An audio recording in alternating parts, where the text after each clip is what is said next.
Chapter 1. The Hardcore Transmigrator. A thunderclap reverberated through the stormy night. Yang Siming, who had been dozing at his desk, was abruptly awakened. He lifted his head and scanned his surroundings, the haze of confusion gradually dissipating, revealing a complex smile on his youthful face. "Today, I finished work quite early," he mused. Before losing consciousness, he had been in the underground ruins of Hashimi, diligently documenting the images of precious clay tablets. However, a sudden earthquake had buried him beneath the rubble of collapsed ground and debris. Theoretically, he should be dead. Even if divine providence had intervened, he should be awakening slowly in a hospital ward. What was he doing slumped over this desk? Near-death hallucination? Shock-induced delirium? Third kind of contact? Or perhaps transmigration? A myriad of conjectures sprang forth in his mind. As a young man of the 21st century, he possessed a remarkable capacity for acceptance. Testing his seemingly functional body, Yang Siming gradually rose from his chair, scrutinizing his surroundings with greater attention. The room, modest in size, was old yet tidy. A towering wardrobe and a dressing mirror stood against one wall. A framed portrait of a Caucasian figure adorned another. In one corner, an antiquated floor clock, its brown-black surface peeling, marked the passage of time. A patched-up fabric sofa completed the scene. His gaze finally fixed upon a candle on the desk, more specifically, the base of its flame. Before the window, the uneven dim light of the candle struggled against the encroaching darkness. The charred wick perched precariously at the edge of the flame, rendering the flickering light even more tenuous.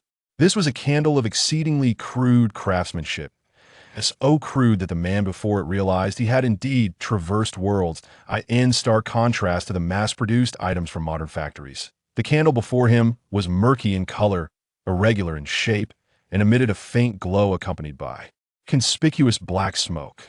The air was tinged with the distinctive scent of burning animal fat. Most critically, there was the candle's wick.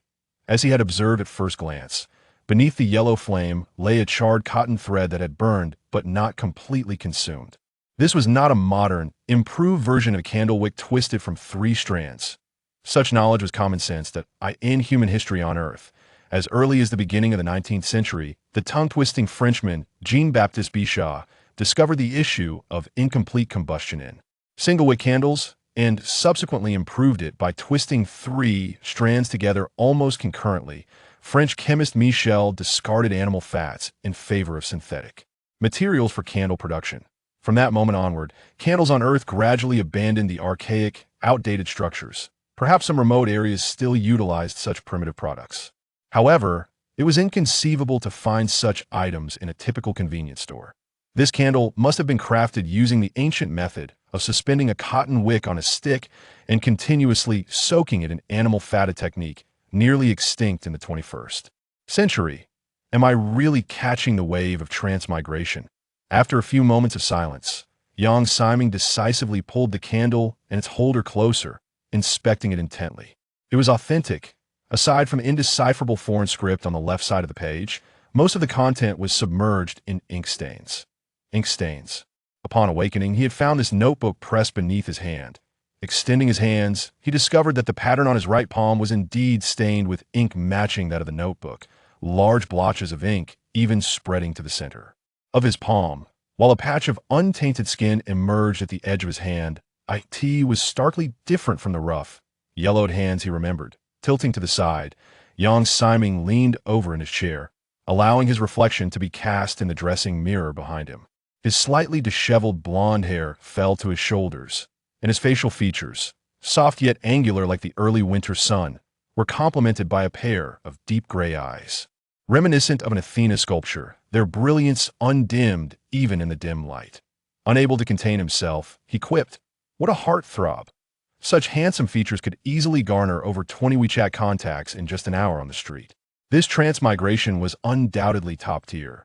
With a youthful, attractive face and hands unaccustomed to toil, it seemed he had likely inhabited the body of someone who could live comfortably solely on the merits of their identity and status. So, what should he do now? Having confirmed his transmigration, and with a new body came new dilemmas. The notebook sprawled before him, filled with characters he had never encountered.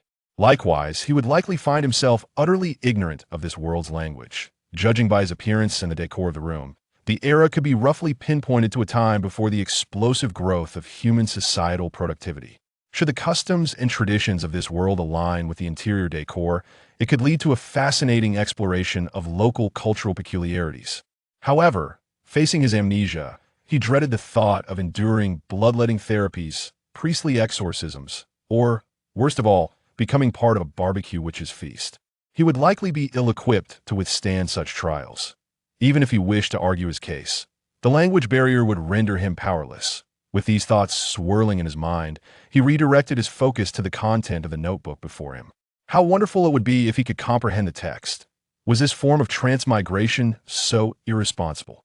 No memory inheritance, no system assistance, and not even a common language. This level of survival difficulty was exceedingly unfriendly to an ordinary person. As he contemplated his arduous future, leaning back into his chair, Yang Siming instinctively pressed his fingers against the text of the notebook, allowing his gaze to glide slowly across the page. This was a habitual gesture he employed while reading, where pressing his finger at the end of his line of sight enhanced his reading experience. Even if he could not grasp the true essence of the words, this act still provided some comfort. Rustle. The pages turned. Though he could not decipher the language, Yang Siming began to peruse the text before him. In the current situation, even if he could only discover some scribbles in the notebook, it would be preferable to remaining completely in the dark. Continuing to flip through the pages, the clues he unearthed were disappointing. The content of the notebook appeared to be a form of alphabetic script, yet it bore no resemblance to any language he had previously encountered. Arabic, Greek, Syriac, Cyrillic. Complete ignorance, an utter dead end. If he failed to uncover something soon, his fate would be all but sealed death. Chapter 2. Notes. After perusing several pages of notes, Yang Siming finally began to glean some insights. Moving deeper between the lines, he sensed an instinctive connection based on the position and frequency of certain words. These terms bore a striking resemblance to the concise prepositions in modern English, akin to, do, and of. The parallels were uncanny. Why was there such similarity? Yang Siming's gaze sharpened with determination. Those who have studied various languages tend to possess a heightened sensitivity to grammar. And he was no exception, having traversed the globe for years. Thus, a bold hypothesis began to form.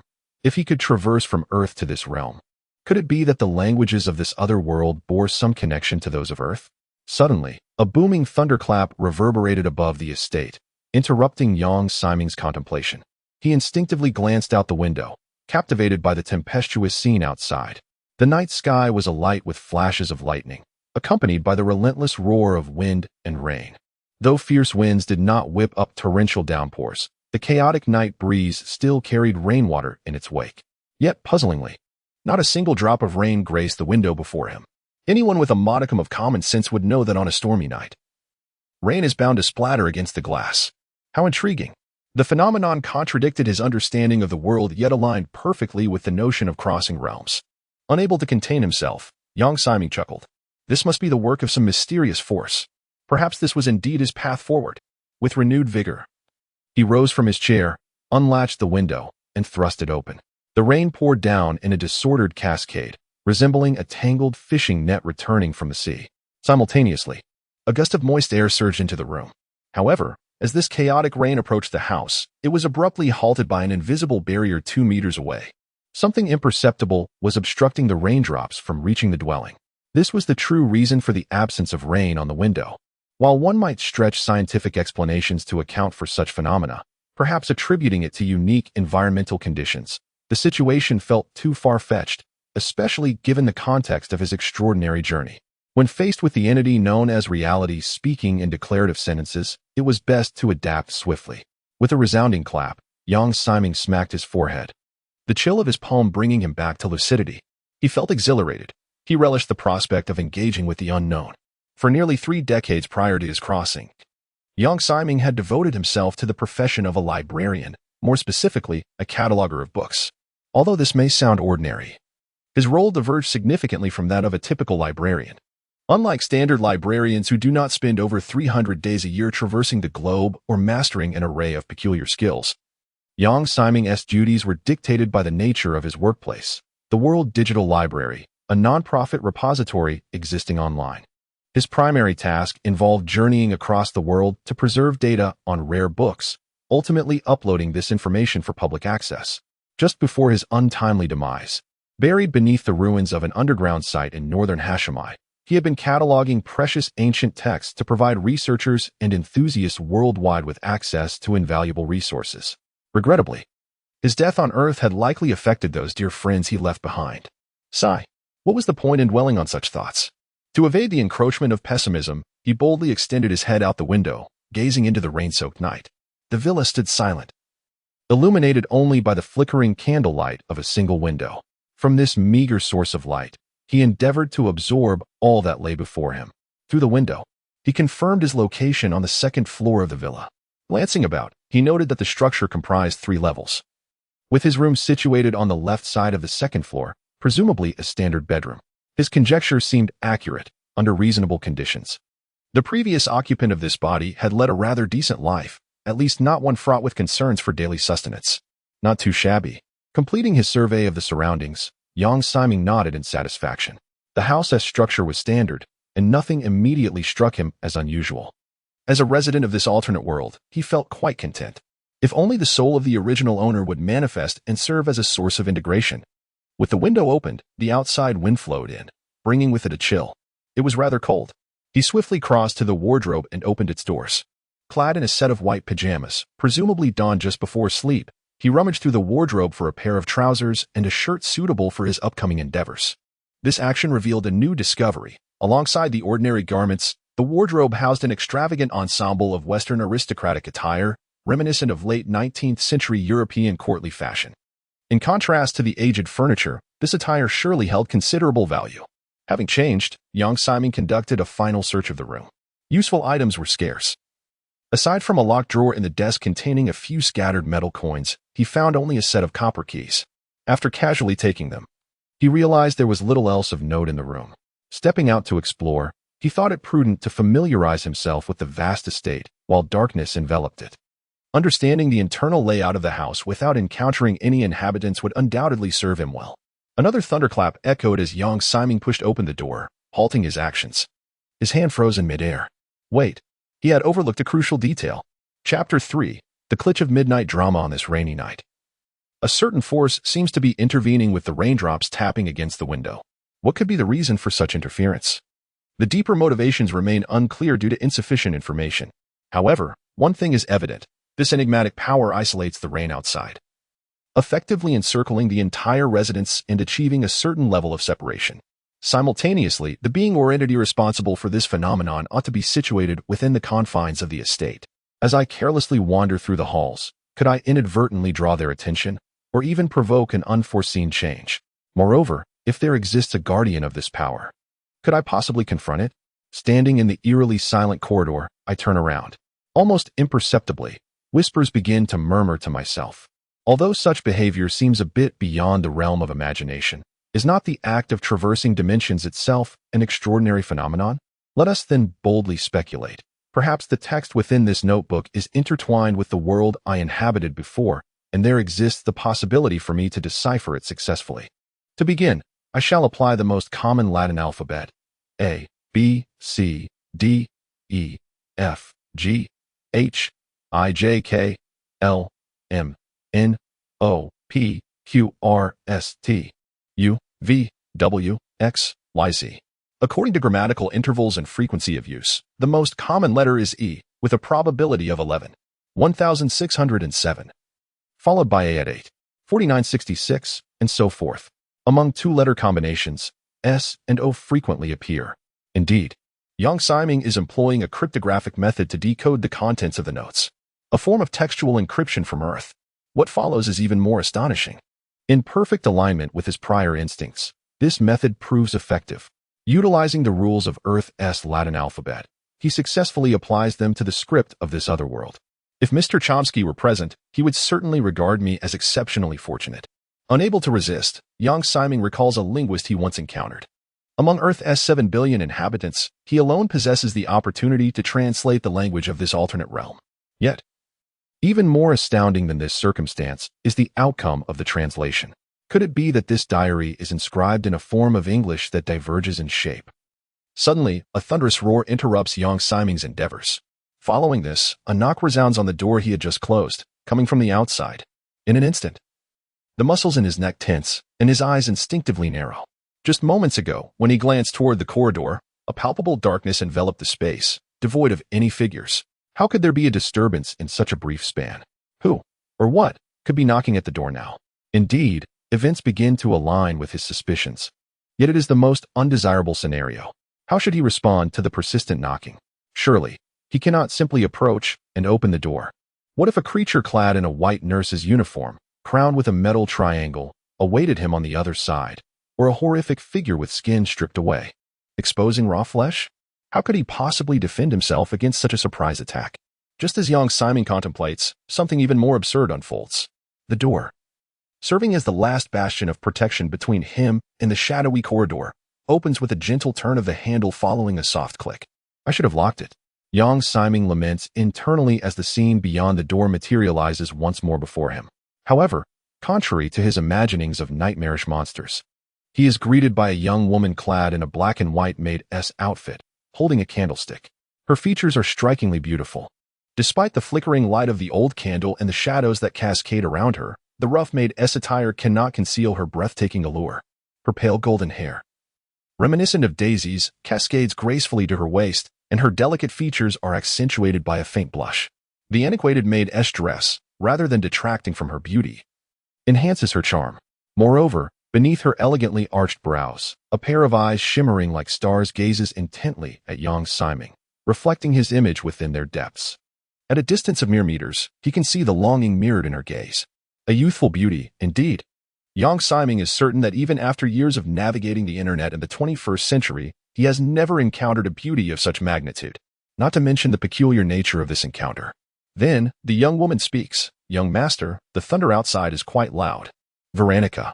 Veronica. Her soft voice trembles, and a look of fear flickers in her captivating eyes.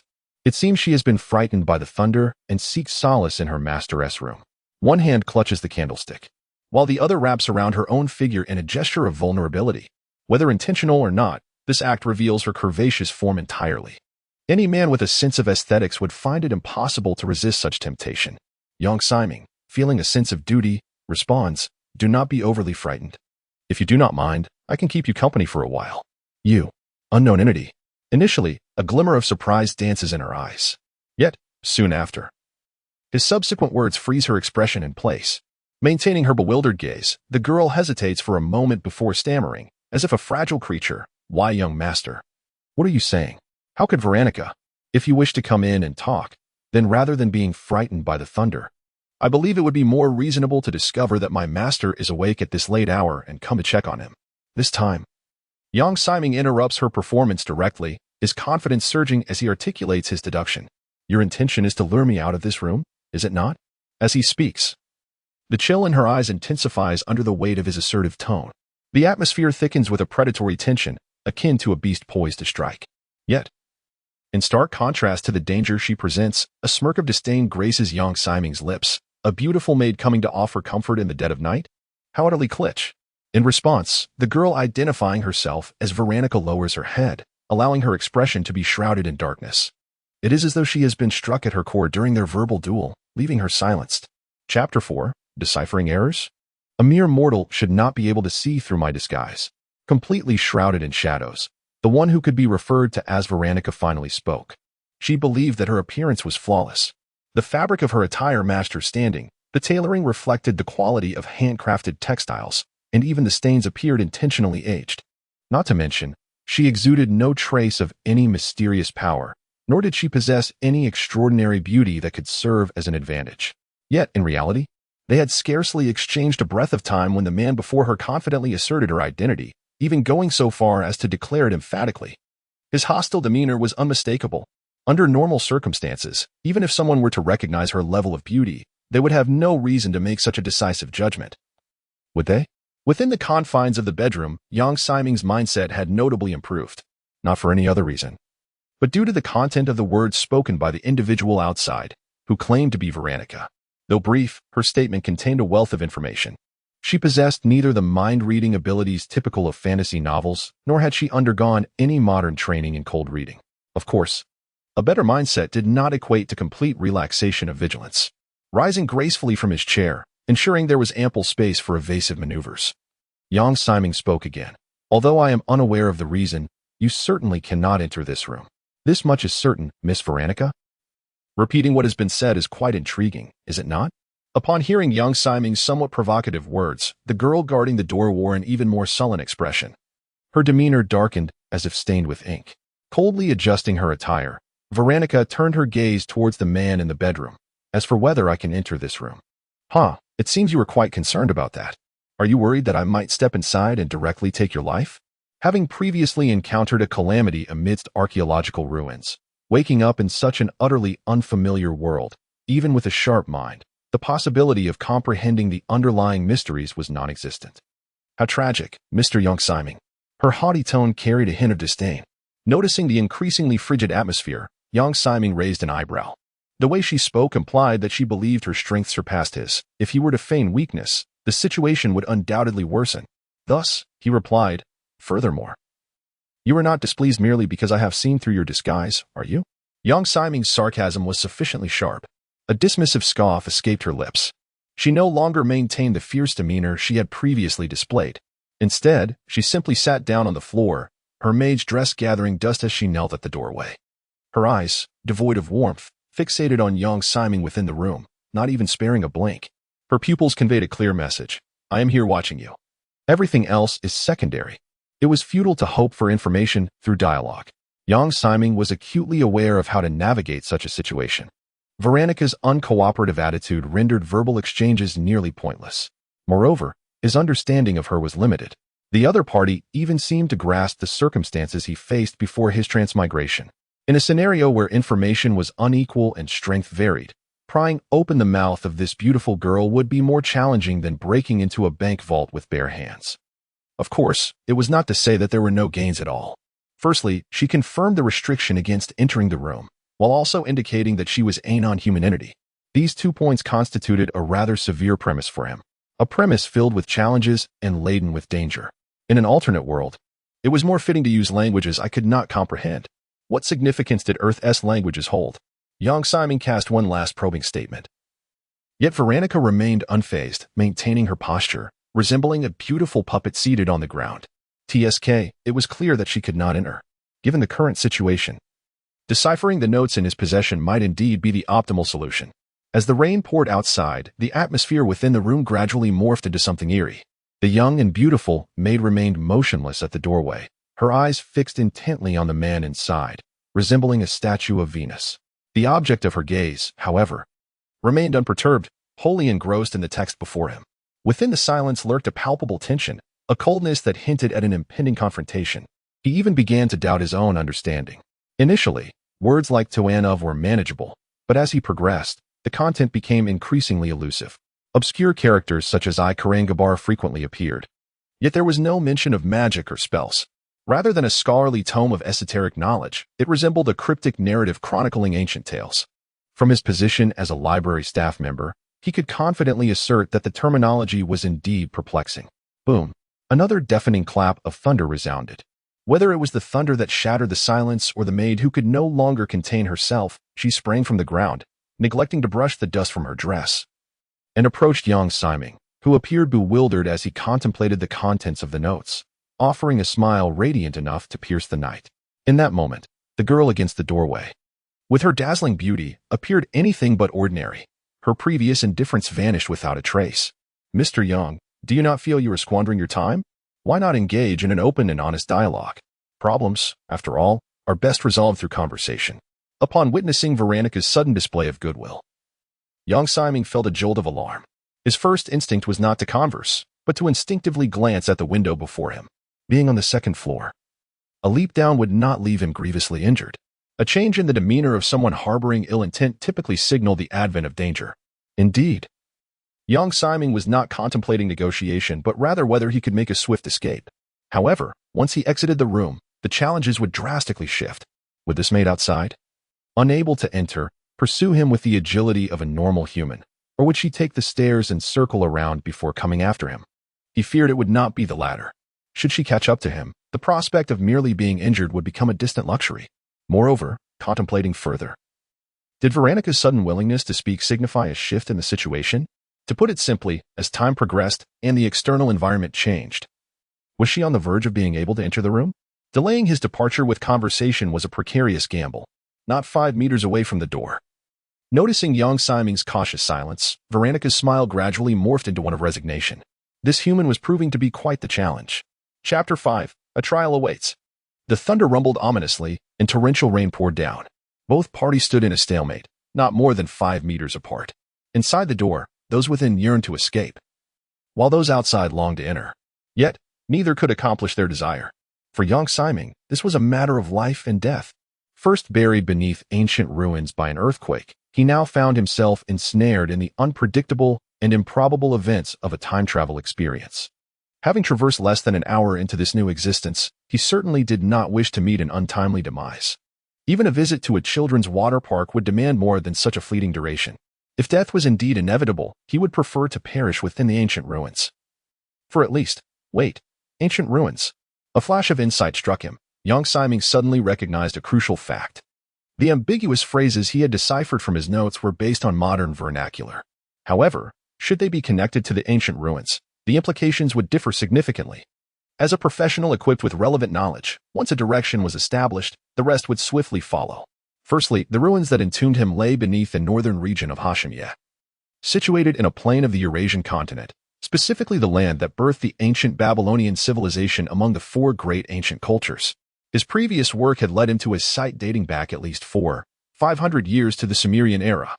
It was the depth of these ruins that had precipitated all subsequent events. Thus, if he were to refer back to the words he had previously deciphered within this context, Iker, this term could be directly translated as Iskar, a name of considerable significance. Much like the well-known goddess of love and war, Ishtar. Iskar represented the Sumerian deity of storms and thunder, a divine power directly inherited from the creator god. Despite the remoteness of this mythology, it often eludes common knowledge.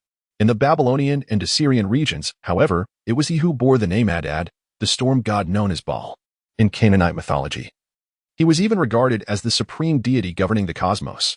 Previously, he had not considered this deity primarily because the name Iskar was exceedingly rare and seldom referenced, while Adad was much more prevalent. It's akin to how the average Chinese person recognizes the name of the celestial deity Venus.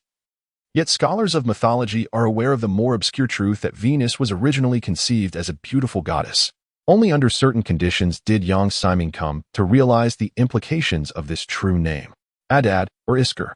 This was a being of pure divinity residing in the heavens. Wielding tremendous powers, even the legendary celestial bull subdued by Gilgamesh was a manifestation of his might. However, each situation must be assessed on its own merits. Since the notes recorded Iskar, appropriate analyses must ensue. In the Sumerian legends where he was known as Iskar, this mythological entity primarily wielded the powers of thunder and torrential rain. The storm god, thunder and rain. As these thoughts coursed through him, young Siming's inner turmoil manifested physically. His tightly clenched fist nearly crumpled the vital notes he held. How could one not feel anxious? Was his time travel intertwined with the deity of mythology? Consider the sequence of events. First, he was awakened from his unconsciousness by a terrifying clap of thunder, marking the first transformation. Next, upon realizing his intention to examine the notes after his time travel, he was interrupted by the sudden roar of thunder, redirecting his focus to the concealing curtain of rain. This was the second transformation. Finally, when he began to glean insights from the notes, the figure outside, who claimed to be Veronica, knocked on the door, coinciding with the cessation of thunder. This was the third transformation. Was it not too coincidental? While the presence of thunder on a stormy night was reasonable, the scale of these 3 lightning strikes, their impeccable timing, and their profound impact clearly transcended the realm of mere coincidence. This was no film. How could one disregard the past? Raising his head, young Siming's gaze towards the girl outside the door had transformed. He realized he may have misjudged this Veronica. Sensing the shift in his demeanor, the girl outside grew cautious. Adjusting the hem of her maid's apron, her elegant brow furrowed with unusual seriousness. What? Do you intend to come out? To exit directly would be exceedingly reckless. Shaking his head, young Siming placed his finger upon the pages of his notes, continuing to decipher their content while articulating his thoughts.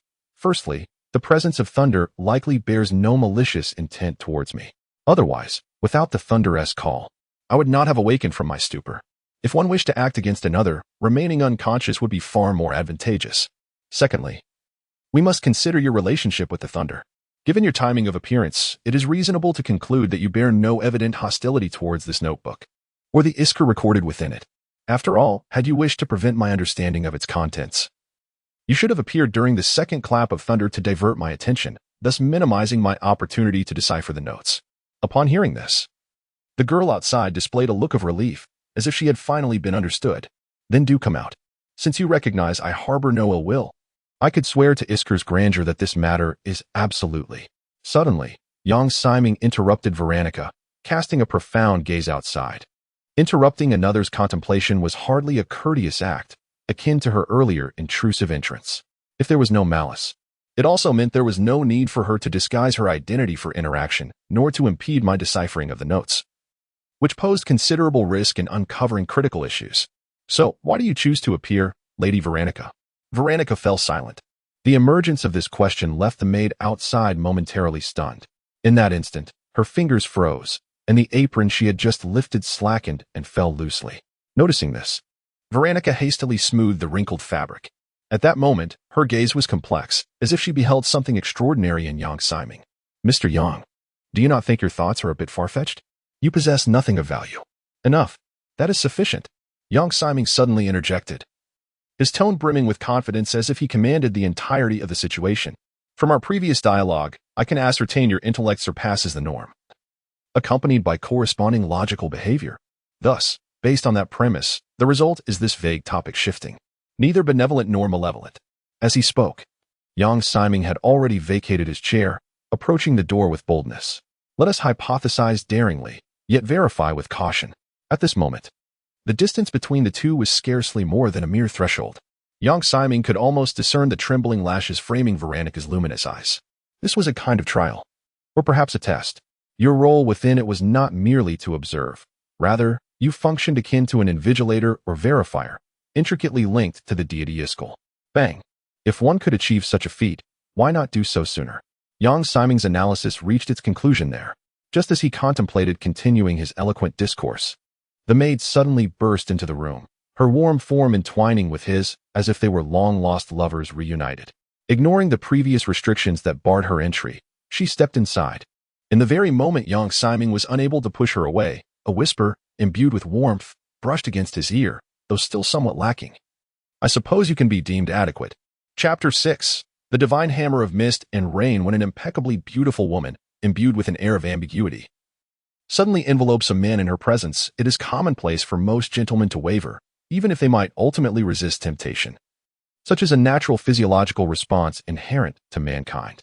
However, this ordinary reaction did not apply to young Simon at that moment.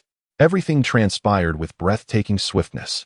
Before hormones or dopamine could exert their effects, an astonishing transformation began to unfold before him. In the preceding moment, whispers still lingered in the air, yet in an instant, the gentle form of the girl dissipated, replaced by an ethereal being colorless yet resplendent, soft as a gel but unyielding, cold as ice yet fervent as fire. These paradoxical attributes melded together in perfect harmony, giving rise to an indescribable existence that supplanted the previous Veronica before him. This entity, could it possibly fulfill the client's surreal demand for colorful black? Was this the arrival of his golden finger? Had Veronica's metamorphosis occurred as a result of his completion of some trial? Was it now time to claim his reward? It was crucial to note that, unlike before, there was no thunder accompanying this revelation. Meanwhile, regardless of young Simon's attempts at calm contemplation, the extraordinary events continued unabated. Embrace this gift. Huh? Buzz, buzz, buzz. The maid's final whisper resonated directly within his mind, causing him to lose his vision in an instant. No, it was more than that. His senses, sight, touch, smell, and hearing, were all severed from his consciousness, leaving only the faculties of thought intact. This sensation was akin to being struck by a Virgo saint. In his mind, an influx of indescribable information began to invade his thoughts. This peculiar feeling was as if soft silk were being inserted into his right ear and extracted from his left, gradually evolving his consciousness under its influence. At last, a string of ancient, lead-gray characters materialized in his mind. Young Simon was certain he had never studied such characters before, yet their meaning inexplicably resonated within him. As time passed, the indescribable transformation continued to entwine in his mind. melding into a profound yet eerie knowledge that broadened his cognitive horizons. Seated upon a chair, Yang Siming gradually regained his perception of the world. A rough, cold object, resembling a clump of clay, appeared in his hand. It appeared that his instincts had remained remarkably accurate. Was this his reward for passing? He gazed down. And indeed, as he had sensed, a brown stone tablet, roughly the size of 4 pages and as thick as a gum container, lay between his palms. The tablet was adorned with a combination of straight lines and curved patterns that nearly occupied its entire surface. Indeed, it was cuneiform script. This time, Yang Siming was even more confident in his earlier deductions. The inscriptions were of an extremely early pictographic nature. For work purposes, he had conducted some basic research on this topic. In Sumerian culture, it would take approximately 400 years for such pictographs to simplify into the cuneiform script recognized in the Code of Hammurabi. Chronologically, the tablet corresponded to the era of the deity Iskar. Instinctively, as if reading any other text, Yang Siming's fingers brushed against what might be termed an artifact. HM? Upon closer inspection, his brow furrowed in surprise. He could once again assure himself that he had never delved deeply into the study of cuneiform. At most, he had conducted research within the limits of his professional scope and could merely identify the period when such writing emerged. Yet, astonishingly, he could comprehend the characters inscribed on the tablet. What a ludicrous notion! Not only could he decipher this early pictographic script, but even the later, more refined cuneiform was only recognizable to him in a rudimentary manner, akin to identifying star and god. To understand it directly was beyond comprehension. Was he perhaps the reincarnation of King Uruk-Esuma? Despite the tumult within, Yang Siming continued to read in silence, understanding the content inscribed upon the tablet. The divine hammer of mist and rain the skies cleave at midday. The earth separates at its edges, in the name of the sun, yet undefined, anew for the heavens. Enki for the earth, Iskar descends upon the land. Before his voyage, the father sets forth. After his voyage, the mother embarks. The king upon the clouds, the mightiest god. Casting the light that shakes the earth into the mortal realm, a tempest rages, the mountains tremble, the earth ignites, the god of death whispers, the ship's keel grinds on. Fierce light, sacred light, swift light, destructive light, the thunder of the midday, the sovereign of the parched skies. That towering figure stands defiantly against the atmosphere. Like a lion tearing through its foes, its radiant brilliance obscures the sun, like a hyena feasting upon its prey. The content of the modest tablet was succinct, and within mere minutes, Yang Siming had comprehended it entirely. Clearly, this was a hymn of praise penned by the ancient Sumerians. Possibly a ceremonial text. Regardless, it unequivocally extolled the Sumerian god of thunder, Iskar. Was this the so-called gift? The reward for his trial? For a moment, Yang Siming found himself perplexed. He had anticipated receiving a golden finger or some extraordinary talent that would ensure his survival in this foreign world. Yet, the outcome was merely the arrival of an artifact. Would such artifacts hold value in this new realm? With a complex sigh, he momentarily set aside his distant musings and began to contemplate how to handle the tablet. Its inherent value was undoubtedly significant, and he needed to ensure its proper transport. However, while its size and weight were not excessive, carrying such a stone tablet would undoubtedly attract attention and hinder his mobility. This issue had to be resolved first. Suddenly, as if sensing his thoughts, the tablet in Yang Siming's hand vanished into thin air, without any external force acting upon it. Accompanying this transformation, a lightning-like mark flickered on his wrist, and the tablet was no longer in his possession. Not even a trace of its dust remained. After hesitating for 2 breaths, Yang Siming tentatively whispered, "Come forth?" The tablet reappeared, fitting perfectly in his hand. Disappearing, the tablet vanished, and the mark on his wrist flickered and faded. How convenient. Quickly accepting this newfound convenience, Yang Siming prepared to rise from his chair. Wait, why should I get up? No, wait, why was I sitting in a chair? Yang Siming recalled vividly that before losing his sensory faculties, he had been standing at the doorway, engaging in friendly interaction with Veronica. Raising his gaze, he noticed the candle on the desk still flickering. Its length was identical to when Yang Siming first regained consciousness. Chapter 7, Diary and Truth. It was more than just a candle. After surveying the room, Yang Siming discovered that the door he had opened, the room he had rummaged through, and even the clothes he had changed into seemed to suggest that all his previous experiences were but an illusion of his own making. Surely, didn't he change my clothes as well? The initial shock swiftly gave way to a sense of calm. As he touched the pajamas he wore, Yang Siming came to a realization. The trials he had undergone were likely a kind of illusion derived from reality. This was evident from his current state. Upon fulfilling certain conditions, most probably after uncovering the true nature of the deity, the trials concluded, restoring his consciousness to reality, along with the artifact from the Sumerian era. Naturally, everything around him dissipated with the end of the illusion. This was the genuine world. The most conspicuous evidence supporting this notion was the window directly in front of him. Unlike the raindrops blocked by an unseen force in the illusion, the window before him was obscured by water stains, and during the brief moment, he lifted his gaze. Chaotic raindrops splattered against the glass. See, isn't this much more normal? Sir Ronald Adler's diary. With a long exhale, young Simon relaxed his back against the chair's support and began to read the cover of the notebook on his desk. The notebook from the illusion transformed into the hammer of mist, yet the real notebook would simply vanish, without even needing to move. He understood the text on the cover at a glance. Beneath the title, there was a string of ominous words. Any lowly soul daring to pry shall be engulfed in endless flames. Clearly, this served as a warning to deter prying eyes from peeking into this diary. Quite historical in style, he could not help but scoff. Such a warning was filled with absurdity, akin to the curses of deceased pharaohs against tomb robbers. However, considering the general level of education in ancient times, coupled with his current fantastical circumstances, perhaps this DJVU warning might prove useful. Nevertheless, the crux of the matter was that young Simon no longer needed to rack his brain to decipher its contents, just as he had instinctively learned cuneiform. The foreign script in the notebook was read with similar ease. If communication posed no problem, the difficulty of survival would decrease significantly. Not to mention, this was precisely a diary. Without further hesitation, he began to read seriously by the flickering candlelight. As he delved deeper into the text, the taut corners of young Simon's mouth gradually relaxed. The diary predominantly chronicled mundane daily affairs or personal reflections, occasionally featuring snippets of current events or notable quotes. The lively script was filled with references to this world and his new identity. For him, this was undoubtedly the best aid in masquerading and integrating into this world. Time passed, and the rain outside intensified. In the deep of night, illuminated by the candlelight, young Simon meticulously read and memorized the entries of the diary of Ronald Adler. As the title suggested, its owner was a country gentleman named Ronald Adler, who nominally pledged allegiance to Queen Dantrian II of Gred.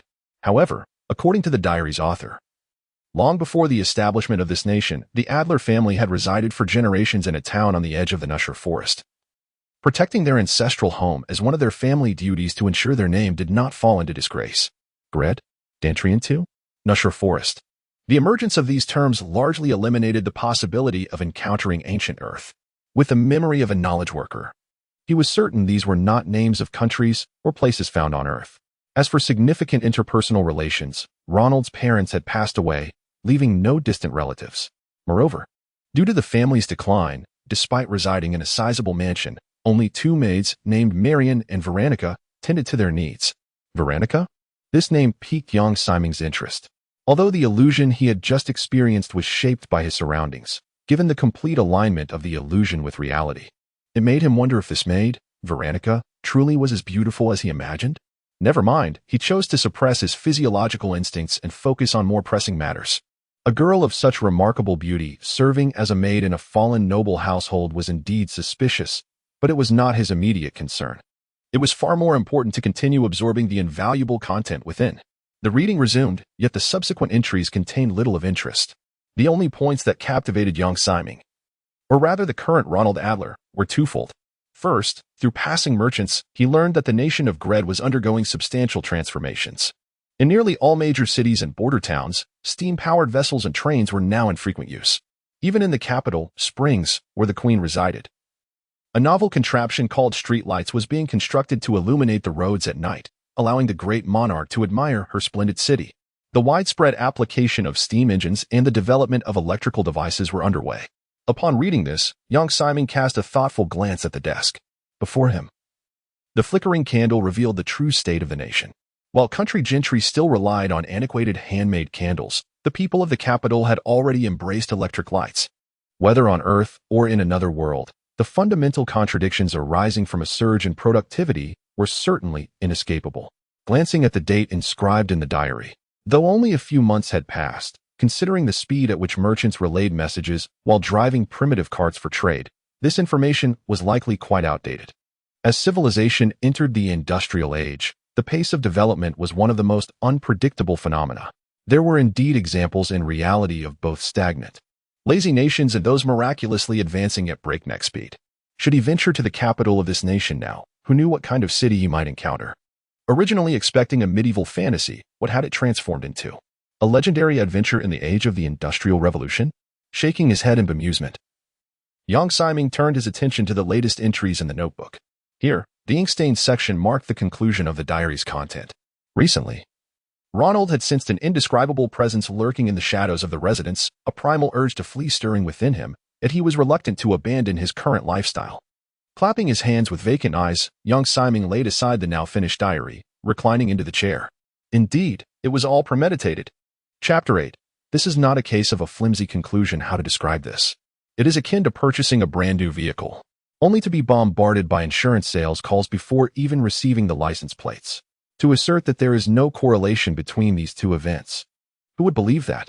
Similarly, consider my current predicament, traversing a different world, utilizing the knowledge of Earth's civilization to pass trials, and acquiring a precious artifact from Earth itself. This is indeed a matter worthy of reflection.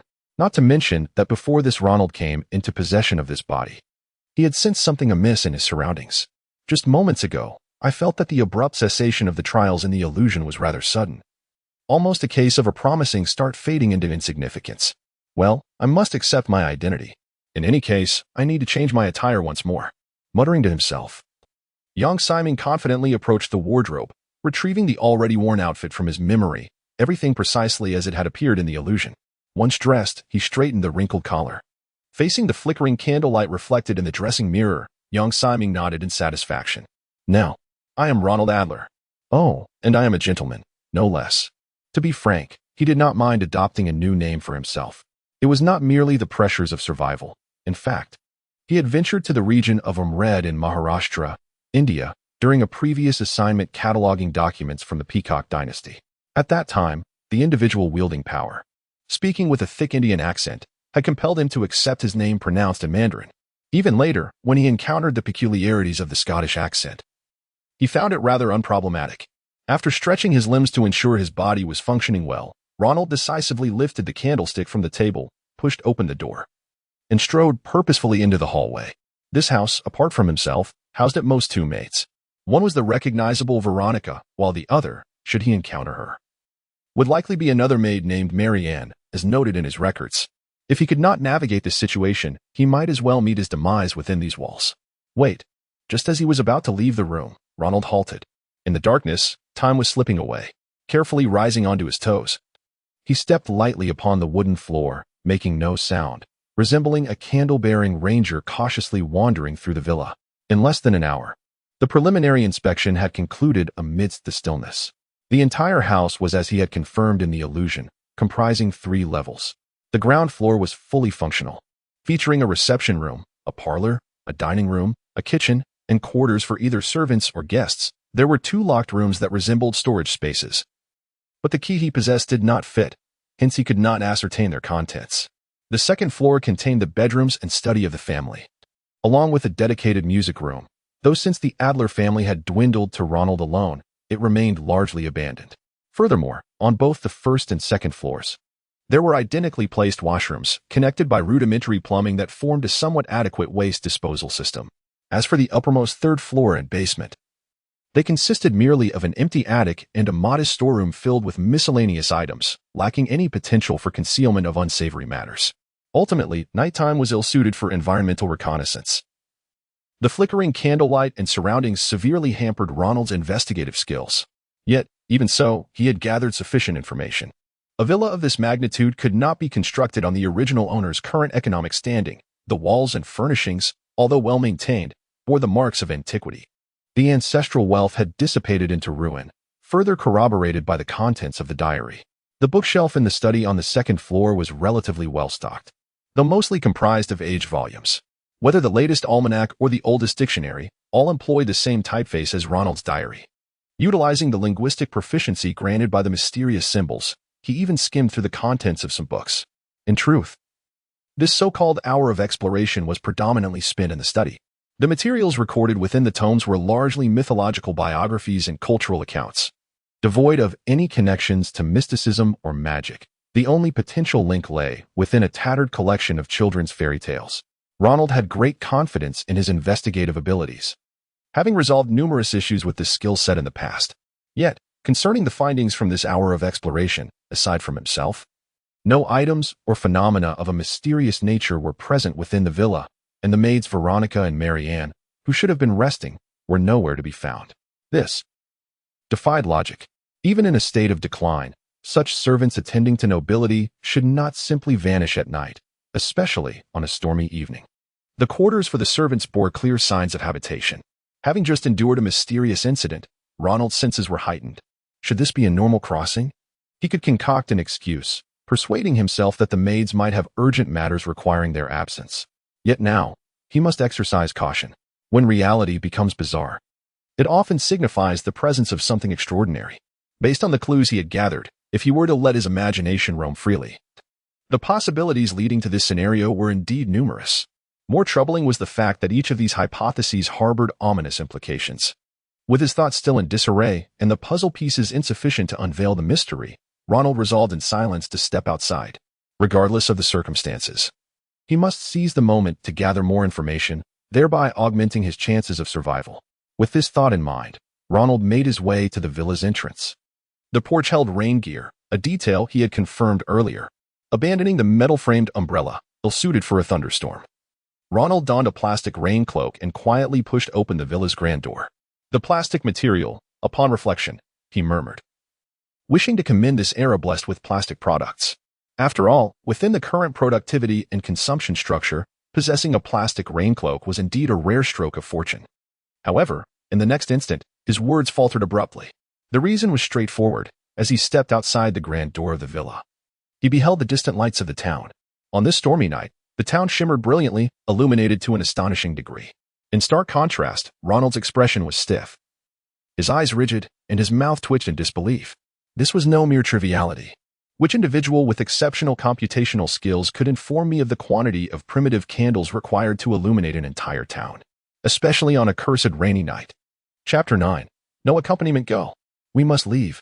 Immediately, the vibrant little town before him, no matter how captivating its sights, could not deter Ronald from his firm resolve to turn and depart. He would hasten along the nearby road, intent on fleeing this cursed place as swiftly as possible. Ronald vividly recalled awakening in his nightclothes, the candle on his desk already partially burned, and considering the time spent exploring the villa, it was undoubtedly the dead of night. At such an hour, this was a remote town devoid of even a smoke-emitting factory chimney.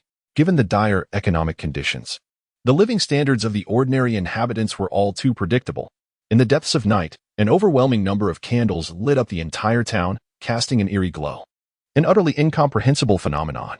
The best-case scenario suggested some malevolent force had taken control of the town, engaging in decidedly unfriendly activities towards him, a local noble.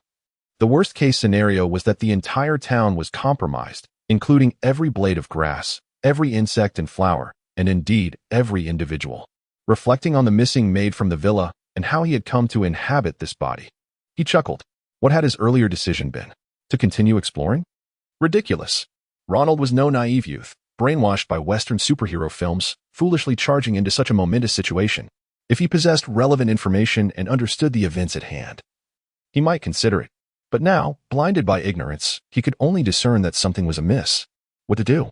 In his recent encounter with that maid, he had outwardly remained composed, yet the mental duels had drained his energy significantly. Now, faced with such intense circumstances, fine. If you choose to operate outside the bounds of reason, conjuring strange apparitions, then I shall not hesitate to flee. Though escape may be a source of shame, it can indeed prove effective at times. Clutching a lamp he had hastily seized, Ronald pushed open the villa door and began his retreat from the town. After merely a few steps, Ronald sensed something unusual. The sound of heavy raindrops surrounded him. Yet, astonishingly, he felt no raindrops striking his rain gear. Extending his hand into the lamp's glow, he discovered a remarkable truth. Though the rain continued to fall around him, the droplets diverted away just before reaching his skin. Not only was Ronald unaffected, but his clothing also remained dry. Could it be the divine hammer of rain and mist? This explanation seemed most plausible. Just as in the previous illusion where the rain was held at bay, this stone slab he had acquired now revealed its benefits. On a rainy day, he would not need an umbrella. Following the same practice as when he first discovered the slab, Ronald proceeded, attempting to wield the divine hammer of rain and mist. No elaborate incantations were necessary, nor were any magical materials or gestures required. As long as the divine hammer was in his grasp, regardless of its visibility, Ronald could activate or deactivate the rain-repelling ability with a mere thought, controlling it within a radius of 20 meters. However, this ability only served to repel raindrops. Manipulating the rain for combat was beyond its scope. Quite satisfactory. Nodding in approval, Ronald was genuinely pleased with this newfound ability to evade the rain, braving the downpour. The young man hurried along the road bordering the forest, the protected lamp illuminating his path. The rain-soaked night was devoid of moonlight, and his light pressed forward through the curtain of rain. Seizing the opportunity, Ronald scrutinized his surroundings. The path he traversed lay between fields and woods, forming a vital connection between the town and the outside world. The trees lining the roadside were predominantly broadleaf plants, their yellowing leaves littering the ground, remnants of the rain's onslaught. If this place resembled Earth, or if he stood upon a similar planet, he was likely within a temperate zone marked by distinct seasons. The time probably being mid-autumn. The shedding of broad leaves typically occurs in the temperate winter or during periods of heat and drought, and the chill in the air alongside the scent of cool winds confirmed this notion. Pressing onward, aware of his predicament, Ronald continued through the rainy night.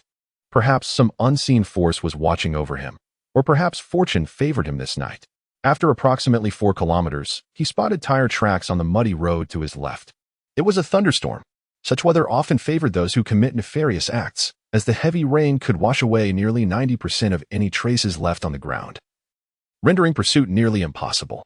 To find tire tracks remaining in such conditions suggested 2 possibilities. Either a convoy had passed recently, the rain not yet having erased the evidence, or the cargo was exceptionally heavy, leaving deep impressions that the rain could not obliterate. Ronald needed no further inspection to ascertain the latter was true. In times of significant societal upheaval, those who chose to engage in trade were rarely daring young adventurers. Instead, they were seasoned merchants accustomed to the trade, often nearing retirement and disinclined to change their ways. On a stormy night, experienced traders would hardly venture out in the rain. The weight of their cargo had undoubtedly left these marks, and the fresh yellow leaves occasionally obscuring some traces indicated they had departed not long ago. He would pursue them, discover their whereabouts. Not far ahead, he spotted a convoy that had halted due to the rain. As for their disposition, that was a matter to consider only after catching up with them. Resolute in his decision, Ronald quickened his pace, determined to follow the trail left behind. The distinct tire marks became increasingly clear as he advanced, reinforcing his conjecture.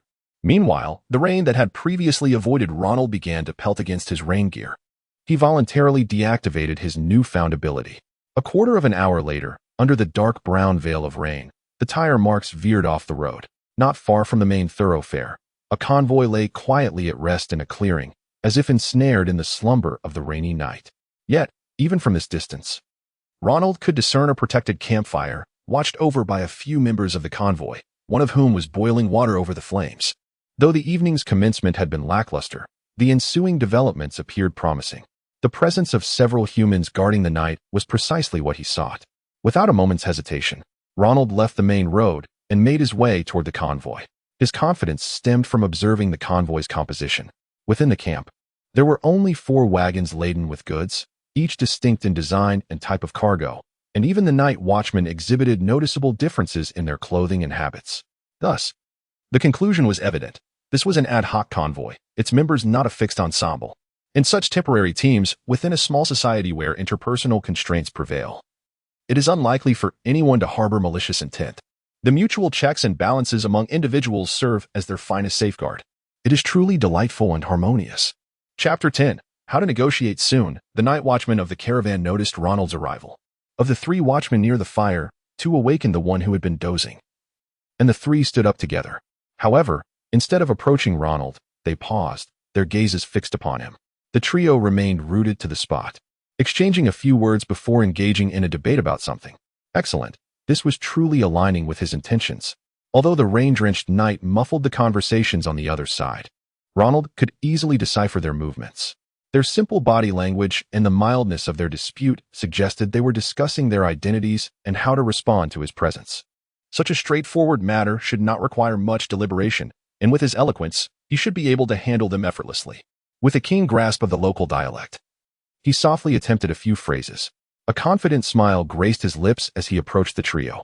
"Gentlemen, may I impose upon you?" As he approached, the watchmen, initially on guard, relinquished their pointless discourse. The bulliest among them stepped forward, inquiring, "What do you want?" "I sincerely apologize for interrupting your rest," Ronald replied, raising his hand to adjust the brim of his cloak, ensuring they could perceive the goodwill etched upon his face. He then bowed slightly, expressing his regret.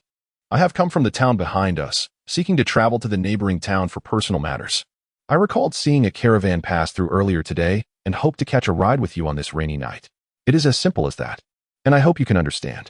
Upon hearing Ronald's explanation, the three men immediately began whispering among themselves. "Look at him. His skin is fair. He must be a noble. What noble would venture out in this weather? I suspect it's merely the cold rain that has driven him here. Besides, can you even see anything in this dim light?" But his speech is quite refined, very much like that of a gentleman. That makes sense.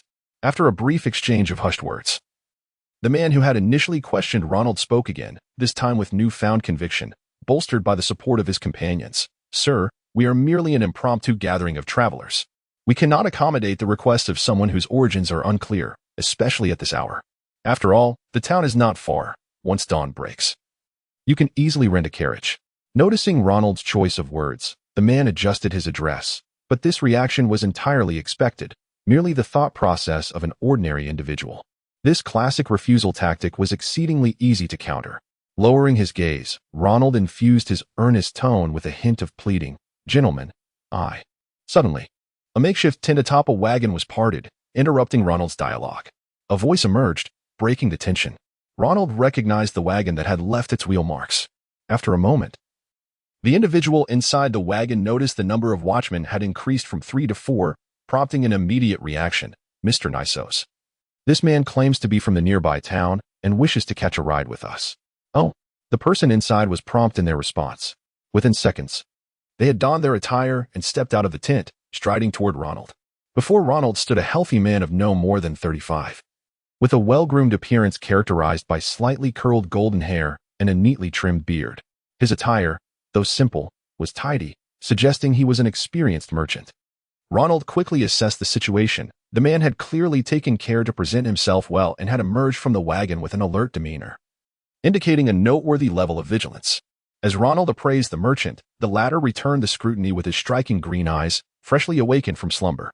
Upon recognizing Ronald's visage, the merchant exclaimed in surprise, Are you the noble from the town?" "Sir Ronald Adler." Indeed, he had recognized Ronald. "It is a pleasure to meet you." With a slight nod and a composed smile, Ronald acknowledged his identity, all the while contemplating his next course of action. Unlike the three bumbling watchmen, this man emerging from the wagon appeared to be a formidable opponent, one whose presence suggested he was not to be underestimated. The merchant's meticulously groomed beard aimed to create a favorable impression during conversation, while his ordinary clothing hinted at economic constraints. Accompanied by a private wagon and his demeanor while speaking with the watchman, Ronald swiftly concluded that he was dealing with a cautious and shrewd businessman. As one of the caravan's organizers and a figure of authority, Ronald understood the necessity of handling this individual with care. Recalling the watchman had referred to him as Nisos, Ronald maintained his earnest gaze, infusing his tone with a friendly seriousness. "Mr. Nisos, as a well-traveled merchant, you must have heard some news during your stay in my town. I find myself in a hurry and have not brought much coin with me. However, should you be willing to assist, I can offer these coins as a deposit." As he spoke, Ronald retrieved all but 3 silver coins from his pocket, a gesture that underscored his sincerity. Given the context, the currency in his nation still adhered to a tiered metal system, and the value of precious metals suggested that his offer, albeit modest, could suffice as a deposit. "A deposit, you say?" Although Nisos echoed Ronald's words, he did not seem particularly concerned about the coins. Instead, he feigned interest in observing the currency, scrutinizing the hand that held them. In that moment, the merchant's demeanor shifted dramatically. His experience in trade informed him that Ronald was indeed a genuine noble. Though the coins were merely of low value, the hand that held them was intriguing. There were no calluses visible on the palm or knuckles, and 10 slender fingers bore only a trace of dirt from the rain. Most telling were the meticulously groomed nails, something that common folk or bandits would hardly regard. With a closer look at Ronald's features illuminated by the firelight, it became evident that he was not lying. Thus, standing before him was the noble Ronald Adler from the town he had passed through. The merchant now understood the implications behind Ronald's mention of news. The nobleman, despite his ancestral wealth, had clearly fallen on hard times. His urgent visit to the neighboring town on such a rainy night revealed an economic predicament. With this insight in mind, the merchant waved his hand dismissively. "Ah, so it is you, Mr. Ronald. Previously, during my passage through the town, I had heard of your esteemed reputation and had intended to seek an opportunity to pay my respects. However, my preoccupation with trivial matters thwarted my desire. Now, to encounter you here is indeed a blessing bestowed by the Queen. How could I possibly accept any remuneration for assisting a gentleman?" In the spirit of courtesy, Nisos graciously bowed and stepped aside to allow entry into the carriage circle. "If you do not mind, you may join me in my tent for a respite. Such rainy weather is hardly pleasant." With no hint of reluctance upon his countenance, Ronald nodded in agreement and followed suit. "I am most grateful." Climbing aboard the carriage alongside the amiable Nisos, Ronald felt undeniably fortunate. Engaging with others often hinges not on mere words, but rather on the manner of interaction. At times, even the shrewdest individuals can be managed with finesse. Through their brief exchange, Ronald subtly alluded to his predicament, presenting only a modest sum of coins as evidence, without explicitly stating any overt reasons. Thus, the space left for interpretation in his words was filled by the merchant's own assumptions. A destitute noble traversing the rain-soaked night towards the neighboring town, astute individuals frequently prefer to analyze situations independently, while those with a strong desire for control tend to offer unsolicited opinions. Consequently, Nisos was inadvertently guided in his thoughts by Ronald. What he believed to be his own deductions were, in fact, the very notions Ronald wished to instill. Once this guidance was successfully executed, the ensuing matters became rather straightforward. Generally speaking, individuals seldom question their own conclusions, for they are convinced of the truth they have inferred. Convincing another with reasoning derived from their own conclusions is perhaps the most compelling form of persuasion, be it in conversation or debate. Subsequently, the shrewd merchant welcomed the prospect of forging a favorable connection with a local noble. His desire for control would inevitably lead him to propose the notion of traveling together. Engaging with fellow humans is truly delightful. In comparison to the vexation experienced with the obstinate Veronica, this exemplifies the benefits of employing the correct approach in dialogue. Moreover, while exchanging coins, Ronald observed that Nisos's gaze remained unperturbed upon witnessing his modest wealth. Firstly, the value of the coins in his possession was not substantial. Otherwise, the merchant would have exhibited some reaction. Ronald was also mindful that he would need to devise means of earning a livelihood henceforth. Secondly, Mr. Nisos was evidently not in one of such trifling sums and would not act irrationally in the near term. Thirdly, Nisos's demeanor towards a cash-strapped noble affirmed Ronald's understanding of the noble class in this world. Even in destitution, a noble status remains an object of envy, if not admiration. For common folk, a testament to the supremacy of lineage. Having successfully departed from the estate in the enigmatic town, Ronald managed to find refuge within a limited time frame and, through succinct exchanges, gleaned further useful information. During the forthcoming journey, his provisions would also be assured by the merchant caravan. Truly, it was a most perfect outcome. Remarkable indeed. Chapter 11. The merchant's news. Following the merchant, Ronald entered the tent set up atop the cart, where straw and canvas had long been prepared to shield against moisture and dust, making it quite comfortable for rest. With the flickering light filtering in from outside, Ronald surveyed the modest space, which was merely a standard cargo vehicle, the canopy having been an afterthought by its owner. Beneath them lay neatly arranged wooden boxes and sacks, and through the cracks of the cart, he could barely discern some grains of crops. How fortuitous! Earlier, while traversing the fields, Ronald had spotted similar crops, though the seed's coloration suggested that those in the nearby town were far from ripe. Consequently, Ronald quietly deduced the identity of Nisos. As their pre-sleep conversation unfolded, he remained ever vigilant, fully alert to engage with this individual. Surprisingly, the merchant was quite loquacious, showing little interest in probing Ronald's background. The discussion predominantly revolved around Nisos himself, who introduced himself as Nisos Robin, a commoner hailing from the First Empire of Enthrod. From a young age, he had resided in a rural village, harboring ambitions beyond the mundane life of a farmer. Thus, at the age of 13, he clandestinely became an apprentice to a passing merchant. Since then, he had roamed far and wide, accumulating diverse experiences, and now, at the age of maturity, he was married with a daughter and had some savings in the bank. Yet, he had yet to find an opportunity to acquire a suitable shop. Having gained considerable insight into the evolving world, Nisos understood that purchasing a home in the countryside would essentially deprive his child of a promising future. Meanwhile, the soaring real estate prices in the city made homeownership a daunting prospect. While securing a dwelling might be feasible, acquiring a shop was utterly beyond his means. Moreover, having spent his entire life in commerce, he pondered what alternate profession he could pursue. Employment might be attainable, but it would hardly be comfortable. Thus, compelled by circumstance, he persisted in traversing multiple nations, engaging in trade in hopes of making a breakthrough. Unfortunately, age was not on his side in this era. Being over 35 was considered quite advanced in years. Nisos often felt overwhelmed by the demands of business, as a plethora of new developments rendered him increasingly alienated from the world around him. He mused that it might indeed be time for retirement. In sharing this much about himself, he had also inadvertently revealed his financial situation. The somewhat weary merchant exhibited an enthusiasm in their conversation that exceeded Ronald's expectations. Could it be that his noble status held such allure? Ronald had even mentally braced himself for the classic scenario of a wealthy merchant seeking to marry off his daughter. However, to his astonishment, the conversation abruptly concluded that night. Nisos, citing fatigue from travel, urged Ronald to sleep, and his earlier fervor faded swiftly. This was fortuitous, as the absence of any unexpected developments aligned perfectly with Ronald's intentions. What would he do if he agreed?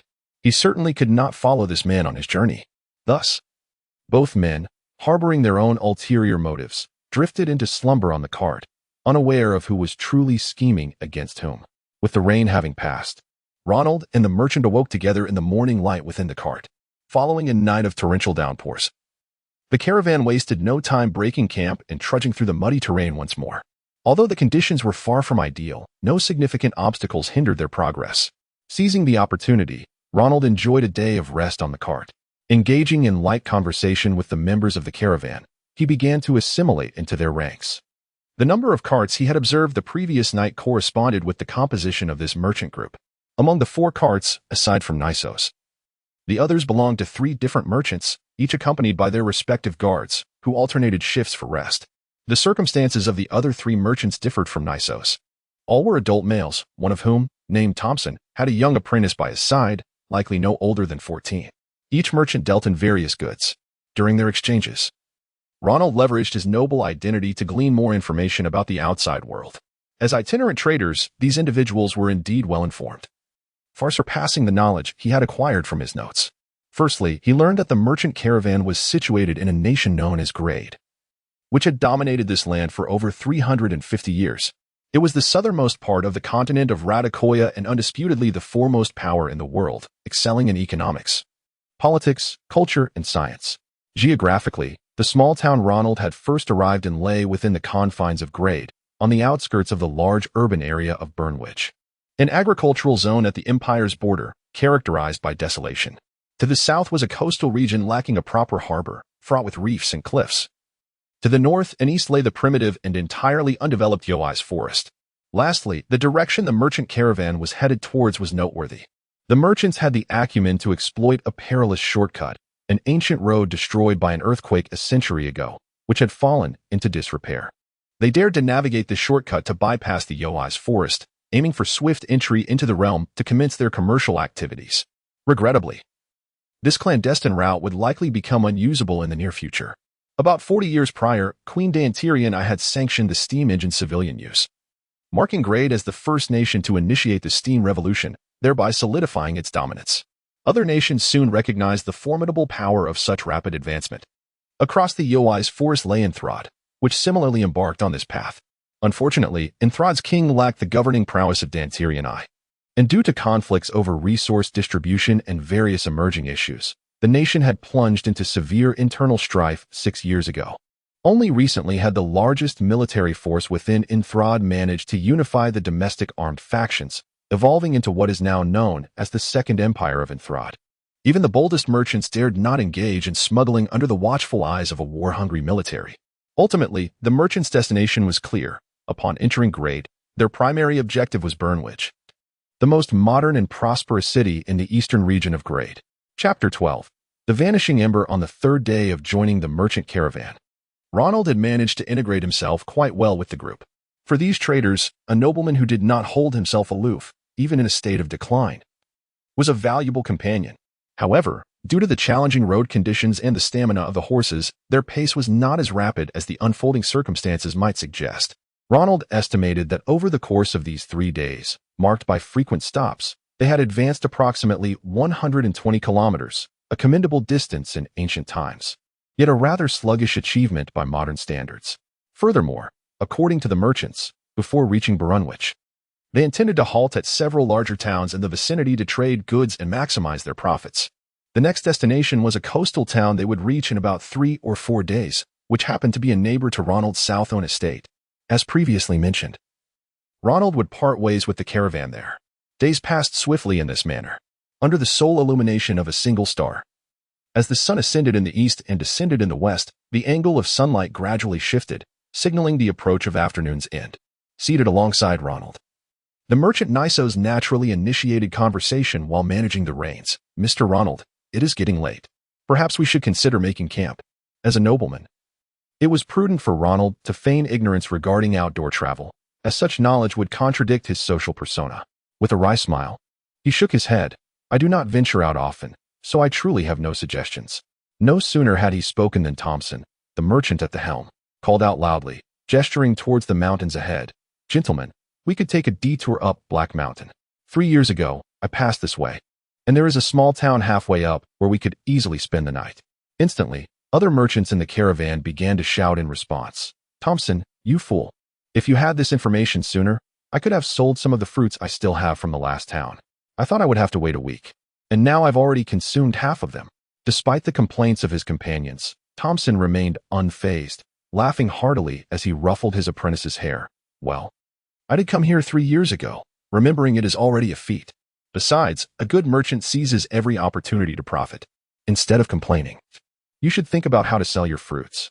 The locals 1T lack for buyers. The leftover fruits from the last town are a testament to that." "Huh, I'm going to make a fortune tonight, so don't be envious." "No envy, but do save me some of those unsold fruits. I'm still growing, you know," came a playful retort, followed by the toss of a yellow fruit from one cart to another, accompanied by the delighted squeals of a child. Observing the jovial exchanges among the caravan members, Ronald quietly turned his gaze towards Nisos beside him. "It seems Mr. Thompson is quite fond of his apprentice." "Indeed," Nisos replied with a smile, shaking his head. "For us merchants, forming a caravan and hiring guards is a rare opportunity. We usually travel alone. When faced with long treks in remote areas, the solitude can become so overwhelming that one might wish their horse could converse for companionship. Having an apprentice is truly a blessing." I see. As Ronald absorbed Nisos's explanation, his gaze drifted toward the looming mountain peaks ahead. According to another merchant, it was referred to as Black Mountain. "Mr. Nisos, have you visited Black Mountain before?" "I've heard of it, but it seems the population in the town up there is sparse, which is why I've never conducted business there." "Oh, I understand." Their conversation meandered, as shadows lengthened behind the caravan in the fading sunlight. As dusk approached, the caravan began its ascent of Black Mountain. Although it was labeled a mountain, it was not particularly treacherous or steep, merely an ordinary ridge with an elevation not exceeding 2,000 meters. The more majestic mountain ranges extended further into the depths of the forest. Thanks to the presence of inhabitants, the paths here were somewhat improved compared to before. However, they soon encountered an obstacle during their ascent. Just before the mountain was enveloped in darkness, the road was unexpectedly blocked. It appeared that a landslide of earth and stones, resulting from rain 3 days earlier, had obstructed the path. While the blockage was not extensive, it spanned several meters. Though a person could navigate through with some effort, a cart had no chance of passing. Upon witnessing the scene, the merchants erupted in frustration. "Damn it. Does this mean I can't sell my fruits? Even this backcountry road is working against me." This time, Thompson did not exacerbate the situation with further complaints. Instead, he offered words of comfort. "Gain, do not panic. The town is not too far from here. It is still possible to reach it." Thompson's reassurances had a markedly calming effect. The atmosphere had grown heavy, with dark clouds gathering in the sky. These fruits Game gritted his teeth and called out to his hired guard. "Joel, help me move that half crate of fruit. You will stay behind to keep watch tonight." "Understood." At his employer's command, Joel swiftly sprang into action, lifting the fruit crate from the cart and quickly bringing it over, flashing a sincere grin at his employer. "Mr. Gain, do you really want me on duty all night?" "Alas, my boy, we must keep moving. If possible, lend a hand to Gain. Consider it a reward for the fruits he offers you," Thompson instructed. "Of course, Mr. Thompson," the apprentice replied, and both promptly followed after. With Ronald and the other two merchants exchanging glances, he finally instructed the guard to kindle a fire before hastily pursuing the others. Once the sun dipped below the horizon, the onset of night was rapid. Furthermore, the caravan was headed westward. Shielded by Black Mountain, darkness enveloped the surroundings in no time, erasing even the faintest glimmers of twilight. Traveling in such conditions significantly hampered both speed and visibility. Besides the desolate darkness, only nearby clusters of low shrubs remained visible. As they proceeded along the winding path, the campfire behind them flickered to life, while the merchants ahead continued to grumble. Then, Ronald distinctly noticed the campfire's glow extinguish. Chapter 13 Run. Has the campfire extinguished? This is no joking matter. Although the guards left behind at the wagon encampment are not the legendary Rangers of Tales, they possess a fundamental understanding of their duties. It is utterly inconceivable for the campfire to be extinguished at this hour. Could it be that this group conspired and absconded with the cargo from the wagon? Or have the residents of the Black Mountain transformed into marauding bandits, dispatching the guards stationed there? Perhaps some unforeseen circumstance caused the fire to go out unexpectedly? In an instant, a myriad of speculations flooded Ronald's mind. Yet the encampment lay too far away, shrouded in the oppressive darkness.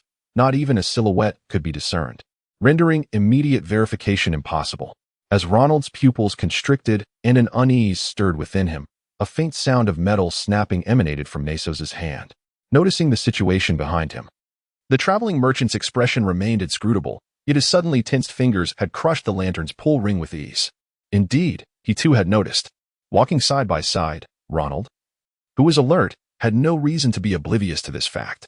Thus, in silence, Ronald and Nesos exchanged glances for a few seconds before tacitly shifting their focus forward, as if nothing had transpired. However, both men were acutely aware of the current dilemma. Retracing their steps to inspect the encampment was an impossibility. The camp, under the vigilant watch of professional guards, had suddenly plunged into darkness without warning. This was a situation that could not be resolved by mere merchants. Alerting their companions was equally futile. Such an action would undoubtedly incite panic among the ordinary folk, and once chaos erupted, it would clearly signal the potential presence of danger, revealing their awareness of the adversary and inviting a direct attack. With retreating out of the question and warnings to comrades also prohibited, how should they address this predicament? As Ronald and Nesos fell into contemplation in the silence, the others ahead remained oblivious to the gravity of the situation. Their primary conversation revolved around the treacherous mountain path, alongside concerns about whether Gain could sell his fruits. After several breaths and covering approximately 10 meters, Nesos, lantern in hand, casually initiated conversation with Ronald. "Mr. Ronald, as a nobleman, do you enjoy hunting? I've heard many nobles are now favoring firearms over traditional bows for their hunts." The merchant's steel blue eyes, illuminated by the lantern's glow, shimmered with a concentrated depth, the heightened brow accentuating his current mental state. When he spoke, Nesos was remarkably earnest. His inquiry was not mere idle chatter or an attempt to dull the surrounding danger. He was communicating intelligence and strategizing their forthcoming actions. "I have never employed such a novel contraption as a firearm. That is a privilege reserved for the city's elite. As for hunting, those memories belong to the time when my father was alive. Since my independence, I have had no such opportunities." After responding to Nesos's query, Ronald, maintaining a similarly serious demeanor, inquired, "Mr. Nesos, does your question imply a fondness for hunting?" Through their exchanged gazes, the merchant confirmed Ronald's understanding of his intent. Gradually, Nesos's expression softened, redirecting more attention toward the path ahead. "Nobles like yourself rarely have time for leisure, and as for merchants like me, it is even less so. However, I did bring some hunting supplies this time." Pausing briefly, Nesos continued, I recall once while traveling, I stumbled upon a grand noble's hunting expedition. The spectacle was unforgettable." "Were you fortunate enough to partake in such an event? Participate?" Upon hearing Ronald's inquiry, Nesos shook his head regretfully. "I fled the scene. Had I been ensnared by those guards and noble knights, it would have cost me 2 to 3 months of profit." "I see. In that case, fleeing was indeed the only option, isn't it?" Thus, their brief exchange concluded. Ronald and Nesos had successfully conveyed their intelligence while establishing their subsequent course of action. The crux of their discussion could be encapsulated in a single word: escape. In reality, within their dialogue, hunting served as a metaphor for the imminent peril they faced. Nasos had inquired whether Ronald could fight and if he had encountered similar situations before. Regrettably, Nasos indicated that although he bore weapons, he lacked combat prowess, which led him to propose the notion of retreat. Now came the question of how to flee. Simply charging forward would be tantamount to self-destruction. Thus, they were left with two remaining options: to flee into the mountains, leveraging the terrain to escape, with the extinguished lantern providing a natural shield in the night, or to hasten their pace, seeking assistance in the nearby town on Black Mountain. Although the town could harbor dangers of its own, according to Thompson, who had previously visited, the residents of Black Mountain were not particularly menacing. Contemplating these possibilities, Ronald found himself more inclined to venture into the mountains. While Thompson had spoken positively of the town and regarded its inhabitants as simple folk, one cannot overlook the fact that the road they had traversed only 3 days prior had been devastated by rain and remained unrepaired. For a remote settlement, neglecting such vital roads seemed utterly absurd. This Black Mountain town did not appear to be a safe haven. Consequently, Ronald placed greater trust in his deductions over the merchant's experiences. Under the oppressive, cloud-laden night, the air felt heavy as the small group, illuminated by a mere 3 lanterns, crept through the darkness. Particularly at the rear of the party, the two who had already sensed the looming threat perceived the surrounding shadows as an omnipresent danger, as if predatory beasts lay in wait, ready to pounce. The scant light from the lanterns was insufficient to bolster their spirits. Suddenly, someone in the front of the merchant group shouted in alarm, their voice tinged with confusion and a hint of panic. "What is that ahead? Gain, be careful." "What did you say?" "Ah." A scream pierced the night, and the group fell into a hushed silence. Not far along the path, Gain, cradling a box of fruits, had reached what should have been their destination. The planned town had vanished, replaced by an undulating sea of dark, murky fog, more oppressive than the pitch-black night. The fog obscured the heavens above and the ground below. This thick, viscous darkness was slowly creeping forward, harboring some sinister presence within, while the all-encompassing blackness felt as if it would consume the very earth, instilling a sense of despair. This was a primal instinct warning. It is perilous.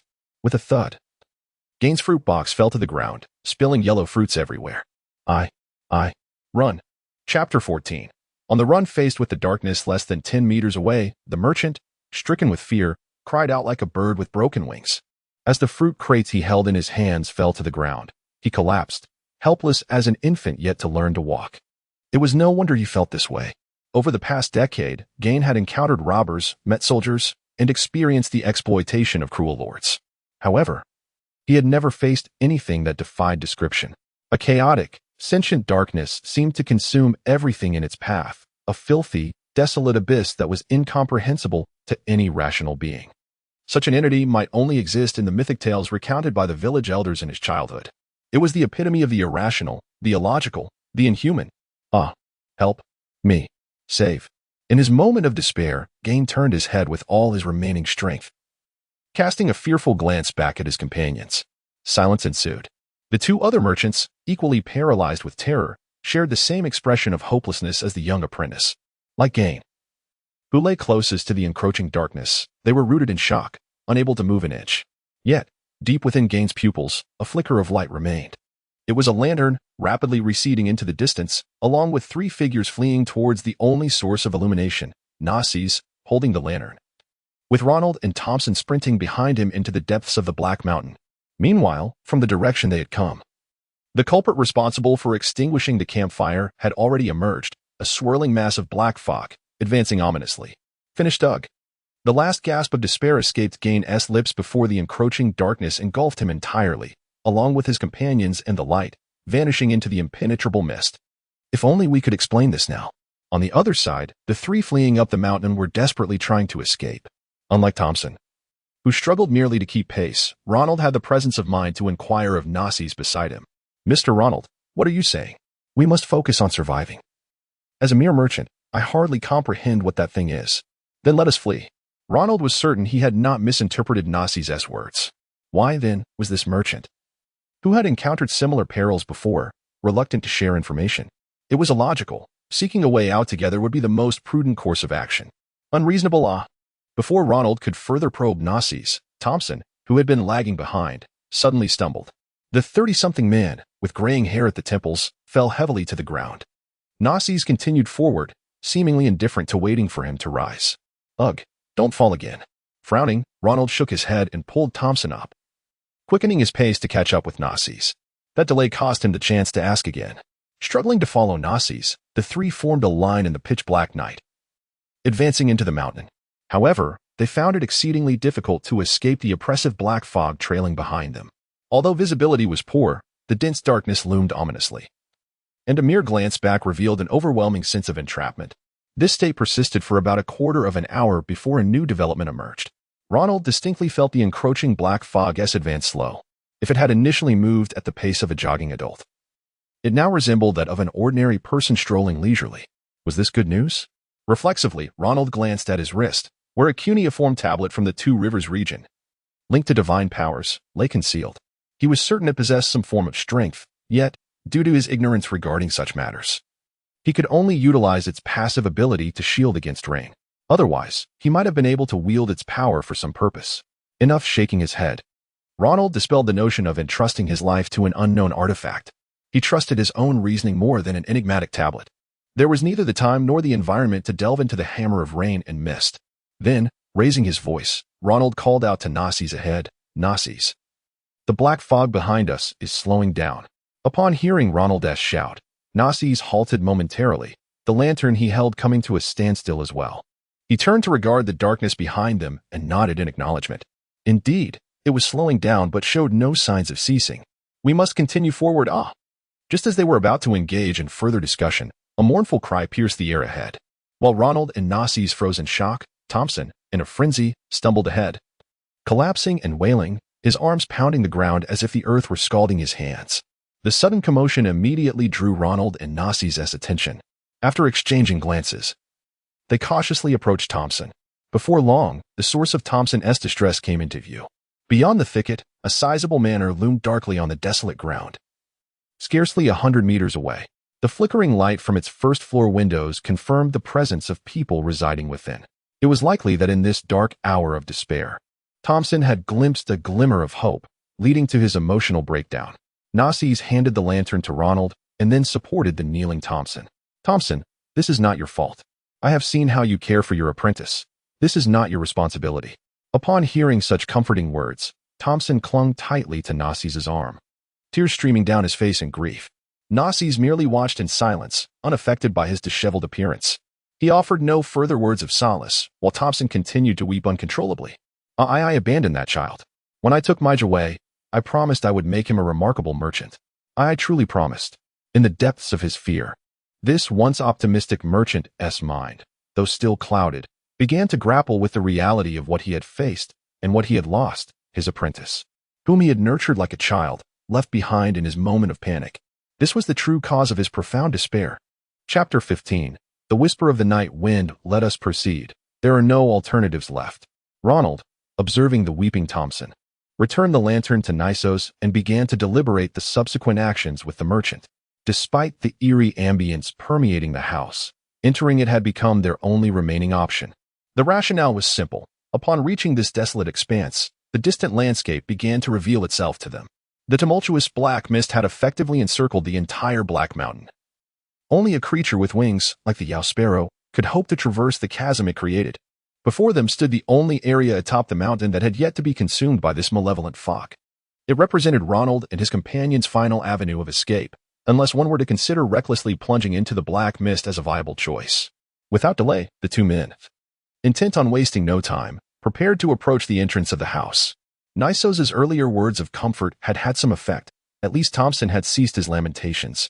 Yet, even as he stopped sobbing, the middle-aged man still lacked the courage to rise and move forward. "Thompson, can you stand? If you choose to remain here, please alert us when the mist approaches." A loud shout, or even the destruction of something would suffice. "We implore you." Upon hearing Ronald's address, Narses cast a rather intricate glance in his direction. It was neither a threat nor a persuasion, but rather a tone of request. The insinuation that the black mist may come would undoubtedly serve as the greatest impetus for Thompson to rise. Was it in that fleeting moment? Or had Narses, from the outset of comforting Thompson until this very minute, meticulously crafted such words?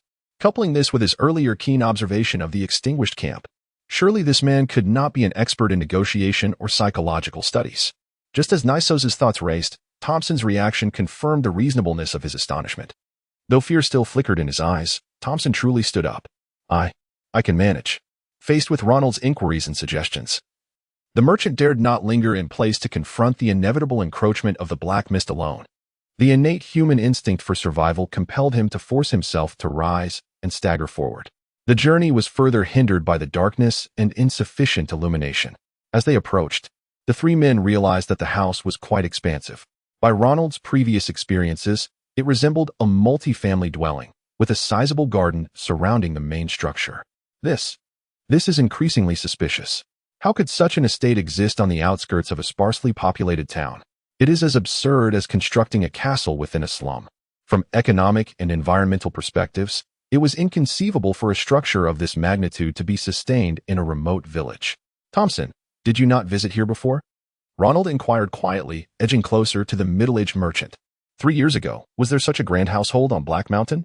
Upon hearing this question, Thompson's gaze faltered, bewildered as he regarded the estate before him. Alas, I did not lie. 3 years ago, I did indeed pass through Black Mountain. But it was merely a fleeting moment in my trading career.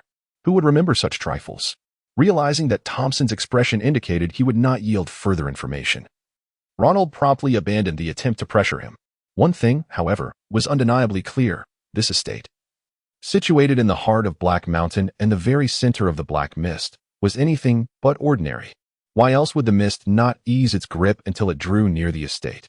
Surely, it was not out of compassion that it chose to grant them a path to safety.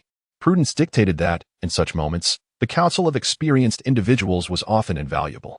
Ronald's gaze immediately turned towards Nisos ahead. If memory served, this fellow had alluded to having encountered similar events before. Sensing Ronald's approach, Nisos, with a keen awareness, spoke before Ronald could utter a word.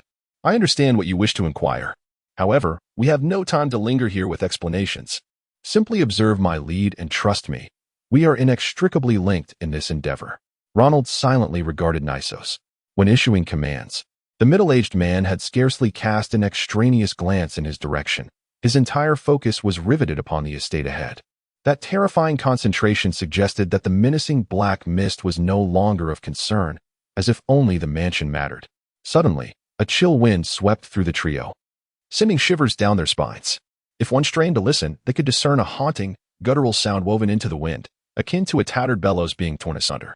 This was the plight faced by ordinary individuals, yet it did not apply to Ronald at this moment. Having endured prior experiences, he could now decipher any human text, familiar or unfamiliar, and engage in seamless communication. The voices entwined within the wind were unmistakably human wails. His recognition of them was precise. Save me. I do not wish to die. Let me cross the river, Sharon. Cursed inferno, I condemn you. The wind resonated with various expressions of despair and anguish, as though someone was enduring endless torment, giving rise to these horrific cries. Stealthily, Ronald cast a sidelong glance at his companions. Neither Nisos nor Thompson seemed to perceive the wails within the wind. They appeared to merely interpret it as a chaotic gust. As Ronald prepared to listen further to the wind's lament, the foremost figure, Nisos, had already arrived at the door of the estate, lantern in hand. He raised his left hand and knocked upon the solitary door. With a creak, the door swung open almost immediately. It seemed the occupant had been expecting them. A boy, seemingly quite young, stood at the threshold, his face reflecting the same apprehension as he gazed into the distance at the black mist. Clad in ordinary grayish-white linen, he appeared to be an average youth. You all, please come inside. It is far too perilous out here. With that, the boy stepped aside, allowing the three men entry into the abode. Under the heavy, cloud-laden night, Nisos, bearing the lantern, nodded and was the first to stride into the house. Let us proceed. Chapter 16. The vanished boy stepping into the mansion. One is immediately struck by the stark contrast between the internal sanctuary and the terrifying environment outside. The oppressive fog envelopes the mountains under the cover of night, while the air is thick with the weight of ominous clouds. Inside, however, warmth and dryness prevail, creating a serene and peaceful atmosphere. The boy leads the way, and in just a few strides, the three of them arrive at the living room on the first floor. To the left, the fireplace crackles with a lively fire, while to the right, a staircase leads to the upper levels, accompanied by a table connected to the wall. At the center of the room lies a dining table, elegantly set with pristine white napkins, steaming bowls of thick soup, and freshly baked bread. On the edge of the table, one can even see slices of meat arranged neatly. At first glance, the room does not seem to harbor any sinister undertones. Yet, a shared glance between Ronald and Nisos conveys a mutual understanding. This place is fraught with danger. Just then, the boy approaches the side table by the staircase and begins to organize the items with practiced ease. Please, take a seat and rest for a moment. I have ample food here, and considering the dangers that lie ahead, it is essential to replenish our strength quickly. Before Ronald and Nisos could respond, Thompson, as if startled by an unseen threat, interjected vehemently. You don't think we are fools, do you? In a time like this, who would pretend that everything is normal enough to eat? The atmosphere in the living room instantly thickened, as if the warmth of the fire could not stave off the chill that settled in. Thompson's outburst, though not without merit, was ill-timed. By directly highlighting the boy's suspicious behavior, he had effectively polarized their relationship. In a world fraught with external peril, such a move was decidedly unwise. After a few breaths, the boy gently set down the teapot and turned to face the trio.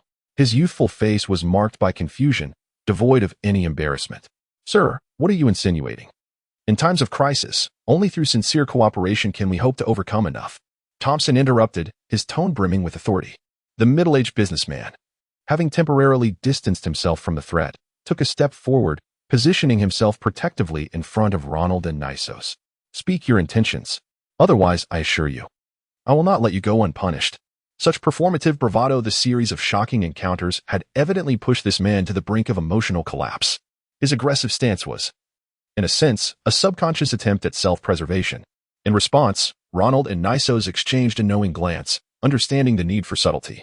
Nisos slightly shook his head, his serious gaze clearly indicating his desire to prevent Thompson from escalating the situation further. Before they could act, new developments began to unfold in the thickening silence. Upon hearing Thompson's words, the boy's expression darkened as he regarded him with a newfound intensity. Confusion gradually gave way to a sardonic smile. I wonder, why are you so oblivious to the situation at hand? Would it not be more prudent to sit down and enjoy a final feast before meeting your demise, rather than to resist futilely? Just as he was about to say more, the boy's demeanor shifted, and he cast his gaze upward. But it matters not. You ordinary folks can do nothing to alter your fate. Just wait here for your inevitable end. With a chilling finality, he pronounced their doom. And then his form began to dissolve into the air. He leaned back, as though reclining against an invisible wall, and vanished entirely. The once bustling living room was now reduced to a disquieting silence, inhabited solely by the three of them. Thud. Thompson, eyes wide in disbelief, swallowed hard, his voice trembling as he pointed to the spot where the boy had disappeared. How is this possible? In stark contrast to Thompson's shock, Ronald and Nisos acted with swift decisiveness. Nisos, intent on understanding the boy's disappearance, swiftly approached the wall where the boy had vanished, pressing his face against it in an effort to investigate. Minutes passed as Thompson remained in stunned silence, unable to comprehend what had transpired. Meanwhile, Ronald concluded his examination and confidently took a seat in the living room. Nisos, how goes your investigation? Not well, I'm afraid, Nisos replied, shaking his head in disappointment. The wall and floor show no signs of disturbance, nor are there any remnants of hallucinogenic substances. The boy's disappearance was purely a matter of his own capabilities. And you? Any findings? Nodding, Ronald revealed a matchbox he had discovered near the fireplace. A piece of good news and a piece of bad news. The good news is that there are recent signs of habitation. I found these matches in the fireplace, and they appear quite new. Recent signs of habitation, Nisos pondered for a brief moment before pressing on. And the bad news? The bad news is that, based on my observations, the number of people in this house is no fewer than 5. Nisos' brow furrowed deeper at this revelation. Can you be certain? With confidence, Ronald affirmed. The impressions left by chair legs on the carpet, the size and use of the coat rack, and the number of cleaned utensils all corroborate my conclusion. It's unlikely to be mistaken. Therefore, we are likely facing at least 5 individuals, including 2 or 3 small ones. Boom. Suddenly, a thunderous noise erupted from above, cutting Ronald's revelation short. Chapter 17. Ascending to the second floor, the living room lay enveloped in an eerie silence. Under the weight of an undeniable disturbance, everyone instinctively fell silent. The resounding crash echoed like the sound of a neighbor wielding a sledgehammer to demolish a wall at dawn. Timely and fitting. What was that noise? Finally, Thompson broke the silence. The merchant, continually shaken by the events, gazed at Ronald and Nisos with a face full of dread, cautiously pointing upwards. The bravery he had displayed while dismissing the boy had evaporated entirely. Yet, driven by instinct, he inquired of his two companions. After all, based on prior interactions, it was evident that they were of a different caliber altogether. Observing Thompson's timorous demeanor, Ronald, though slightly exasperated, began to explain. It was the sound of wood being splintered. Judging by the accompanying subtle noises, it seems a wooden door has been cleaved in half. Unfortunately, Thompson seemed unable to accept Ronald's explanation. I wasn't asking about a door. What is happening above? Could there be some sort of monster? Ronald shook his head. I cannot see through walls. Thompson was left speechless, unable to muster another word. Unlike the panicked Thompson, upon hearing Ronald's explanation, Nisos pondered for a moment before raising his head earnestly. Should we go investigate? Pointing towards the living room window, Ronald voiced his thoughts. We must go. Moreover, our time is limited. Through the window, the flickering light of the fireplace barely illuminated the encroaching darkness outside. The dense fog that had previously consumed their caravan and companions continued to inch closer, slowly but surely. Though the process was gradual, it instilled a palpable sense of dread and danger. Based on the current pace of the fog, it would reach the estate's edge in approximately an hour. Ultimately, the all-consuming darkness would envelop the entire Black Mountain. By then, it was unlikely that anyone would come bearing hot soup or food to welcome them. All right then, Nisos sighed, resigned to the turmoil of their journey, and placed the lamp upon the table. He tucked his right hand into his coat and led the way towards the staircase on the right side of the house. Without hesitation, Ronald followed closely behind. Merchants are driven by profit. Since gain is unwilling to forfeit those fruits, it is only natural to encounter such circumstances. Indeed, as Nisos and Ronald ascended the stairs to the second floor, Thompson remained rooted in place, a stark contrast to their calmness. Listening to their exchange and observing their movements, he found himself baffled by their actions. Why, in the face of danger, were these two seemingly casual, strolling towards the impending crisis? Nisos, are you all trying to court death? Before disappearing around the corner of the staircase, Nisos caught Thompson's voice. He paused, reflecting on their near month-long acquaintance, and finally spoke. Remaining here in a daze is the path to certain death. Thompson, think it over.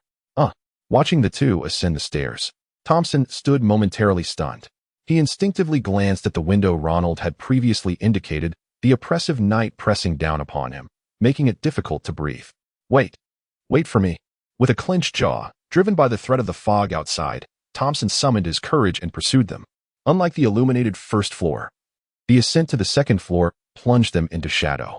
Though they could still make out shapes, distinguishing colors became impossible.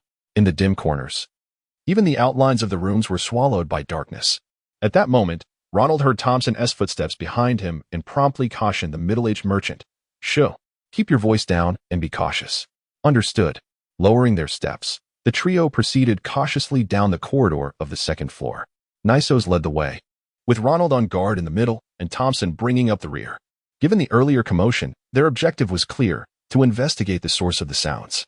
In less than a minute, they arrived. Where a door had once been, now stood only an empty frame, the lock shattered and flung inward. A woman's voice emanated from the room beyond the broken door. Come out, my dear. Why are you hiding from me? Is my dinner not to your liking? Your beloved child is right here before me. At that moment, a younger girl's voice pleaded. Mom, please stop this. Be quiet. Boom. Another thunderous noise erupted, accompanied by the sound of shattering objects and the girl's terrified scream. The ominous voice returned. Hee, just stay put. Once I deal with your father, we shall have all the time in the world, my dear child. Amidst sobs, the young voice continued to plead. Please, Mom, spare me. I never intended to oppose you. Soft, measured footsteps approached, heading towards the door. In an instant, Nisos and Ronald realized the imminent danger and shouted simultaneously. Hide. Don't let her see you. Retreat. Faced with starkly divergent choices, Nisos, after a brief hesitation, discerned that Ronald's instinct was correct. The individual conversing was evidently searching for something. Hiding nearby would greatly increase their risk of discovery. They could not hide. They had to withdraw.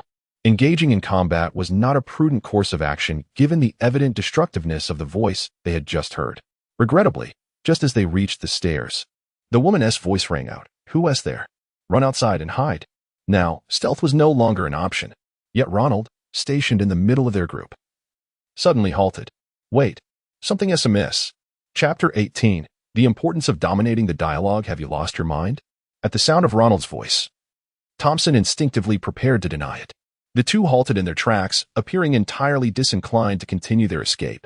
You two, Thompson intended to speak, but Ronald interrupted him. Keep your voice down. The fellow above hasn't he pursued us? It's safe now. Listen closely. Listen to what? A puzzled expression emerged on Thompson's face. However, it quickly morphed into shock as, upon heeding Ronald's advice, he discerned an indistinct voice whispering in his ear, which soon crystallized into a clear male tone. Halt. Esteemed guests, if you would, please heed my humble request. A dying man's final wish. Someone was speaking inside his head. Stumbling back 3 steps until his back pressed against the porch, feeling the shape of the doorknob, Thompson trembled as he queried, "Are you human or ghost?" I said quiet. This time, even the most amiable of temperaments could not allow Thompson to interject further. A sharp rebuke silenced the merchant. As Ronald decisively seized the floor, "Before you present your request, introduce yourself. After all, your wife and daughter are waiting for you upstairs. Allow me to introduce myself." The unknown gentleman began. The air fell silent in an instant, save for Nisos, who was scanning the surroundings as if searching for something. After several breaths, just as Ronald began to doubt whether the man could hear him, the voice returned. "Gentlemen, I harbor no ill will towards you. I care not whether your intentions are benign or malevolent. Even if you plan to crack our skulls and feast upon our brains, you must clarify your origins at once." With unprecedented assertiveness, Ronald's tone left no room for negotiation. He was acutely aware that at such a moment, the reins of dialogue must be firmly in his grasp, allowing no leeway to the other party. Only thus could they maximize their advantage in their perilous environment. "Correct, Nabo. That is my name." "Very well, Mr. Correct," Ronald replied, his voice steady. "You may now articulate your request. I implore you to rescue my daughter. As you witnessed on the 2nd floor, her mother has been wholly transformed into a creature controlled by power, utterly unlike the beloved wife I once knew. As a father, this is my sole request. Please save my daughter." On the surface, Ronald remained impassive, yet internally he had already formed a judgment. Too suspicious. The seemingly straightforward narrative bore scrutiny, revealing numerous inconsistencies. However, there was no time to dwell on this now. With a sigh, Ronald continued, "Then, as compensation, enlighten us on how to escape the black mist." The man's voice instantly turned incredulous. "How do you know?" "Of course I know. Since you could locate us on the 2nd floor. You must also perceive the black mist outside. Moreover, your powers must be intrinsically linked to it. Otherwise, there would be no reason for the mist to slow upon nearing this place. Naturally, I do not wish to inquire further. Simply state the method of escape from the black mist, for the benefit of both parties." Isn't that a bit too aggressive? Upon hearing Ronald's pressing insistence, not only Nisos but even Thompson, lingering by the porch, harbored such thoughts. What if? No, it was certain that the man would harbor resentment. They were the ones ensnared in a dire predicament, and this man's voice was akin to a final lifeline. This dialogue was exceedingly perilous. Yet, the facts spoke for themselves. Ronald maintained complete control over the conversation. Under such forceful verbal pressure, the other party did not retaliate. Merely hesitating for less than half a minute, the man's voice emerged once more. "Very well. I can divulge how to escape the black mist. But you must rescue my daughter." "Please proceed," Ronald nodded. Immediately, the man began recounting the events atop the mountain, as you surmised. "Our family's powers derive from a grimoire, and the black mist outside is a consequence of the book's uncontrolled forces. Both my wife and I have succumbed to the grip of the grimoire, leaving my poor daughter as the sole beacon of hope. Given that I hold the grimoire, I can ensure my wife cannot breach the living room. Thus, if you can rescue my daughter from the 2nd floor and depart this estate, I shall promptly destroy the grimoire. In doing so, I shall perish alongside my wife when the grimoire collapses. You two shall escape the black mist safely, along with my daughter. What say you?" Ronald's expression darkened, nearly succumbing to an outburst of invective. The lack of sincerity was glaring. The man's words were riddled with logical fallacies more abundant than water from a sprinkler. What sort of individual could utter such foolishness with a straight face? Yet, just as Ronald furrowed his brow, pondering how to steer the dialogue forward, Thompson unexpectedly interjected from the porch. The distance was too great. This time even Nisos could not intervene in time. "Mr. Correct, you ought to tell us how to rescue your daughter. The powers of your wife are not something we 3 ordinary men can contend with. By the great name of the Creator, should we manage to escape, we shall fulfill our promise." The atmosphere in the living room fell eerily quiet. After a tense silence of several seconds, the man's voice spoke again. Very well, gentlemen. The matter is quite simple.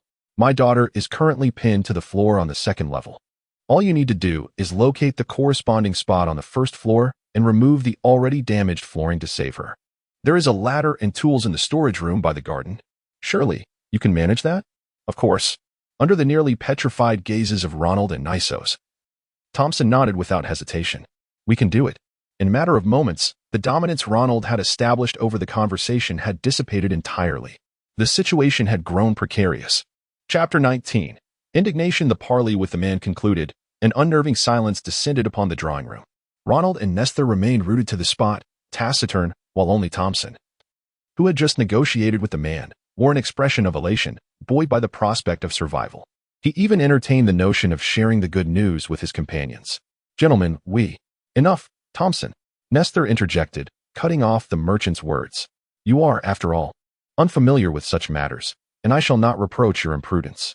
However, I implore you, refrain from acting unilaterally henceforth. Confronted with Nestor's unequivocal rebuke, Thompson was initially taken aback. Soon, however, the middle-aged merchant, presuming to have grasped the situation entirely, adopted an expression of enlightenment. Nay, Nestor, you mustn't think that way. Abandoning our comrade to flee was one thing, but now that we can clearly aid this pitiable father and his daughter, why decline? In Thompson's estimation, Nestor and Ronald intended to abandon the pair and abscond on their own. Truly preposterous. TCH. Nestor spat on the floor in vexation, striding towards Thompson with haste. Before the merchant could react, he seized the man's collar in one hand, hoisting the middle-aged man from the floor with brutal force. I say, do you have a death wish? Aghast, the bewildered Thompson fixed his gaze upon Nestor, discerning in his comrade's steely blue eyes unadulterated fury, and a latent homicidal intent lurking beneath. Nestor, what do you intend? Release me at once, I beg you. Are we not companions?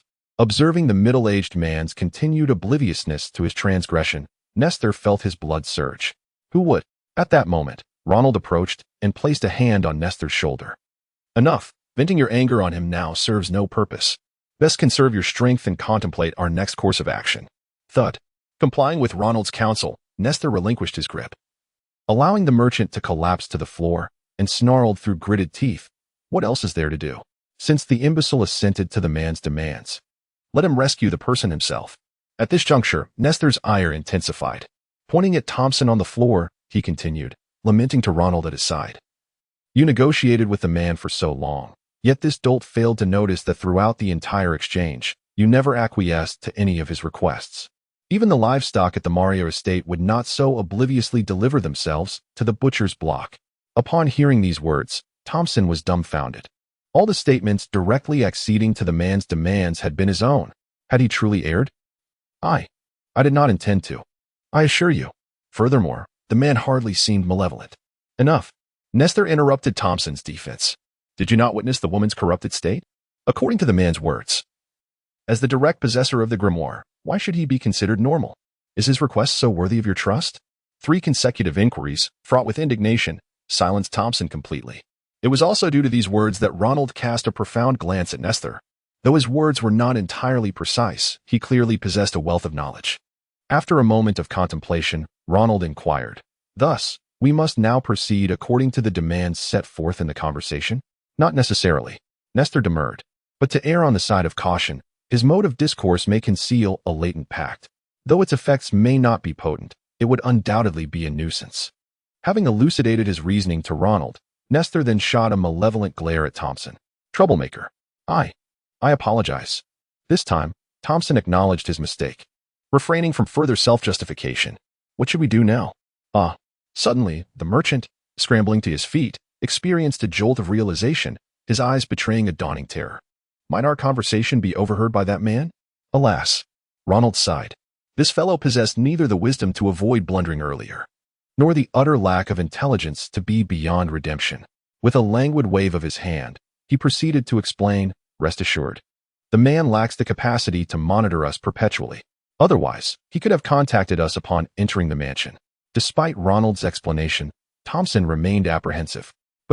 There is no but, Ronald interrupted, shaking his head. Reflect carefully upon when the man contacted us. When, during our escape, more precisely, Nestor interjected, lending his assistance to the interrogation. It was after we roused the deranged woman, subsequent to her commotion, that the man contacted us. Furthermore, he continued, if he were capable of monitoring us at all times, he would theoretically possess perfect awareness of his wife's movements. In that case, would he require our assistance in rescuing his daughter? This explanation brought complete clarity to Thompson. Thus, as long as we refrained from causing any disturbance, we should be able to avoid attracting his attention. Nestor was somewhat speechless, but nonetheless nodded in agreement. You could interpret it that way. Very well.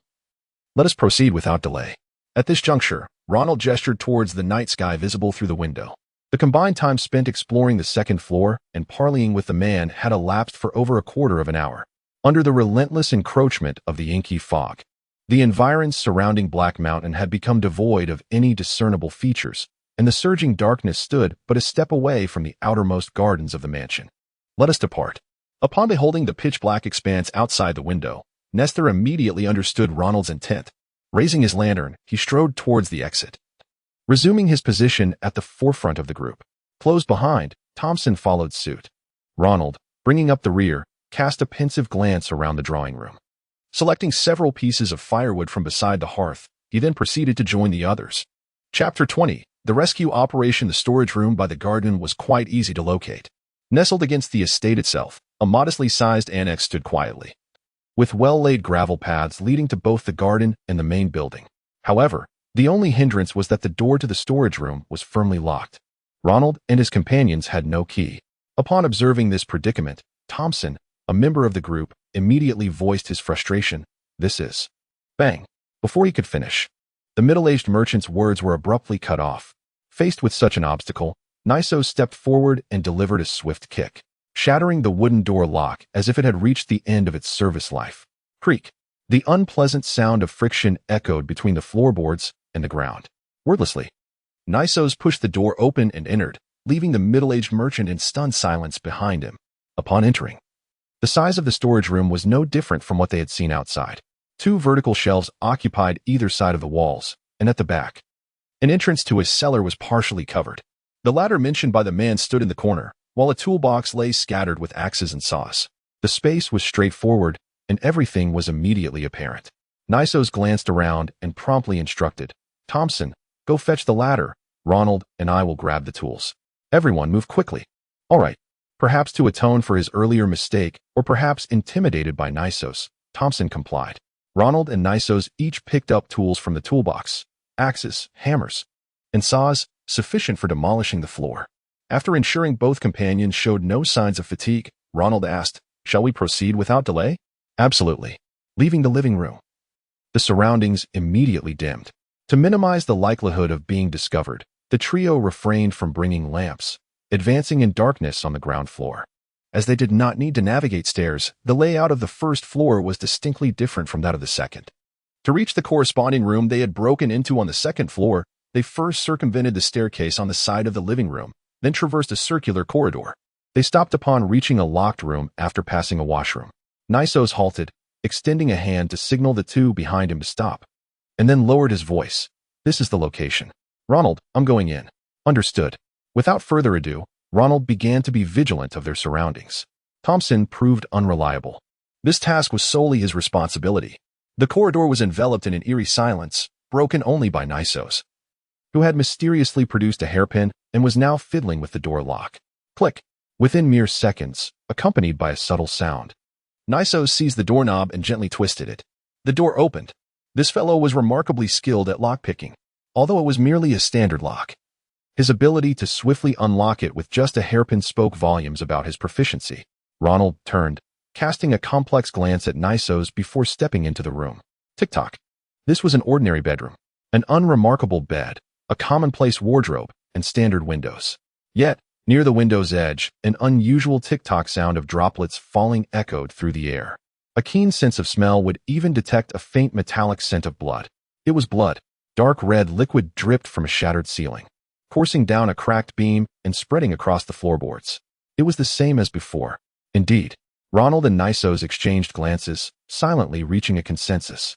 They recalled the earlier incident on the second floor, where the mother had subjected her daughter to abuse and confinement, accompanied by the sound of splintering wood. Now, on the first floor, everything became evident. The mother had gruesomely impaled her child to the floor with that very beam. However, there was no time for lamentation over such cruelty. Time was of the essence. Thompson, bring the ladder. Okay. As he positioned the ladder by the window, Thompson hesitated when he noticed Nisos and Ronald casting him peculiar looks. What is the matter? Shouldn't we just carve out a gap around this beam to allow passage? Isn't that sufficient? Faced with their strange expressions, Thompson cautiously inquired. Subsequently, Ronald covered his face with his hand. He truly preferred conversing with the astute. You don't genuinely believe we should dismantle the floor as that man suggested, do you? Isn't that the plan? Thompson still appeared puzzled. As Nisos opened the window to climb out, Ronald clarified, making noise by breaking the floor will inevitably attract that woman. We need to set the ladder outside and directly ascend to the second floor to rescue the child. Huh. Blinking in surprise, Thompson pressed on. But then why are we acting inside the room? Wouldn't it be better to bring the ladder directly from the storage room? Because the second floor window is visible from the first floor. Ronald explained, exasperated. He had no intention of continuing to engage the merchant with a companion like Nisos. The middle-aged merchant felt utterly inadequate. Yet, in reality, individuals like Thompson were far more common. One could only say it was understandable. Following Nisos outside, the two swiftly positioned the ladder. With the merchant steadying it below, they climbed up to the second floor. Through the window, the scene inside was clearly visible. Following the mother's rampage, the room was devoid of any intact furniture, resembling a den of wild beasts. Close to the window, a girl in a white dress lay on the ground. Just as Ronald had surmised, she was impaled through the shoulder blade by a broken chair, her blood staining the surrounding area, rendering her nearly immobile. Yet, despite her plight, her bright eyes remained fixated on the window, awaiting her saviors. Chapter 21. It's a monster. Beneath the cloak of night, Ronald and Nisos stealthily entered the room through the window.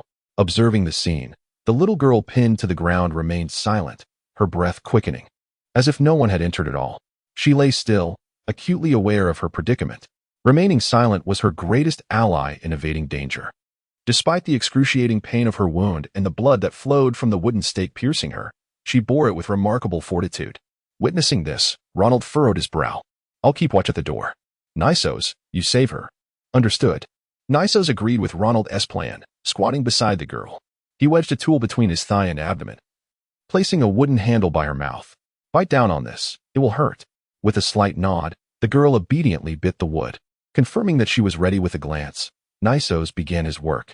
The sound of sawing wood echoed softly under Nisos's careful control. The girl did her utmost to stifle any cries that might draw attention.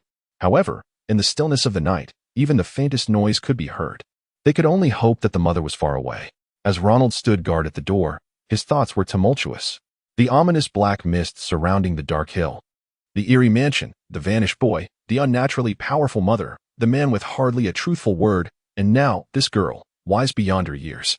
Though he had formed a rough estimate of their situation, many mysteries remained, with danger looming all around him. To think that all of this began with a traveling merchant hoping to sell half a box of fruit? With a complex expression, Ronald shook his head. What an unreasonable world this was. Suddenly, a faint sound reached his ears. Had it not been for the oppressive silence of the night, Ronald would never have noticed it. Alarmingly, the sound originated from a distant room on his left, not from the sawing behind him. In an instant, Ronald deduced that it was the sound of hard-soled shoes on wooden floors. No one would be stamping their feet at such a time. The woman was nearby. Quickly turning, Ronald signaled to Nisos, who was still helping the girl, and stealthily moved toward the sound. Danger. Nisos, already multitasking, paused, instinctively sensing Ronald's urgency. In the darkened room, the only sounds were the girl's labored breaths and muffled whimpers. Despite her efforts to endure, the pain of the wood being sawed through her body was inevitable. Raising his hands, Nisos gestured towards the wooden stake in the girl's shoulder, then pointed to the window behind them. The meaning was clear after their earlier efforts. The wood could now be broken. Nodding through her sweat and pain, the girl agreed. Nisos pressed his hands firmly against her back, gripping the fracture in the wood. Knowing precisely how to proceed, he exerted a sudden force. With a crack, the wood splintered, the sound piercing through the open door and into the stillness of the night. The woman searching for her husband on the second floor immediately sensed the disturbance. A twisted smile crept across her blood-stained face. My dear child, what are you doing? With a thunderous crash, she charged forward, heedless of the corridor. The walls crumbled under her unrestrained strength as she barreled through 3 rooms in mere moments. Arriving at the room where Ronald and the others were, she beheld the scene before her, the blood-stained floor and her daughter missing. By the open window, 2 unfamiliar men were preparing to escape. In the darkened room of swirling wood shards, their eyes met. Without a moment's thought, she crushed the broken door panel beneath her foot and charged at the 2 men with a ferocious punch. Jump! Ronald and Nisos, now aware of the woman's approach, had little choice. Her brutish entrance was unmistakable, and the next moment, like a rampaging elephant, she bore down upon them. Any blow from her would surely prove fatal. In a heartbeat, Ronald heard 3 explosive sounds. As the unstoppable woman advanced, Nisos leapt toward Ronald, propelling them both through the window. Simultaneously, he drew a revolver from his coat and, back to the enemy, fired 3 quick shots in the air. Each bullet struck true. In an instant, 3 rounds pierced the woman's skull. The next moment, Ronald and Nisos crashed to the ground. The force of the impact was so great that Ronald felt the blunt angle of her skull beneath him. Then, an even more astonishing sight met his eyes. The woman they had jumped from the window to escape was still standing there, unperturbed. Blood gushed from 3 wounds on her face, yet she remained unaffected. In that moment, Ronald grasped a terrifying truth. She was a genuine monster. With a crack, the sound of wood and glass shattering filled the air. The woman effortlessly broke the window before her, grasping sharp shards in each hand, aiming them at the girl on the ground and the intertwined figures of Ronald and Nisos. With a fierce throw, she unleashed the deadly projectiles. Ignoring the agonizing pain in his abdomen, Ronald realized the woman's intent. Summoning the strength he had used to grab discounted chips at the supermarket, he wrapped his arms around Nisos, rolling on the ground. In the next moment, their figures vanished amidst the garden's foliage. Chapter 22. The strange mixture. Standing by the window, Mother gazed at the 2 figures vanishing into the garden, instinctively touching the scars on her face. Though there was only a minor wound at the front entrance, the bullet had pierced through her skull, colliding with the hard bone and tearing through the soft brain tissue, ultimately exiting at the back of her head and creating 3 ghastly bowl-shaped injuries. At a glance, it even gave the impression that her skull might shatter entirely. As she felt the extent of her injuries, the previously fierce glint in her eyes turned to bewilderment. What is happening to me? She glanced down at her hands, which were leading her further into self-destruction. What is this? Just as she began to question herself, the muscles beneath her skin suddenly began to swell. The intense pain and pleasure, overwhelming to the point of drowning her self-awareness, surged through her body with astonishing speed. In an instant, it robbed her of any fleeting chance to regain her senses. Upon reopening her eyes, the whites of her eyes were completely consumed by a vivid crimson, covered in blood, with red pupils and black hair. The figure emanating a dangerous aura by the window had entirely lost its human essence. A sound emerged from her lips, indistinguishable as laughter or gasping. With deliberate steps, it slowly faded into the darkness beyond the window. Meanwhile, at the outer edge of the garden, which was nearly engulfed by the black mist, Ronald was awkwardly leaning against a bush. Having just exerted himself to push the 2 away, his already injured waist was further aggravated, not to mention continuing to act. Even standing up was now a luxury. In contrast to the incapacitated Ronald, Nisos appeared relatively unscathed. The middle-aged man now crouched before Ronald, pressing his hand against the latter's waist to assess the damage. How do you feel, Ronald? It hurts. Nisos shifted his position. What about here? It still hurts. Nisos moved again, and this still hurts. Their gazes locked in the darkness. Nisos nodded with relief. The situation is not too dire. Ronald, panting heavily, retorted, Not too dire? I am utterly incapacitated. It's merely soft tissue damage. At least your spine and internal organs are intact, so your injuries are not life-threatening. As he conveyed this information, Nisos pulled up Ronald's shirt entirely, then produced a silver object from his pocket and pressed it against the injured area. It may hurt initially, but bear with it. Ronald inhaled sharply. As the sharp object pierced his body, a cold liquid flowed into him from where Nisos pressed. Then, something incredible occurred. In just 2 or 3 breaths, Ronald distinctly felt the pain begin to dissipate. The agony in his waist vanished completely. Could he move again? What kind of miraculous remedy is this? Instinctively, Ronald inquired. What is this? It's more effective than a nerve block. It's a diluted mixture of snow toad venom combined with some herbs. While it cannot heal your injuries, it can numb and obstruct bodily functions, allowing you to move freely within a week. Wait a moment. Nisos abruptly interrupted himself, gazing at Ronald with curiosity. What is a nerve block? It's an injectable anesthetic. Its pain relief efficacy pales in comparison to yours. As Ronald explained, he attempted to stand. The results aligned with what his companion had said. This somewhat disgusting mixture worked wonders, making even the abrasions on his arm feel more intense than the pain in his waist. Turning to Nisos, Ronald slowly said, now that it's just the two of us, you can surely explain the situation regarding the black mist and the villa, right? I've deduced quite a bit, but I still require further information. Upon hearing Ronald's question, Nisos casually responded, oh, you mean you don't know? Oh no, a landmine.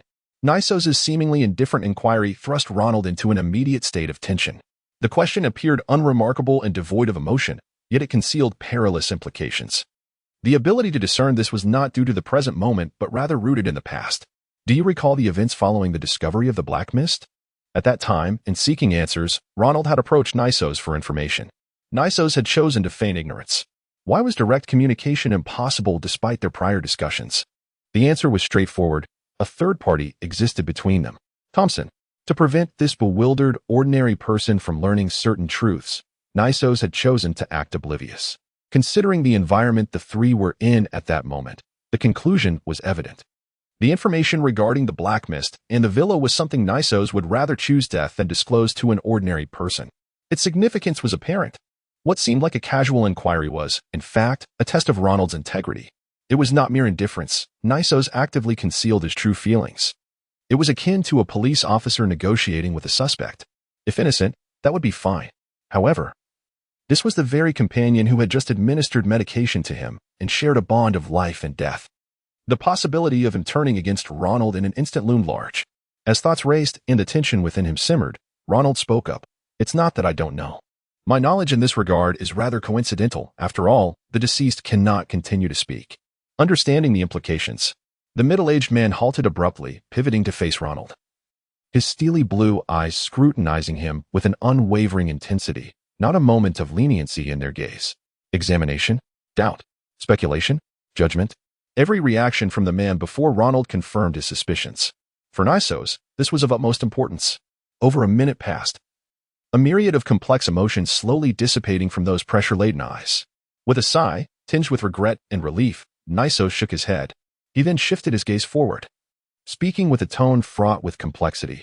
Engaging with someone as astute as you can be convenient at times, yet it can also be quite a headache. In any case, listen closely to what I have to say next. Chapter 23. The alienation of the world. The situation is rather straightforward. Essentially, the master of this estate inadvertently acquired a genuine grimoire, and in their ignorance, they began to circulate it among one another, resulting in the number of seeds reaching a critical threshold. The eventual consequences of this action are evident. As time progresses, the process of alienation within the world accelerates dramatically. To be frank, Ronald was utterly perplexed. As he approached the villa under the cover of darkness, Nisos was indeed explaining the specifics of the matter to him. However, this introduction, predicated on the notion that both parties possessed some foundational knowledge, was somewhat elusive for him. It was not that he could not grasp the meaning of the words. Rather, certain specific terms eluded his understanding of their true significance. For instance, the notions of seeds and world alienation. Those who have perused the grimoire become seeds. But what characteristics do those who become seeds possess? And what extent of abilities do they hold? When the number of seeds reaches the threshold, the world will begin to alienate after a certain period. What exactly is that number? And what is the duration? What does the alienation of the world itself signify? Does it merely manifest as the dark mists of Black Mountain? No matter how astute Ronald was, he could not deduce the answers he sought from this. Then, Nisos noticed. Ronald, upon hearing his words, did not pursue further inquiries. The perceptive Nisos immediately comprehended everything. Consequently, this enigmatic trader continued. The key to becoming a seed lies in understanding knowledge related to the mysterious realm. Individuals like you and me, situated within the industry, are inherently seeds. Those who initially know nothing but then unexpectedly read a genuine grimoire can also become seeds. The seeds themselves do not confer any special abilities. The crux lies in their numbers. With this clarification, Ronald began to understand. The so-called seeds are merely individuals who possess knowledge of the mystical arts, not necessarily endowed with superhuman powers. After a moment of feigned contemplation, Ronald ventured to ask further. Wherein lies the significance of the number of seeds? And what does the alienation of the world specifically entail? Sighing with a look of as expected, Nisos refrained from elaborating further and succinctly continued his explanation. The number of seeds, more precisely, the proportion of seeds within the population. In a small town, having 3 to 5 seeds poses no problem. For instance, in the capital of Grade, Springs, a metropolis with a population exceeding several 100,000 can accommodate thousands of seeds. However, once this number reaches a certain level, say, exceeding a double-digit figure in a 100-person town, the alienation of the world will commence. The speed of this process transforms from slow to rapid after approximately 2 weeks. The land will irrevocably descend into a mystical realm, leaving no chance for salvation. Ronald immediately took note of a new term, mystical realm. However, before he could articulate his confusion, Nisos interjected. Let me clarify for you. During the process of alienation, those already ensnared within it are incapable of perceiving the transformation. It is as if fish are flying in the sky, or tables in their homes are moving of their own accord, or bizarre magical creatures emerge unexpectedly, with tonight's dinner consisting of their own organs. Various phenomena that far exceed reality will become the common knowledge of the alienated region, and the residents themselves will accept these absurdities as if they were the natural order of things. A complete descent into a mystical realm signifies that this area has fundamentally completed the process of alienation. After listening to Nisos' account, Ronald contemplatively surveyed the surrounding dark mist. If that is the case, then this black mountain is less than an hour away from fully succumbing to a mystical realm? Shrugging his shoulders, Nisos' expression turned sour as he scolded. So, how can we say that we arrived just in time? Had we come a day later, I could not have brought you into this cursed place. Everything makes sense now. The more individuals who are aware of the knowledge of the mysterious realm, the more perilous the world becomes. Even more alarmingly, those within it remain oblivious, accepting it as common knowledge, leaving them with virtually no capacity for resistance. In such a world, those involved in the mysterious realm will inevitably guard the dissemination of knowledge with the utmost vigilance. Not only for the sake of others, but even for their own survival, they must exercise extreme caution. After pondering for a moment, observing Nisos' expression for the first time, Ronald waited a while before continuing. Given this premise, how should we, as seeds, navigate our journey alone, as we are undoubtedly at a 100 ratio? You need not worry about that. In response to Ronald's query, Nisos was notably more relaxed than before. The total number of individuals is limited, and as long as it does not exceed a 100-person team, even if everyone is a seed, it will not trigger alienation. Ronald's expression reflected exasperation. So, in a town of 100 people, if there are more than 10 seeds, alienation will commence. Yet if the population is less than 100, it is perfectly acceptable for everyone to be seeds? Precisely. Nisos nodded assertively, then patted Ronald on the shoulder with an expression that conveyed, "You look just as bewildered as I did when I first learned this. The world itself operates on such irrationality and illogic." Fine. Just as one cannot control the laws of physics, Ronald could only accept this absurd premise with silent resignation. Returning to the main issue, in the current situation, how should we save ourselves? It's quite simple. Upon hearing Ronald's question, Nisos' expression turned serious once more, stating that there are 2 methods to address the situation. First, we could charge indirectly. If we eliminate each of the seeds supporting this alienation one by one, the root cause of the alienation will naturally cease. After reflecting on the terrifying power of the earlier woman and the fearless demeanor of the 3 armed individuals, Ronald decisively shook his head. Perhaps you should elaborate on the second option. Nisos continued. We must locate the grimoire that has endowed them with knowledge. According to that man, if we can control or destroy that archetypal grimoire, we may at least find a way to escape from here. Chapter 24. Divergent Choices. The archetypal grimoire spoken of by Nisos is undoubtedly the same tome mentioned by the man before. However, does the prefix archetypal imply something more? Indeed, it refers to the archetypal grimoire. Sensing Ronald's bewilderment, Nisos continued. Only the archetypal grimoire can endow these ordinary individuals with such formidable power in a brief span of time. To my knowledge, nearly all existing mystical factions across the globe trace their origins back to these enigmatic and potent grimoires. This is undeniably the pinnacle of magical artifacts. Yet, upon hearing this explanation, Ronald found himself even more perplexed. But isn't the world's aberration based on the seed? What does this have to do with our destruction of the grimoire? At this, Nisos fell silent. After a brief pause, he spoke again. Grimoires of archetypal status possess powers beyond human comprehension. The strength displayed by the individual in the mansion is undoubtedly linked to that archetype. Therefore, the destruction of the archetypal grimoire would result in the collapse of this power connection, leading to the demise of those humans and thus resolving the issue of the seed and aberration. Oh, I see now. Ronald realized that had he not posed the question, Nisos would have overlooked this explanation. The man was evidently holding back. Then, a gruesome scene unfolded before them. From the second floor, a horrifying trail of blood cascaded from a completely shattered window, the stench of fresh blood extending 5 or 6 meters outside the villa. At the end of this blood-soaked path lay a grotesque mass of dismembered remains, contorted into a ball by sheer violence, with pale bone fragments visible upon its surface. It was difficult to fathom the degree of torment its owner must have endured in life, even having witnessed some harrowing scenes before. Ronald felt a wave of intense discomfort wash over him, both physically and psychologically. After a moment of silence, he pointed at the remains. That S. Thompson, the fabric over there is a fragment of the brown coat he was wearing. Indeed, what a pity, Nisos remarked, his expression unperturbed as he approached the remains for inspection. However, it soon became evident to him that there was nothing of value to be found amidst the grotesque mass. Turning back to Ronald, he gestured for him to follow. All right, let us proceed inside. Time waits for no one, and the black mist draws ever closer. As Nisos turned to enter the house, he noticed Ronald had not followed. Looking back, he was met with an intriguing sight. Just as he had inspected the corpse, Ronald was now squatting before the gruesome mass, even forcing himself to sift through the remnants with discomfort. Ronald, there's no need to force yourself to examine that. There's nothing of significance. Upon hearing Nisos's call, Ronald finally stood, following him into the house. The flames in the fireplace remained as warm as ever. Aside from the two of them, Ronald and Nisos were the only living beings left in the living room. After scanning the surroundings to ensure safety, Nisos swiftly began retrieving items, neatly arranging them before both himself and Ronald. He produced 2 identical silver metal daggers, their blades and handles seamlessly integrated, decorated only with floral and vine engravings. Alongside them were 2 oval metal capsules, the same size as buttons, identical to those he had used to treat Ronald's wounds earlier.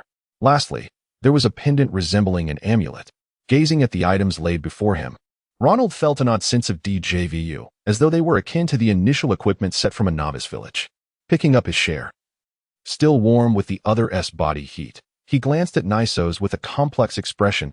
Aside from the 2 healing potions, the rest of these items must possess some significance as well. Nisos nodded. The dagger's engravings have been specially treated, allowing it to deliver deadly effects against certain unique creatures. As for the pendant, it is meant for you. It can stabilize your mind under extreme conditions, but it is a one-time use. Stabilizing the mind under extreme conditions, a dagger effective against unique creatures, as Nisos explained. A dire premonition began to loom in Ronald's mind.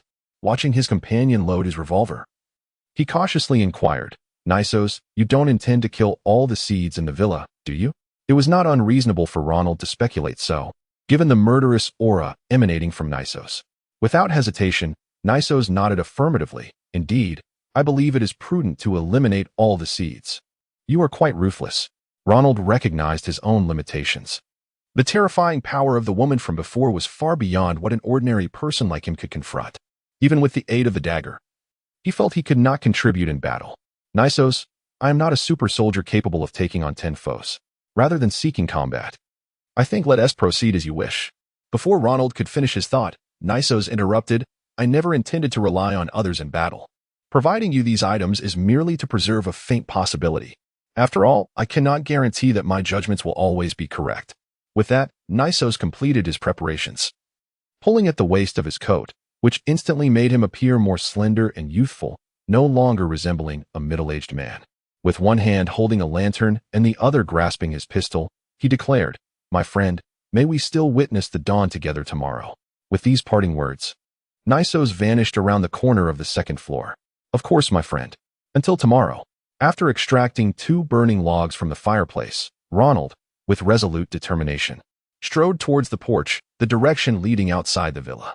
Much like Nisos, who chose to trust in his own ability to fight, Ronald too placed faith in his judgment. Chapter 25.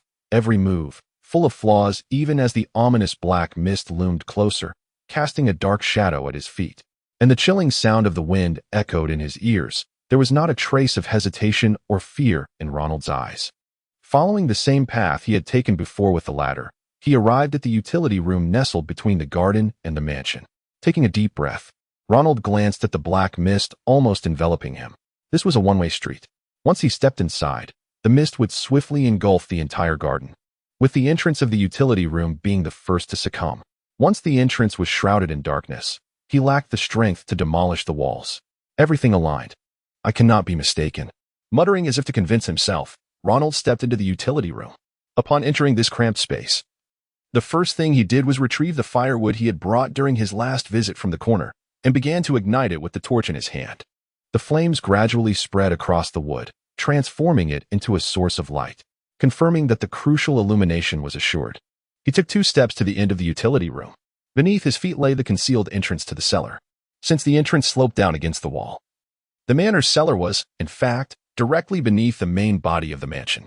This was where Ronald deduced the true location of the magical tome was hidden. With a decisive motion, he lifted the hatch covering the cellar entrance and cautiously lowered his burning torch into the abyss below. The flames flickered steadily, indicating that the air was breathable. Just as Ronald was about to descend into the cellar, he suddenly halted, sensing a presence. "Are you not coming out?" he inquired, glancing around with a calm smile. "If you don't attempt to stop me now, you shall find no further opportunity."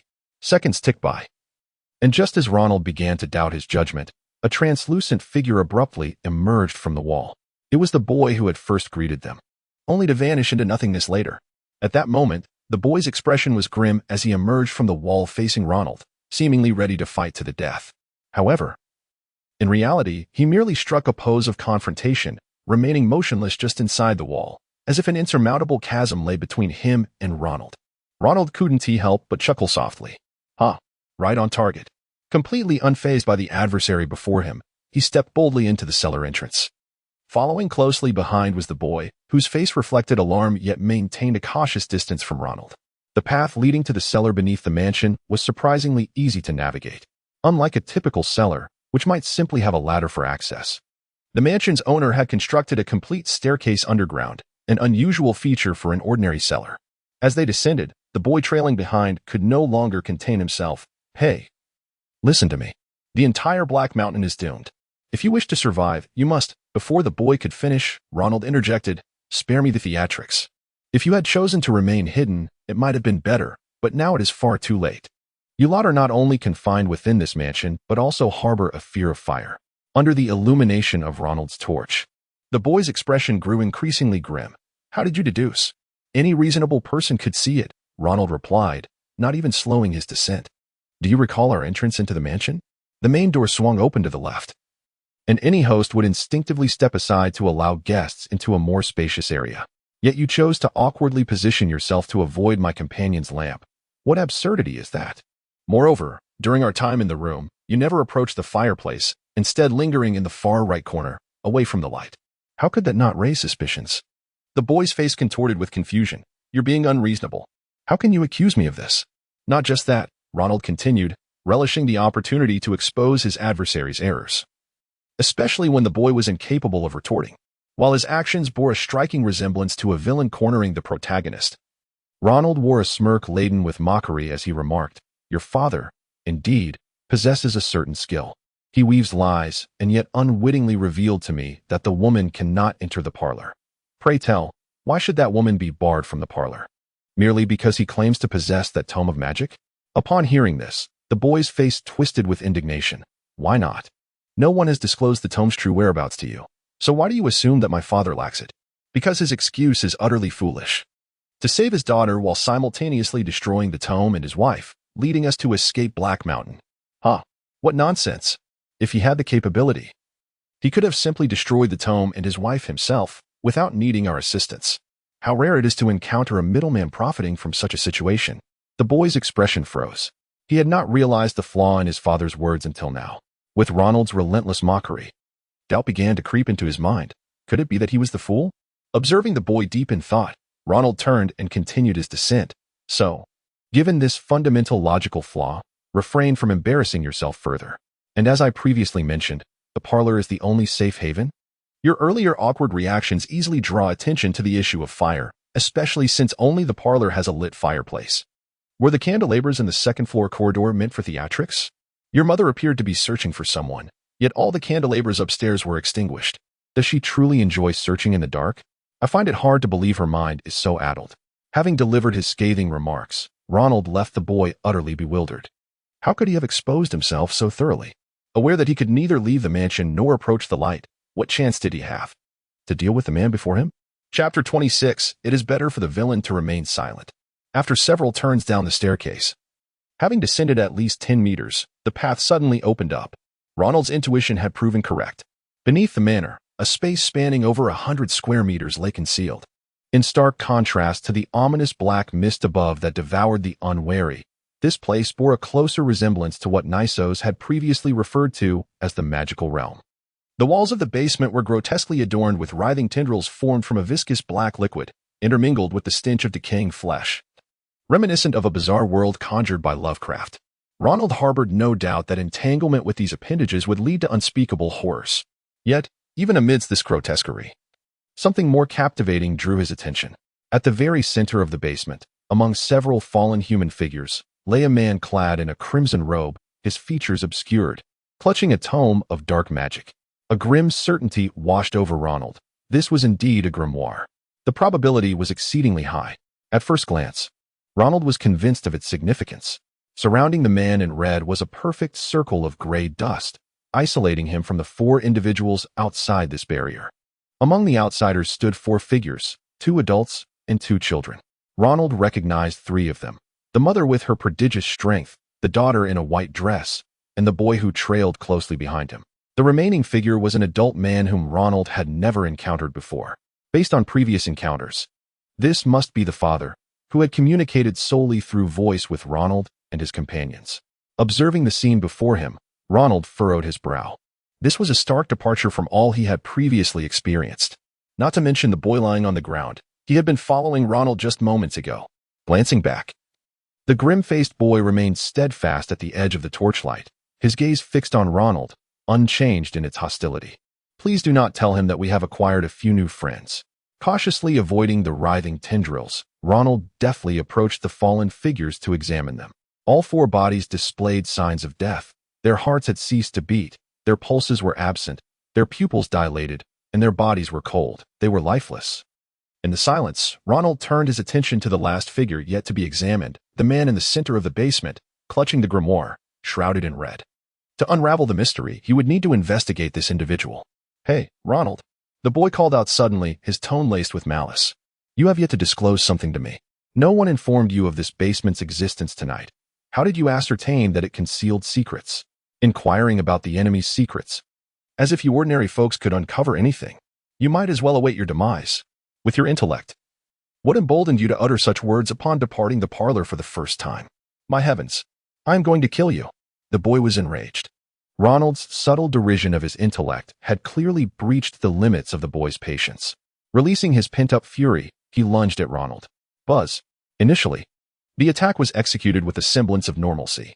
However, as he approached Ronald within a meter, particularly within the reach of the torchlight, the boy's skin and flesh emitted a sound akin to grease sizzling in flames. Instantly, his already ephemeral form dimmed by at least 1/5. With a desperate leap, the boy flung himself away from Ronald. Hiss, huff. In the blink of an eye, he appeared drained, both in spirit and body, except for his eyes, which remained fixed on Ronald. He had lost all semblance of his former ferocity. "TSK, TSK, TSK. Ronald exhaled, bemused. He disregarded the boy, who was now consumed by rage, eager for mutual destruction.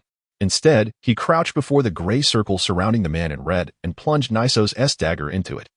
The dust yielded no response. The dagger remained unscathed, and Ronald felt no peculiar sensations. "Does this not provide any defensive effect?" he murmured, withdrawing the dagger and raising some of the gray dust to his gaze. Even when removed from the circle, the dust remained entirely unreactive, akin to the ashes of fully burned paper. Having confirmed that no chemical reaction would occur, Ronald felt assured enough to step inside the circle. "Let me see." Just as he reached out, Ronald's movement halted abruptly. A new twist unfolded before his eyes, previously obscured from view. He now discerned an almost entirely transparent black semicircular membrane enveloping the man and the grimoire entirely. "What is this?" For precaution, Ronald shook the dust from his dagger into his pocket, then cautiously thrust the blade forward. Clang! In an instant, Ronald's dagger was propelled away. Upon contact with the membrane, an irresistible force gripped his wrist, rendering him incapable of maintaining his hold on the dagger. He clearly saw it collide with the wall and vanish into the writhing black tendrils. Ha ha ha! A raucous laughter erupted from behind. The boy, still prone and weakened, began to cackle maniacally. Did you see that? This is the extraordinary power of a top-tier grimoire. Without an equal counterpart, you cannot even breach its defenses. Ronald, if you wish to survive, there is but one course of action. Listen to me immediately, and we still have a chance before the alteration concludes. What can one say? Faced with the brazen attitude of the boy, Ronald's expression reflected both pity and sorrow. He glanced down at the lightning mark that had begun to faintly manifest on his wrist. A thought crossed his mind, witnessing his next move. Would this boy succumb to overwhelming shame and self-destruct?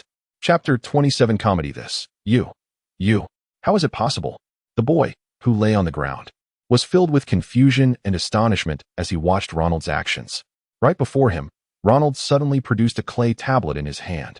As a member of the mysterious side, the boy was acutely aware of the implications of this moment, which was also the reason for his emotional turmoil. An original grimoire. Moreover, the ownership of this original was irrevocably locked to this man. From this fleeting scene, the boy gleaned this information. The ability to transform into nothingness and manifest at the will of the user can only belong to an original.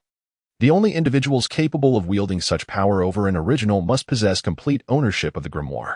In other words, this man named Ronald had somehow acquired and fully mastered an original grimoire? What? What a joke. This was utterly preposterous. In today's world, only a leader of a specific school of thought could achieve such a feat, a master of mysticism who has long studied the esoteric knowledge of this school, learning from the ancient records passed down through generations, would have the opportunity to grasp the origin grimoire of his own school to such an extent. How could such a remarkable figure possibly emerge from this small black mountain? And this fellow is so young. The boy's mind raced with various possibilities. Yet he could not find an explanation that would perfectly elucidate this scene. For the realm of the mysterious, this was an affront to common sense. Who exactly are you? Trembling, the boy finally attempted to inquire about Ronald's origins. He could no longer think clearly. As he controlled the hammer of rain and mist to materialize in his hand, Ronald immediately sought to breach the almost entirely transparent membrane. The result was straightforward. He succeeded. When the clay tablet made contact with the membrane, the overwhelming force that had previously flung the dagger away proved utterly ineffective. It was akin to licking a soap bubble stuck to one's arm. The membrane enveloping the red-cloaked figure shattered instantly, dissipating outward from the point of contact with the tablet. In less than a breath, the defensive membrane vanished completely. Quite intriguing. Meanwhile, Ronald's expression grew complex. As the hammer of rain and mist directly interacted with the powers of other originals, he, too, gained a revelation under the grimoire's defensive function. By reciting the words inscribed on the tablet during a rainstorm, he could summon the thunder from the heavens. Much like the thunder god Iskar installed within the hammer of rain and mist, wielding it to obliterate all that obstructed his path. Such a formidable ability. Although Ronald had previously speculated on this, he had only viewed the hammer of rain and mist as a mere tool for sheltering from rain, never imagining its actual power was so astounding. At this moment, as the power of the hammer of rain and mist activated passively, he confirmed that this tablet was not only a precious ancient relic but also a mysterious artifact capable of bestowing immense power upon humanity. With a thought, the mark on Ronald's wrist flickered. The clay tablet vanished once more.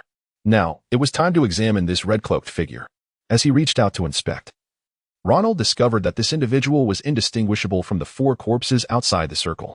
The life force had long since departed. The red-cloaked man was, indeed, a thoroughly deceased being. The only difference from the other corpses was the black book clutched in his hand. Effortlessly lifting the book from the corpse, Ronald first read the words inscribed on the cover, Commedia. Inferno? The blood-red Italian letters formed two clearly defined terms. With the aid of his linguistic proficiency, Ronald quickly grasped their meaning. Divine Comedy, Inferno. Divine Comedy? Being in another world, Ronald momentarily struggled to comprehend. But the title Divine Comedy soon slipped from his lips. There was no escaping it. This monumental work, penned by the Italian poet Dante Alighieri, was simply too renowned. Although initially titled Comedy, it later received the divine prefix due to the fervent admiration of Boccaccio, author of the Decameron, who even included it in his biography of Dante. Thus, comedy became fixed as divine comedy. So, this is yet another work of human civilization from Earth. Moreover, judging by the title, it appears to be a very early, and perhaps even the original version before its renaming. Instinctively, Ronald glanced at his wrist. A piece of ancient clay from the cradle of civilization now lay concealed within. This divine comedy, could it also be an original? The trembling underground chamber fell into a profound silence. Yet within Ronald's heart, tumultuous waves surged. One hammer of rain and mist was already astonishing enough. Just a few days had passed, and he found himself embroiled once more in events tied to the mysterious side, encountering yet another product of Earth. And even a universally acclaimed artistic masterpiece. This situation was undeniably peculiar, was it not? This was impossible. As Ronald furrowed his brow in contemplation, an incredulous shout erupted behind him. It was the boy, who had just regained the ability to think after the shock. Since Ronald had not concealed his actions, the boy on the ground had witnessed the entire process. Naturally, when Ronald uttered the name Divine Comedy, the boy also took note, completely disregarding his own peril. He recognized that Ronald had read the words from the book's cover, ignoring the excruciating pain coursing through his body. The boy frantically scrambled to his feet and hurled himself towards Ronald. Sizzle! As he dashed into the radius of the flames, the sound of roasting flesh erupted from him, reminiscent of their earlier encounter. However, this time, the boy did not choose to flee. Instead, in a desperate bid to seize his final moments, he propelled himself forward with even greater force. Ronald recalled a term he had encountered in a book, dissolution of form and scattering of bones. The unimaginable imagery from that book now lay bare before his eyes. The boy did not halt his advance due to a lack of will. Rather, at the moment of contact with the gray dust, a mysterious force caused the flesh covering the boy's body to collapse instantaneously. The bones that supported his entire frame crumbled like dehydrated breadcrumbs. In less than a breath, the boy, who had just roared in defiance, lost his color and transformed into a pile of gray dust upon the ground, indistinguishable from the dust that formed the surrounding ring. Chapter 28. The table leg pad isn't bad, to be honest. Ronald had not anticipated such a turn of events.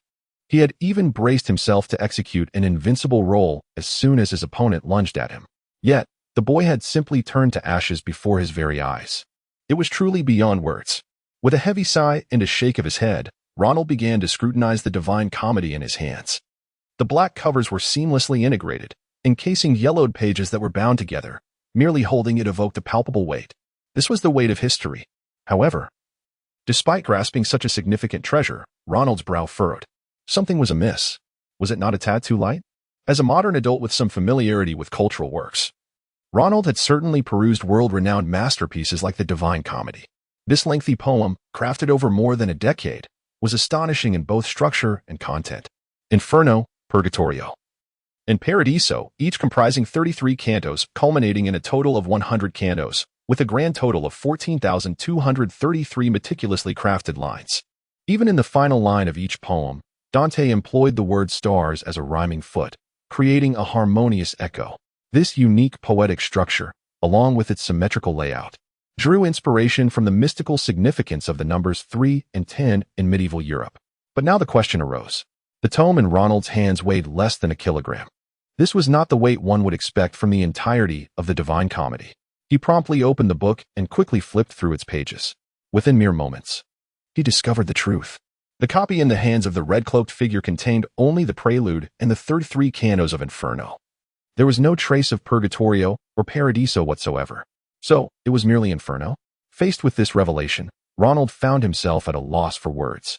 The bizarre events of the evening had taken a strange turn, and now he possessed only the first part of the Divine Comedy. It was difficult not to draw certain conclusions from this. Nevertheless, the more pressing issue at hand was the impending peril posed by the Black Mountain. Regarding his own survival, he had to continue seeking a solution. Thus, he resolved to start with the newly acquired text. After a brief silence, Ronald stood still for a moment, twisting his neck to clear his mind. He then gently pressed his fingers against the open pages. In the next instant, the once dimly lit basement resonated with a profound voice that seemed to command every corner of the space. I have traversed half the journey of our lives. Yet I find myself entering a dark forest, for I have lost the right path. How primal, how perilous, how arduous is this forest. How challenging it is to articulate this sight. As the prelude of the Divine Comedy flowed from his lips, Ronald experienced an unprecedented sense of awe. With the reading of the verses, an indescribable force surged from within him. This energy not only stirred within the basement, but gradually radiated outwards to envelop the estate and the surrounding mountains, ultimately shrouding the entire Black Mountain. In an instant, the Black Mountain transformed into a vast dome. The black mist that had been eroding the world was seized by an invisible hand and immediately condensed towards the center, the very villa where Ronald stood. At that moment, Ronald witnessed a scene that defied description. Aside from the ground beneath his feet, every wall around him began to sprout seemingly endless tendrils of black mist, all of which were drawn into the inferno he held. This black mist, capable of devouring forests and extinguishing all life, could obscure the sky and rewrite human understanding.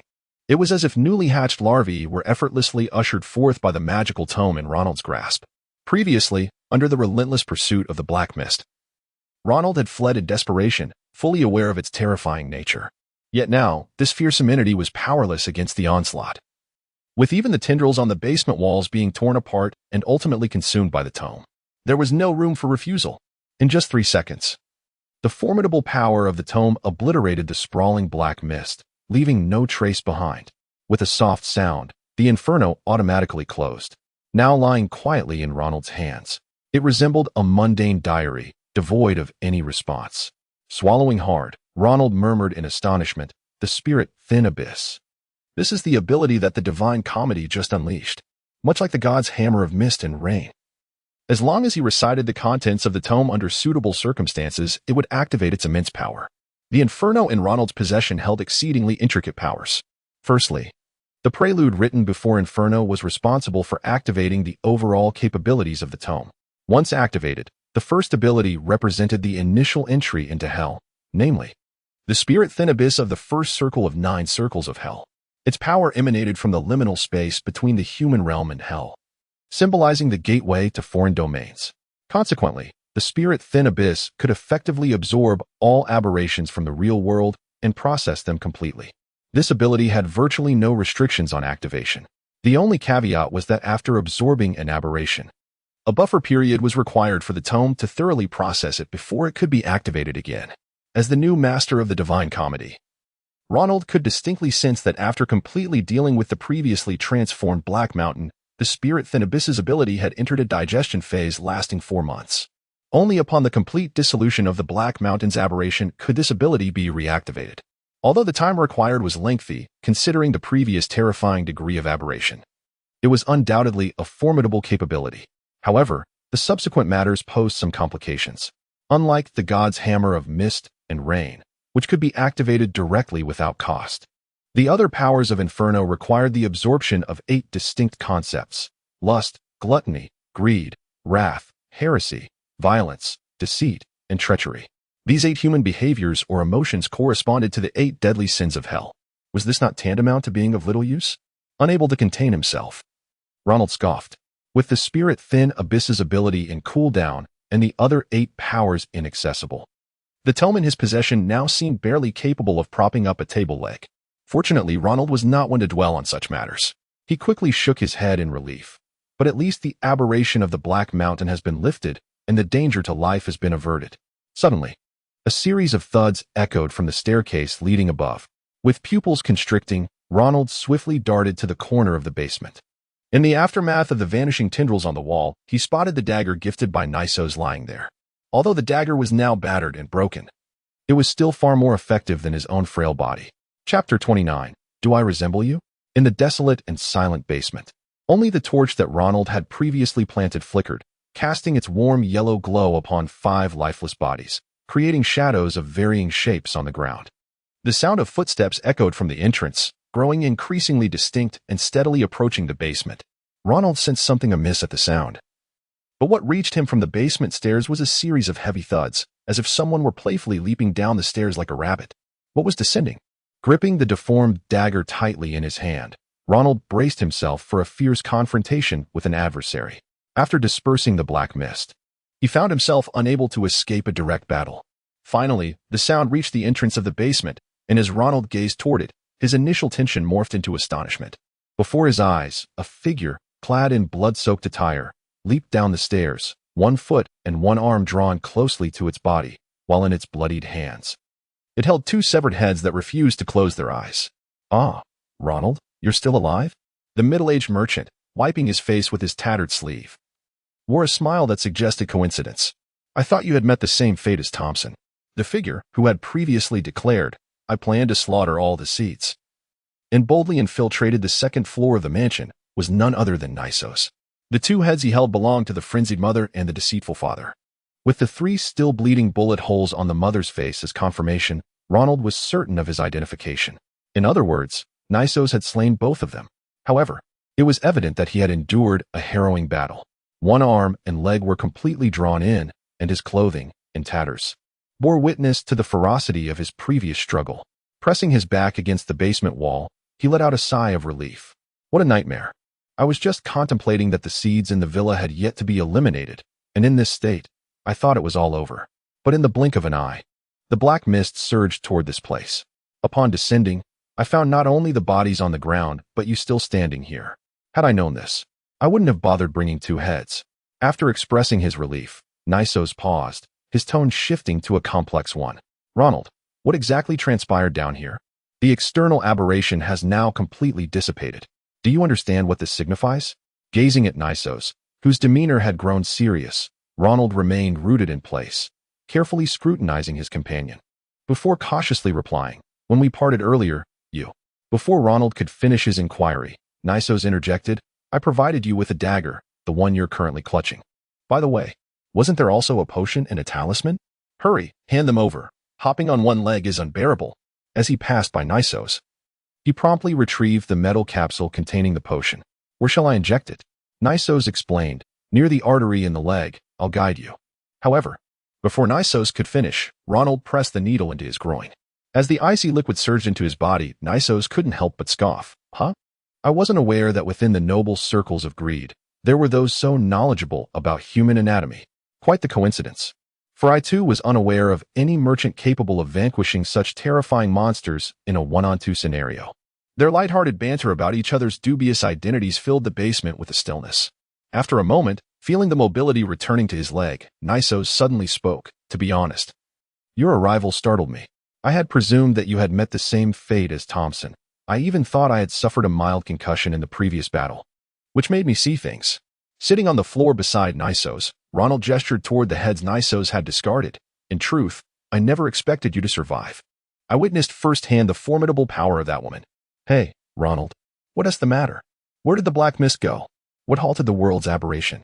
Nisos suddenly posed the crucial question. As someone who had grown up in a harsh environment, he understood the weight of this inquiry, regardless of perspective. Whether considering his own situation or the broader mysterious world, he needed to unravel the events that had transpired in Black Mountain today. Ronald scrutinized Nisos' eyes.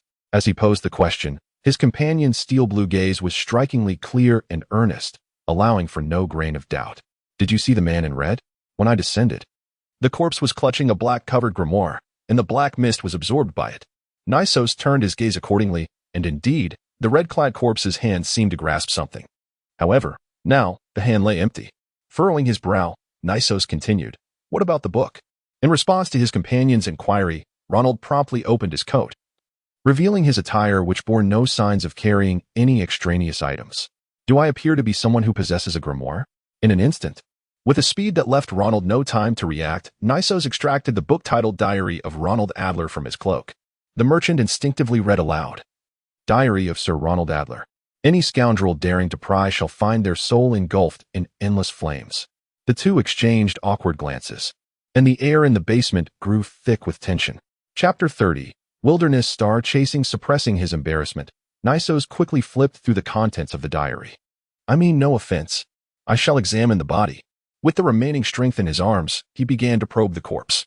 After confirming the time of death and the appearance and physique of the man in red, he unhesitatingly drew his dagger and commenced an autopsy to ensure the accuracy of the information. There were clear signs of spellcasting. He had indeed come into contact with the original tome. However, there were no distinct marks of any school. The left forearm had evidently suffered a fracture. After approximately half an hour of examination, Nisos wore a discontented expression as he proceeded to inspect the other bodies, simultaneously relaying his findings to Ronald. That fellow was merely an amateur, lacking even the insignia of a school. The issues on Black Mountain must have been orchestrated by someone taking advantage of him. In Nisos's words, Ronald noted a specific term: insignia of a school. Indeed, the insignia of a school. Perhaps accustomed to Ronald's lack of knowledge regarding the arcane, Nisos elaborated: any substantial school, for reasons of self-preservation, power transmission, or other motives, will create items bearing their emblem to distribute among their members. Of course, it is not mandatory to possess one. But look at this poor soul.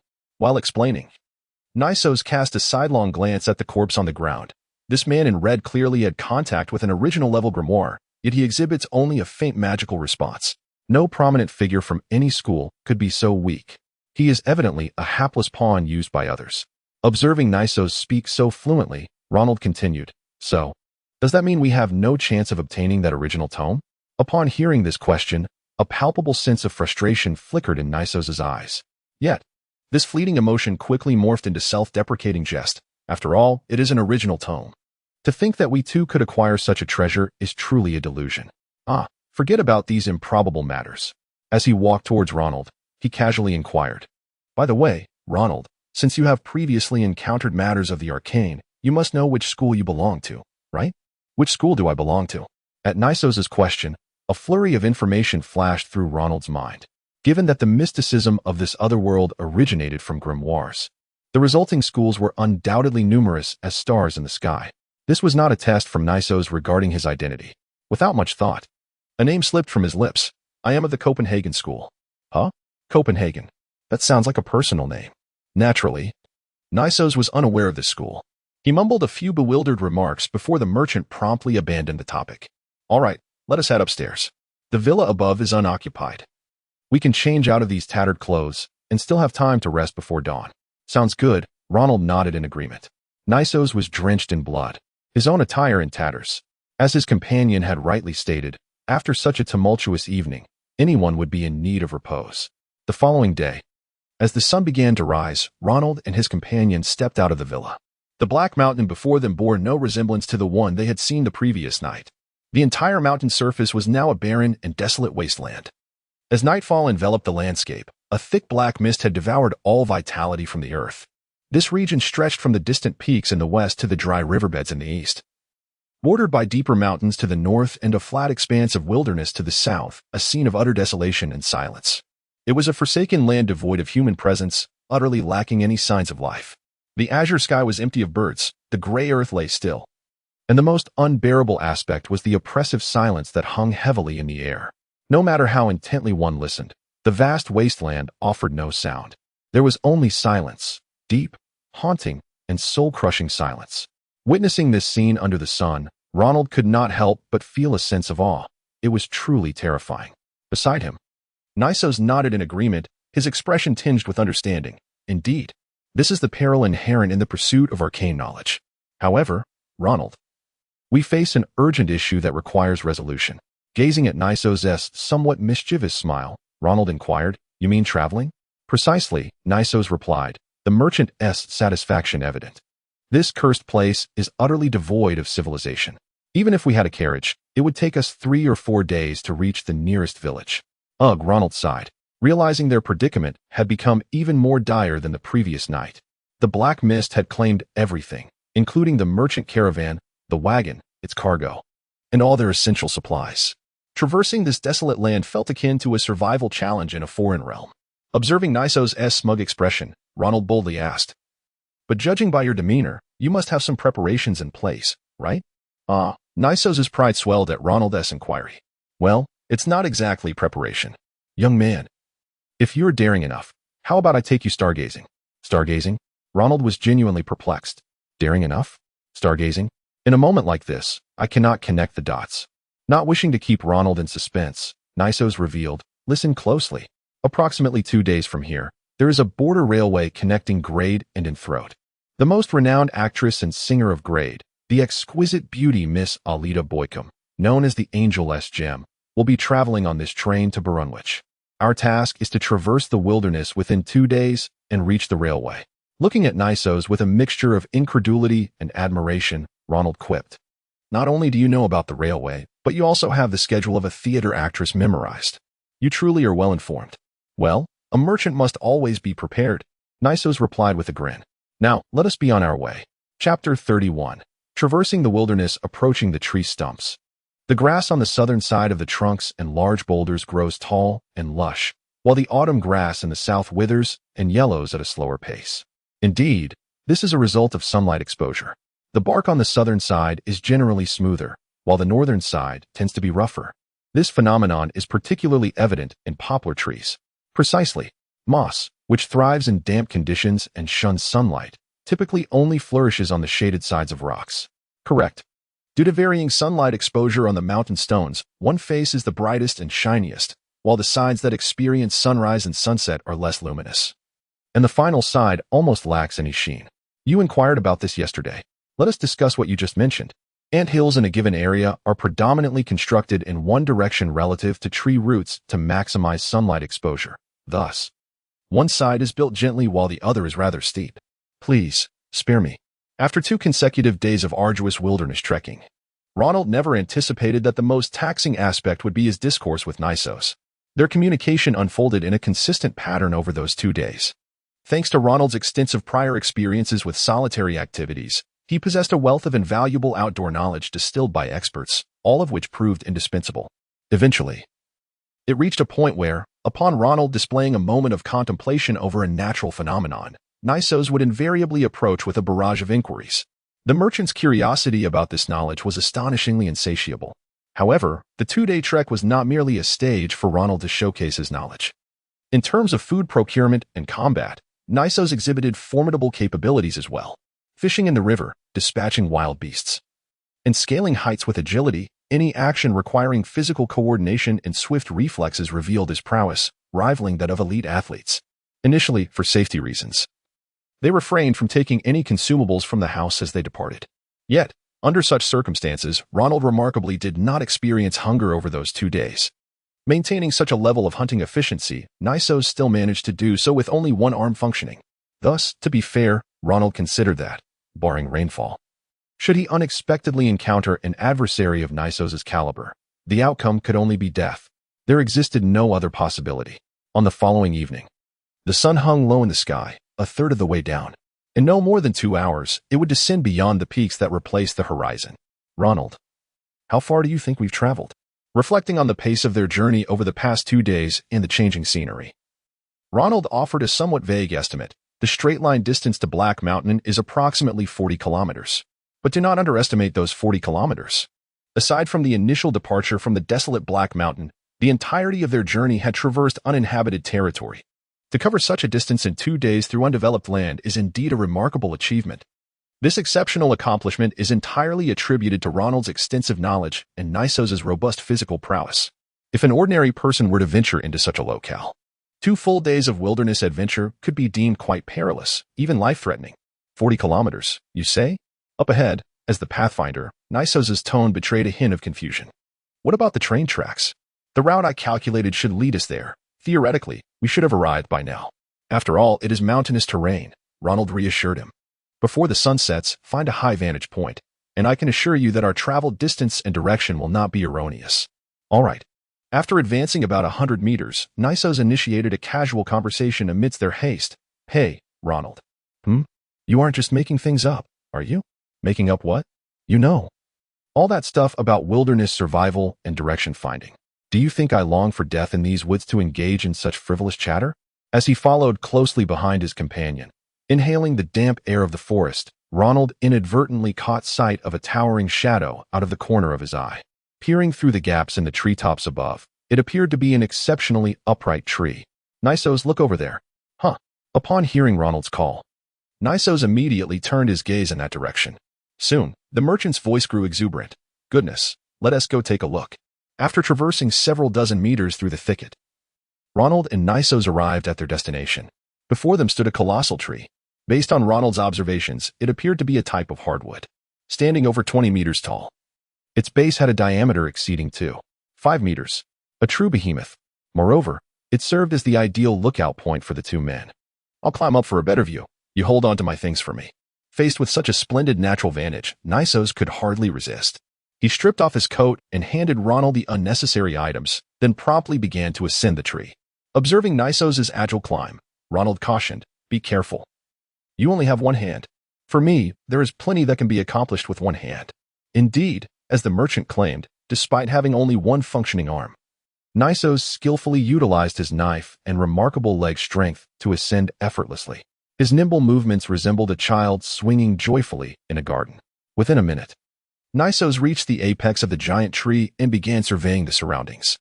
Their current position was nestled in a mountainous corner, flanked by towering peaks. While they had not perceived much from the ground, the view from such height revealed the distant trees rising ever higher.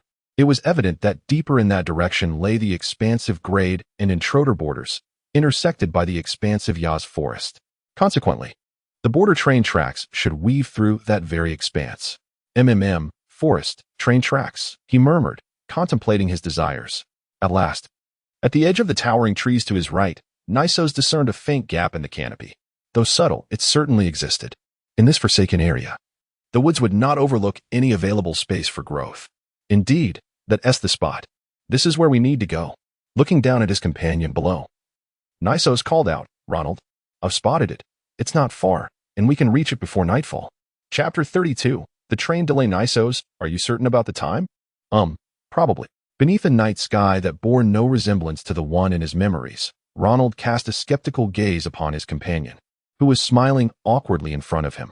Earlier in the evening, Nisos had spotted a gap in the forest from the treetops. After more than half an hour of trekking, they had arrived at this location even before the sun dipped below the horizon.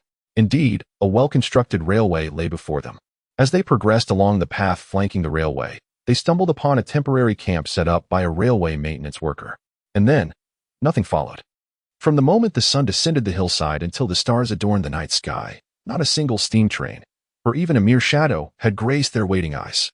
The only movement was from the nocturnal creatures that occasionally traversed the area. Surely I cannot be mistaken? Ronald murmured. Wait a moment, let me calculate the time. The train departed from Wolfman at 4:30 p.m. today. The straight-line distance from Wolfman to our current location is 170 kilometers.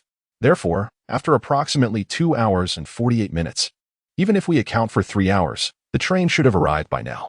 We began waiting before sunset. There must be no error. The initial hesitance in his tone gradually solidified into conviction. Finally, rising abruptly from the rustic log seat, Nisos confidently proclaimed to Ronald, the train hasn't sprouted wings. We cannot have missed it.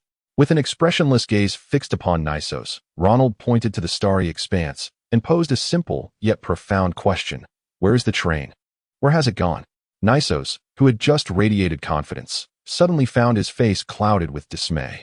The air fell silent for an extended moment until the distant call of an owl broke the stillness. Nisos hastily concocted an excuse. Well, perhaps the train is delayed? I cannot possibly be mistaken about the date and time. After a brief contemplation, Ronald pressed on with his inquiry. You mentioned that the train's origin station is Wolfman, and it departed this afternoon. Were there any stops along the way? Nisos shook his head decisively. The Yaz forest is not a place where humans can thrive. This train, upon leaving Wolfman, traverses the vast forest before making its subsequent stops at various stations. It cannot be delayed for several hours at the origin, as the night breeze swept across the land. Carrying the moist scent of the forest, the temperature began to drop on this autumn night. Ronald and Nisos exchanged glances, both perplexed as to why a steam train had yet to appear. They were not merchants hurrying along in horse-drawn carts. Surely, it was improbable that wild men from the primordial jungle had ambushed the train with clubs. In the silence, nearly a quarter of an hour passed. Ronald finally spoke. We should take turns keeping watch. You should rest first. Given the circumstances, we might have to endure this for quite a while.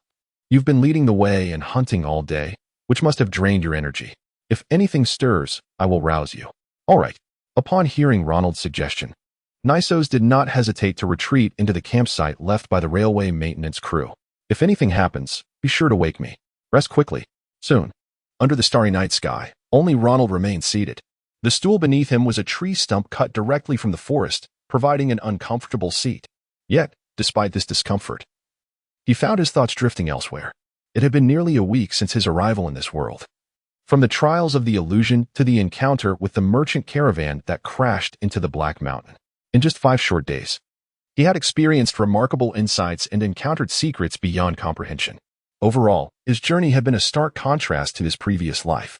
At times, Ronald pondered whether all of this was merely a grand dream following his entrapment beneath the ruins, with his colleagues desperately attempting to rescue him.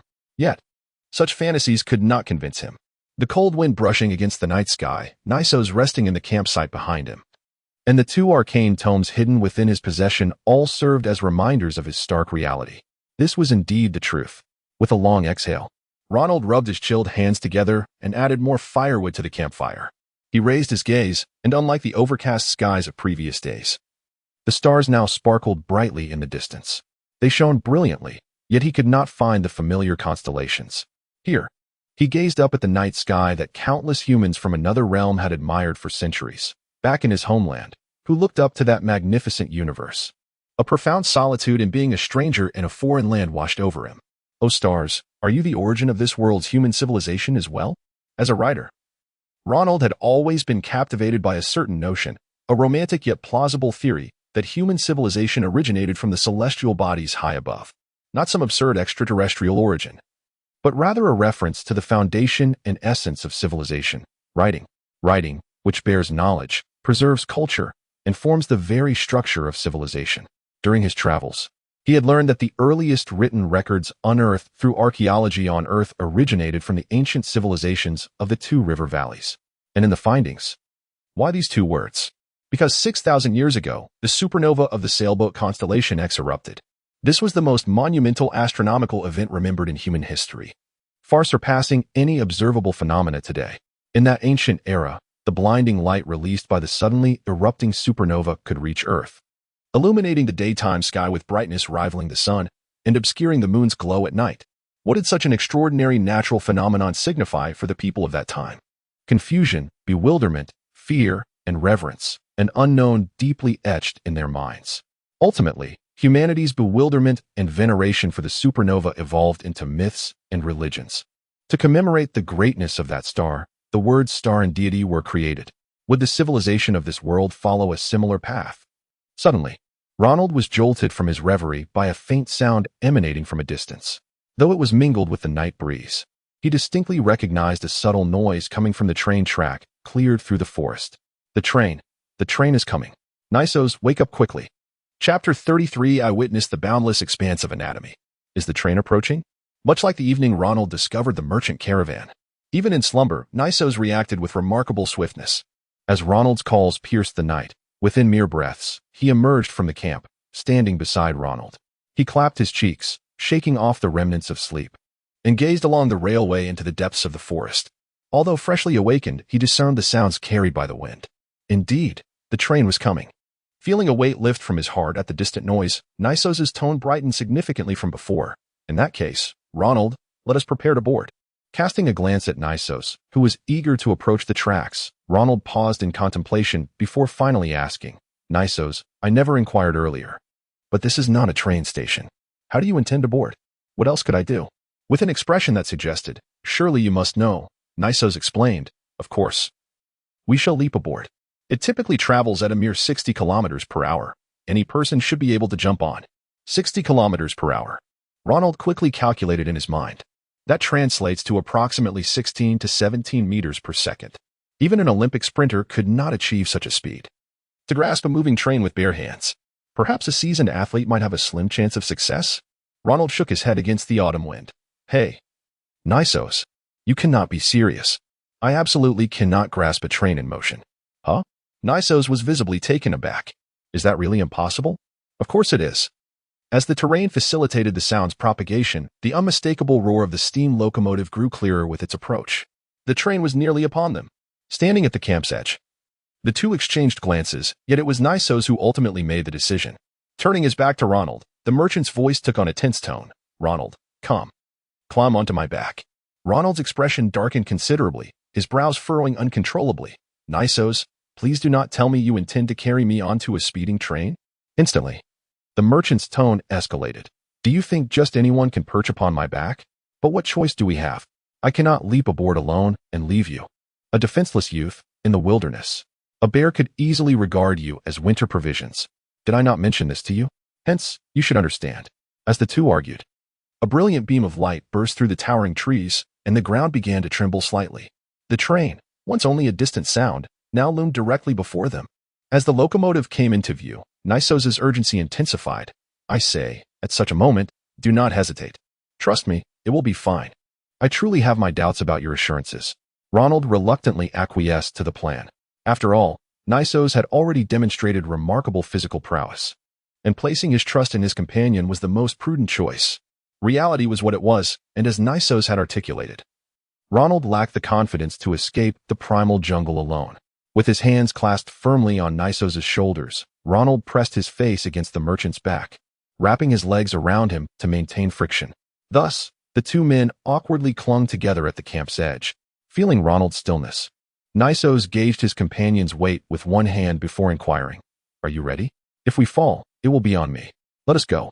Without a hint of hesitation, Nisos sprinted toward the railway. Almost simultaneously, the blinding light of the steam locomotive surged toward them, rendering it nearly impossible to keep one's eyes open. The train had arrived. Due to their proximity, the fierce cold wind slapped against their faces. It was difficult to discern whether the chill was from the night air or the temperature whisked away by the speeding train. Nisos pressed his feet firmly against the ground, resisting the pull of the locomotive as it thundered past. He felt a twinge of apprehension. Jumping onto a train alone would be manageable, even if injured. He could endure. Yet, attempting to leap with an adult man on his back while injured posed a daunting challenge. Nevertheless, he had made a solemn promise to his companion. Moreover, he had compelling reasons to board this train. Gritting his teeth, Nisos inhaled deeply. Vea doio f criurla hiftoria de anatomia. In that instant, Ronald's pupils constricted, positioned on Nisos's back. He naturally heard the utterance. Accompanying this murmur, an extraordinary transformation occurred within Nisos's battle-worn and severely injured body. The mark inscribed upon his heart revealed itself, and the magical energy surged through his bloodstream, invigorating his entire being. His heart raced, blood flowed with fervor, and adrenaline coursed through him. As his body heated, even the images before his eyes began to slow. At that moment, Nisos could perceive the movement of the train's pistons and connecting rods in exquisite detail. Without hesitation, he leaped toward the speeding train. To an observer, this action might appear suicidal, but he succeeded. Seizing the fleeting opportunity, he felt solid ground beneath his feet, and Ronald, too, leaped down from his back. Instantly, relief washed over Nisos. Yet, his body rebelled against the sudden exertion. A wave of oxygen deprivation and exhaustion caused his vision to darken momentarily. With a thud, Nisos collided heavily against the train. Falling from this height would surely result in being ground to a pulp beneath the wheels. Even should he escape with his life, he would have no chance of boarding. Is this how my story ends? Suddenly, a gust of cold air rushed into his nostrils, filling his lungs with oxygen and restoring his senses. To his astonishment, it was not the steel wheels of the train he beheld, but Ronald, gripping his arm tightly, preventing him from being thrown off. Yet, could this fellow, with strength insufficient to contend with a bear, truly hold on during such a perilous ride? Ronald, pull me up. As long as you do not let go, I shall promise you my daughter's hand in marriage. She is renowned for her beauty far and wide. Ronald shot a fierce glare at Nisos, who was desperately shouting for help and couldn't help but exclaim, with all this time spent screaming for rescue, why not put in some effort yourself? Chapter 34. Rest. After a considerable struggle, Nisos was finally hauled up by Ronald. However, upon their ascent, one was utterly exhausted while the other was barely managing due to overexertion. With a thud, they both collapsed against the train door. Phew, I'm utterly drained, Ronald gasped, adjusting his quivering collar. Nisos, didn't you just claim you were infallible? Nisos glanced sideways at Ronald and hastily concocted an excuse. This isn't entirely my fault. My shoes were damaged back in Black Mountain, remember? The ones I found in that villa had soles quite different from what I usually wear, which caused me to slip. Otherwise, I would never have faced such a predicament. Observing Nisos' expression that conveyed an air of nonchalance, Ronald could only shake his head in resignation. Well, at least we managed to board the train. As the scenery outside the train sped by, the stars above remained unchanged while the trees along the tracks began to thin, departing from the vicinity of the great forest. They were gradually moving away from the desolation of the wilderness. Based on his observations of the sky over the past few days, Ronald was certain the train was heading southwest. If he recalled correctly, that was the direction toward the seaside. Leisurely, Ronald inquired, Nisos, does this train head to the beach? Nisos nodded. Indeed. Before we reach Barunwich, the Dongfeng will pass through 2 coastal towns. Ronald noted a particular term, dongfeng. Sensing his companion's curiosity, Nisos elaborated. Yes, precisely, the dongfeng. Oh, I see. The two engaged in a leisurely exchange, and time slipped away. Approximately a quarter of an hour later, Nisos, leaning against the carriage, stood upright and brushed the dust from his clothes. Considering the time, I'll disembark at the next town tomorrow morning at dawn. Ronald looked up at his companion, his first true friend since their crossing, who was now gazing at him with steel-blue eyes, reminiscent of the moment they would part. Nisos then extended his hand toward Ronald, saying, "Come on, Ronald." All right. Grasping Nisos' outstretched hand, Ronald rose in one fluid motion. They had rested for a little over a quarter of an hour, and it was time to get moving. Nisos, listen to me, Ronald. Before he could finish his sentence, Ronald was interrupted by Nisos, who, while climbing towards the train's roof, spoke, "You are unlike me. There's no need for you to linger in that insipid seaside town. Either in Barunwich, 2 stops ahead, or at the train's final destination, the capital of this country. Springs. Those are the places where someone of your caliber should truly flourish." As he followed Nisos, Ronald quickly attempted to explain, I understand. Yet again, Nisos cut him off. Standing atop the train, after pulling Ronald up beside him, the merchant's tone grew complex. "You have unuttered concerns, I can see that. So, fret not. I can arrange both your identity and your accommodations.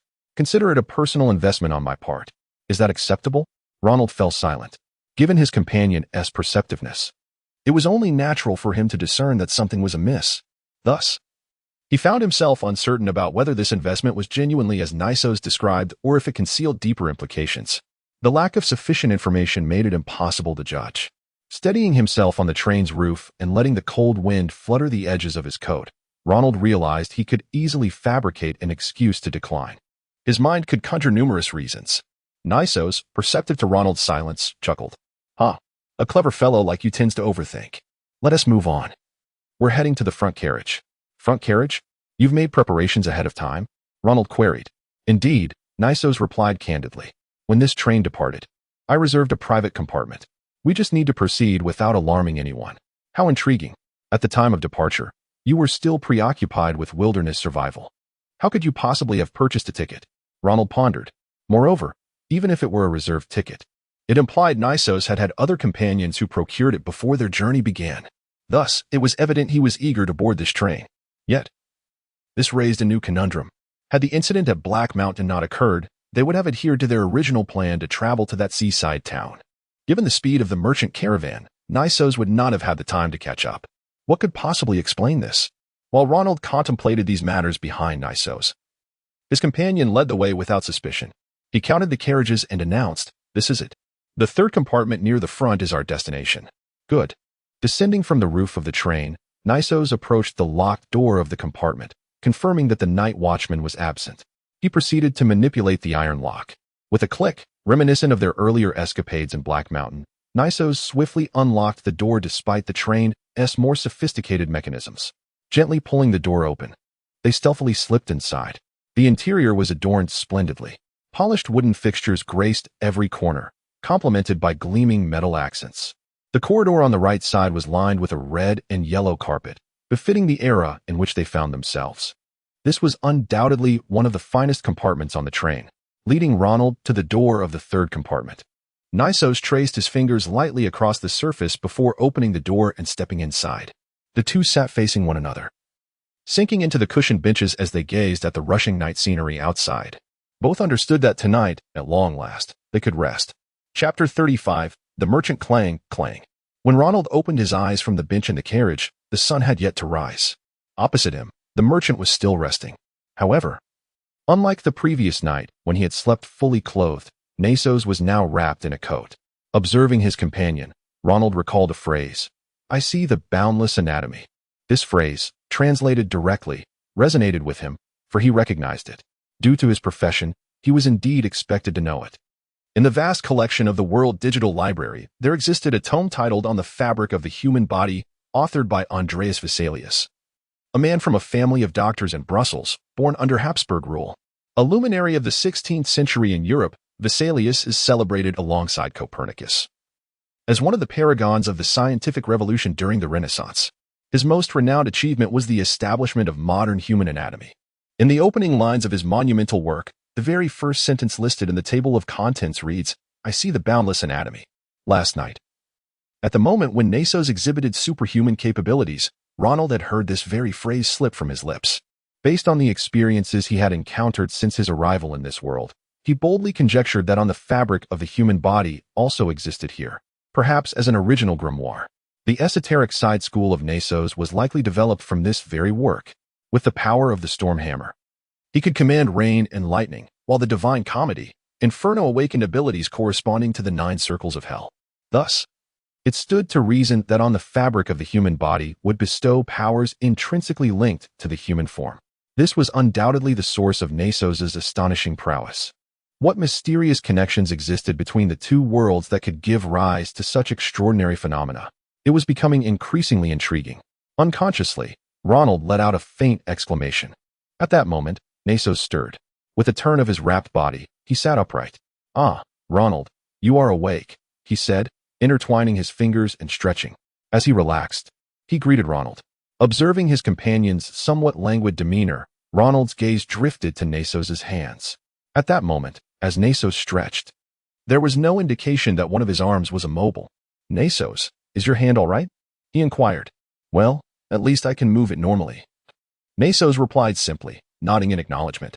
Then, the merchant bent down and retrieved a wooden chest from beneath the chair, placing it gently on the table between them. With a click, he deftly manipulated the combination lock and opened the chest, first extracting a slip of paper and handing it to Ronald. "This is the ticket for the carriage. Keep it safe. Remember, you can dine for free in the dining car at noon and in the evening." Upon receiving the slip, Ronald noted the date and time on the ticket. It had been purchased 3 days prior at the departure station for the East Wind steam train and would allow them to travel to their destination, Springs. Subsequently, Nasos retrieved a towel from the chest and handed it to Ronald. "We've been out in the wild for days. We should freshen up at the water tank shortly. By the way, have you ever used paste-like tooth powder?" As he spoke, he placed a metal tube and a wooden-handled toothbrush before Ronald. He immediately recognized the paste-like tooth powder as resembling toothpaste from Earth. "I know how to use it," he affirmed. As he accepted the items from Nasos, Ronald cast a curious glance at the chest. Facing away from him, he could not discern what else lay within. Yet, with towels and toothpaste, there was an air of peculiarity about the chest. With a soft click, the chest closed. Nasos did not afford Ronald a chance to glimpse its contents. Securing the chest, he stood up. "Let us go tidy ourselves." "All right." Following Nasos, the two opened the carriage door and stepped outside. Perhaps due to the early hour, although the luxurious carriage had extinguished its nighttime oil lamps, no passengers had yet emerged. The train guard, however, was markedly different from the young man they had encountered the previous night. Leaning against the end wall of the carriage, he idly surveyed the aisle. Even upon seeing Ronald and Nasos emerge, he paid them little mind. Navigating through the carpeted corridor, they arrived at the small compartment connected to the water tank. Though modest in size, it contained 2 adjacent basins, perfectly accommodating 2 individuals simultaneously. With a twist of the tap, fresh water flowed forth. Ronald began to cleanse himself with his nostalgic toiletry set. Due to the craftsmanship, the toothbrush was made of animal bristle, and the sensation of the bristles was far less comfortable than synthetic fibers. Meanwhile, beside him, Nasos bent deeply to clean his teeth, displaying no signs of discomfort. From his subtle nod, it appeared he was rather enjoying the experience. Suddenly, Ronald realized something was amiss with his companion. Should he offer a word of caution? The cleaning did not take long. Once they had groomed themselves, the train's speed began to diminish. The wilderness that had once flanked the tracks transformed into cultivated fields. They were nearing their destination. Tidying his toiletries, Nasos discarded everything into the trash bin. He patted down his clothing, striving to adopt a more serious demeanor. Locking eyes with Ronald, the merchant extended his right hand. "Ronald, I am delighted to have met you on this journey." Returning the gaze, Ronald remained silent for a moment before grasping Nasos's hand. "Likewise." "Then farewell." "Goodbye." Their hands shook solemnly before parting. Without hesitation, Nasos turned and walked towards the exit of the train. As he observed Nasos's retreating figure, Ronald pondered for a moment before calling out, "Nasos, when you brush your teeth, try not to bend so deeply." At this reminder, the merchant stumbled slightly but quickly vanished at the end of the carriage. Chapter 36. Delectable grilled fish. Seated alone in the carriage, Ronald gazed intently at an object before him, a wooden chest. This chest remained on the table, untouched by the departing merchant, who had not even secured the combination lock. Ronald could easily open it if he wished to uncover the secrets within. Yet, a decade of compulsory education cautioned Ronald against meddling with another's belongings, especially those left behind by a friend. However, he pondered whether the customs of this new world were different. Ultimately, he decided against it. After contemplating for nearly an entire morning, reason triumphed over desire. Out of sight, out of mind. The carriage was now entirely serene, or perhaps not so serene, since discovering the train tracks the previous evening. Ronald had been on the move with Nisos, and he had not eaten a single bite. The combination of strenuous activity and a morning spent traveling left his stomach protesting in hunger. He resolved to visit the dining car. As noon approached, Nisos had informed him that he could indulge in the complimentary lunch offered aboard the train. Upon stepping outside, Ronald noticed the carriage was now bustling with activity. A stark contrast to the quiet of the morning. The luxurious passengers were no longer resting. Instead, he could see a few engaged in casual conversation in the aisles. Their attire was opulent, a world apart from the merchant group he had encountered earlier. Ronald, dressed in casual home attire, stood out conspicuously amidst them. A rather bored young guard rose from his seat and approached Ronald directly. "Sir, may I see your ticket?" Ronald, feeling somewhat exasperated, replied, "Why not check it when the carriage was empty this morning?" Nevertheless, he presented his ticket for inspection. Fortunately, Nisos had provided him with a legitimate one. After passing the scrutiny, Ronald ventured alone towards the dining car. With a clatter, he arrived at the dining car of the East Wind train. Although all passengers could access this area, it primarily catered to a select few. Those of modest means would hardly spend their money here, resulting in an absence of the less affluent. After the attendant verified Ronald's ticket, a neatly dressed server approached, pulling out a chair for him. "Sir, what would you like to eat?" Ronald nodded and inquired, "What are the options?" The server replied, "I recommend the grilled fish. It's fresh seafood from the town we just departed. You won't be disappointed."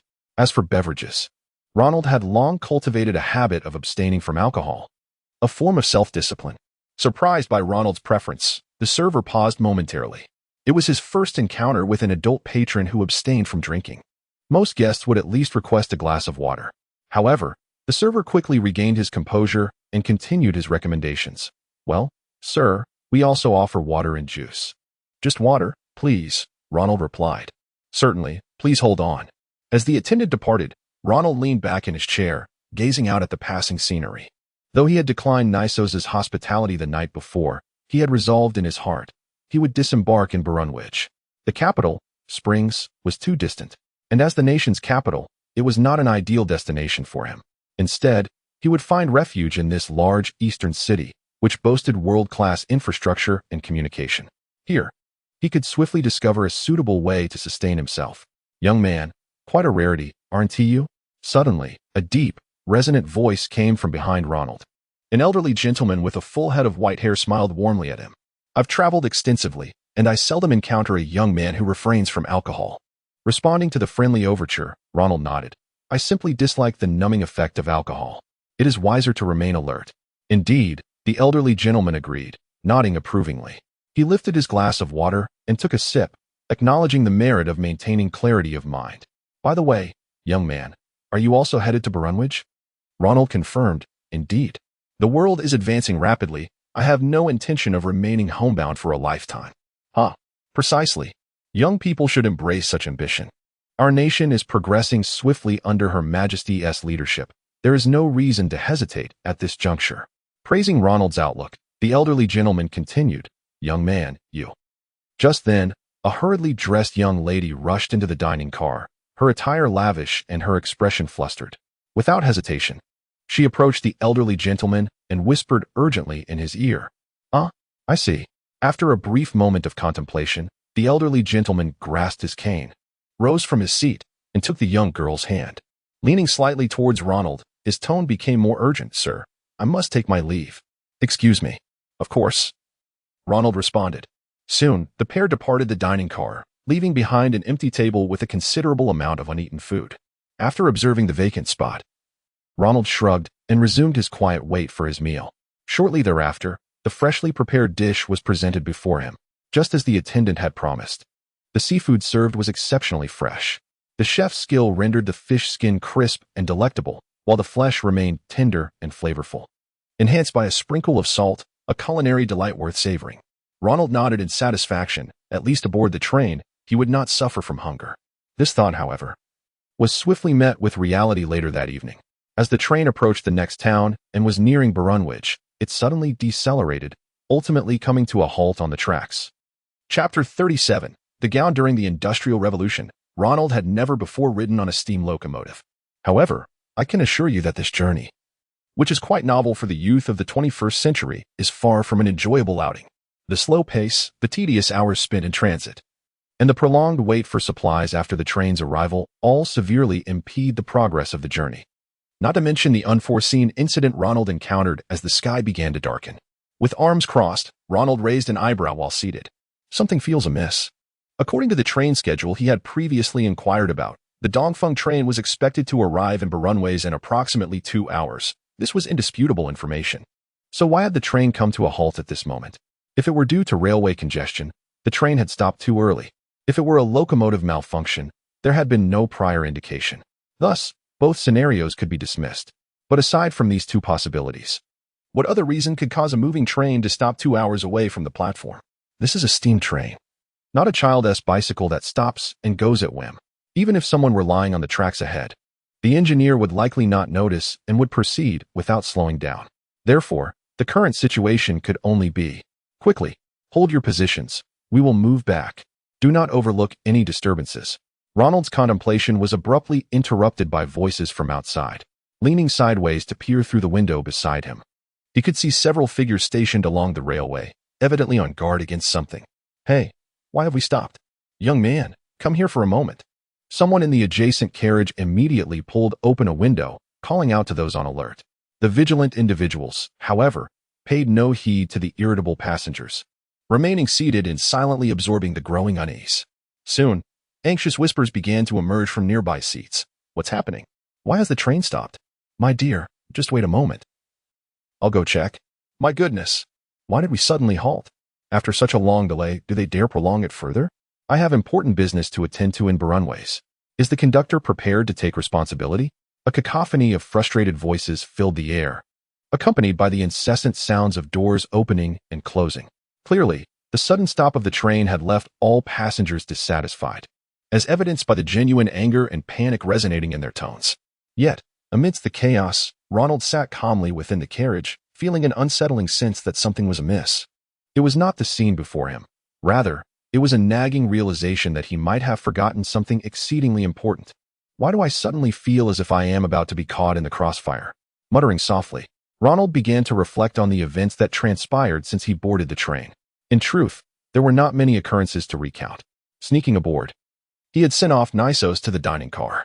His interactions with fellow passengers had been minimal, and the ticket inspectors, along with a gentleman who had struck up a conversation during a meal, had not posed any trouble for him. Now, he found himself alone. Surely, Nisos could not have. Wait. As Ronald sat rigidly in his seat, his gaze slowly descended, ultimately locking onto the floor beneath the chair directly across from him. There, lying silently, was a wooden suitcase from which he had even retrieved his towel earlier. Oh no, this is bad. In an instant, a wave of indescribable emotion surged from his chest. Ronald had every reason to believe that this suitcase would soon become his greatest source of trouble today. He was even tempted to hurl it out of the window. However, even if he did so, there were already sentries stationed outside. Moreover, being in the same carriage, he could not sever ties with Nisos. So, what had this fellow done after he had fallen asleep last night? Upon waking this morning, Nisos's posture had been notably different from the previous night, not to mention that his hands had regained full mobility. Ronald hoped that Nisos had not engaged in anything untoward, but the man's demonstrated capabilities along the journey, coupled with his fervent desire to board this train, seemed to suggest otherwise. This trouble is likely to ensnare me. This was not the time for hesitation. Action was imperative. Noticing that there was still no commotion at the carriage door, Ronald bent down and pulled out the suitcase. With a decisive motion, he lifted the wooden lid, revealing its contents. Very well. His lips twitched, and Ronald's expression twisted into a grimace. If only he could deliver a punch to Nisos's face right now. The suitcase contained few items, aside from what he had taken out that morning. The remaining contents were quite apparent. For unused metallic capsules, a dagger sheathed in a custom scabbard, several bloodstained bandages, and a piece of hardened bread. Finally, The most striking item, on the right side of the suitcase, there was a well-protected compartment. Inside lay a cerulean evening gown.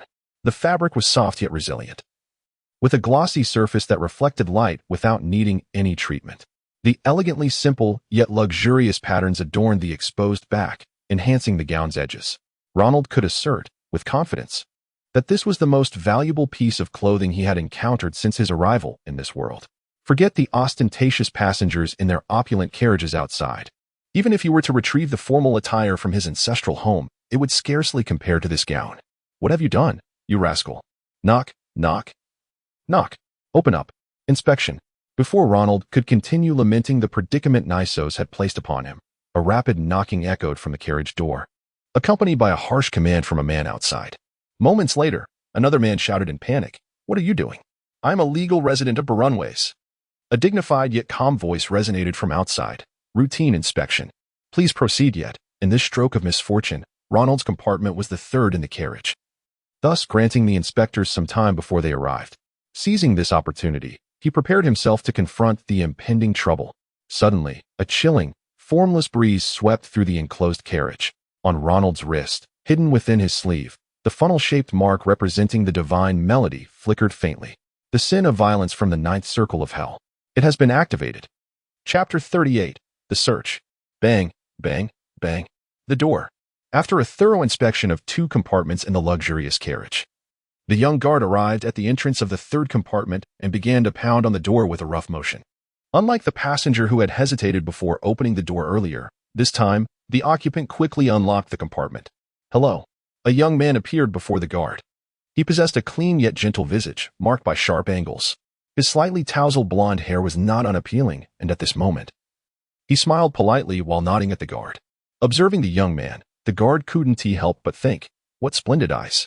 Setting aside the passenger's youthful and handsome appearance, those gray pupils seemed to harbor something profoundly enigmatic and unfathomable.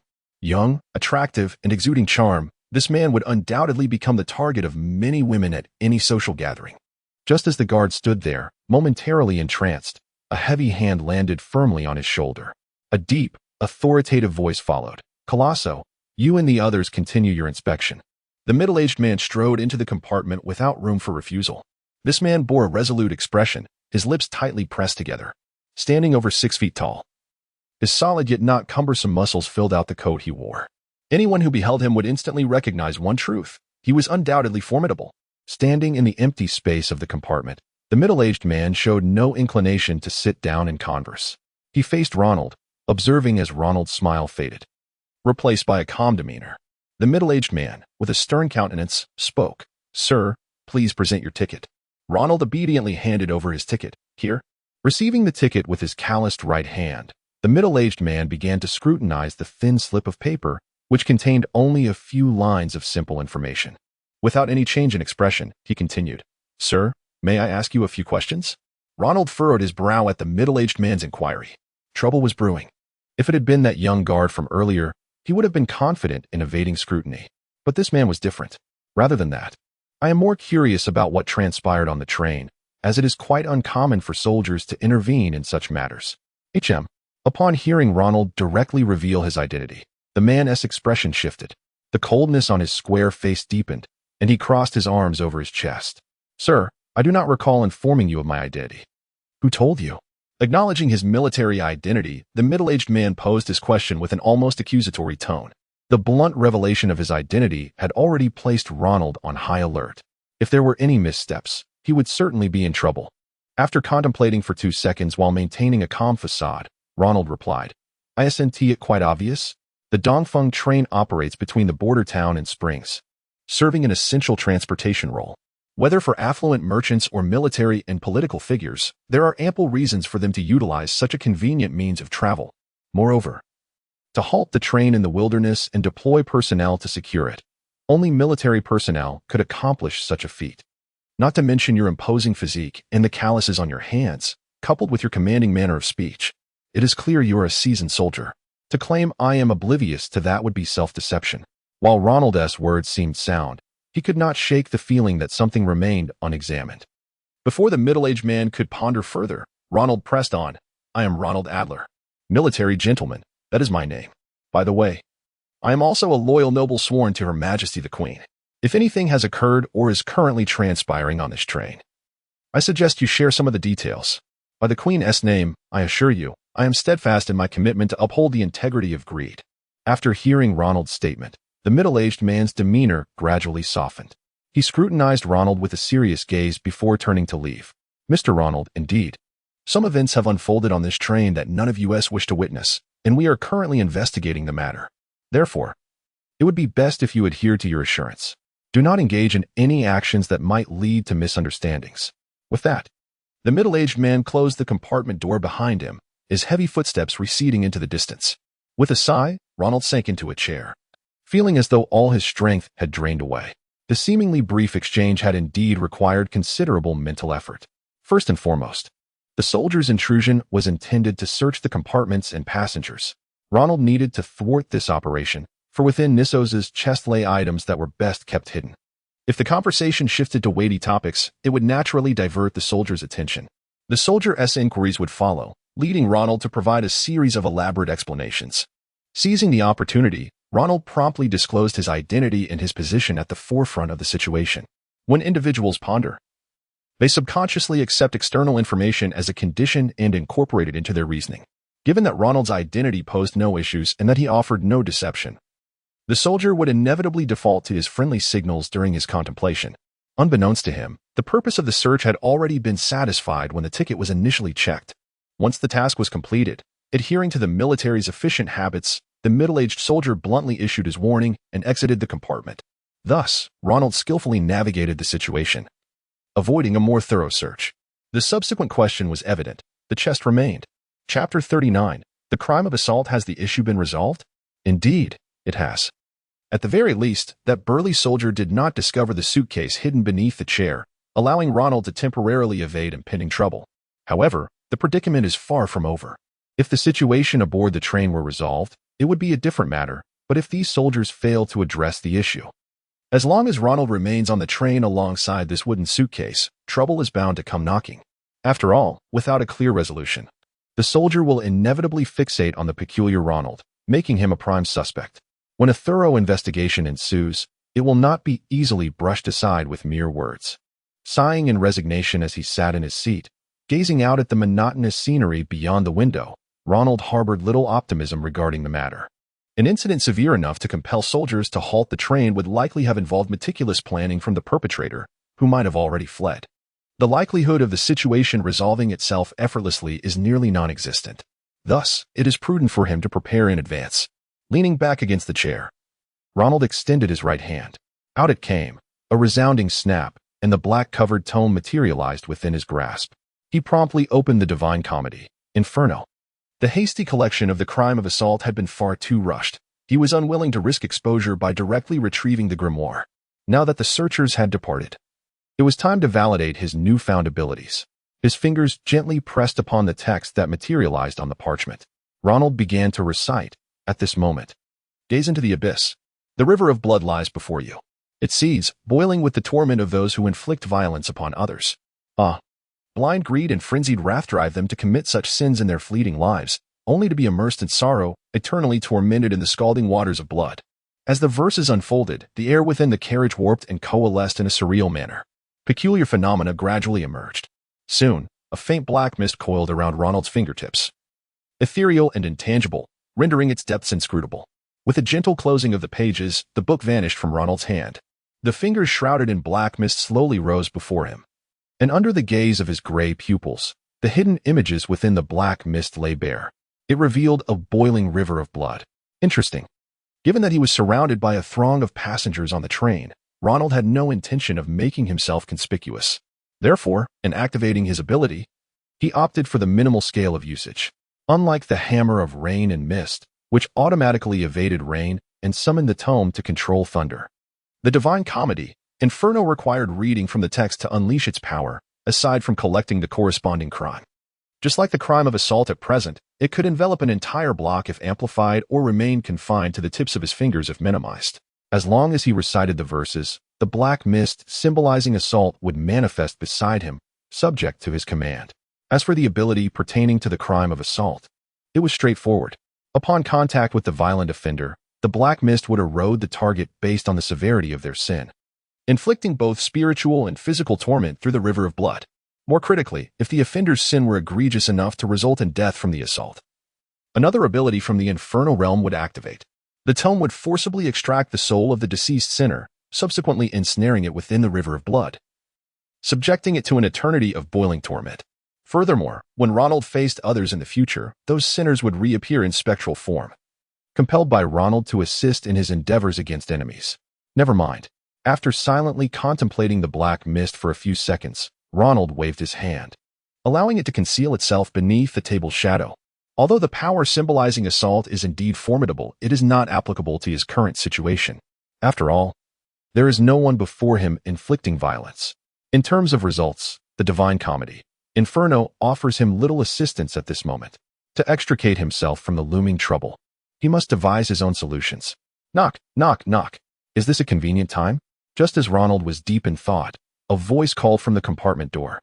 The inquiry sounded like that of an adult male. Come in. Thank you. With a clatter, the door swung open. The previous soldier had neglected to lock it. A well-groomed adult male, clad in a red and black coat, stepped inside. Observing Ronald's somber demeanor, the man politely bowed before speaking. Sir, I apologize for my sudden intrusion. However, Ronald interjected succinctly. Indeed, caught off guard by Ronald's directness, the man appeared somewhat embarrassed but did not attempt to disguise it. With an awkward smile, he continued, train delays are nothing new to anyone. However, to find ourselves halted in such a manner, with passengers being searched one by one, is indeed concerning. Thus, rest assured, Ronald replied, not wishing to appear unapproachable. Recognizing the man's need for clarity, he explained. The incidents on the train occurred between this morning and noon. They are unrelated to you ordinary passengers. Even with the train being forcibly stopped, it will not last long. As long as one is innocent, it is merely a matter of waiting.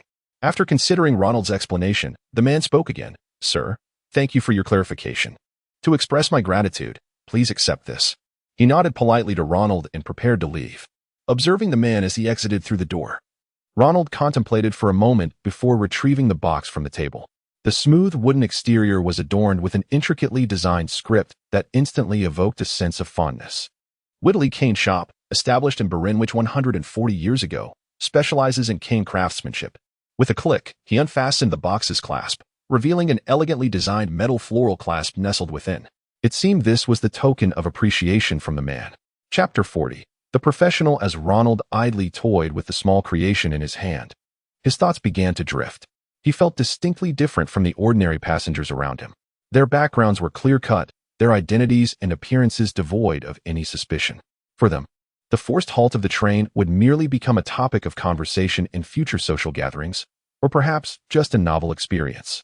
But for Ronald, the situation was starkly different.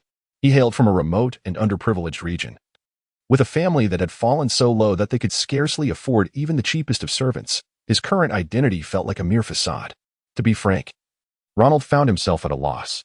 If he were to lose his sanity for a moment, he could amplify the repercussions of the accusation of assault, recklessly wielding the power that came from the original text, thus extricating himself from his current predicament with ease. Yet, regrettably, Ronald was not inclined to act in such a manner. The moral integrity of a human being is unyielding, and to possess power while shamelessly placing one's desires above the suffering of others is simply repugnant. So what was he to do? With a troubled expression, Ronald forsook his seated position and reclined fully on the chair. He crossed his arms behind his head and restlessly propped his legs up, as if lounging in the comfort of his own living room. His gaze fixated on the ceiling of the carriage. Forget it, I choose to surrender, he mused, embracing a sense of resignation. There is no point in dwelling on it. After all, this involves military matters. Based on his previous observations, the middle-aged soldier, or rather, the officer, did not seem like someone prone to unjustly accusing others. At most, he had the noble status of agreed to back him. Ever since his arrival in this world, Ronald had scarcely had a moment's respite. Perhaps he could allow himself a brief reprieve. After Ronald lay back, the train remained stationary for approximately 3 more hours. At least, that was the case for the ordinary passengers aboard. Outside, the daylight had completely faded, plunging the world into the depths of night. Ronald opened the window, quietly inhaling the cold breeze as he reclined in his seat. Beneath the pitch-black sky, the frigid air was surprisingly refreshing. He had heard that Barunwage was a large city in greed and one of the largest urban settlements in the world. Given the backdrop of the Industrial Revolution, Ronald had steeled himself for the prospect of heavily polluted air. But the reality? It was far from that. As they neared Barunwage, the air wafting in through the window was merely subdued, lacking the filth he had anticipated, and the stars were even visible in the sky. It seemed that residing in Barunwage was not a misguided choice after all. At the very least, industrial pollution was not yet severe. To think that in the past, London had suffered from such extreme industrial pollution that its effects extended beyond 50 kilometers. The air here was still fresh, suggesting that the living conditions in Barunwage would not be too dire. If he were to settle in, he could even cultivate some flowers and plants, while simultaneously familiarizing himself with the botanical landscape of this world. As Ronald languidly contemplated these scattered thoughts, the train remained motionless beneath him. Someone had passed by. Could it be Mr. Swift? Surely he was not mistaken. Was he in Barunwage? How could he possibly be on the train? Suddenly, the sound of animated discussion from other compartments reached Ronald's ears, jolting him from his reverie. He turned and leaned against the window to observe. The commotion emanated from a carriage some distance away, so the source of their excitement must be approaching his own compartment. A sharp knock echoed at the door of the compartment. Almost immediately, the door was rudely yanked open from the outside, accompanied by a young guard. A middle-aged man clad in a brown overcoat and sporting pince-nez glasses strode in. Upon spotting Ronald seated by the window, he rapidly inquired, "Are you Ronald Adler?" "Indeed," Ronald replied. "A noble from Joais?" "Correct. Where were you between 7 and 9 this morning?" "I was sleeping in the carriage." "Wait a moment," Ronald interjected as the man prepared to continue. "I must clarify, the events that transpired on the train are not my concern. Do not speak to me with that accusatory tone reserved for criminals." Ronald's mind, which had only just begun to rest after a mere 3 hours, was now alert. This was a significant dilemma. The rapid-fire questioning served not only to emphasize the power dynamics between them, but also to compel Ronald to reveal any inconsistencies in his account. Unlike the officer from earlier, this man in the brown overcoat was undoubtedly a negotiation expert or a detective. He could not afford to be careless. Sure enough, as Ronald interrupted, the man's demeanor shifted, his gaze sharpening, and the urgency from before dissipated. Fixing his eyes on Ronald, he withdrew a pipe from his coat, lit it, and took a draw. "Very well, Mr. Ronald. Let us begin with your introduction. I am Swift Lewis, a professional detective from Barunwage, here to resolve the issues that have arisen on the train." As anticipated, Ronald's instincts had proven correct. This man was indeed a detective. Observing Swift's classic appearance and listening to his meticulously structured inquiries gave Ronald the uncanny sensation of having stepped into a detective novel with a renowned sleuth fixated upon him. "Please, proceed," Ronald gestured. "Excellent," Swift acknowledged, recognizing the complexity of the man before him. "Let us commence with the first question. Your attire appears conspicuously ill-fitting. What is the reason for this?" "This is the clothing I wore prior to boarding the train," Ronald replied. Swift's inquiry hit the mark. The garments he had donned after leaving the Black Mountain were not his own. A keen observer would surely detect the discrepancy, and in such a scenario, a detective's instinctive reasoning would likely lead him to consider whether this was an attempt to disguise one's identity following a crime. However, Ronald had long anticipated this line of questioning. "Look here, this was acquired in the Joais forest. You should be able to ascertain its origin, shouldn't you?"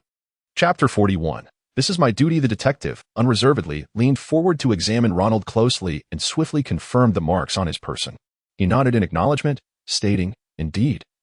These are the result of outdoor activities and have likely been present for over a day.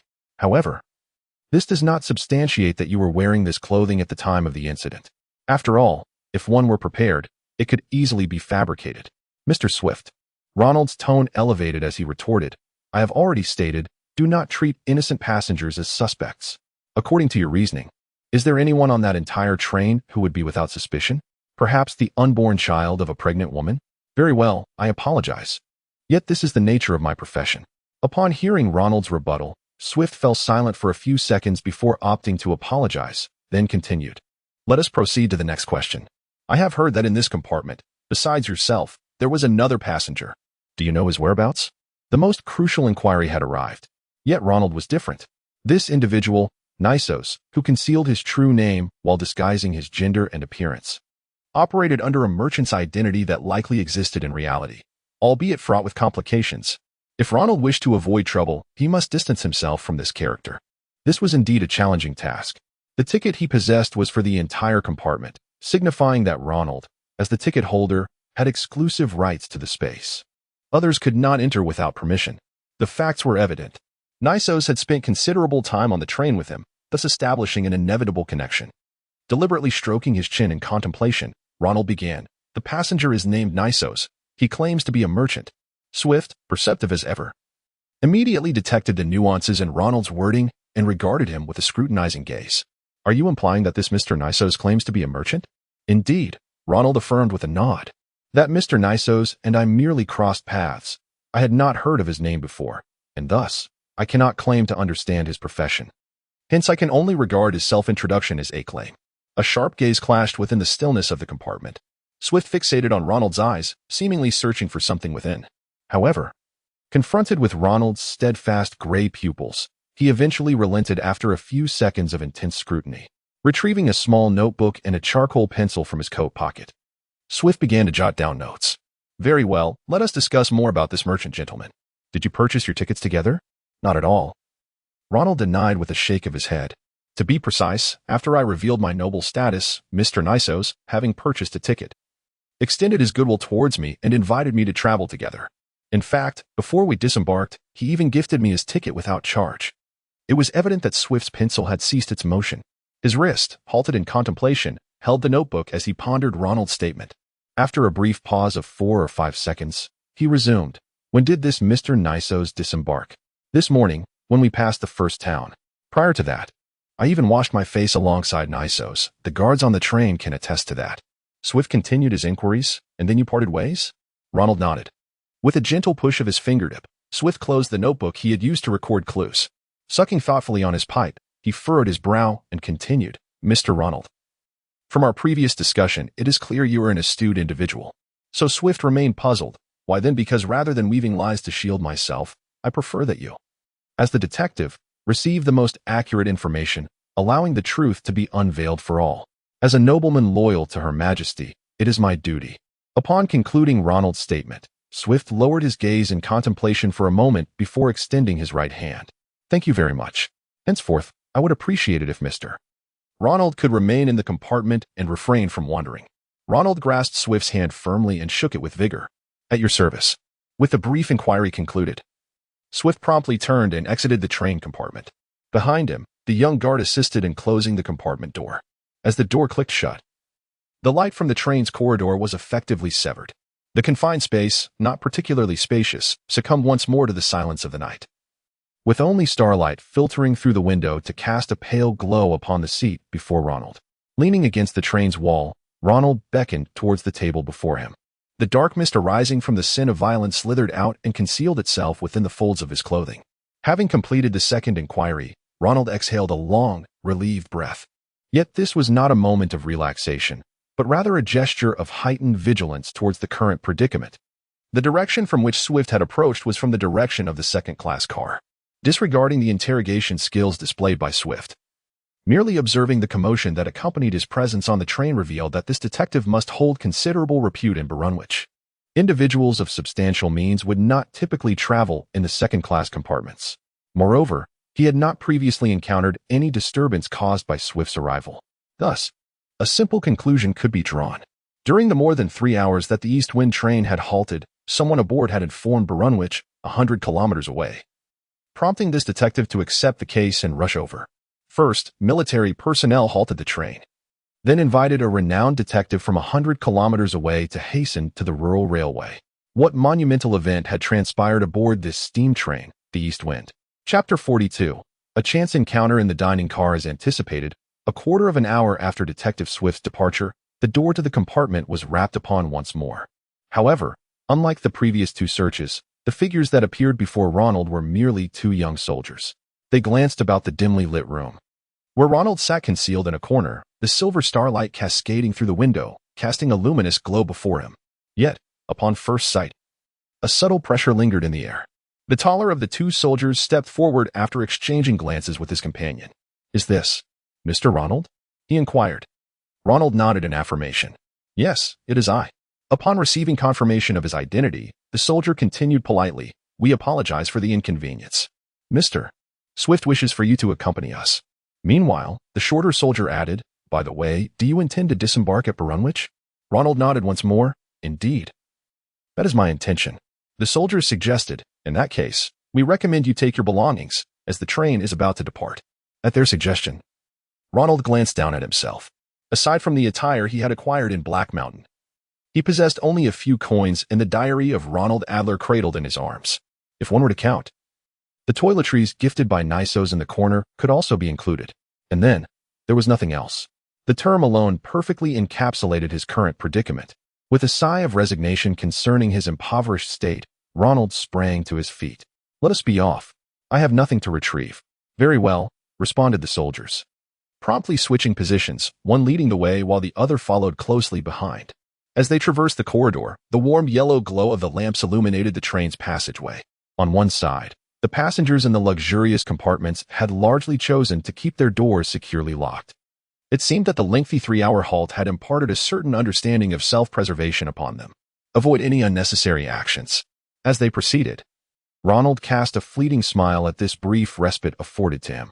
The destination of this journey was not far, having been a place he had visited during daylight hours, the dining car.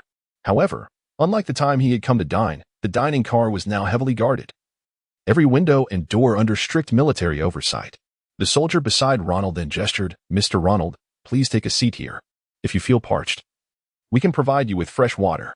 "Thank you, but no," Ronald replied with a nod towards the leading soldier. Complying, he settled into the chair designated for him and began to observe the situation within the dining car. The tables, previously arranged neatly for dining, were now aligned in 2 rows, each adorned with at least 2 chairs for rest. However, aside from the soldiers standing guard, the dining car, despite its ample space, was not overly crowded. Excluding Ronald himself, there were only 7 occupied tables at this moment. The attire of the occupants varied significantly, ranging from well-dressed merchants to common folk clad merely for warmth. In essence, the individuals present represented the diverse array of passengers aboard the train. "Where is everyone?" Ronald pondered in silence, cradling his chin in thought. The middle-aged officer and Detective Swift were conspicuously absent from the dining car. This did not seem indicative of a proper investigative gathering. Surely, if any circumstances warranted such a meeting, someone of considerable stature should remain to oversee the proceedings. What could it possibly be for? Wait. Suddenly, an explanation for the current situation crystallized in his mind. If there existed a suspect of significant standing aboard the train, one whose presence necessitated the simultaneous involvement of both military officers and detectives, then the current circumstances would make perfect sense. A name surfaced unbidden in Ronald's thoughts: Alida Boycom, the woman whom Nisos had suggested pursuing before boarding the train. Based on the merchant's account and the discussions among fellow passengers, Ronald was confident she was a fitting candidate. Orphaned at a young age, Alida had grown up in Gred, only to become a refugee in Introth amidst the ravages of war. Remarkably, during the tumultuous times in Introth, this young girl emerged and gradually gained recognition. Presently, she stands as one of the world's most renowned actresses and singers, even being affectionately dubbed the Angel Gem by her admirers. Recently, it was said she had scheduled a journey to the capital of Gred, Springs, and had received an invitation from the Gred royal family to partake in an unprecedented grand event the following autumn. Such a person is currently aboard the Dongfeng train. If she were suspected of being a suspect... Wait, another thought emerged. If this actress were to meet with foul play aboard the train, it would undeniably provide the military with ample justification to halt it. After all, she is a guest of the Gred royal family, a matter of great significance. I warn you, you are bringing shame upon the lady. Lily, cease this nonsense. But, miss...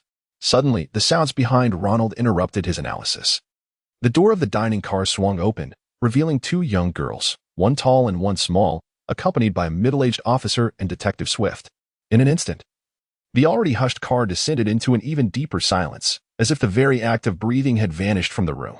The sudden change was not caused by the entrance of the officer and detective, but rather by the graceful figure of a young girl who entered under their protection. Without the need for introductions, every occupant of the dining car instinctively recognized her, Alida. The girl possessed a beauty beyond mortal description. Even Hephaestus, the god who forged Pandora, would refrain from altering a single feature of her exquisite visage. At that moment, she wore a flowing nightgown. Yet it did little to conceal the enchanting drowsiness that flickered in her eyes. Her long, raven hair flowed like polished ebony over the fabric, each strand swaying with her every movement, plucking at the heartstrings of those who beheld her. This was indeed the angel gem. Undoubtedly. The only disappointment was that Ronald found himself feeling exceedingly uncomfortable. Very, very uncomfortable. For the moment, Alita's flawless countenance graced the dining car. Her piercing steel blue gaze locked onto him without wavering. In the next heartbeat, amidst the envy of the surrounding men and the delight of the girl, a melodious voice, akin to that of a lark, rang out within the Dongfeng dining car. Ronald. Long time no see. Chapter 43. Alita with the envious gazes of everyone around her. An astonishing event unfolded. Upon calling out Ronald's name, Alita's voice was filled with surprise, and her actions mirrored her emotions. The drowsiness in her steel blue eyes was instantly dispelled by joy. In the next moment, she moved with her feelings, disregarding the stares of others in the dining car. Clad in a delicate nightgown, her soft form boldly collided into Ronald's embrace. Then, with a voice brimming with anticipation, she exclaimed, "Do you remember? I am Alita. You and your father rescued me when I was a wanderer in that small town outside Joyce." If Ronald had not noticed the fingers Alita was tracing in his palm, he might have truly believed her. After all, who would traverse realms without a beautiful fiancée or an adorable sister? At the very least accompanied by a loyal and charming maid? However, excluding the charming maid, Ronald found himself too preoccupied to relish the softness of the girl against him or to sneak a glance at the revealing fabric of her nightgown. For in his palm, Alita was inscribing a name, Black Mountain. Undoubtedly, the girl before him, with eyes identical to those of Nisos, who had just uttered his name and was now tracing the words Black Mountain, was indeed Nisos in disguise. Ronald's fists clenched. Just as he had contemplated earlier in the compartment, he now yearned to strike this person, especially on the face. The privilege of beauty was non-existent when it came to those who caused him trouble. Unlike the others in the train who regarded Alita as a heavenly gem, Ronald had witnessed her in a gruesome confrontation, vanquishing two monsters tainted by a magical tome, bloodied yet unfazed as she held their severed heads. He had even seen her adeptly dissecting a corpse afterward. With such experiences, it was difficult. Miss. Just as Ronald was about to devise a response, another figure moved. Accompanying Alita were a middle-aged officer and Detective Swift, along with a younger girl who seemed to be a close attendant to Alita. Upon seeing her mistress, the girl rushed over, visibly anxious. "Miss, please be mindful of your impact. What if someone sees this?" Though the girl voiced her concerns, Alita remained unfazed, still draped over Ronald. She even complained, "Lily, there are no reporters around. I encounter someone so significant in my life. Am I not allowed to express my happiness? Miss, don't be so willful." Alita's mild protest did not deter Lily. Seeing her mistress still unwilling to leave Ronald's side, Lily intervened, pulling and tugging at her. "Even without reporters, there are still so many people watching. Please, come down." Ultimately, Alita relented, realizing this was not an appropriate setting for youthful antics. All right, I understand." She acquiesced, gradually shifting off Ronald. She then pulled a chair from the side of the table and settled beside him, disregarding Lily's peculiar expression. Turning to the middle-aged officer, she called out, "Mr. Wickley, Mr. Swift, it should be fine for me to sit with my friend, right?" "Of course, Miss Alita. This does not impede our forthcoming plans," he replied. "See, Lily? Now it's fine, right?" "Miss, you may continue to be willful." Lily's expression was one of resignation. Yet, in the face of her mistress's temperament, she stepped behind Alita, silently guarding her. Observing the calmness in Alita's demeanor, the middle-aged officer scanned the compartment with keen eyes and addressed the detective beside him, "Mr. Swift. Everyone is present. Good, leave the rest to me." Swift nodded towards the officer and confidently approached the center of the dining car, positioning himself where all could see. Then, he turned to the gathered crowd, "Ladies and gentlemen, I deeply regret the events you have encountered this late at night. I understand the confusion, bewilderment, and tension that may reside in your hearts. However, I assure you, all questions will soon be resolved. I, Swift, guarantee it. Innocents shall safely reach their destination, while the guilty will inevitably face their deserved fate." At that moment, a distant sound of steam billowing from the front of the East Wind train echoed through the air. The train was on the move. Chapter 44. Inquiry Investigation. "Mr. Ronald, it is a pleasure to see you again." The train began to gradually accelerate on the tracks, and Mr. Swift sauntered over to Ronald in the dining car. "I have corroborated the matters I previously inquired about with the train guard, and I sincerely appreciate your candidness." Ronald nodded in acknowledgement. "It was the least I could do." "Very well, I have another question for you." Diverting his gaze from Ronald's face, Swift began to observe the movements of others while speaking. This morning, while you were washing at the basin, did you happen to see anyone else pass by? Anyone else? Swift continued his questioning. Did you hear any sounds during that time? Ronald shook his head. No. Thank you very much. Nodding towards Ronald, Swift turned his attention to Alida, who was tightly clasping Ronald's arm. Miss Alida, regarding your attire today, Swift's expression deepened. A dark coat? Indeed, it is a dark coat. Alida affirmed, then hesitated, adding, it might be a bluish black or possibly another deep hue.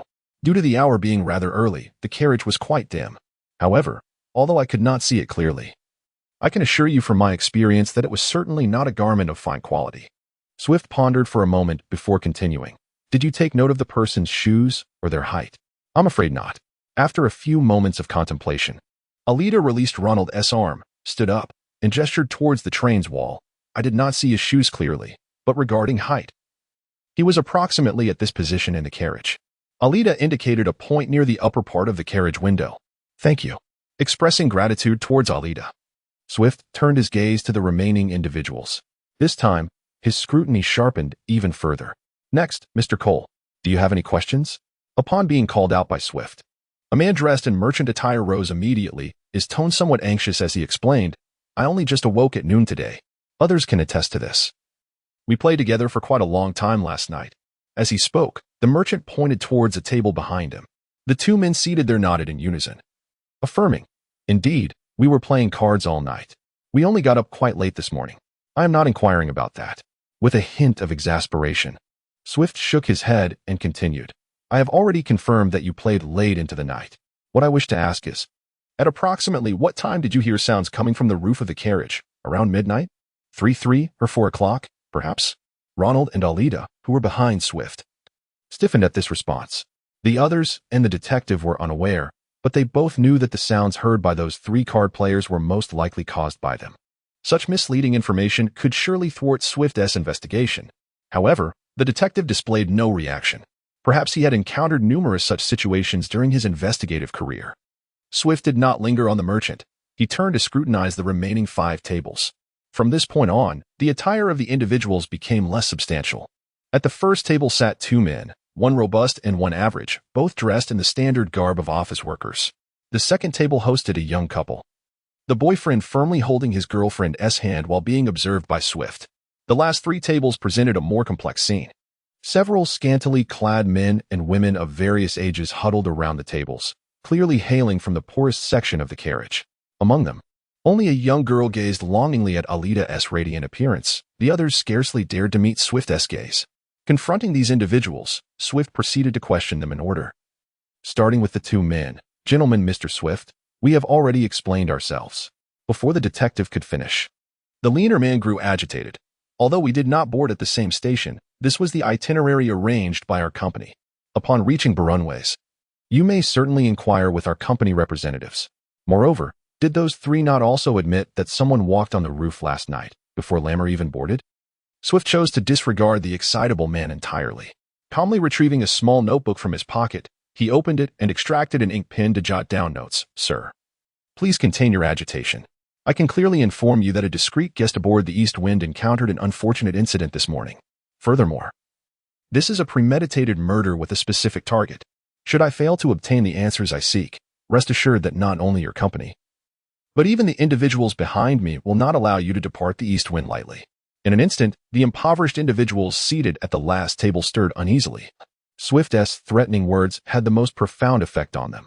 Before the detective, the lean man fell silent. The confidence derived from his company's backing evaporating in an instant. Clearing his throat, Swift continued, May I now expect you to calm down and respond to my inquiries? The timid, lean man nodded. Yes. Please proceed. Observing the smooth progress of the detective's questioning, Ronald glanced out the train window. The train had reached its normal operational speed. The inquiries within the dining car, under Swift's adept control, unfolded methodically. The renowned detective indeed lived up to his reputation. Then, early that morning, the East Wind departed from its first scheduled stop. The entire process was eerily quiet, with no one aware of the murder that had transpired.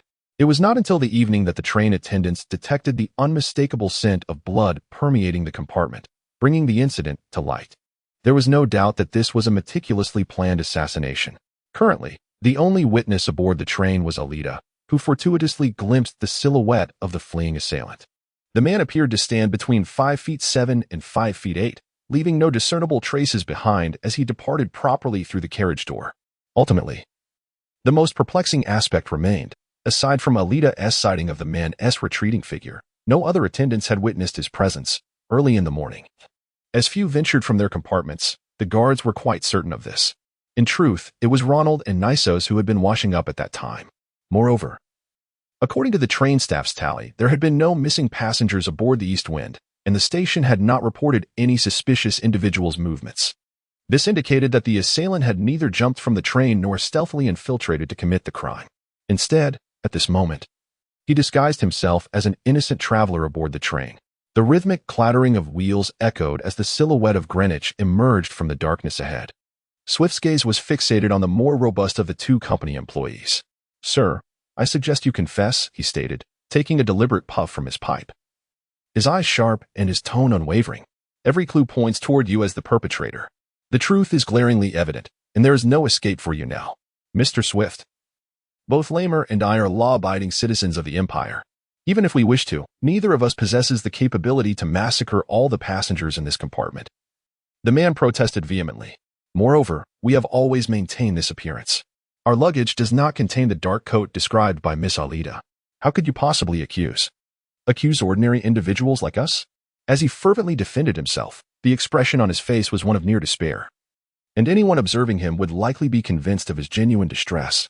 In the silence that followed, Swift inhaled deeply from his pipe, the scent of burning tobacco wafting through his lungs before it escaped slowly from his lips. It seemed he had reached a conclusion. He took 2 steps back. "Sir, you may genuinely be incapable, but your companion beside you may not share that limitation.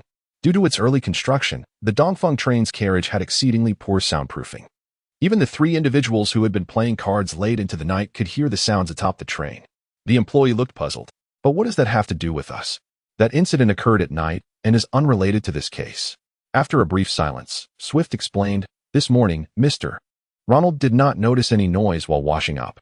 In an instant, the dining car fell silent." Anyone possessing a modicum of logical reasoning would grasp the implication of Swift's words. Here, it is pertinent to mention the structure of the Dongfeng train's compartments. The most luxurious carriage, occupied by Alida and the victim, had been custom-made by the railway authorities for the service of the elite. Positioned near the front, it was fully equipped and free from the disturbances caused by the noise of the engine, being an entirely new addition. Following this, the soundproofing quality of the carriages sharply declined. The train's compartments were mostly ordinary, merely partitioned and open for ticket sales, allowing passengers ample space to move, but also presenting certain inconveniences. As one moved further back, conditions changed once more. Thus, the issue becomes glaringly apparent. After the perpetrator committed the crime and exited the compartment, they would have likely traversed the roof to avoid detection by the guards. Ronald, stationed at the carriage junction that morning, ought to have heard any sounds. Yet, he did not. Hence, the facts became increasingly clear. The only individual who matched the location, height, and physique was the currently silent and robust employee, Lamer. The previously vocal, slender employee suddenly found himself at a loss for words. He realized the implications of Swift's statement, his expression stiffening as he turned to his silent companion. No, I have nothing to do with him." The man, thrown off balance, tumbled from his chair and scrambled backward in retreat. "I was merely on a business trip for the company." Almost as if he had tacitly accepted the truth, a soldier raised his weapon, surrounding the robust employee in a half-circle.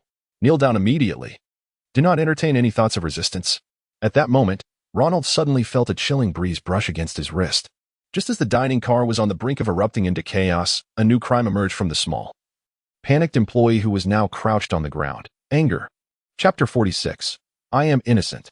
Anger surged within the frail employee, a tempest of fury accumulating within him. He was prepared to unleash this wrath upon others. Drawing from his prior experience of bearing the stigma of violence, Ronald instantly grasped the gravity of the situation. Could it be that all previous reactions were mere theatrics orchestrated by this individual? Ronald's body stiffened, and Alida, who was closely beside him, sensed this shift. She turned her head and quietly inquired, "What's the matter?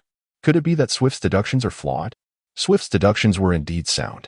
Ronald shook his head, his gaze fixated on the man sprawled on the ground. "Swift, a consummate professional, had managed to discern such crucial information from the passengers aboard the train in such a brief span of time, he was undoubtedly correct. However, there was a detail that had eluded him. At that moment, a middle-aged officer strode past Ronald. Having identified the perpetrator aboard the train, he, as the strongest presence there, was duty-bound to subdue the foe. In the instant their paths crossed, Ronald caught a fleeting phrase from the officer's lips. A seemingly inconspicuous phrase. Uttered in English. 3 rolls, 362 pages, third eye. What could that possibly mean? The middle-aged officer moved with purpose, his strides long and swift. Before Ronald could analyze the brevity of those words, the officer stood before the burly employee named Lammer. Kneel, came the cold command, uttered from the officer's frigid demeanor. Confronted with the menacing barrels of surrounding firearms and the imposing officer before him, Lammer suddenly chuckled. Actually, I harbor no ill will towards any of you. It's just a pity that my delightful train journey appears to be at an end. He shrugged regretfully, as if bidding farewell to friends after a pleasant afternoon tea. I'm sorry, he said, and with that, Lammer's body sprang from the chair. Before the soldiers could react, he lunged directly at the officer, intent on overpowering him and making his escape. Such a brazen and violent gesture amounted to an admission of guilt. The officer, however, stood unperturbed against Lammer's assault. His right hand clenched tightly, the veins bulging as he unleashed a powerful punch towards Lammer. A dull thud resonated as the officer's fist collided with Lammer's midsection. Indeed, the officer's strike landed true. Without flinching or dodging, the robust employee had no intention of evading the attack. Instead, as their bodies drew near, he absorbed the blow entirely, seizing the opportunity to grasp the officer firmly. Truth be told, the sound of that impact sent a jolt through Ronald, who was still observing from the periphery. It was akin to the shattering noise of a car crash, where a victim is hurled by a speeding vehicle. The sheer force of a human punch producing such a sound was astonishing. Even more outrageous was the fact that Lammer had withstood it. Even the officer, who had delivered the blow, was taken aback by the man's resilience. This fellow, he didn't even falter? In the midst of being surrounded and grappling with the officer, Lammer seized the opportunity of the collective astonishment, channeling all his strength against the officer. The burly employee thrust forward, pushing through the soldiers and circling them, barreling towards the inner wall of the dining car. A sharp crack echoed as the window on the side of the dining car shattered. The 2 grappling giants tumbled out of the speeding Dongfeng train. A mournful caw of crows could be heard from the rear of the train, as if foretelling an ominous event unfolding. Mr. Wickley, pursue them. The majority of soldiers stood bewildered at the unfolding scene, yet a select few among them, the most elite, exhibited no hesitation whatsoever. They leaped from the dining car, swiftly vanishing into the enveloping darkness of night. In less than 2 seconds, the atmosphere within the dining car had transformed dramatically. The cold night breeze rushed through the shattered window, mingling with the scents of Barrenwood City. At this moment, the commanding soldiers had all vacated the train, leaving the uneasy, ordinary soldiers to stand guard with their weapons drawn. The bewildered onlookers could only glance towards Swift, the detective, who stood at the forefront. Are we safe now? In the suddenly chill-laden carriage, a merchant who had been previously questioned mustered the courage to approach the detective, his expression timid as he spoke. Although the gentlemen have departed, Barrenwood is approaching. Swift nodded somberly. The true culprit has chosen to flee, since you all have been cleared of suspicion. Please bear with me for a moment. Suddenly, a calm voice resonated within the carriage. The crowd turned in unison. It was Ronald, who had risen from his seat. Fixating his gaze on the frail employee who had just risen from the ground, Ronald spoke, Mr. Swift, your previous deductions are entirely valid. However, I possess a small query regarding this case. A small query. Swift, observing Ronald, sensed an anomaly. His tone grew cautious as he inquired, are you implying? Quite simply, it pertains to Lammer, Ronald affirmed. You previously stated that the unfortunate passenger was traveling incognito, with their itinerary and compartment cloaked in secrecy. How then could this recently boarded Lammer accurately ascertain the position of the victim without prior knowledge? The interval between boarding and the act was far too brief. As Ronald's words echoed, Alida and Swift turned their gazes, locking onto the frail employee who had only just risen. Gradually, those around began to distance themselves from him. The soldiers, having lowered their weapons, now re-aimed their firearms at the man, their expressions resolute despite his innocent effade. The explanation for Ronald's inquiry was painfully straightforward. The source of information for Lammer could only have been the frail employee who boarded alongside the deceased, having had the opportunity to observe the passengers. In full view of everyone, The man's countenance grew increasingly grim, his expression darkening as he shot a menacing glare at Ronald. "Everyone, lower your weapons. I am innocent. Be careful not to misfire," he shouted.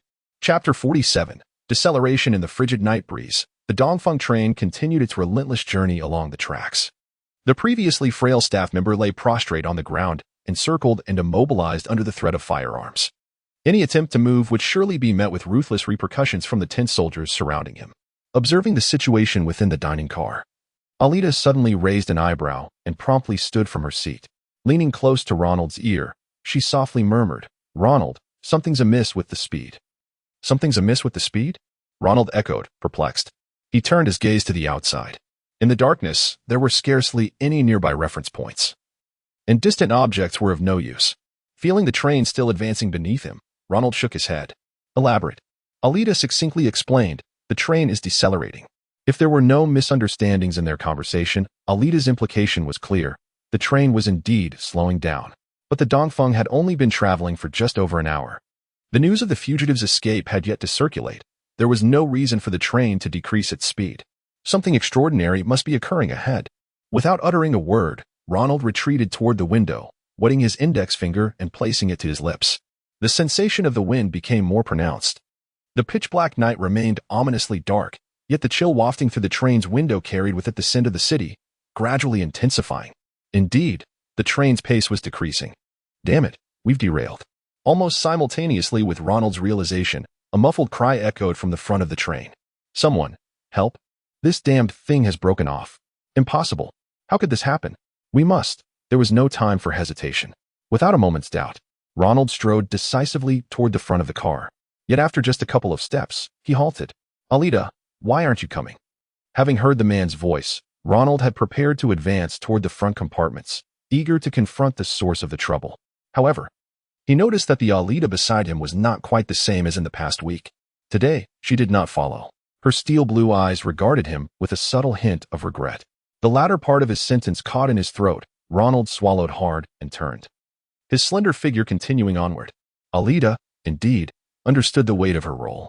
She could be a singer, a star, or a delicate beauty. But she could never be a warrior. Thus, unlike the formidable Nisos from Black Mountain, Alida could not wield a dagger inscribed with parasitic runes to face the impending danger alongside Ronald. A barely perceptible sigh escaped him. Before anyone had a chance to react, Ronald made his way alone toward the front of the train. Perhaps the night's peculiar events or the staff member sprawled on the ground had captured everyone's attention. No one hindered Ronald's departure from the dining car. In just a few breaths, his figure vanished from sight. Throughout the entire ordeal, only Alida's steel blue eyes gleamed with a glimmer of hope behind him. At least she comprehended the gravity of the situation. In truth, Ronald and Alida were not the only ones perceiving the train's deceleration. Many passengers in the nearest carriage to the engine were aware of the unfolding circumstances. However, due to the earlier search activities conducted by soldiers, the passengers evidently preferred to remain within their compartments, clinging to a meager sense of safety. They were not inclined to investigate the changes outside, casting only fearful glances toward the unknown. Ultimately, Ronald was the sole figure traversing the empty aisle of the carriage. Resembling a firefighter rushing to a blaze, the deserted atmosphere made his journey easier. Before long, he reached his destination, where several guards stood at the front of the carriage. "I've had enough." Observing the train's front disappearing into the night, Ronald made no move to disturb the guards. If it were merely a separation of the engine, the situation would not be catastrophic. The only regret was that even if tonight's predicament could be resolved, Ronald would no longer be able to enjoy the convenience of the train on his journey to Barunwich. "It's your turn now," he said, turning his gaze back toward the rear compartments. Within these gradually decelerating carriages lay the culprits responsible for the train's disconnection, likely accomplices of the two staff members. After all, their aim was clear: to delay the train's arrival at Barunwich for as long as possible.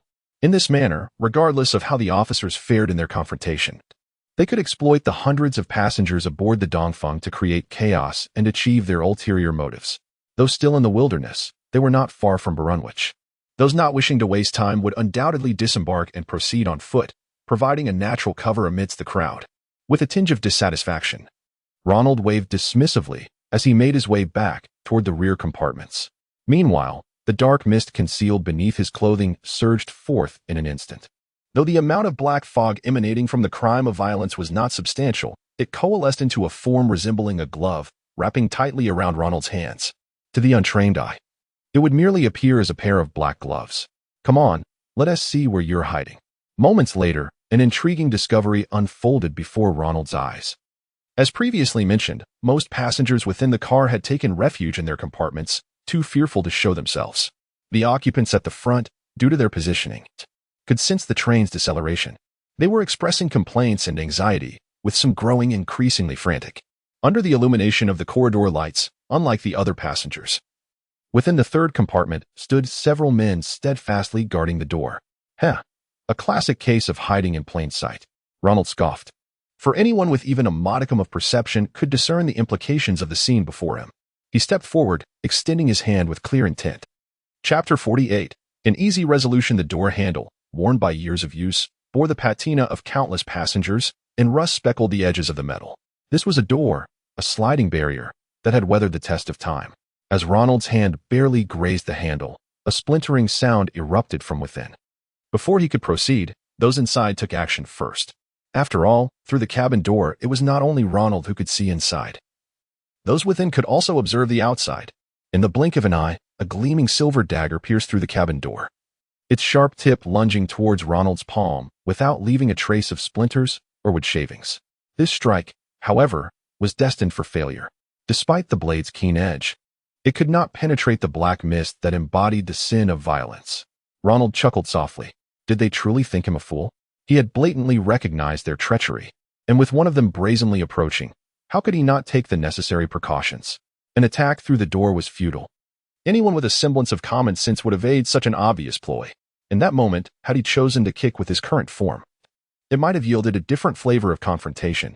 Unfortunately, she was not present this time, so he would undertake this task himself. Aiming at the now loosened cabin door, Ronald delivered a powerful kick. The door shattered with a resounding bang. Though his body had not been honed through rigorous training, Ronald was still a man of adult stature. The flimsy cabin door, poorly constructed, crumbled under the force of his strike. The barrier between the inner and outer spaces collapsed. Both sides of the door now faced one another. Inside the cabin stood 3 men, seemingly ordinary train passengers. However, the fierce expressions on their faces and the dagger clutched by their leader confirmed their true identities. Without a doubt, they were accomplices of the earlier assailants. Yet, the ferocity of Ronald's entrance left them momentarily stunned, preventing any immediate retaliation. The standoff lingered for a couple of breaths. Finally, the man with the dagger could no longer contain himself. Die, he shouted as he attempted to plunge the dagger into Ronald's body. Alas, the blade became lodged between them, failing to advance even a centimeter. Realizing the futility of his efforts, the man's expression darkened as he looked down. To his dismay, he saw Ronald's hand gripping the dagger firmly. The black mist enveloping his skin clamped down tightly on the sharp blade, rendering it incapable of causing harm to the man before him. You are a wizard? This cannot be, he muttered, disbelief etched across his features, regret flooding his expression. Desperately, he tried to wrench the dagger from Ronald's grasp, but his efforts proved fruitless. At that moment, the man's 2 companions, having overheard his words, exchanged glances and instinctively took a step back. Just then, Ronald chuckled. Well then, suit yourself. With a sudden release of his grip, he let the dagger slip. The man stumbled backward, colliding with his 2 companions in the cramped cabin, where space was already limited, further hindered by the remnants of the shattered door. The 3 men tumbled together, crashing against the cabin table. Wait, please, wizard, sir. This is all a misunderstanding. Ignoring the wounds on his hands inflicted by the dagger and the agony of his fallen comrades, the man on the floor struggled to rise, desperately pleading his case. We were merely following orders. This has nothing to do with us. I beg you, spare me. Suddenly, gunfire erupted. It was all a ruse. While the man pleaded for mercy, his 2 companions had drawn short-barreled pistols from their jackets, aiming at Ronald from behind the shield of their comrade. They pulled the triggers in unison, and 2 bullets flew forth almost simultaneously. Fortunately, the man's body obstructed their aim, and they were not professionals like Alida. In the nick of time, Ronald managed to evade the shots. Damn it, did you think I couldn't see through your actions? With audacity, he feigned ignorance of their intentions. As he sidestepped the gunfire, Ronald was not one to remain passive. The black mist that clung to his palm transformed into a flock of shadowy birds. crashing upon the trio before they could react. The remaining bullets in their guns would never find their mark now. As the mist enveloped them, the power of the hellish blood river surged into their bodies, for the act of drawing weapons was certainly punishable by the sin of violence. Thus, the power of original sin took effect. Accompanied by their wails of agony, dark crimson stripes appeared on their skin, resembling the marks of scalding water or searing oil. Amid their pained cries were mingled lamentations, yet the suffering would not abate. As the power of original sin spread through their forms, nothing could halt the torment they faced. Gazing down at the three men in silence, Ronald pondered for a few moments before speaking. "Gentlemen, I seek an answer. An explanation regarding the separation of the train's engine. We only intended to create chaos." Ronald shook his head. "I certainly comprehend the purpose of your actions. However, that is not the outcome I desire. Chaos cannot merely serve as a means of escape. You must be concealing something else aboard this train. Speak honestly. After all, I am not one who relishes in tormenting others." Just as Ronald prepared to press further, a flurry of footsteps echoed from the rear of the train. It was the detective. Under Swift's direction, the frail attendant had been securely bound, leaving no room for escape. The armed soldiers followed closely behind. The train's deceleration was too pronounced. Even those in the dining car could sense the shift. What a pity, Ronald mused, his thoughts audible only to himself. With a renewed surge of the sin of violence, the three men collapsed, rendered unconscious, unable to emit any further cries of despair. Chapter 49. Carrying on weight. Everyone. Upon arriving at the scene and witnessing the grim sight of the three men sprawled on the ground, Swift immediately raised his hand to halt the soldiers behind him. He then approached closer and quietly inquired, "Mr. Ronald, to which school do you belong?" Indeed, this detective was also affiliated with the enigmatic side of things. As soon as the question was posed, Ronald understood that he was in no danger. Given the detective's intellectual caliber, he would not seek trouble at such a moment. It was only natural, considering that a detective's vocation inevitably leads one to encounter matters connected to the mysterious. Perhaps even Swift himself possessed some extraordinary abilities. The Copenhagen School. This was reminiscent of the first time Arida had heard the name. Swift clearly had no knowledge of what the so-called Copenhagen School entailed.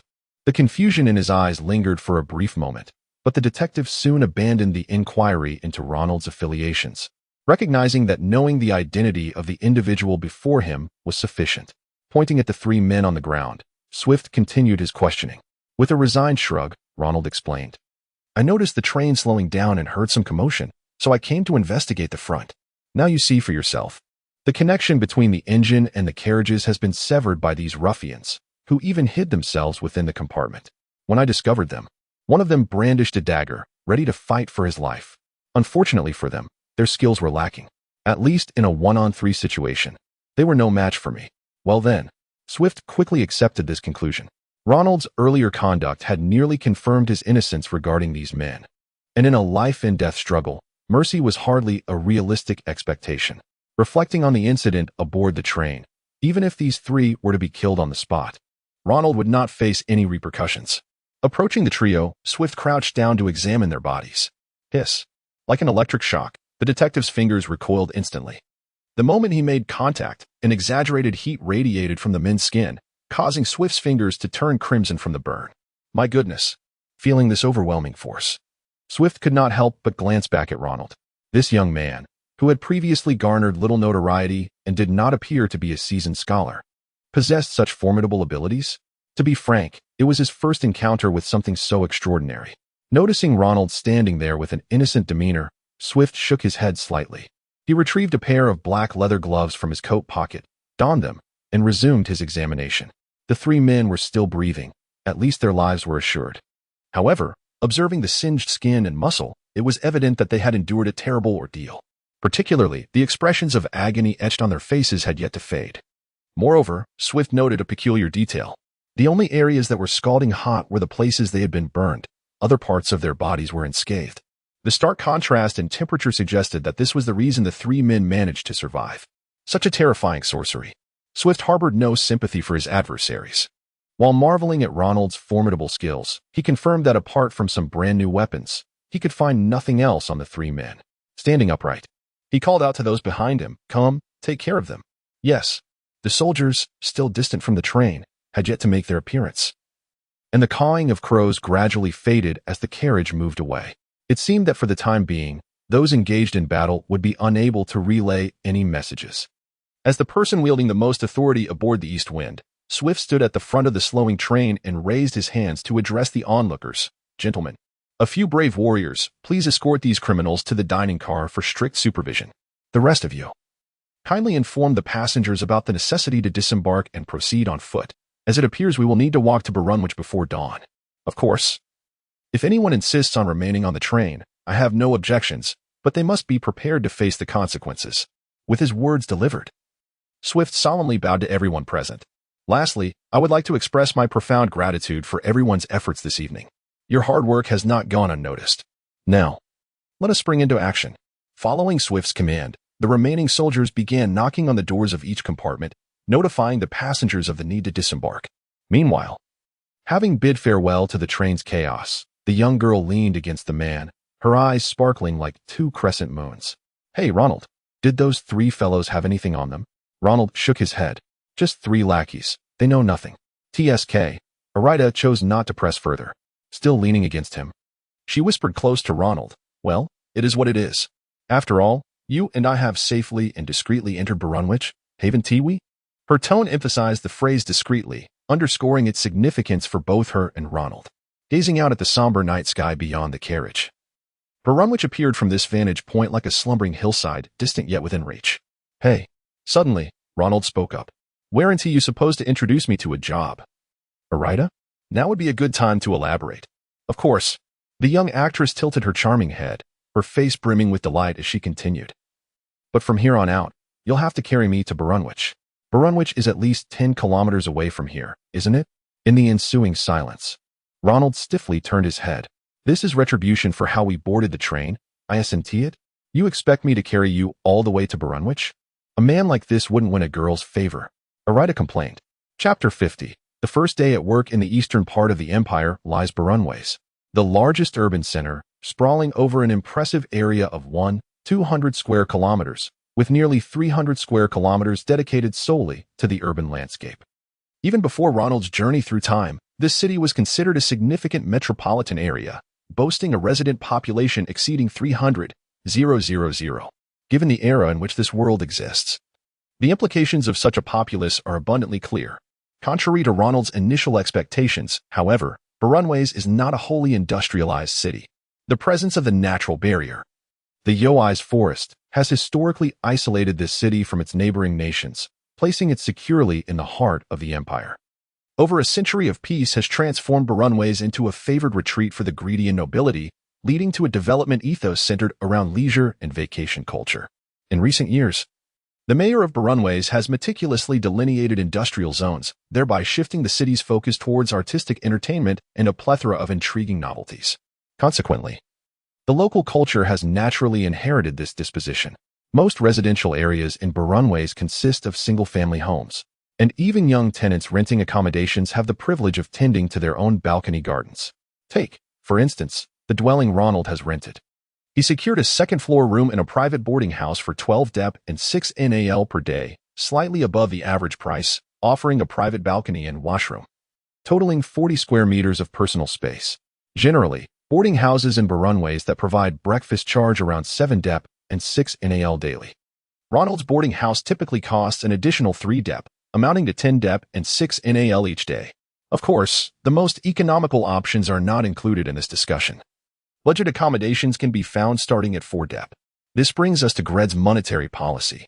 The most common nomenclature for currencies worldwide generally falls under 2 categories, the personal naming method and the national naming method. Like many nations, Gred employs the national naming method to symbolize its identity. Officially issued currency comprises 3 categories, 1 primary coin, the get, and 2 secondary coins, the DEP and the NAL. 1 get is equivalent to 20 DEP, or 240 NAL. When converted, this includes expenses for meals and laundry, summing to approximately 4 to 5 get per week for Ronald. The daily expenditure, even for those of modest means, could be considered quite substantial. His ability to indulge in such lavish living is largely due to the support of Alida. With her status as a renowned actress, ordinary living expenses are trivial to her. Remarkably, the job Ronald has recently acquired was secured through Alida's intervention in less than half an hour. The sensation of relying on another's success is, to be honest, Delightful. After merely expressing complaints and negotiating upon arriving at the train station, he was able to procure a respectable position as a clock inspector, courtesy of his affiliation with Miss Alida, whom he had once saved in her childhood. This role, while seemingly straightforward, entails a degree of complexity. With the frequent train schedules and varying travel times, it is essential to coordinate numerous clocks according to their geographical locations. Additionally, due to limitations in manufacturing techniques of the era, most clock hands exhibit subtle discrepancies. The clock inspector's responsibility is to correct these deviations. After all, steam trains are involved. Even a few seconds difference is not deemed overly critical in this age, as long as the tracks are monitored to avoid tragic collisions. Thus, Ronald's position is remarkably relaxed. Should he choose, he could limit his work to merely half an hour each week, primarily winding the clocks in his office, while the management of the larger external timepieces is delegated to specialized personnel, well outside his purview. Such a leisurely occupation inevitably leads to certain conclusions. In the previous 3 days, Ronald has completed his identity registration and acquainted himself with the local terrain, while also resolving the mysterious side of his identity registration with Swift's assistance. He even reported the peculiar circumstances surrounding his arrival in the initial town to the relevant officials in charge of the mysterious sector. With professionals addressing such matters, one can be assured that no complications will arise. Today marks Ronald's inaugural day at work. Suddenly, a soft sound echoed from outside the door, a sign that today's edition of the Coastal Daily had been deposited in the mailbox. Setting down his teacup, Ronald realized it was time to depart. After all, it was the first day of his official employment. He opened the door and proceeded downstairs. In the early morning, Mrs. Hudson, the landlady, was busy tidying up. Upon hearing Ronald's departure, she flashed a smile from the second floor. "Mr. Ronald, out so early? Aren't you going to have some breakfast? I've left some toasted bread by the fireplace, and there's boiled tea on the table." Waving a hand to the landlady, Ronald returned her smile. "Thank you, but I must skip breakfast today. I need to head to the station." As Ronald reached the door, the landlady, still occupied with her chores, called out once more. "If you're going out, you might want to take a look at today's newspaper." "Of course," he replied, retrieving the newspaper from the entrance before pausing momentarily. "Did I forget something?" After pondering for a while, Ronald could not recall any pressing matters left unattended. Shaking his head, he exited the apartment. Barunways boasts an extensive fleet of rental carriages, charging 1 dep for the first 3 kilometers, with an additional 5 NAL for each subsequent kilometer. Fortunately, the station is within a reasonable distance from Ronald's carefully chosen residence, taking no more than a quarter of an hour to walk. On his way to work, he even exchanged greetings with neighbors he had met in recent days. To a passerby, this exchange might lead one to assume Ronald was a local resident. Soon enough, Ronald arrived at Barunways Station. The station, a far cry from the 2 small towns where the East Wind train had previously stopped, is designed to cater to a constant influx of nobility and merchants. As a prominent city edifice, its architectural and decorative standards are unparalleled. Passengers flow in and out uninterrupted, with patrolling guards visible throughout, while the spacious and immaculate station square radiates an air of prosperity. Entering through the main gate, Ronald quickly followed the crowd to the front desk. Seated behind the service counter, a receptionist greeted him with a professional smile. "Hello, I'm Ronald, reporting for duty today as the clock inspector. Could you kindly direct me on how to proceed?" "Hello." Upon catching sight of Ronald, the receptionist beamed. Such a young and handsome golden-haired gentleman is quite a rarity in her line of work. If he were to become a colleague, that would only be a delightful bonus. She pointed to Ronald's left and continued, "Walk to the left until you reach the end, then ascend another staircase. After the conference room on the 2nd floor, there are several rooms marked with nameplates. That will be your workplace." Naturally, at this juncture, I have a kind suggestion. Ronald raised an eyebrow. "Please, go on." The receptionist flashed a radiant smile. "If you are working at the station, you might want to familiarize yourself with your future colleagues. For instance, like me, Maria Norma." Ronald smiled in return. "It is a pleasure to meet you, Miss Maria." After exchanging a few pleasantries with the receptionist, he proceeded toward his workplace. However, just 2 steps out, Ronald suddenly gasped, his complexion changing drastically. His back ached, an excruciating pain. He recalled something he had forgotten when leaving home. A week had passed since that wretched Black Mountain Snow Toad Slime capsule had lost its efficacy. Indeed, it could alleviate pain, but it did nothing for healing. The agony from his soft tissue injury surged back, nearly overwhelming him to the point of collapsing to the floor. Goodness! On my very first day at work. Am I to be absent? Struggling to sit on a bench in the break room, Ronald covered his face with a newspaper, feeling as though life was fraught with hardships. Chapter 51. Daily routine. Today marks the second Friday of Frosty Snow Month, a name derived from the first snowfall that graces this continent during this time. It is also Ronald's inaugural month of employment at the Perusing train station. Although the newspaper he holds is produced by relatively rudimentary printing technology, it boasts clear text and even halftone photographs. The illustrious actress Miss Alida has concluded her performance, leaving the entire staff of the Golden Theater in awe. The Reverend Mr. Morton has established a church orphanage, which will be officially inaugurated this afternoon in the Barding district. Perusing has been awarded the title of Model City for Public Safety, with the warden delivering a speech on the matter. Exhibition of Virginia's private collection. Ronald's gaze lingers on the monochrome pages, his expression somewhat vacant. Do not misinterpret, his thoughts do not dwell on arcane tomes or such matters. Rather, he is preoccupied with pondering what to have for dinner this evening. The landlady of his lodgings is quite the culinary artist, providing delightful meals daily at the boarding house. This simple pleasure has become one of Ronald's greatest joys outside of work. It is not that he lacks ambition. He has thoroughly familiarized himself with the original texts, and he harbors no frivolous notions of testing magical powers on a whim. Nowadays, a mere few minutes of work yields a commendable income, enabling him to quadruple his earnings and swiftly ascend to the ranks of the city's middle class. The comforts of life can indeed dull the spirit. Furthermore, the lives of ordinary individuals in this otherworldly realm bear little resemblance to the arcane. As Ronald had previously learned, the esoteric knowledge that distorts the world remains entirely inaccessible to the common folk. He certainly cannot be visiting Swift's detective agency on a daily basis. Whether the detective is present or not is an entirely different matter. As for Alida, the actress completed her performance schedule in Perusing last week and has since departed. For her, the ultimate goal lies in the fall of the following year in Springs, the capital of greed. With a sigh of fatigue, Ronald stretched languidly, his gaze drifting to the clock before him. Tick-tock. After attending to the newly arrived train schedules this morning, he had wound the clock meticulously. Thanks to the internal tourbillon, the hands would dutifully perform their task with mechanical precision. Perhaps a brief stroll is in order. After all, he is well connected, and no one is so idle as to wish Ronald removed from his post. For him, work represents freedom. He then gathered his newly purchased coat from the nearby chair and ambled out of his office. After a month of recuperation, the issues stemming from his soft tissue injury have nearly resolved, and he now faces no problems unless engaging in strenuous physical activity.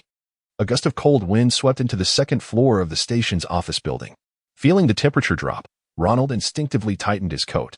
Autumn has fully waned, and winter has not only descended upon nature, but also infiltrated the train station itself, particularly in this single-sided office building. One can feel the chill of the wind as it strikes the body in the corridor. After merely a few steps, Ronald spotted the slender and graceful figure of a colleague. Good afternoon, Martina. This was the conference room he had to pass through to exit the office building.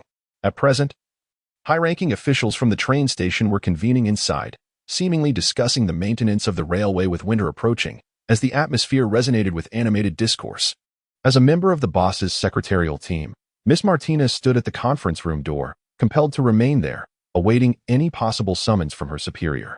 Clad in attire deemed attractive yet thin, she braved the cold winds in the corridor. Upon noticing Ronald's approach, she readily engaged in light conversation to pass the time. With a smile, Martina winked at Ronald and greeted him softly. Ah, Ronald, why aren't you in your little office winding that wretched clock? Be careful not to have your wages docked for idling about. Ronald sidled closer, avoiding the gaze of those in the conference room. Haha. These folks wouldn't dare cross Miss Alida. With our beloved starlet as my guarantor, I'm living quite comfortably. Why didn't I befriend a prominent figure when I was younger? Martina rolled her eyes at Ronald. After a brief exchange, her expression shifted, as if a sudden thought had struck her. Ah, Ronald, didn't you also ride the East Wind train? The one where the murder occurred? Indeed, Ronald nodded. Is there an issue? If you're inclined, you could head down and take a look afterward. You seem rather at leisure. Actually, it's not quite so leisurely. He chuckled, scratching his head. Ronald waved goodbye to Martina and departed the second floor, making his way to the station below. In the hall, the receptionists continued to greet guests with cheerful smiles, and the familiar patrolling staff had grown accustomed to Ronald's comings and goings. Like a wanderer in his own backyard, Ronald navigated through the employee passage to the train platform. As Martina had mentioned, the East Wind train reappeared at the platform after a month's absence. The earlier murder incident had made a significant impact, thus it had inevitably graced the newspapers. According to Barunwich's local media, a gang from a border city, linked to a local paper company, had dispatched an assassin to eliminate a military official. Gangsters targeting military personnel. Frankly, it is quite absurd. However, the origins of this incident are even more ludicrous. It was merely an unexpected altercation where the son of the gang leader was humiliated by that officer, prompting the impetuous young heir to commit such a heinous act. Now that the dust has settled, the military has lost face, and the gang has suffered significant losses. Yet the East Wind train, having been embroiled in this murder case, remains utterly unaffected. The iron behemoth racing along the tracks cares not for what transpires. As Ronald stood before it, the train thundered forth. Haha, it's time to return to the office for a moment's respite. Truly, one can grow while indulging in leisure. But as he took a few steps, Ronald's expression shifted dramatically. For just behind him, the distant roar of the departing train resurfaced once more, exactly as before. Chapter 52. Unusual Beginnings. Could it be that I am fated to clash with the train? Stopping in his tracks, Ronald's gaze began to contort. Goodness. Even the steam billowing from the locomotive bore no distinction from what Ronald had observed moments prior. Ronald fell into a contemplative silence. He had been meticulously avoiding the deliberate search for a grimoire, and yet it had sought him out unbidden. Or was there someone in Barunwich casting peculiar spells? After merely 2 breaths of deep thought, a judgment crystallized in Ronald's mind. Surely, it must be another grimoire. During the time when Alida was still present, Ronald had inquired about certain knowledge from his companion. He now possessed a foundational understanding of the esoteric principles of this world. Such phenomena were far beyond the capabilities of a typical practitioner. Even if it were achievable, it would undoubtedly require extensive preparations or some pronounced, grand gestures. The abruptness of this occurrence. The only plausible explanation was the manifestation of another grimoire in this vicinity. How then should this predicament be resolved? Ronald stood at the edge of the platform, the biting wind mirroring the chill from moments earlier, striking against his face. Clang, clang ho. In the span of his contemplation, the Dongfeng train departed the station once more. The entire sequence felt akin to finishing a film, only for the projector to instantly rewind to the opening credits. Was it merely the movement of a physical object? Pondering this, Ronald cast his gaze towards the passengers aboard the Dongfeng. Through the window, the demeanor of the passengers was laid bare. None exhibited overt panic or confusion. The oblivious reactions of those aboard the Dongfeng undeniably confirmed this. What a bother. His eyes swept across the entirety of the platform. In truth, it was not just the Dongfeng, aside from Ronald himself. Even those around him were ensnared in a temporal loop. Concerning matters of time, would he not be confronted with something akin to relativity? No matter how hard Ronald strained his mind, he could not fathom the source of this anomaly. Considering the inseparable bond between time and gravity, along with the concept of space-time curvature, the annals of human history are rife with inquiries into the nature of time. The treatise on the electrodynamics of moving bodies, which bears relativity, and the hypotheses foundational to Riemannian geometry. Among these, numerous works of profound significance abound.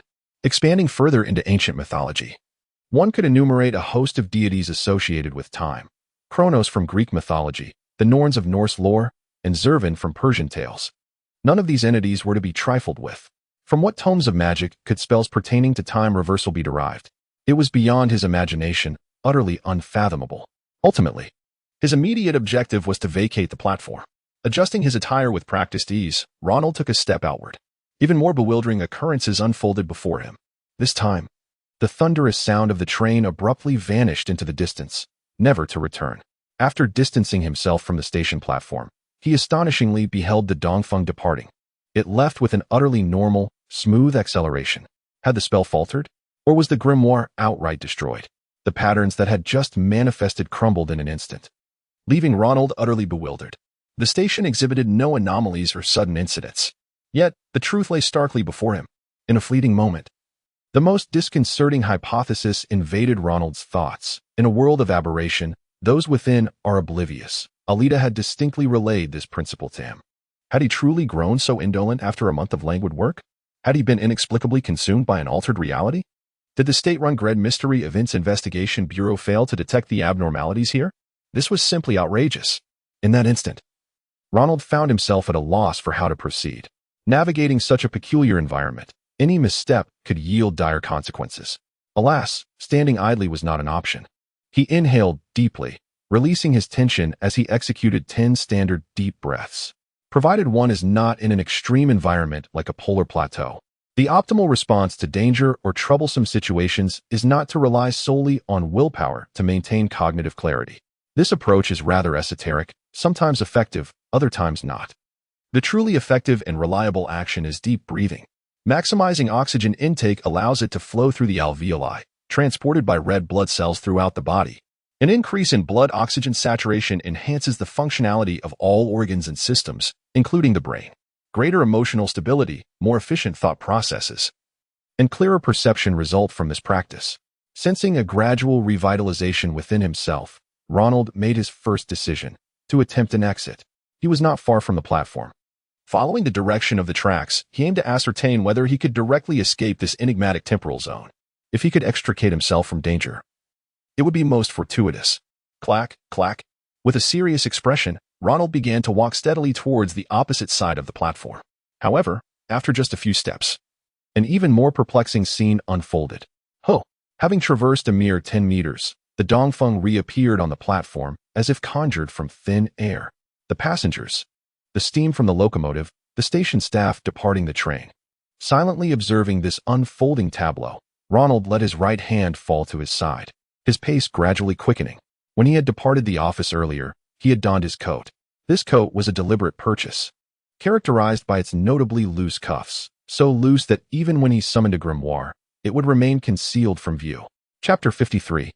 For minutes and 48 seconds its name is Styx. The dark waters flowed down towards the dim and perilous foot of the cliff.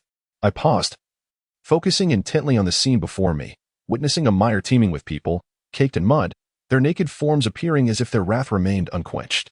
They struck one another fiercely, not only with their hands but also with their heads, feet, and chests, tearing at each other's flesh with their teeth, leaving their bodies marred with wounds. The wise teacher spoke. Child, now you can behold the souls of those vanquished by anger, unable to contain themselves. A low voice mingled with the hissing steam of the Dongfeng train, almost imperceptible. As Ronald's words echoed, the divine comedy, Inferno concealed within his sleeve, faded once more. Scarcely noticed. A pair of peculiar black gloves entwined his right hand. However, unlike the previous crime of violence, the essence within the black mist was not the river of hell's blood, but rather the mire known as Styx. Those guilty of the sin of wrath would be submerged in the hellish swamp of the Oath River, gradually losing their memories of the past. This was reflected in the powers bestowed by the divine comedy, Inferno. Upon invoking this original sin, Ronald could perceive the surrounding emotions of anger. And should the entity formed from the black mist make contact with an adversary, it would render them unconscious. The duration of this loss of consciousness, much like the sin of violence, depended on the opponent's constitution and the intensity of their anger. At extreme levels, those who lost consciousness would never awaken. The ability of the spiritual thin prison to absorb anomalies was still in cooldown, rendering it unreliable at present. Ronald's primary motive for invoking this original sin was to expand his scope of perception while maintaining a certain degree of self-preservation. Within the minds of perpetrators, anger is a remarkably common element. His sensing range gradually expanded on the train, on the platform, behind him at the station. After activating his ability, Ronald began to detect waves of anger emanating from a considerable circular area centered around the main structure of the station. Experiencing the feedback from the power of original sin, Ronald did not slow his pace, nor did his expression soften. Not at all. In truth, this current sensing range was diminished. Over the past month, Ronald had adhered to the laws of his homeland while thoroughly testing and familiarizing himself with the abilities derived from the two sacred texts. Under normal circumstances, the perception ability granted by the sin of wrath could encompass an entire urban area. This was vastly different from the size of the train station. Moreover, amidst the emotions of anger, Ronald had not perceived any abrupt emotional fluctuations. Two punks brawling on the street could certainly escalate with a hint of anger. Could it be that the instigator was hidden so deeply? With such thoughts, Ronald reached the end of the platform. With a swift and decisive motion, he leaped down onto the tracks and proceeded along the railway towards the station's exit. After all, this railway. Wait. Having taken a few steps, Ronald abruptly halted. It was too quiet. The surrounding silence was deafening. The roar of the train, which should have filled the air, was conspicuously absent this time. Observing this scene, Ronald silently took 2 steps back. Wubba clang clang startlingly, the Dongfeng train appeared within the station. White steam billowed from the locomotive as it prepared to depart from the Berwyn Bridge station. Witnessing this, even the slowest of minds would react. Standing motionless, Ronald gazed at the station before him, mentally calculating the time. 1 minute, 2 minutes, 3 minutes. Exhaling softly, he confirmed his observations. Within this quarter hour, every 4 minutes and 48 seconds, time in this area would revert to its starting position, replaying all events anew. For minutes and 48 seconds. After all, it pertained to the matter of time. Committing that number to memory, Ronald retreated again. 1 minute, 2 minutes, 3 minutes. He silently counted the seconds once more, waiting for the moment at the 4 minutes and 48 seconds mark after entering this area. Woo clang clang beneath the gentle warmth of the winter sun, it gradually receded from Ronald's view, ultimately vanishing completely. For minutes and 48 seconds, murmuring this number, Ronald was convinced it was the crux of the matter. However, what exactly did 4 minutes and 48 seconds signify? To be cautious, Ronald remained stationary, enduring an additional 9 minutes and 36 seconds, which equated to twice the interval of 4 minutes and 48 seconds. Woo clang clang. Let us give this a try. With that, Ronald sprang into action. His destination was the vast expanse beyond the station. What would happen if he ran from here towards the Berwyn Bridge urban area? Would time continue to increment in 4-minute and 48-second intervals, or would other extraordinary circumstances arise? The station receded into the distance as Ronald reached the very edge of his emotional perception ability granted by Wrath. In an instant, the imagery before him began to distort. The light in the air, or rather the very fabric of space itself, bent at the waist, with each point undergoing the same transformation, merging into a dazzling kaleidoscope of chaos, rendering time and space meaningless. Within this maelstrom, Ronald, devoid of any capacity for reaction, lost sight of everything and fell into the abyss. Yet, this sensation lasted but a fleeting moment. Almost instantaneously, Ronald's vision brightened. Clang. Wubba clang clang, his feet once again met the familiar ground, his eyes restored to clarity. Following closely behind was the well-known Dongfeng train, poised to depart the station. Chapter 54, Platinum. Who are you? Just as Ronald stood in stunned silence, a voice brimming with confidence emerged from behind him. Startled, he swiftly turned around. A brilliant platinum hue caught his eye. Is that hair dyed? This thought flashed through Ronald's mind, a testament to the striking presence before him. The source of the voice was a stunning woman adorned with platinum hair.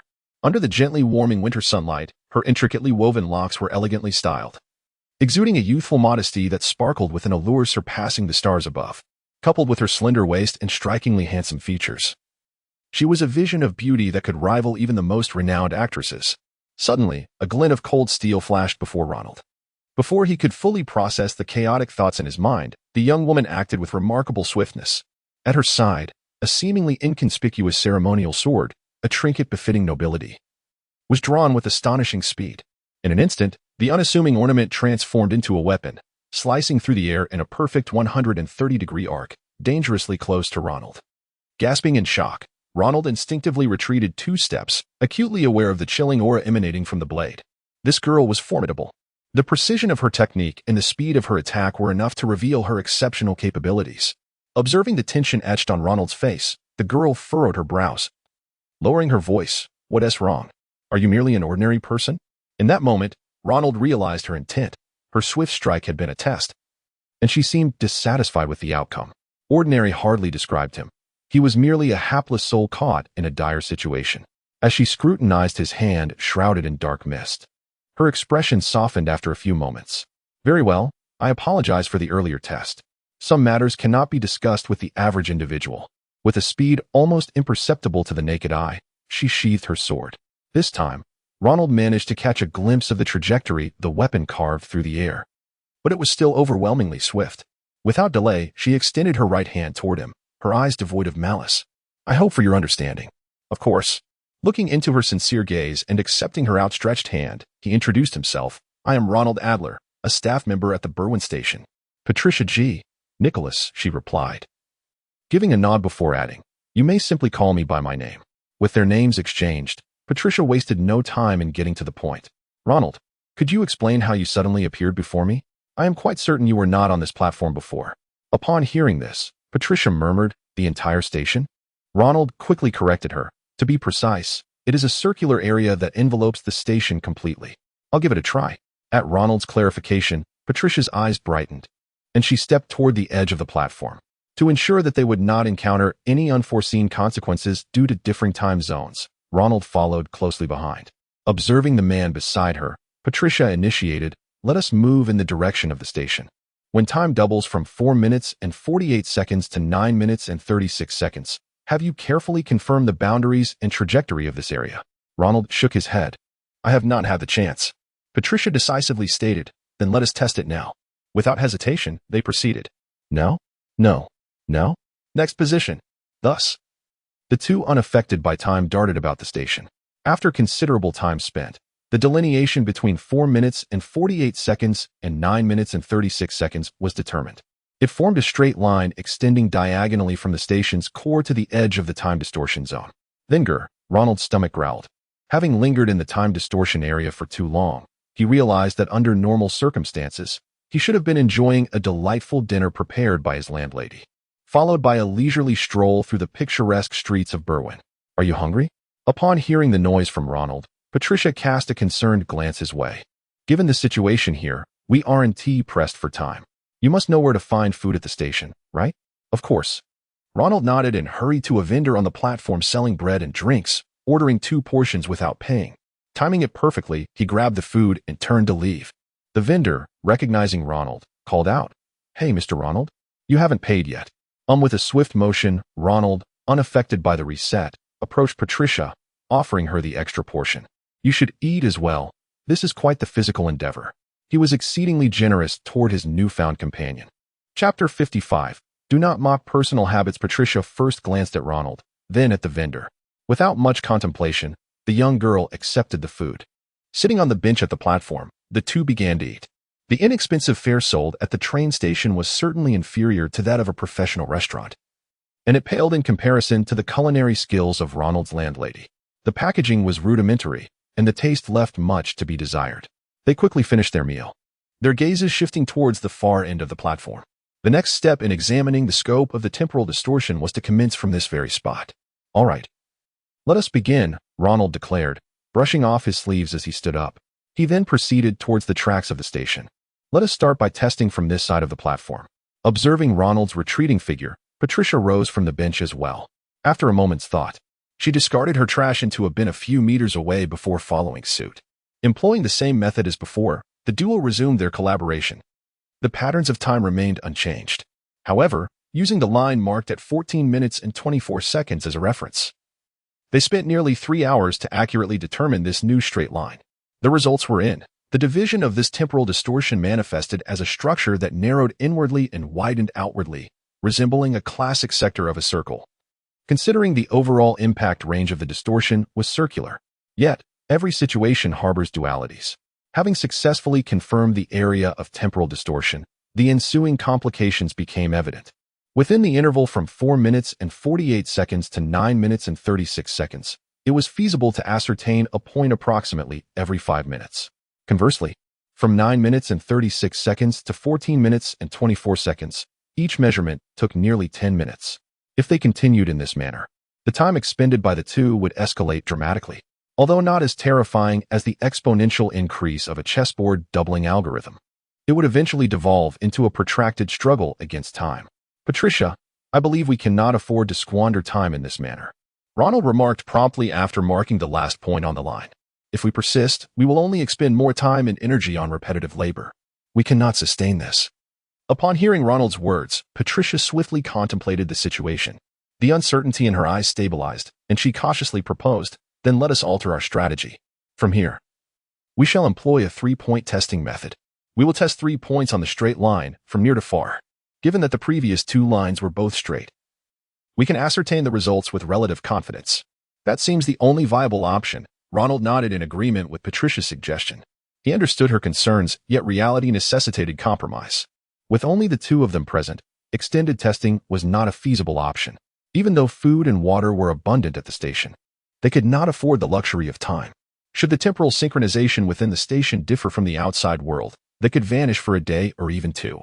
But beyond that, their mysterious identities would inevitably attract significant trouble. Alternatively, remaining in such a chaotic temporal region could lead to unforeseen incidents.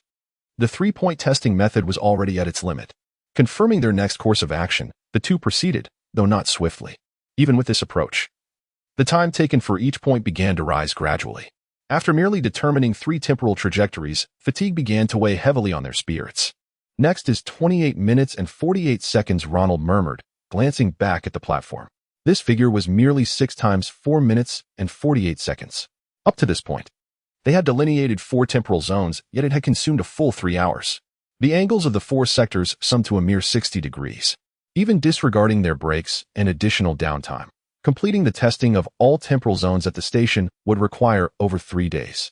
Woe is me, the shrill whistle of the east wind train echoed again from behind. Ronald turned to Patricia, who was approaching, and said, "Let us pause for now." Indeed. Patricia nodded, fully aware of the predicament they faced. This time, it was not solely Ronald who bore the burden of their provisions. The vendor called out to them. "Excuse me, you two have yet to pay." Woe is me, the east wind train drew near once more. At that moment, the garbage bag Ronald had discarded earlier had vanished completely due to the effects of time, leaving the bench as pristine as before. This evening's dinner, however, was markedly less silent than the last. The two engaged in discussion. Ronald was the first to speak. If we were to work tirelessly and committed no errors in the upcoming tests, it would take approximately 3 days, that is, 70 hours, 50 minutes, and 24 seconds, before Ronald could finish. Patricia interjected with a precise figure, her expression devoid of any hesitation, fully confident in her assertion. Yet, considering the possibility of errors and the need for rest, with their combined efficiency, the actual time required would likely exceed 5 days. That is an exceedingly long duration. Indeed, they both acknowledged their current dilemma in silence. Swallowing a dry piece of bread with difficulty, Ronald was about to continue the discourse when he suddenly froze, realizing a crucial point. "Patricia? What is it?" Observing the confusion on her face, Ronald wiped his nose, then spoke with a stiff expression. "It seems this isn't precisely a scientific experiment. Do we truly need to be so rigorous in verifying the accuracy of our data?" The act of chewing abruptly halted. Silence enveloped Patricia, her expression frozen in contemplation. Chapter 56. The gaze of a friend. Silence enveloped the room for a few seconds, interrupted only by the crunching of food.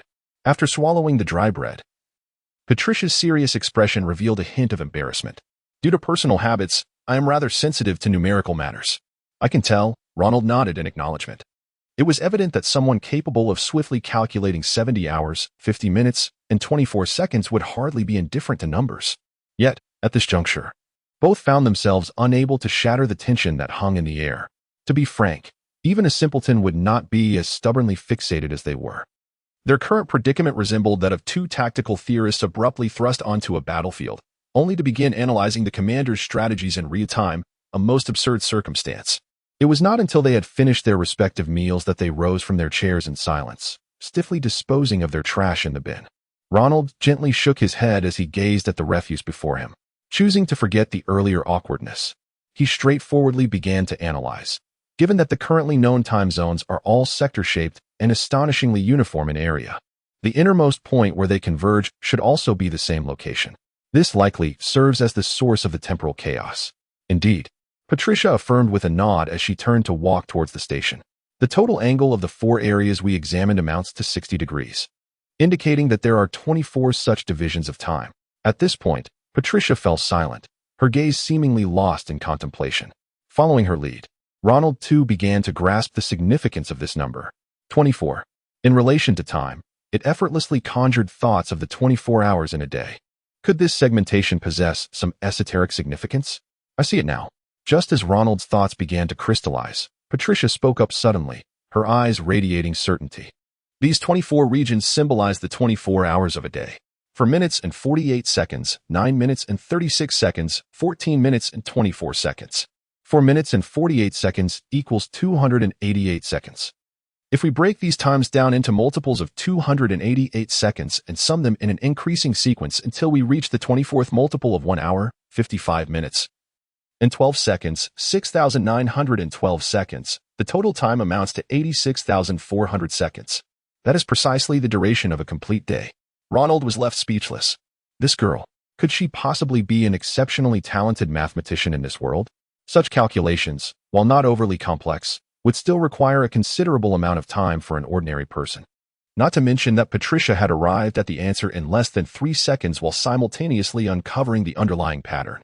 Noticing Ronald's astonished gaze upon her, Patricia's cheeks flushed with a rare hint of embarrassment. However, the moment quickly dissipated. I apologize for my trivial musings. Our family, the Nicholas, has always been fascinated by peculiarities. Do not say that. Ronald waved his hand dismissively, indicating that he understood Patricia's passion for mathematics. The language of numbers is not an oddity but a profound truth. This knowledge may very well assist us in the future. Yet, from that moment, something in her eyes shifted. Previously, Patricia had regarded Ronald merely as a collaborative counterpart in their endeavor to escape the temporal distortion. Now, however, there was a glimmer of friendship within her gaze. As before, the alterations in time at the station did not hinder Ronald and Patricia. They traversed the station's interior with little obstruction. At the heart of the 24 time zones lay the office building of the Greenwich train station.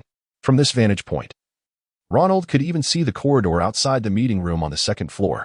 The scene from earlier that day remained unchanged. Martina still shivered in the winter chill, and few people moved about within the office building. At this juncture, Patricia turned to Ronald for guidance. Recognizing that he was far more familiar with the station-S layout than she. Ronald, should we head to the first floor or the second? Visualizing the positions of time in his mind, Ronald's gaze swiftly shifted from the second floor to the first. Let us go to the first floor. It's unlikely the issue lies on the second. Ronald's confidence was palpable. After all, even the most devious mastermind would hardly engage in mischief from a lamp post extending from the second floor wall. Patricia, not questioning further, accompanied him into the office building. As they walked through the freshly painted corridors of the train station, Ronald's colleagues greeted him. Hey, Ronald? Hello. And this is my friend. What do you need the storeroom key for? There has been an issue with this morning's schedule, so I need to check the records in the archive. After dismissing a few inquiries from colleagues, Ronald led Patricia to the archive room on the first floor. This space housed a vast array of paper records, accumulating since the Greenwich train station commenced operations. If this incident were indeed orchestrated by a magical tome, identifying the problem amidst such a multitude of documents would be a Herculean task. Standing at the intersection of timelines, Ronald withdrew the key to the archive and inserted it into the lock, turning it gently. Click. The door swung open. As the tranquility of the room greeted him, Ronald pushed the door wide. The weak winter sunlight barely illuminated the interior, allowing both of them to glimpse the scene within. Neatly arranged shelves bore mountains of documents, their age-old pages cloaked in a layer of gray dust, though occasionally someone would come to deposit or consult files. The true masters of this room were the dust and the heavy stillness in the air. Standing at the threshold of the archive, Ronald and Patricia hesitated to step inside. For right before them, the space within the archive was divided into 24 sectors, each engaging in a frenetic exchange of positions in a clockwise manner. Chapter 57. Displaced space eerie and unpredictable. The danger that could be grasped at a mere glance was vividly illustrated by the distorted light and shadow within the storeroom. The spatial replacements in the archive defied the external rule of 4 minutes and 48 seconds, presenting an overwhelming sense of chaos at first sight.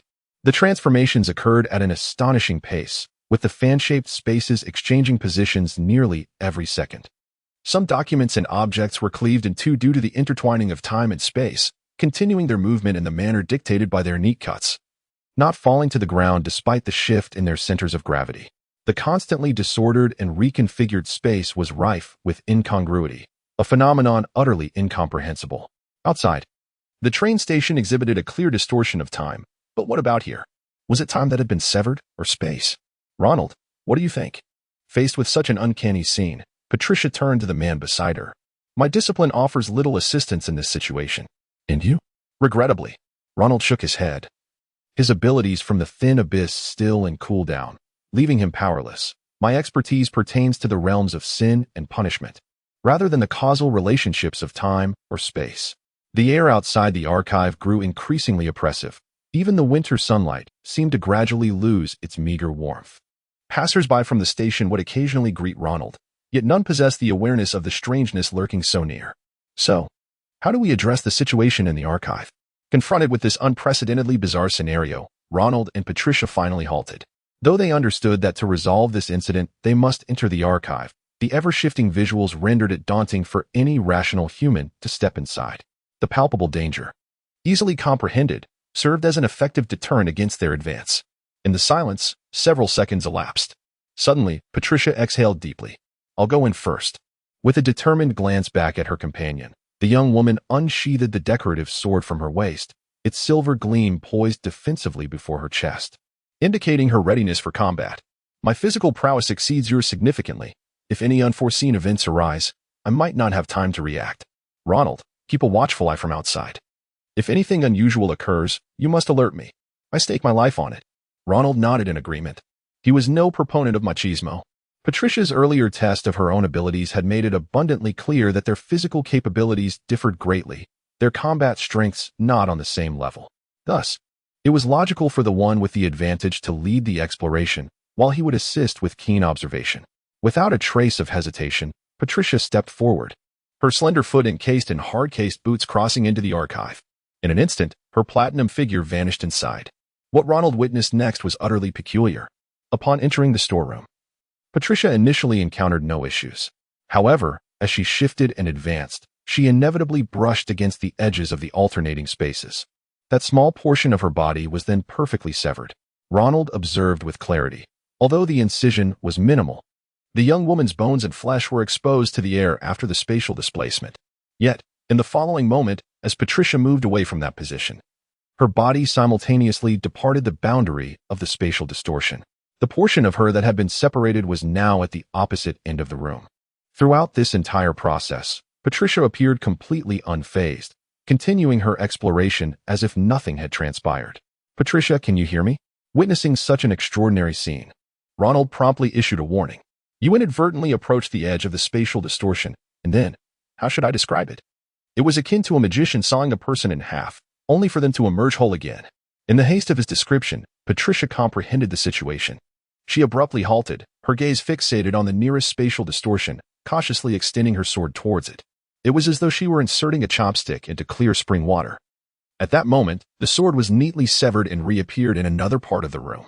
Strangely, it floated in midair, inexplicably unscathed. Their eyes met in mutual understanding. They realized the nature of the archive's spatial gel. It did not physically sever objects, but rather manifested a phenomenon of temporal and spatial disarray. Patricia? Observing his companion's unscathed state, Ronald inquired, Do you need my assistance now? Better to be cautious, she replied, shaking her head as she turned to continue her exploration. I'll proceed further. If anything goes awry, then you can intervene. Understood.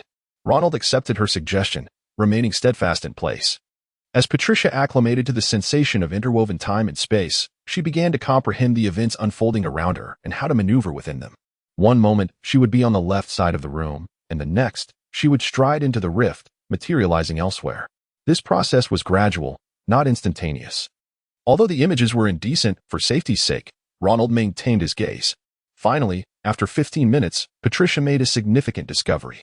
She found an ancient document nestled among the numerous files. Externally, it appeared so fragile that one might worry it would disintegrate upon touch. Yet, one thing was abundantly clear. Amidst the continual dislocation of surrounding space and the constant flux of objects, it remained utterly motionless. Chapter 58. Alone before her lay an ancient manuscript, and Patricia, after a thorough examination, affirmed the potent magic it contained. Even the distorted space surrounding her emanated from it.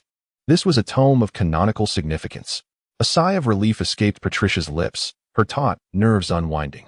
The emergence of this grimoire indicated that the Greenwich train station had not succumbed to irreversible world aberration, but rather that the primal forces were surging uncontrollably. Greenwich remained secure, and she still had the prospect of escape. Yet, the ensuing dilemma was palpable. Presently, she was lightly equipped, aside from her ornamental sword. She bore only a few protective amulets. How could she, with such meager tools, hope to quell the primal forces? Just look at the overwhelming temporal distortion enveloping the entire station. Patricia's lucid mind reminded her of the impossibility of it all. After much contemplation, she turned her gaze towards the entrance.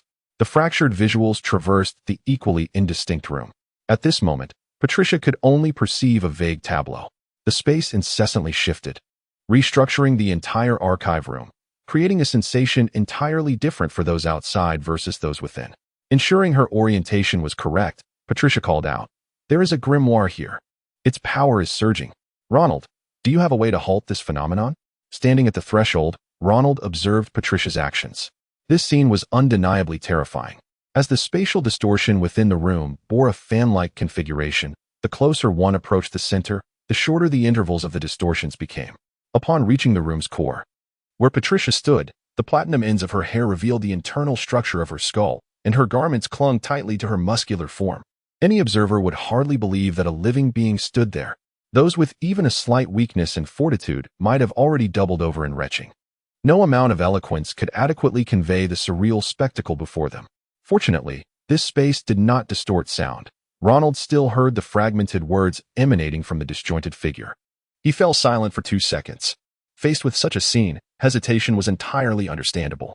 Yet recalling Patricia's bravery in willingly stepping into the archive room, Ronald promptly replied, "Is the grimoire the thick document before you?" "Indeed. Let me in." Given its impressive performance in dismantling the protective enchantment of the divine melody in the Black Mountain basement, Ronald intended to summon the clay tablet. Although the divine melody was also canonical, it remained a mere fragment of 1/3. Caution was prudent at this juncture. Just then, a familiar voice approached from behind Ronald. "Hey, Ronald, what are you up to?" The newcomer was Grant, Ronald's colleague at the Greenwich train station. Due to the time loop, Ronald had been queried by him at the archive door for the 3rd time. However, this instance felt different. Observing his colleague greet him, Ronald did not dismiss him, but instead smiled pensively. Grant appeared bewildered. Before he could inquire about the invitation, Ronald stepped into the archive room. Time pressed onward, and Grant vanished into the corridor as time reset. Within the open doorway of the archive, a man and a woman were about to converge. Upon entering the room, Ronald felt no discomfort. Like Patricia, who remained unscathed, he merely experienced a slight dizziness, as the space was in constant flux. He advanced steadily, quickly nearing the archive center. As he moved forward, the isolated fan-shaped space could no longer accommodate his body. He would become as fragmented as Patricia.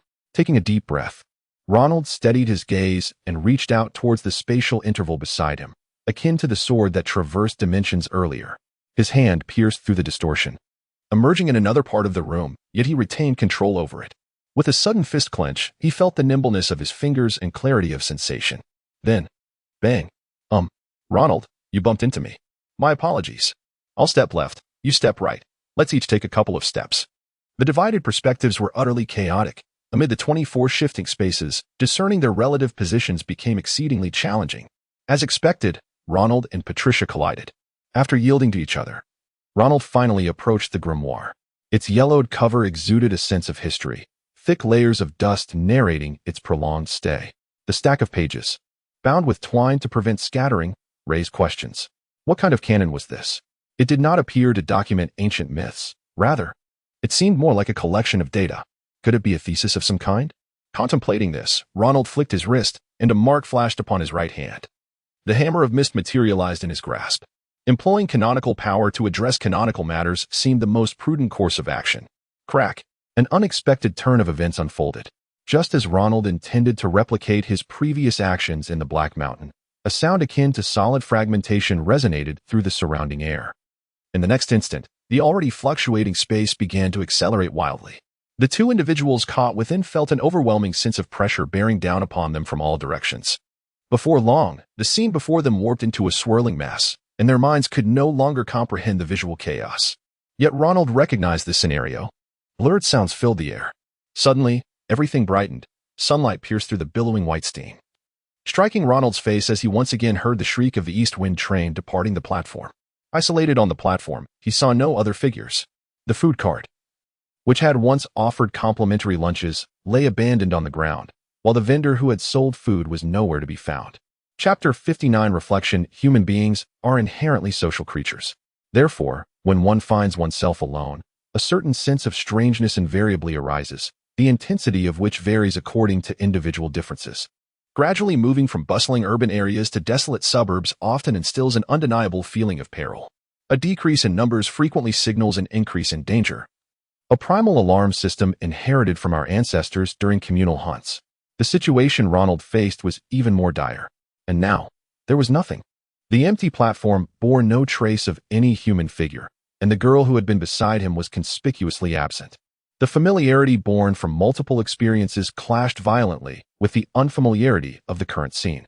Without uttering a word, Ronald sprinted toward the end of the platform, his footsteps quickening. He was not attempting to flee this eerie area. Rather, he sought to glimpse the locomotive of the steam train. In the section where the train driver must always maintain control, he wondered if anyone was there. With a resounding thud, the soles of his shoes struck the platform's bricks, and Ronald halted. The locomotive was unoccupied. Yet, the Dongfeng train accelerated normally and began to leave the station. Who could fathom how this train had started moving? His expression darkened further, and he instinctively tightened his grip on the original text. What on earth was happening? As he murmured to himself, the scene before him shifted once more. His feet, which had just been planted on the bricks, abruptly found themselves on a horizontal beam. Before him, the Dongfeng train surged along the tracks. There was no need to think twice. Ronald leapt sideways, evading the tracks, and rolled onto the ground. The train passed by, barely a meter away. Had he not dodged, he would have been swept away alongside the locomotive. Fortunately, the distortion of time was limited to this. The Dongfeng train had not yet reached a speed beyond his capacity to react. In silence, Ronald turned to survey his surroundings. As he stood, the train's rear vanished from sight, the air it displaced striking his face. A growing sense of vigilance stirred within him. Being suddenly thrown before the train this time, what would happen next? Would he find himself beneath the iron wheels? Suddenly, the scenery before Ronald warped again. In the blink of an eye, a cerulean sky filled his view, and the buildings around him were those of the station. Yet this time, the ground beneath him was utterly vacant. He was suspended in midair. Before he could contemplate further, the omnipresent force of gravity seized his ankles, dragging him downward. Caught in the air with no leverage to adjust his position, he plummeted onto a structure just over a meter below. He found himself atop the canopy of the Greenwich train station. Surrounding him was an arched ceiling, and he had landed precariously on the edge of the platform. In his line of sight, there was also an entrance leading to the offices above. Whether he moved left or right, a mere 2 meters upward would see him falling from the towering station building. The outcome would be painfully obvious. Staggering to his feet, Ronald found himself devoid of any desire to move. Given the current predicament, even if he sprinted, he had no inkling of where he might be cast next. The pressing matter was to remain vigilant and devise a way to halt this erratic displacement. Thus, this phenomenon initially became clear. Upon this realization, Ronald instantly grasped the crux of the issue. The entire affair stemmed from his own actions. Yet, simultaneously, the scene before him warped yet again. With a loud shout, the hammer of rain and mist vanished into his palm, and Ronald found himself standing on solid ground. On a train? Surrounded by neatly arranged rows of train seats, he could see the familiar platform through the windows. This time, he had entered the interior of the Dongfeng train. As the realization of his location dawned on him, the familiar sound of the train's engine roared from outside the carriage. In the empty compartment, he dashed to the nearest window, ignoring the pain coursing through him as he vaulted out of the train. Clambering up the wall onto the platform, he watched as the train accelerated away. Once again, the Dongfeng train faded from view. While tending to his scrapes, he occasionally glanced around. After approximately a quarter of an hour, Ronald had treated his wounds.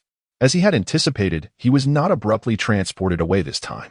The hammer of rain and mist had disappeared, and he was momentarily free from danger. Gulping down the last of the water from his flask, Ronald leaned back on the bench, his gaze absently fixed on the canopy above. He had been overly confident. This was all my fault. His tone was laced with regret as he engaged in self-reflection. Despite encountering various troubles and crises since his arrival, he had, in essence, navigated through them with relative ease. He had harnessed the power of the original text to effortlessly wield the magical tome revered by the locals, gaining the upper hand against foes on 2 occasions while easily resolving practical issues. However, all these experiences had cumulatively clouded his subconscious confidence, which had now become problematic. This was the root cause of his current predicament. To quell the rampaging power of the original text, one would logically first sever that power and then seek to subdue the magical tome. Yet, what had he done? Drawing from his previous experience in the Black Mountain basement, where the hammer of rain and mist had breached the passive defenses of the Divine Comedy, he had thoughtlessly sought to replicate that success. How absurd. This was the power unleashed after the original text had gone awry, not the magical tome's passive protection. His prior actions had been akin to pouring cold water into a boiling pot of oil, an act of self-sabotage. And it was no wonder he had been tossed about so violently. This was the original text repelling the hammer of rain and mist. Taking a deep breath to organize his thoughts, Ronald stood up from the bench. Patricia had previously mentioned her inability to resolve the rampaging magical tome. It seemed now, in this desolate world, the responsibility to rectify the situation lay solely upon him. Chapter 60, setting aside unwarranted complacency and pride. Ronald meticulously reorganized the threads of the entire affair. In the desolate archive room, the original text, whose visage remained shrouded in mystery, stood as the primary catalyst for all that had transpired. He and Patricia had ventured into the archive room, and throughout their exploration, they encountered no guardians, no interference, and no obstacles. The dust settled upon the original text suggested that it had lingered at the Barrenwidge train station for an extensive duration, unnoticed. It was highly probable that some unforeseen event had inadvertently provoked the grimoire, triggering a surge of power. Thus, the existence of a puppet master could be temporarily dismissed. His sole task was to halt the grimoire's rampage. Wait. As this thought crossed his mind, Ronald abruptly turned his gaze toward the train tracks. He had just spent what felt like a brief moment cleansing his wounds and engaging in introspection, yet the time elapsed must have exceeded 4 minutes and 48 seconds. Could it be that the train station had undergone some transformation? Without hesitation, he leaped down. At that moment, the east wind had already vanished from sight. The winter sun bathed the tranquil station, where only a few trains remained for resupply on the spacious platform, all silently resting in the absence of station workers. He made his way to the spot where he had previously measured the time. Ronald paused, scanning the seemingly empty space before him. He recalled vividly that during their pursuit of the time-splitting position, he and Patricia had meticulously confirmed the trajectory of this line multiple times to ensure data accuracy. The location was right before him. He hoped that no further surprises awaited him. Muttering to bolster his resolve, Ronald extended the water bottle he held. To his relief, the bottle had disappeared halfway, affirming the precautionary action's efficacy. Now, he merely grasped the upper half of the bottle, while the lower half had vanished into thin air, completely out of sight. This phenomenon mirrored Patricia's experiments in the archive room. So, it was thus. Contemplating the empty air before him, Ronald estimated the station's layout in his mind, adjusting his position before extending the water bottle outward. Confirming that there were no obstructions, he took a step forward. With a soft thud, his feet landed firmly. In an instant, the scenery before him transformed dramatically. Just a moment ago, he had been on the train platform, and now, having taken a single step, he found himself in the plaza directly in front of Barrenwidge train station. Indeed, it was as such. Observing the scene, Ronald couldn't help but exclaim. His previous actions had caused the station's temporal distortion to morph into spatial distortion. Now, the archive room had likely shifted from spatial distortion to temporal distortion. The discrepancies in time and space had indeed swapped. Sighing, he resolved to head towards the archive room. Lowering his head momentarily, Ronald proceeded towards the office building. Regardless, as long as the rule of dividing regions by sectors remained unchanged, the center of this power would likely not alter either.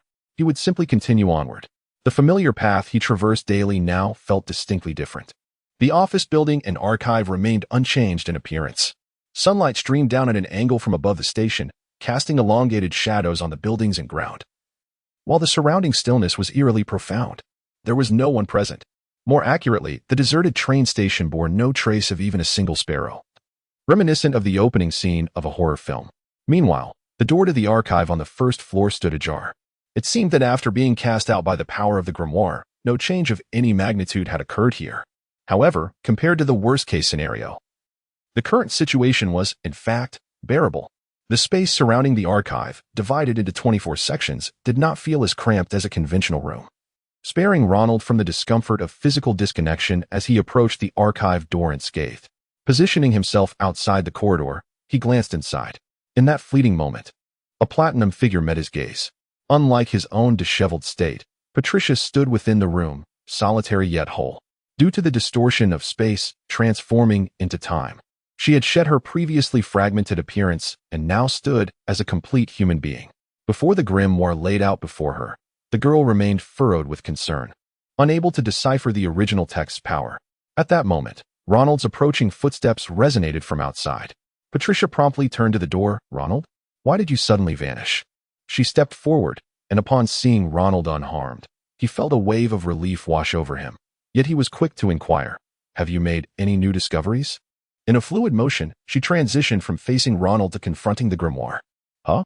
she gasped, recoiling suddenly as if confronted with an incomprehensible phenomenon. She glanced at her hands in bewilderment before swiftly surveying her surroundings. In doing so, she naturally spotted Ronald at the door. Patricia instinctively stepped back. As if encountering Ronald for the first time, her voice tinged with tension. "Ronald, weren't you just in front of me? Why did you run outside? And what of the spatial division in this room?" "Patricia, please remain calm." Recognizing the implications of her defensive demeanor, Ronald stepped back, raising his hands to indicate his lack of malice. He then raised his voice to clarify. Chapter 61. Helplessness regardless of the circumstances. Ronald had to retreat. If Patricia perceived him as a threat and initiated an attack, he would find it exceedingly difficult to counter her swift and precise offensive capabilities. Meanwhile, in the archive room, upon hearing Ronald's explanation, Patricia indeed hesitated. Her gaze wavered as she looked at Ronald outside the door, and after a few moments of contemplation, she inquired, "Ronald, how many meals have we shared?" After pondering further, she added, "Ronald, please elaborate on your thoughts regarding mathematics." To be honest, Patricia's question left Ronald somewhat flummoxed. "Mathematics?" he mused. "Perhaps it is the language of truth?" Patricia immediately smiled, a radiant expression that Ronald had not witnessed since their first encounter. With an air of playful concession, she remarked, "Ah." Ronald sighed in relief, appreciating her understanding. "That is most reassuring. Now, in the worst-case scenario, we have approximately 3 minutes left." Acknowledging Ronald as her ally, Patricia calculated the time in her mind. The dire situation involved her being ensnared in a loop lasting 4 minutes and 48 seconds. Therefore, aside from their prior identity confirmation dialogue, their time was indeed limited. Subsequently, Patricia unsheathed her sword and tossed it outside. Ronald had witnessed, or rather, experienced, this moment before. "So, how do you propose we resolve this issue within these 3 minutes? Otherwise, you will have to explain this to me all over again." Observing the bridge beside her, Patricia, fully aware of her confinement within the archive room, exhibited no fear or panic.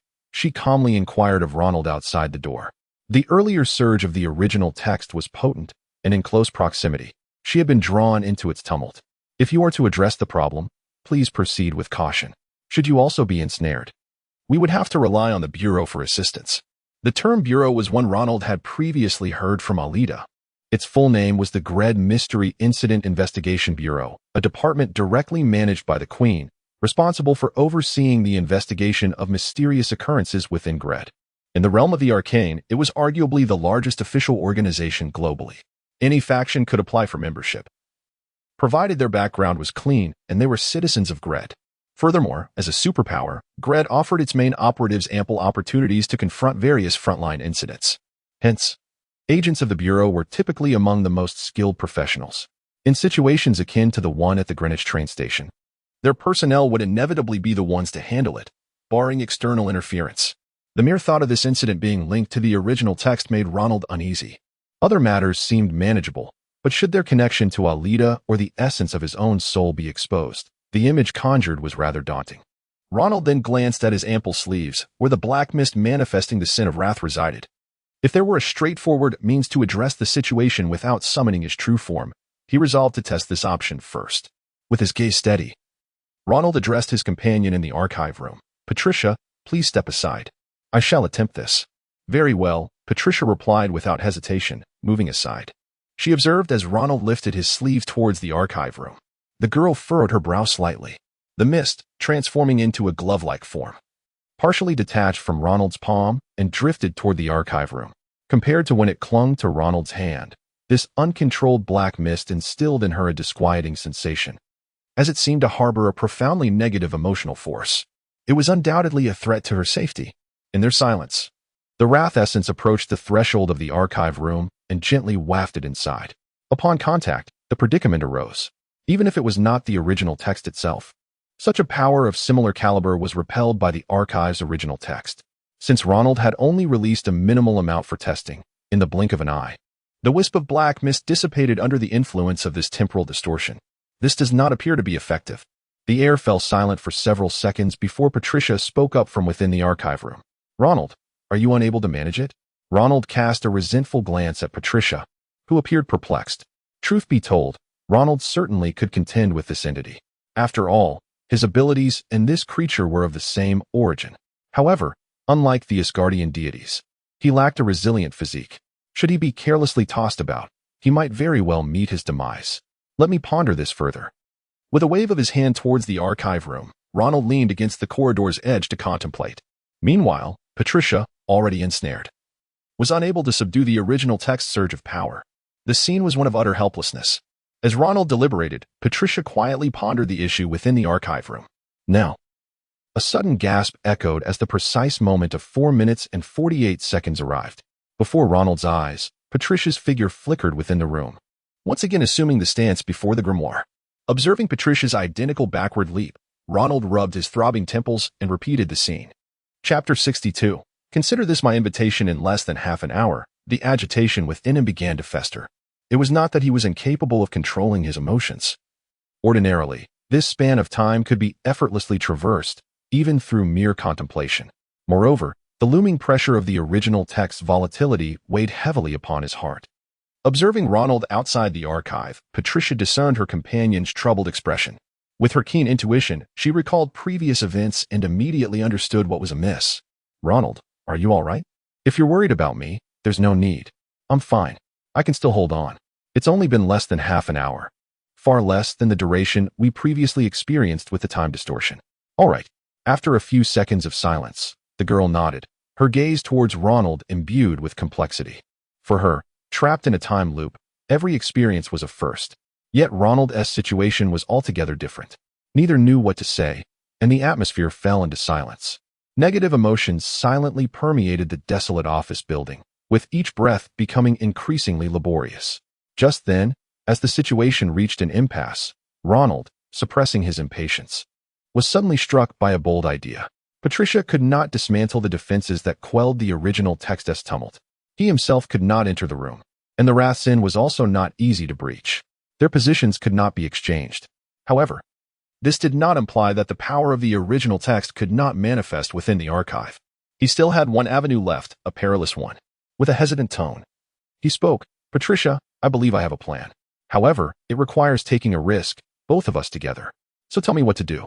Before Ronald could elaborate on the dangers of their forthcoming actions, Patricia interjected decisively, "I trust us more than those agents of the Bureau." The determination in her eyes was unyielding, as solid as forged steel. "Very well."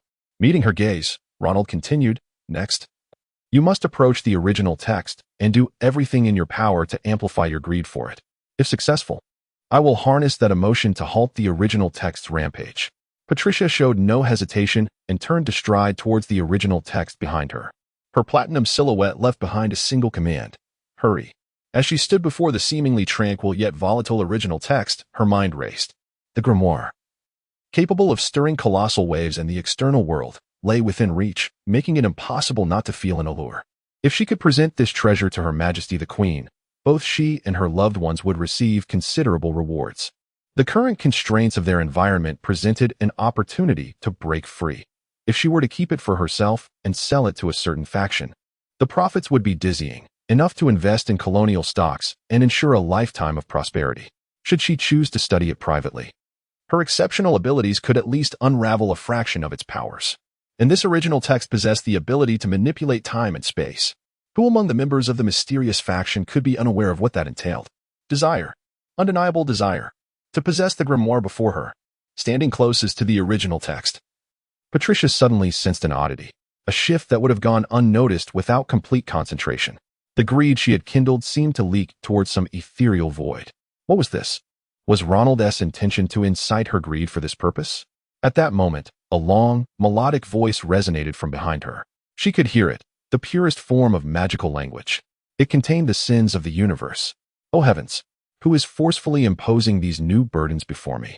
Why do our transgressions lead to our downfall? Like the crashing waves in the Caridi vortex, they collided and shattered, spirits swirling in a high-speed dance. Ronald is proficient in a magical language? To such an extent? Patricia, facing the original text, could not see behind her. But her instincts told her that this was a highly advanced incantation, perhaps the strongest she had encountered in Barenwich. Moments of confusion passed before an incomprehensible vision unfolded before her. Once imprisoned within the archive, surrounded only by herself, now inexplicably, a dark mist surged from her chest. Akin to the black mist forming Ronald's gloves, yet possessing a distinct quality. Proximity to the original text allowed this dark mist to leap directly onto the grimoire's cover. In an instant, the world spun, and her vision became a chaotic blur. Then, everything settled to reveal a new reality. A voice abruptly broke through her thoughts. "Hurry. Buy something before getting on the train. "Dad, wait for me." Passers-by moved with normalcy, men and women discerning which platform to approach. To Patricia, it seemed as though all that had transpired was merely a fleeting dream. At that moment, she noticed a vendor on the station platform, pushing a cart and calling out about food. Without needing to taste it, she could tell the bread's flavor was rather unappealing. Pausing for a moment, she quickly approached and tossed the vendor 2 debts. "Hey, miss, why are you giving me money?" Amidst the vendor's confusion, Patricia smiled and walked towards a bench on the train platform. There sat a man with wide sleeves, appearing quite weary. "Consider the bread I just bought as my treat," she said, standing before the bench at the train platform. Chapter 63. Not yet finished. Patricia, upon hearing the voice of the young girl, Ronald, seated on a bench, looked up. The platinum-haired figure appeared somewhat fatigued, yet her gaze held the warmth of a long-lost friend's reunion. She seemed quite pleased. After breaking into a smile, Ronald jestingly remarked, "It has indeed been a long time." "Perhaps," Patricia replied with a smile, before turning to sit beside him. In that moment, she clearly noticed the 2 jagged tears in the cuff of Ronald's right sleeve. She remembered vividly that the sleeve had been intact just before their departure from the temporal distortion. "Was it fine just a moment ago?" Patricia inquired. Ronald glanced at the spot she indicated. "Perhaps I should purchase a new garment?" he suggested lightly. He then elaborated, "The ability I activated clashed with the grimoire, and when you turned away, I was ejected once more. However, it is of little concern. I am, in essence, unharmed. It seems you have faced your own trials." Patricia mused, recalling Ronald's tone when he had previously offered suggestions. Just then, a train across the station began to whistle. Although it was not the East Wind train, both Ronald and Patricia instinctively leaped from their seats. Their sudden movement drew curious glances from the passers-by. They exchanged looks, laughter bubbling forth as they caught each other's gaze. "Let us depart. Staying here serves no purpose." Indeed, after casting one last glance at the bench on the platform, they walked out together. Yet, scarcely a minute had passed. As the sole train station in the city of Greenwich, the real-life Greenwich station was relatively bustling. Upon exiting the passage to the platform, Ronald and Patricia noticed a significant decline in the flow of people. A few pedestrians passed by, their faces tinged with panic and fear, as if they had witnessed something dreadful. "Something is amiss," Patricia observed, stopping a seemingly young man to inquire. "Excuse me, sir, has something occurred outside?" Everyone's expressions seemed rather unsettling. Taken aback by Patricia's beauty, the young man hesitated momentarily. However, upon noticing the sword at her waist, he quickly confessed. "There was an accident outside. Several individuals were struck dead by a carriage. A crowd has gathered, and numerous police have arrived." With a tone laced with trepidation, he added, "Miss, I must catch my train." "Apologies for the interruption," Patricia replied, stepping aside as she and Ronald continued onward. In a hushed tone, she remarked, "It must be investigators. They've sensed something amiss at the station and sent personnel to assess the situation." Ronald's comprehension dawned instantly. The station had been enveloped in chaotic primal forces. Thus, local investigators would naturally come to investigate and resolve the turmoil. However, their method of entry seemed somewhat forceful. Just as Ronald had experienced the primal powers repelling his control with the god's hammer of rain and mist, so too had the investigators faced backlash from the primal forces. Regrettably, they had failed, and their bodies were subsequently discarded outside the station, disguised as a mere accident. In light of this, it seemed that both he and Patricia had been fortunate. Not only had the incident been resolved, but they had also emerged unscathed. A thought began to take shape in Ronald's mind. Casting a meaningful glance at the young girl beside him, he continued, "What are your thoughts?" Patricia remained silent for a few moments. The weighty term office building in Ronald's tone had already conveyed his intentions.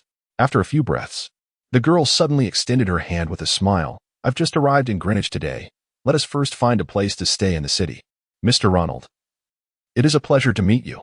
"Likewise," he replied, shaking her hand firmly before she decisively walked ahead towards the station's exit. The platinum-haired figure blended seamlessly with the departing passengers. Observing Patricia's departure, Ronald was not idle. He made his way towards the station's office building, as if concluding a day's work. The meeting on the second floor had concluded, and Martina, who had been stationed in the corridor, was nowhere to be seen. Aside from the chilly wind blowing in from outside, the corridor was nearly deserted. With purpose, Ronald arrived at the second-floor office, where he bundled together the train schedule he had organized that morning along with a thick stack of accumulated documents. Inscribing the date on the outside before heading downstairs. "Claire, may I borrow the key to the archives? I need to store the schedule." Of course, Claire replied, handing over the key without a hint of suspicion. Taking the key, Ronald proceeded to the first-floor archive. The entire process was unremarkable, attracting no attention. Click. Ronald inserted the key into the lock, and the door to the archive swung open. At that moment, the primal forces had settled, revealing an archive thick with dust and age. The simple act of opening the door filled the air with a palpable density. Coughing, Ronald entered, clutching the schedule as he retrieved a bound file from the table. Blowing away the dust, he placed the meticulously organized schedule atop it. This marked the conclusion of his task. Murmuring thoughtfully to himself, Ronald exited the archive. Minutes later, by logical deduction, the investigators would likely begin questioning those present at the station. As a registered individual with mysterious connections, he would undoubtedly become a focal point of their inquiries. As he contemplated this, a cacophony of sounds drifted up from the lower office. With a serious expression, Ronald rose from his chair, donned his coat, rolled up his sleeves, and stepped out of the office. Chapter 64. Inquiry. Outside the office building of the train station, 3 individuals clad in brown robes and wide-brimmed hats stood upon the steps. Ronald on the second floor could not discern their faces. However, the manner in which the surrounding crowd avoided them made their identities unmistakably clear: agents of the secret police. Within Gred's secret police, there existed 2 distinct factions. One comprised the genuine secret police, operatives who safeguarded regional and national security with utmost authority and confidentiality. The other was a superficial incarnation of the secret police, though equally shrouded in secrecy and endowed with significant power. The latter merely donned this guise for the sake of convenience, operating independently from the former. They were, in truth, members of the Gred Bureau of Mysterious Affairs, officially sanctioned investigators of the arcane. Previously, Ronald had undergone scrutiny from local bureau agents upon his arrival in Brunwich. Although the gentleman who had interrogated him was not present, the imposing presence of the 3 individuals blocking the administrative entrance of the train station made their affiliation with the bureau abundantly clear. Only Adams was tasked with negotiating with them. Genuine high-ranking officials seldom visited such places. As a mid-level member of Brunwich Station, Adams held the highest rank among the on-duty personnel. Regrettably, this highest rank proved rather ineffectual at the moment. In fact, due to the urgency with which he had exited, Adams donned only a thin shirt, braving the winter chill much like his secretary, Martina. After a few moments of observation, one of the bureau agents promptly lifted his gaze toward Ronald. With few individuals emerging from the second floor, the man's focus quickly fixed upon Ronald. Without a moment's hesitation, he directed an inquiry toward Adams. Adams glanced up briefly and then called out, "Ronald, come down for a moment. This gentleman wishes to speak with you." "Hurry." Shrugging, Ronald turned and descended the staircase. This was unsurprising to him. There were only 3 personnel associated with the mysterious side near Brunwich Station. Apart from himself, the other 2 were typically stationed in a nearby building, serving as one of the registration points for mysterious individuals entering Brunwich. Strictly speaking, that establishment was also subordinate to the Bureau. If Patricia had indeed just alighted from the train, she would presently be seated there, completing her registration. Thus, it was entirely reasonable for Ronald, as the only outsider at Brunwich Station, to be summoned forthwith. Upon reaching the ground floor, one of the 3 stepped forward to approach Ronald. Adams, trailing behind, reminded him to answer whatever questions were posed. However, compared to Adams, the investigator before Ronald did not exude an air of intimidation. The shadows cast by the brim of his hat obscured half of his face. Yet he was not difficult to identify. A youthful man, appearing to be under 30, approached Ronald and nodded gently. "Good day, Mr. Ronald. Would you mind if we discuss matters in a more secluded location? This setting is rather inconvenient." "Of course," Ronald replied amiably. "I suggest we move to the conference room on the second floor of the office building. It is quiet and free from disturbances." The investigator nodded in agreement. "Then let us proceed." Ronald guided the bureau agent to the second floor. The conference room, having recently been in use, offered a couple of empty chairs for them to occupy. The investigator then muttered an incantation in a hushed tone, audible only to himself, before turning his attention to Ronald.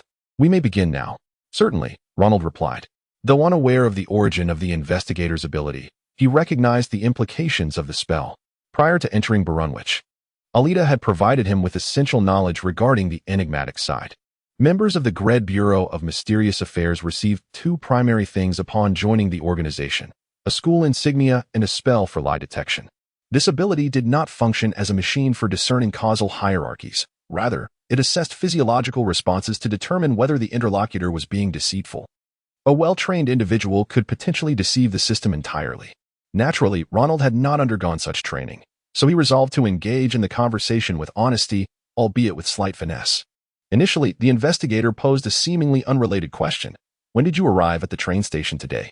Like everyone else, I arrived during regular working hours. Around 7 in the morning. My colleagues are aware of this. The investigator continued. According to the registration details, you are a member of the Copenhagen School, correct? That is correct. Why did you choose to work at Brunwich Station? Through a friend's recommendation, Alida, as you may know. You hail from the outskirts of the Yoais forest. Indeed. The exchange unfolded, time slipping away as they engaged in a question-and-answer format. Finally, after a question seemingly unrelated to the day's events, the investigator abruptly inquired, did you employ any spells from your school today? Huh. Ronald responded, bewildered. Use a spell. Realization dawned upon him. Wait, I understand. It concerns the accident at the station entrance. No, rather, it seems you staged the scene. You are here to investigate matters of the mysterious side. Be silent. The investigator interrupted, his gaze darkening as he fixed it upon Ronald. Tell me whether you used any magic today, do not speculate. Ronald instinctively recoiled, his voice trembling as he defended himself. I do not even possess a school insignia, whether from the Copenhagen School or any other. I am incapable of employing the spells I have learned. Ronald spoke the truth. He had not learned spells but instead utilized the original texts. The investigator furrowed his brow but persisted with his inquiries. Did you have any altercations with others today? I had no disputes or arguments with anyone today. Surely, a grimoire does not count as a person? The investigator fell silent. No spells had been cast, no arguments had ensued. After a moment's contemplation, he retrieved a notepad from his brown coat and spoke. Please elaborate on your activities today. I simply need to take note. Of course, Ronald replied with a cheerful smile, proceeding to recount the details of his day's itinerary, his work-related activities. Chapter 65. The Bradshaw Railway Guide concludes its review of Ronald. After leaving a meaningful glance, the agents of the Bureau departed swiftly. The developments unfolded as Ronald anticipated. These individuals remained oblivious to the happenings at the station, or rather, they were merely aware of a mysterious incident that transpired there. The first investigator who ventured into the affected area was tossed about by the power of the original text, ultimately becoming a mangled corpse before he could even conduct a proper inquiry. As for the agents stationed outside to maintain vigilance, they had not even entered the premises, and thus remained unaware that this was an incident triggered by the rampage of the original text. Otherwise, the Bureau would not have sent such a scant number of agents to investigate the situation in the wake of the original text's appearance. Furthermore, Ronald learned that during the 2-hour span, ordinary individuals entering the station were oblivious to the temporal distortion. Those from the mysterious side attempting to confirm the issue were met with the accident at the entrance of the station. Hence, it was only Ronald and Patricia, the two individuals initially enveloped by the power of the original text, who could move freely within this area. This further served as their natural cover. From the perspective of the Bureau agents, the situation's tone was as follows. Unidentified individuals had arrived at the Barronwood train station, casting a spell that enveloped the entire station for 2 hours. Such an operation was undoubtedly premeditated and strategic. However, during this 2-hour window, there were no casualties or property damage within the station. Rather, the agents investigating outside met with a tragic fate.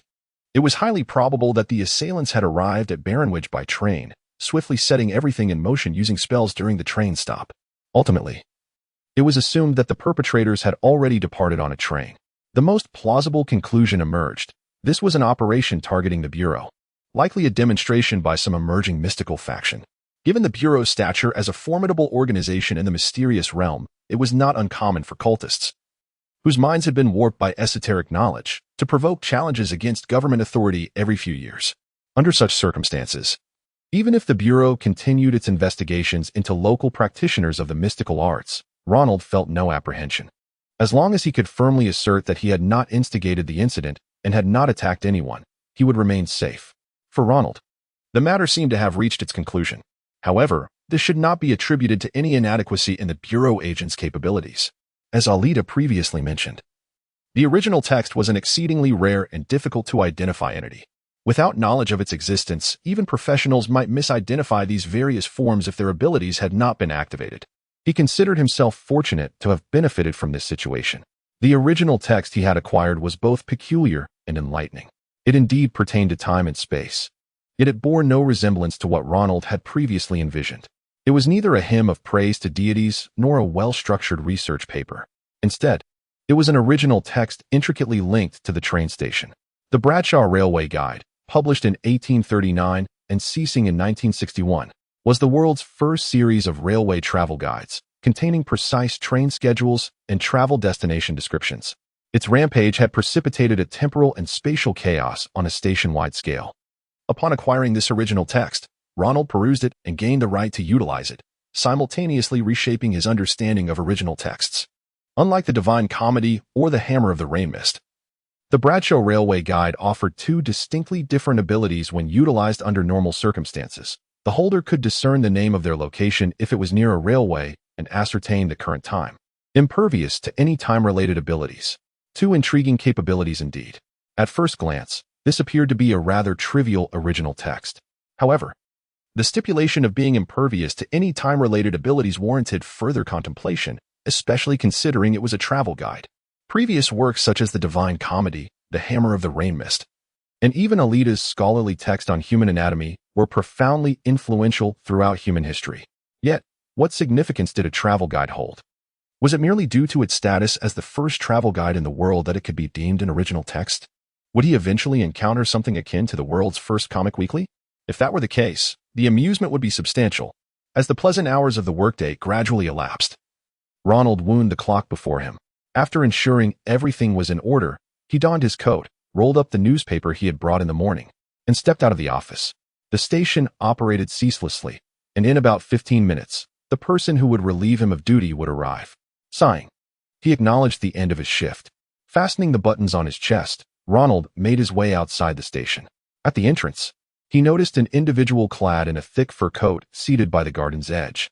Ronald recognized him as one of the registry staff. After the bureau agents departed, the two of them had likely been tasked with monitoring for any potential troubles that might arise. Ronald glanced down and, with his back to the setting sun, discerned the faint white vapor of his breath. The increasingly frigid weather in Barrenwich was unfriendly. The two of them would likely endure discomfort in the days ahead. Shaking his head in pity, Ronald headed toward his lodgings. Upon leaving the train station, Barrenwich remained as it had always been. Aside from a reduction in foot traffic due to the chilling weather, everything around was still and serene.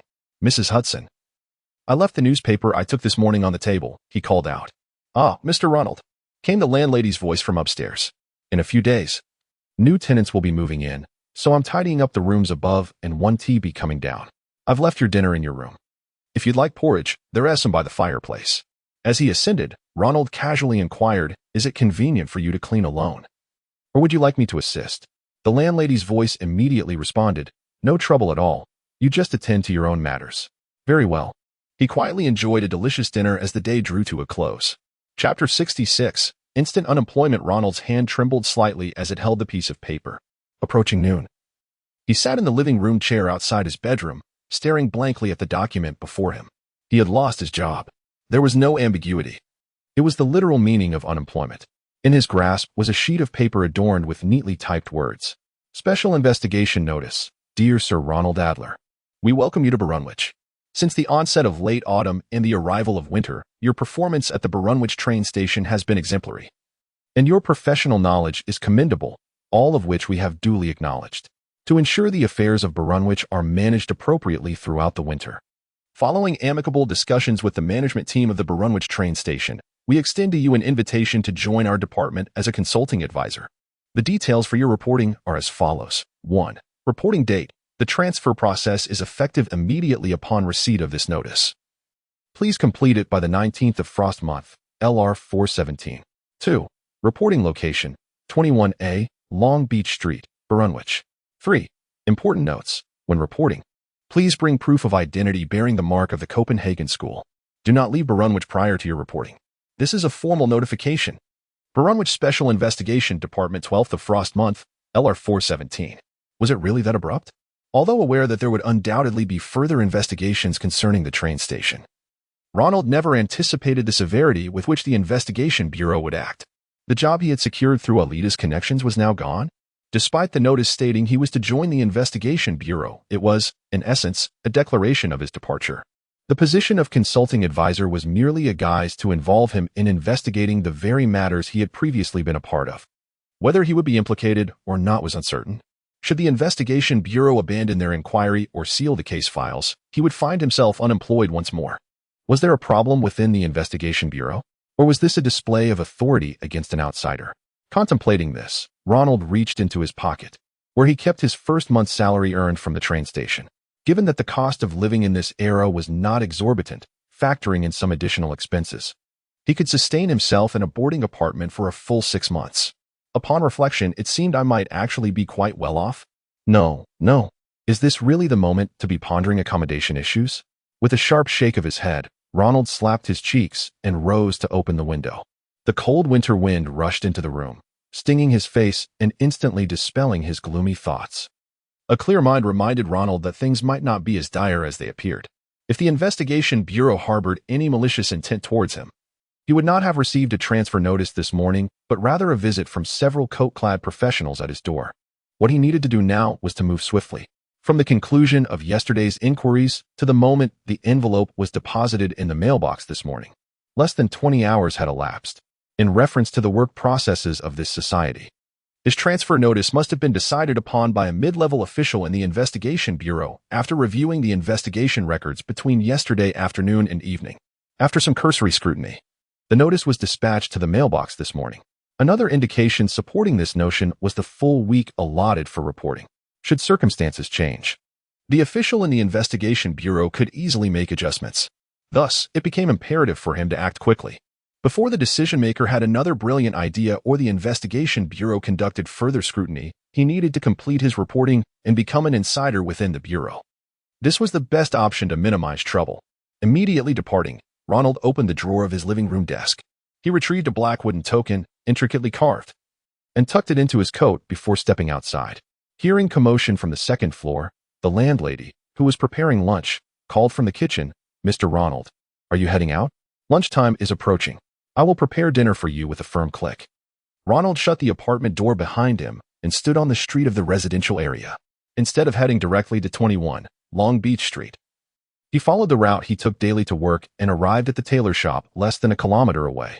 After pulling the bell cord and hearing the chime within, he pushed open the door. "Is Mr. Ralph in?" "It's Ronald." Within mere seconds, a middle-aged man, with fabric draped over one arm and a measuring tape in hand, emerged from behind the counter. Surprised by Ronald's lack of a coat, he inquired, "In this cold weather, aren't you going to wear something warmer?" "My coat from your shop got stained yesterday," Ronald replied with a friendly smile, "and since I have some business today, I thought I'd stop by and purchase another." "I see." Ralph nodded in understanding before asking, "What kind of clothing do you intend to buy this time?" "Just a similar style to the last one, preferably in a darker color." "Please wait a moment." Ronald was quite familiar with the routine and walked directly to the fitting mirror to await Ralph's return.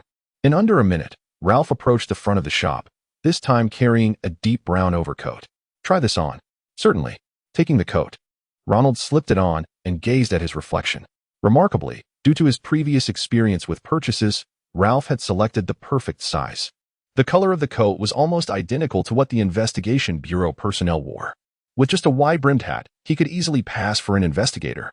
Consequently, Ronald nodded in satisfaction. "As for the price, let us keep it the same as last time." Ralph casually observed Ronald in the mirror, adding, "This style is not particularly in demand, so you can take it at a discount." "Thank you." Ronald nodded, retrieving 6 steps from his pocket and handing them over. "I'll take my leave now. Safe travels." Exiting the tailor shop, Ronald ensured all the buttons on his new coat were fastened before flagging down a passing cab. "Take me to 21 Long Beach Street. If you hurry, I'll give you an extra depths." "Understood, sir." Chapter 67. The Investigation Bureau during lunchtime in Barunwich. The streets were somewhat less crowded than an hour prior, yet a diverse array of individuals could still be seen traversing the thoroughfare.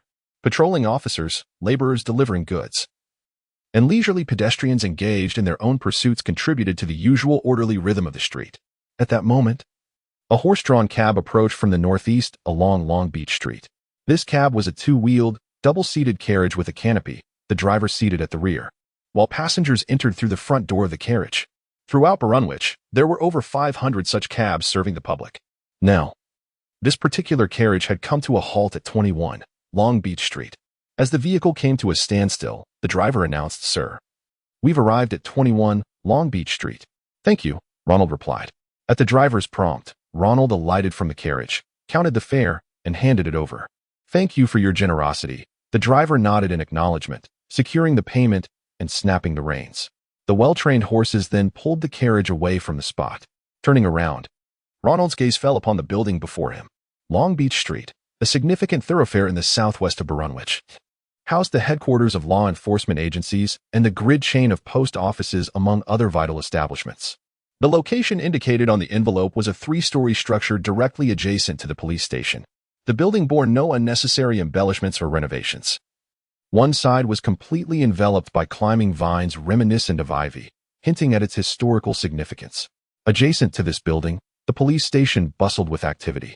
Yet 21 Long Beach Street A appeared deserted, imparting an impression of being an annex of the police department.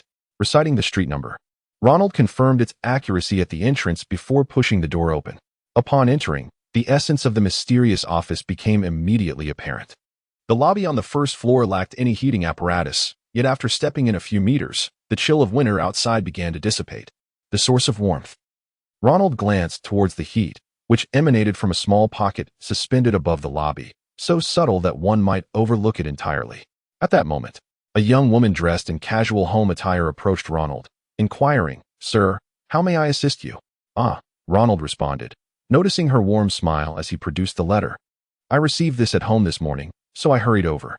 Upon hearing Ronald's words, the young woman appeared momentarily taken aback, yet she promptly accepted the letter and began to read.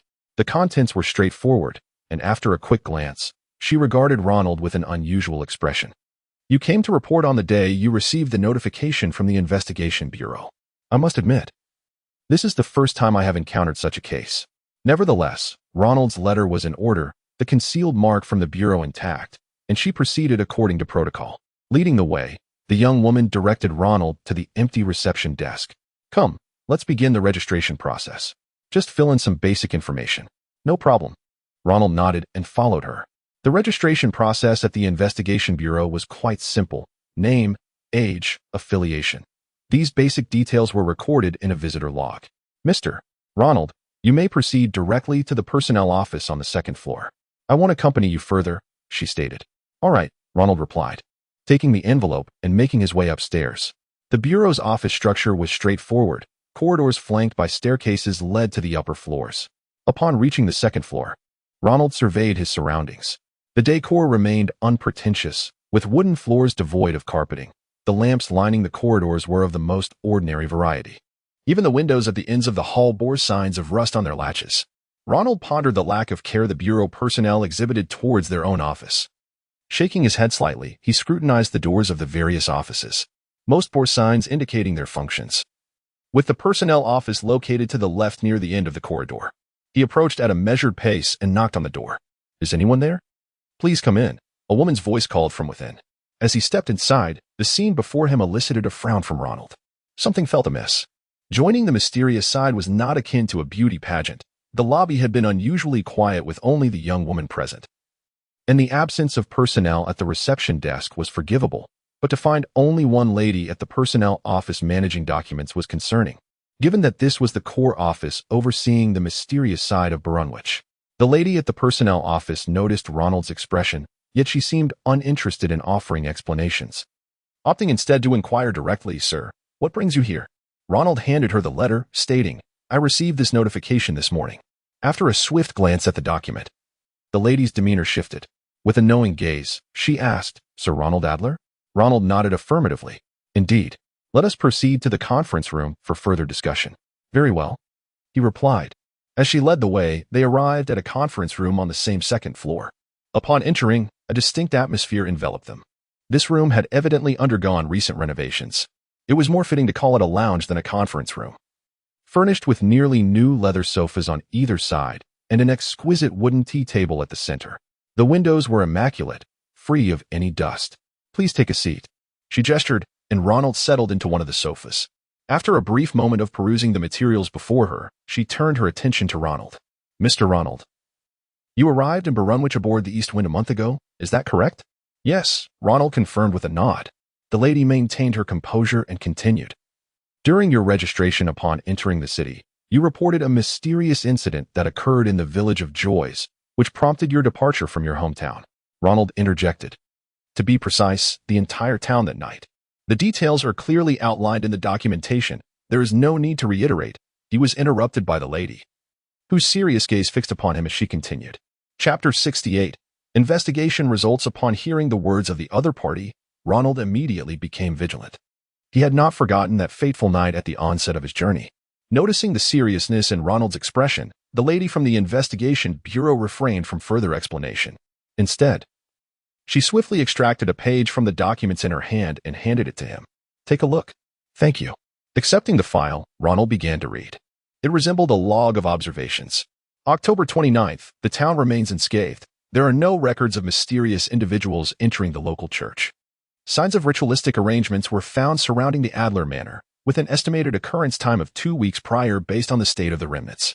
October 30th, November 1st. Random visits to local residents confirmed the reported timing coincided with a rainy night. However, those questioned through the lie detection ritual insisted they had no memory of lighting candles that evening, regardless of age or gender, and church personnel corroborated this. At the bottom of the log, the investigators' conclusions were clearly delineated. Investigation results. Local residents have not been exposed to knowledge of the mysterious realm. The church's nuns confirmed that the population of the mysterious side remains within a safe threshold, with no signs of aberration. Given that the village suffered no actual loss in property or population, this incident is presumed to be an experiment conducted by a rogue sorcerer. Sir Ronald, as an individual from the mysterious side, was subjected to magical interference, resulting in illusions. Further investigation is not advised. Danger rating, low. The printed words on the page were unambiguous. The Investigation Bureau had indeed dispatched personnel for an inquiry. To ensure Ronald comprehended the timeline, the lady added, Our Bureau uses October and November to replace the terms dried moon and frost moon. This notation originates from springs, facilitating easier documentation. Listening to her voice, Ronald did not raise his gaze. After contemplating the investigation results for a few moments, he finally spoke. The findings are credible. This was likely just an accident. What you saw that night was merely an illusion that you mistakenly took for reality. Ronald pondered. He was certain that what he witnessed had not been an illusion. After all, he had just emerged from a trial of hallucinations, having acquired a tome of arcane knowledge, and was protected by the hammer of rain and mist during that stormy night. There was no reason for him to be ensnared without awareness. A contradiction arose. Had the local residents' memories been altered? Or could it be Mr. Ronald? Just as he continued to reflect, the lady before him interrupted his thoughts. The purpose of our Investigation Bureau is to safeguard Gred against the encroachment of unlawful practitioners from the mysterious side. Thus, we will not pursue your error in reporting this incident, as you are indeed a victim. Ronald wished to counter her assertion but restrained himself. If he were to divulge every detail, he could indeed persuade her to send investigators again. However, such an outcome would expose his mastery over the arcane texts. Given the average moral standards of this era, Ronald deemed it unwise. To the personnel of the Investigation Bureau, Ronald's silence was interpreted as acquiescence to her claim. In the realm of the mysterious, individuals with fragile minds could easily be terrified and subsequently misreport incidents. This was not considered a grave matter. After sipping from the cup on the table, the lady continued, Now, let us discuss the next matter. Ronald shifted his gaze from the investigation report, his expression returning to a placid state. Is it my transfer notice? Raising an eyebrow, Ronald spoke with a hint of disbelief. A temporary addition? Indeed, a temporary addition. The lady affirmed with a nod before elaborating, In fact, it is not just you. We have extended similar invitations to several individuals residing in Barunwich with clean backgrounds. Before she could finish, Ronald comprehended her true intent. The personnel at the Investigation Bureau were few in number. It was evident that the mysterious side in Barunwich was facing some issue, necessitating additional hands to manage the situation. In light of this, the Bureau's higher-ups opted to summon some controllable individuals from the mysterious side to assist in completing less critical tasks. The report in Ronald's hands indirectly corroborated this. It had been sent to the Investigation Bureau a week prior. Had they wished to, they could have informed him of the results long ago. If not for the need to summon him, this record would likely have remained unseen by Ronald. After all, the investigation's conclusions indicated that the situation with Joe Eyes posed minimal danger. Given the Bureau's modus operandi, they would not bother to inform someone terrified by illusions of the outcome. His job transition was not merely due to a clean background. It was also because, in the eyes of the Investigation Bureau, he was someone easily manageable, having fled his homeland in fear of hallucinations. Indeed, the lady sitting across from him spoke again. "Mr. Ronald, we are quite pleased with your promptness in reporting on the day you received the notice. This winter, you will only need to perform some simple tasks at the Investigation Bureau. Oh, by the way," the lady suddenly recalled with a smile, "as compensation, this winter, in addition to the salary of temporary personnel, we will also provide you with remuneration for the week you worked at the train station." Ronald smiled sincerely. Today's transfer was not merely about the train station. That was indeed splendid news. He had no qualms about changing jobs this winter. Rather, he saw this as an opportunity to delve deeper into the mysteries of this world. Chapter 69. The newcomer's induction. Standing in the warm lobby, Ronald lifted his left foot to scratch his right ankle. He felt a twinge of boredom, despite his earlier speculations. He never anticipated that the agents from the Bureau would be so open-minded, in a time of personnel shortages. His first assignment as a temporary worker was to serve as a receptionist. Unambiguously, this meant working at the front desk of the Bureau's building. The young woman who greeted Ronald on the first floor, being charmed by his demeanor, took the time that evening to provide him with a brief orientation on front desk duties before donning her coat and heading out on a mission. By the way, her name was Nicole Vida, an investigator who had been with the Barenbridge Bureau for 1 year and 4 months. Although Ronald was unaware of her academic background prior to joining the Bureau, he had heard that her current capabilities were indeed impressive, marking her as a vital asset to the agency. This was not mere self-promotion, it was a casual remark made by Ms. Maple, the personnel officer who had previously interacted with Ronald while outlining his job. After a day on the job, Ronald began to understand why there had been no follow-up regarding the incident at the train station. On the very day of the occurrence, mere seconds before the Bradshaw Railway Guide went berserk, the Barenbridge area was suddenly enveloped by an enigmatic, sacred aura. Ronald and Patricia, however, remained oblivious to this phenomenon as they were pulled into a time spiral by the rampaging guide. The manifestation of that power was brief yet undeniably potent. Every practitioner of the arcane arts in the city, even some formidable artifacts imbued with supernatural elements, sensed the presence of that divine force. Consequently, as the energy erupted, numerous locations in Barenbridge were immediately implicated in significant arcane issues, with the train station incident included among them. Ronald's earlier conjectures had proven futile. Regrettably, his brand-new coat, which had only suffered a minor tear at the cuff, had become an unfortunate casualty, as Ronald's excessive caution led to its premature disposal. Of course, aside from the official narrative, Ronald had surmised to a degree what was transpiring in Barenbridge. Someone must have brought a primary source into the city, intent on orchestrating a grand spectacle. While the activation of ordinary supernatural artifacts was one thing, the Bradshaw Railway Guide, which had slumbered in the archives of the train station for an extended period, could not have been awakened by mere standard spells. According to Ronald's understanding, only a force of equivalent magnitude could achieve such a feat this winter. It seemed Barenbridge would not enjoy tranquility. Standing at the front desk, Ronald could not suppress a yawn. Under the influence of the enchanted artifacts, the Bureau's office building felt as warm and inviting as a cat-warm blanket, possessing a rather effective soporific quality. The warmth was one thing, but the lack of activity was quite absurd. Most of the Bureau's personnel were engaged in high-intensity fieldwork. By mid-morning, Ronald's time at the front desk had barely amounted to a quarter of an hour. This was indeed more leisurely than the duties of a clock calibrator at the train station. In this strange world, was he destined to become a mere wage thief? As his thoughts meandered aimlessly, Ronald could grasp the Bureau's predicament. The front desk, typically a trivial role, usually had someone to fill in. Yet, in the face of citywide chaos, far exceeding the Bureau's normal capacity, even these typically idle positions required personnel. While ordinary civilian units could easily find temporary workers in such situations, the arcane realm's stringent information control necessitated that they could not simply recruit random civilians. Thus, individuals like Ronald, who were deemed easily manageable, naturally became prime candidates for the Bureau's conscription.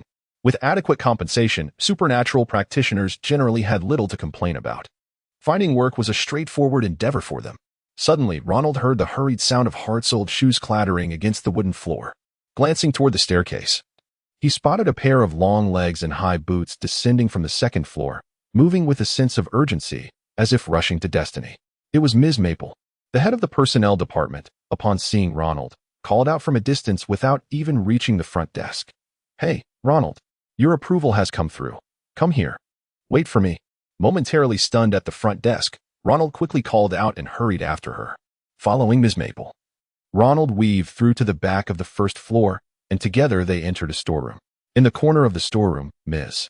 Maple began to manipulate something against the wall. Suddenly, a previously empty space rearranged itself, revealing a downward-sloping cellar entrance. With a click, Ms. Maple opened a cellar entrance and dashed down the steps. After a brief pause, a voice called up from below.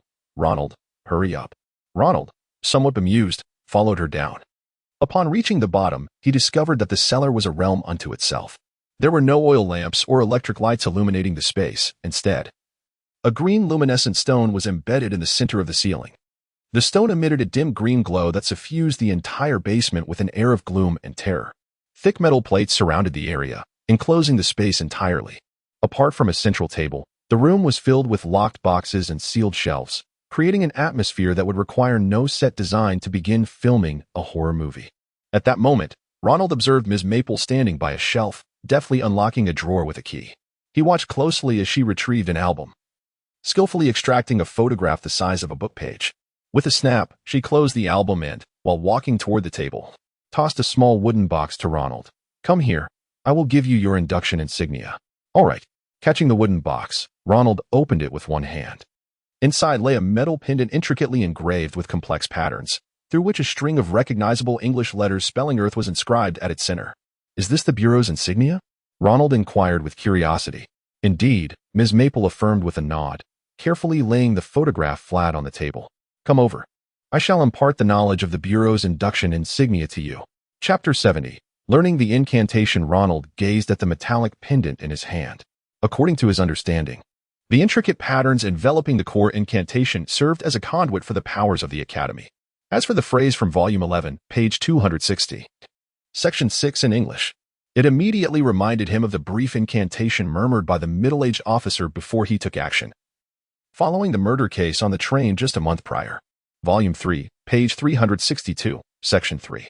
The template bore an uncanny resemblance to the English inscribed upon the Academy's emblem. Both the Investigation Bureau and the military were integral components of the Nation of Greed, and their power systems seemingly derived from the same source. At that moment, Ms. Maple, standing before the desk, urged him, "Stop fiddling around. Come here quickly." "All right." Nodding, Ronald approached the desk and stood beside Ms. Maple. Then, his gaze sharpened. The photographs laid out before him, the monochromatic, conveyed their content with remarkable clarity. It was a page from a book. The text was vertically divided into 2 columns, containing 6 entries arranged sequentially from top to bottom, left to right, each followed by its corresponding English description. Lidocaine, a synthetic organic compound, its hydrochloride salt is commonly utilized as a local anesthetic, yielding a more rapid, potent, and enduring anesthetic effect than procaine. Its 0.52 aqueous solution or saline solution is extensively employed in infiltration anesthesia, nerve block anesthesia, and spinal anesthesia, while a 24 solution is also used for mucosal anesthesia. Lie, Jonas, Lauritz-Idemil, a Norwegian novelist, 1833. 11. 6 to 1908. 7. 5.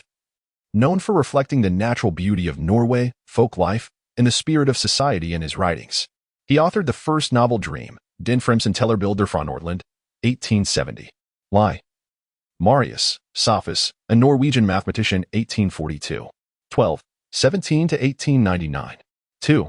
18, who made significant contributions to the theories of algebraic invariance and differential equations.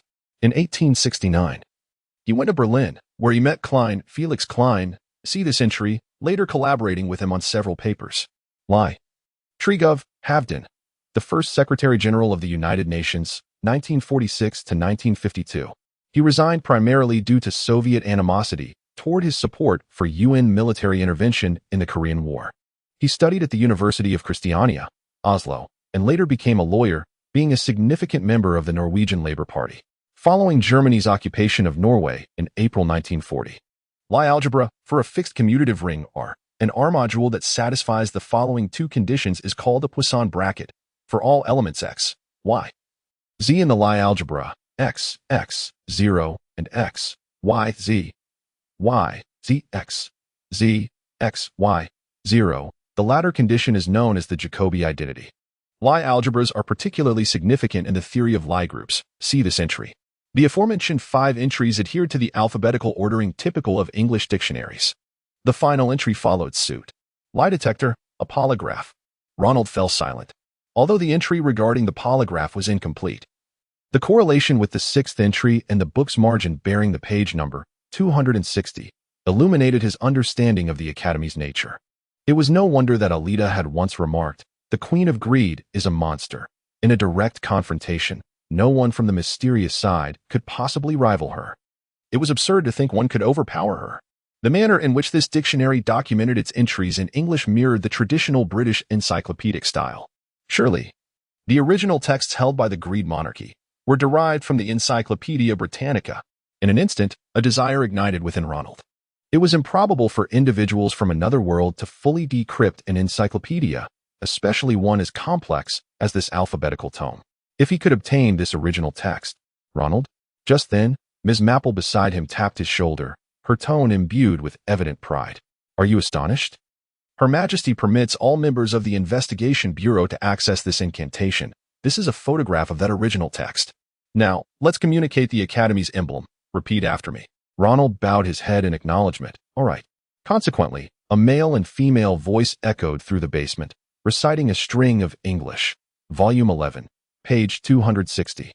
Section 6. Volume 11, page 260, Section 6. Polygraph. Polygraph. As Ronald completed the recitation of the original text, he felt an inexplicable connection between the Academy's emblem on his hand and himself. From now on, uttering Volume 11, page 260, Section 6 would grant him the ability to detect lies for half an hour. Having experienced this firsthand, Ronald grasped the method of learning employed by individuals from other worlds. Except for the original text holders, ordinary practitioners of the mysterious arts witnessed the originals either directly or indirectly, then recited the text alongside their predecessors. By utilizing specially crafted Academy emblems, they could retain this mysterious power. The most critical challenge lay in pronunciation. Without systematic education, attempting to recite the original text in ignorance seemed unfathomable. It was difficult to conceive how scholars of the mysterious arts in this world initially accomplished their learning. Take Miss Maple, who was guiding Ronald. Her English pronunciation was quite awkward, resembling a drunken man slurring his words, barely intelligible, yet discernible. While Ronald pondered this, Miss Maple, who had led him through the first recitation, spoke again. "If you don't feel anything, that's all right. Your pronunciation of the incantation might be somewhat inaccurate. Just follow my lead and try again." Now, Volume 11, page 260, Section 6. "Can I say my pronunciation is far more accurate than yours?" Watching Miss Maple struggle with her subpar spoken English as she attempted to correct his pronunciation, Ronald felt a mix of emotions. Reluctantly, he followed her for a couple of repetitions before abruptly interrupting the learning process. "Ms. Maple, I believe I have activated the Academy emblem." "Huh." Surprised by Ronald's declaration, Ms. Maple's eyes widened. "Ronald, you possess quite the talent, don't you? When I first learned this incantation, it took me 2 or 3 minutes to succeed." While she spoke, Ms. Maple continued her actions. "All right, let us go. We should return to work." Yes, Ronald had successfully obtained the polygraph incantation, a privilege afforded to every member of the Investigation Bureau. Chapter 71. The polygraph. The personnel department of the Bureau was now under the watchful eye of a solitary guard. The intensity of the work was undeniably high, and she had not left the Bureau's headquarters. 2 hours passed without incident. Ronald, slumped at the front desk, supported his weary frame with the table and yawned once again. The empty expanse of the investigator's hall was devoid of even a single shadow. He could not find a target to engage, even if he wanted to. Lifting his gaze slightly, Ronald observed the small opening above in the hall. Warm heating devices hung from the beams, and the inviting warmth seemed to seep into his mind, lulling him into a drowsy state. Alas, such enigmatic heating contraptions could not be universally adopted. Otherwise, the world would barely have room for the development of modern heating systems. Suddenly, the front door of the Bureau swung open, interrupting Ronald's aimless reverie. 2 men clad in black coats entered, their furrowed brows and hurried demeanor indicating they were busy investigators. Upon stepping into the hall, they removed their hats, tucking them under their arms, and surveyed their surroundings. When they spotted Ronald, the newcomer, They offered him a friendly nod before silently striding towards the back of the bureau, their footsteps resolute and devoid of hesitation. Watching the two investigators disappear through the hall, Ronald felt a wave of bewilderment wash over him. Those familiar with the bureau knew better than to waste time at the front desk, while strangers rarely ventured into such a place. Following Miss Nicole's friendly advice, his job was to remain vigilant for any unexpected intruders and to send them on their way. Ronald scratched his head and let his gaze drift back to the ceiling. In all honesty, he felt an impulsive urge to pull out the Divine Comedy. It wasn't that he aimed to orchestrate a grand spectacle like a bureau explosion, but in such a monotonous environment, reading could provide a meager form of entertainment. Standing idly by was simply too tedious. 3 lives had been lost? This was no trivial matter. We must act swiftly. Mr. Willard, we've summoned a carriage that awaits outside. We can leave directly. At that moment, a discussion among several men emanated from the rear of the first floor. The bureau's silence allowed their voices to penetrate Ronald's warm ears, and it sounded as though they were deliberating a matter of life and death. Straining to listen, the men's voices grew clearer, accompanied by the sound of approaching footsteps. Shortly after, the 2 men who had just entered were joined by a stern-faced gentleman. Their steps were unrelenting as they seemed poised to exit the bureau. However, just before departing, the authoritative man halted abruptly, turning to scrutinize Ronald. After confirming that he was an unfamiliar face, he hesitated for a mere second before issuing a command. Young man, heed my words. If anyone inquires whether they have seen Willard Owen at the bureau in the past 2 days, relay this message. Today, George Harkins. And I traveled to a small village called Celephus, located 5 miles outside the city. It pertains to a serious matter involving lives. After a brief pause, the man continued. Now off we go. The moment he finished speaking, the door swung wide, and through it, Ronald caught a glimpse of the waiting carriage outside. Gazing after the 3 men as they vanished from view, he contemplated his next move. Pulling out a pen and notepad from the front desk, he calculated the time. November 13th. Looking at his haphazard scrawl, which resembled a cryptic script from another world, Ronald chuckled to himself, nodding in satisfaction. This would hardly count as slacking off, would it? After stowing away his notes, he resumed his aimless observations of the hall. The bureau's lobby was relatively modest in size, likely not exceeding 200 square meters. Aside from the brick and timber structure forming the main body of the building, oil lamps hung from the walls, which, if lit, would surely illuminate the hall brilliantly. As winter had set in, workers could often be seen on Bournebridge Street, busy installing the latest electric street lamps. In that small village, even gas lamps were a rarity. The disparity was stark. Muttering softly to himself, Ronald remarked, Volume 11, page 260, Section 6. The hall remained eerily quiet, with no sign of movement before him. The incantation had indeed taken effect, yet without any subject to engage, he found little utility in this newfound ability. He meandered past the front desk towards the entrance, cautiously pulling open the bureau's door just enough to reveal a narrow crack. The winter sun strained to penetrate, casting a thin line of light across the hall. Standing in that beam, Ronald finally grasped the essence of the polygraph's functionality. It validated the ability bestowed upon him upon his induction into the bureau. Gently, he closed the door, pondering whether he should purchase a chair on his way to work tomorrow. After standing for an entire day, he mused. It could indeed be quite exhausting. Chapter 72. The broken door. An entire afternoon passed, and Ronald found himself devoid of any substantial work. Not even a single ordinary person, as Nicole had mentioned, wandered in.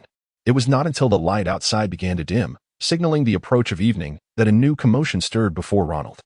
With a resounding crash, the door was forcefully thrust open from the outside.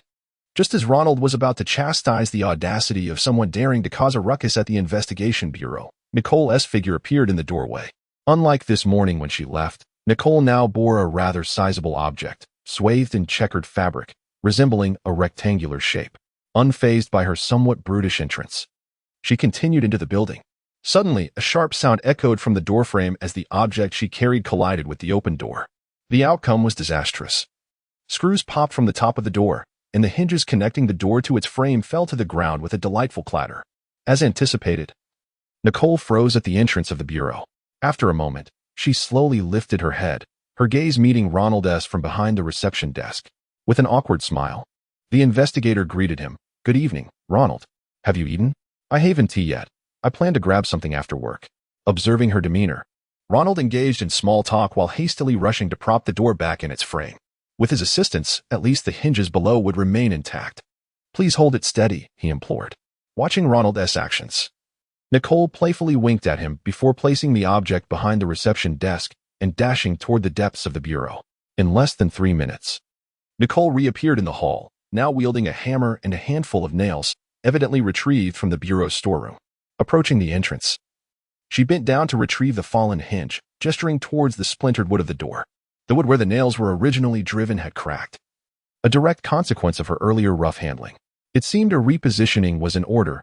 Lowering the hinge might compromise the door's stability, so it would be best to affix it higher up. Having devised a repair plan, she promptly instructed Ronald, pull the door open, but be careful not to let it fall. I'll secure the hinge. All right, Ronald complied, steadying the door as he pulled it open. However, a new predicament arose. As Nicole prepared to nail the hinge into place, she found her height to be a hindrance, making it difficult to exert force effectively. After a moment of contemplation, she exclaimed, Ronald, let me ride on your shoulders. Huh. Before Ronald could fully process her request, Nicole agilely climbed onto him, perched upon his shoulders like a child at a fair. Steady now, she reminded him as she began her work, displaying remarkable skill. Meanwhile, Ronald inadvertently cast a glance outside, and his body stiffened. Their conspicuous position, one atop the other, repairing the door at the police bureau, drew the attention of passersby, including a cab driver who couldn't help but steal glances as he passed. Ronald, why are you suddenly so stiff? Nicole, engrossed in her task, noticed his rigidity and inquired. In her distraction, she accidentally struck her finger with the hammer, causing her to inhale sharply. Fortunately, her resilience shone through as she stifled her instinctive cry and intensified her efforts. With a hop, she leapt off Ronald's shoulders to survey the door she had just repaired. Ronald, let us close the door now. All right. With a click, the door shut firmly, and Nicole's repair skills proved commendable. If one did not pay close attention, they would hardly notice the stiffness in the closing mechanism. However, facing the seemingly restored door, Nicole's expression darkened, her demeanor heavy as if she could exude ink. Ronald, you stay here and keep watch. Do not let anyone enter, she instructed with an ominous tone before racing up to the second floor of the bureau, her footsteps echoing with urgency. Soon, an unfamiliar investigator descended the stairs, an older man with graying hair, clearly over 50.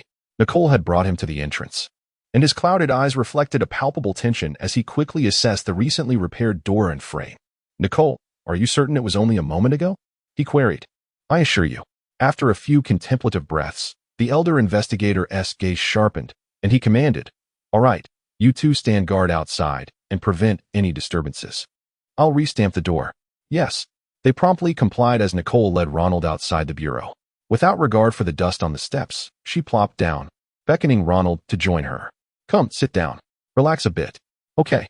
Ronald acquiesced, and they settled side by side on the steps of the investigation bureau. In less than 5 minutes, something intriguing occurred. Initially, passersby would occasionally glance in the bureau's direction, but as time passed, these fleeting glances diminished noticeably. Eventually, no one paid them any mind, and the bureau's door swung open from within. Almost simultaneously, the elder investigator's voice rang out, All sorted, come inside. Chapter 73. Nicole's comfortable life. After spending a few moments, the investigator girl, with one hand pressed against her chest, wore an expression of relief. Fortunately, we acted swiftly. Otherwise, today's events could have spiraled into chaos. Indeed, trouble would have ensued. Ronald instinctively turned to glance towards the entrance, as if he could see the passersby outside, oblivious to the existence of the investigation bureau, strolling along Long Beach Street. The earlier spell meant to deter loiterers had faltered, consequently drawing considerable attention to their vicinity. If this situation were to persist, not only is Nicole a pivotal strength within the bureau, but even if she were the head of a particular department, she would likely face severe repercussions. This is a consequence of the very nature of the mysterious realm. After all, the safety of mystical powers in this world rests firmly upon the bedrock of confidentiality. To prevent the world from becoming altered, as well as for their own survival, those within the mysterious side understand their responsibilities. The ability to repair, or rather, to re-establish the damaged spell in mere minutes indicates that this gentleman holds a position of considerable significance within the bureau. Nicole's gaze flickered. Having worked at the investigation bureau, she had encountered many individuals and situations. Recognizing Ronald's contemplative expression, She promptly placed a hand on his shoulder and cheerfully explained, "Mr. Yakin is the most seasoned engraver in our Bureau of Barunwich. Whenever there are issues related to this domain, or when preparations for a large-scale spell deployment are required, he is invariably present." As she introduced the elder investigator to Ronald, Nicole gradually made her way behind the front desk. Bending down, she untied a checkered cloth, revealing the item she had placed on the floor before them. Goodness! Ronald's gaze froze. The object wrapped in the checkered fabric was not the investigator girl's secret weapon. It astonishingly turned out to be a foldable wooden single bed. As Ronald stared in disbelief, Nicole skillfully unfolded the bed, effortlessly positioning it right next to the front desk. With the desk's concealment, anyone outside, provided they were not taller than 2.5 meters or peering in closely, would hardly notice the addition of a bed behind the front counter. Plopping down onto it, Nicole smiled at Ronald and patted the bed, inviting him to join her. Ronald hesitated for 2 seconds. Considering he would continue working here, he decided to sit and test it out. Judging by the sensation beneath him, the bed was indeed quite well crafted. Then, with a tone of satisfaction, Nicole asked, "So, Ronald, is this bed not incredibly comfortable?" "It is indeed quite comfortable." "Wait." Ronald was about to echo Nicole's sentiment when he suddenly realized he nearly fell into the trap of becoming an accomplice. Was he here to work at the Bureau or to take a nap? "Hey, don't be so serious," Nicole remarked, noticing Ronald's change in demeanor. "Our Bureau of Barunwich has been so busy lately. Several individuals have been working for 2 or 3 days without rest. Look at me, juggling fieldwork and night shifts at the front desk. It's only reasonable that I bring in a bed for occasional rest, right?" "You make a valid point." Since this seasoned investigator has already put it that way, Ronald couldn't very well argue against her. What is the saying? Subordinates should not contradict their superiors? Even such a seemingly insignificant task at the front desk doesn't prevent internal rivalry. As a temporary worker assigned to the front desk, he was, in a strict sense, indeed Nicole's subordinate. With this thought, Ronald clapped his hands and stood up from the bed. Besides, there was an exhilarating piece of news. With a single bed hidden behind the counter, he wouldn't need to sneak in a chair tomorrow. Just as Ronald waved his hand and was about to exit the investigation bureau, Nicole suddenly called out to him, "Hey, Ronald. How was your first day working at the Bureau? If you have any questions, feel free to tell me. I'm considered your senior, after all." "Any questions?" Ronald scratched his head, reflecting on his experience that day. Working at the front desk was relatively easy. The only issue he could pinpoint was the monotony of the tasks. After flipping through the newspapers available at the front desk, he genuinely felt he might doze off. With this realization, a hint of fatigue naturally emerged on Ronald's face. A few meters away, Nicole keenly noticed this. The investigator girl promptly inquired, "What's wrong? Did you find today particularly dull?" Ronald sheepishly smiled and politely replied, "Actually, it was too bad." Nicole observed Ronald's expression and, after a few seconds of contemplation, looked back at him. "Regarding the issue of work being too dull, I'll resolve that for you tomorrow." "Thank you." Regardless, this was the girl's kind intention. Ronald nodded in appreciation before pushing the door and leaving the investigation bureau. At this moment, dusk had fallen. Exiting the warm and comfortable headquarters of the Bureau felt like stepping into 2 entirely different worlds. In the distance, the clouds at the horizon transformed into vibrant hues under the sun's reflection. Meanwhile, the workers bustling on the streets had largely vanished. After all, Long Beach Street, where the investigation bureau was situated, was not a factory district operating around the clock.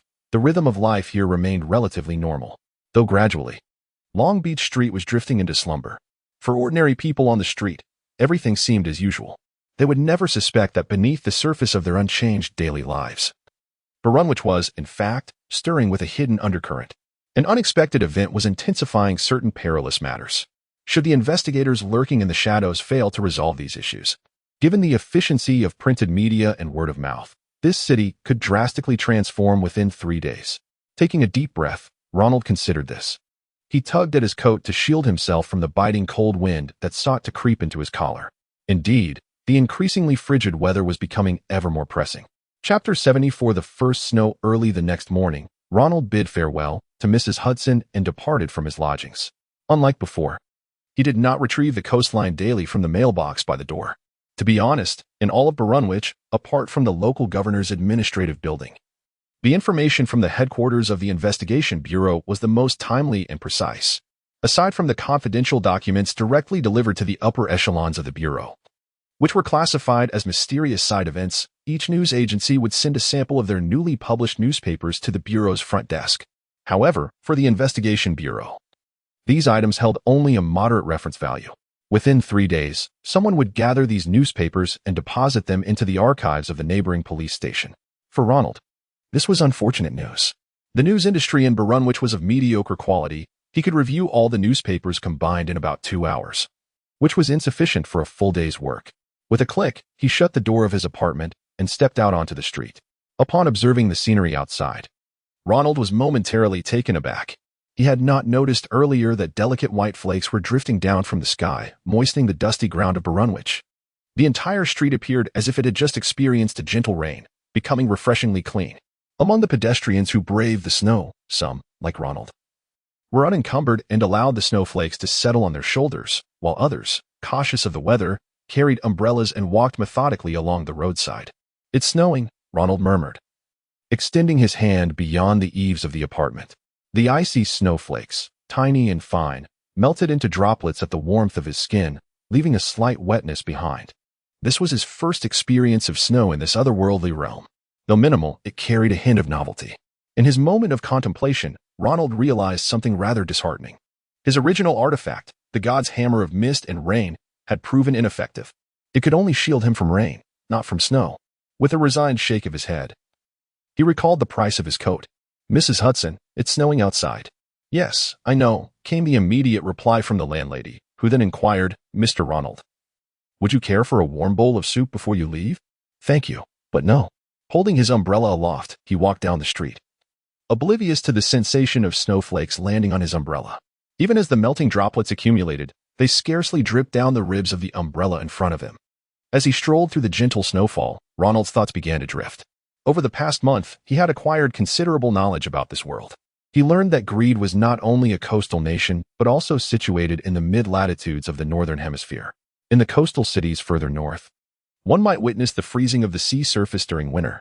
Ronald meandered leisurely through the streets, surrounded by the bustling or leisurely figures of Barunwich's ordinary citizens. An hour passed before he arrived at the entrance of the Investigation Bureau. The scene was identical to how it had appeared the night before. Under the protective spell that repelled idlers, there were no traces of ordinary people near the Bureau. Everything was quiet and stable, as if the passage of a night had failed to induce any change. Ascending the steps, Ronald pushed open the door of the Investigation Bureau. "Good morning," a youthful voice called out from the front desk.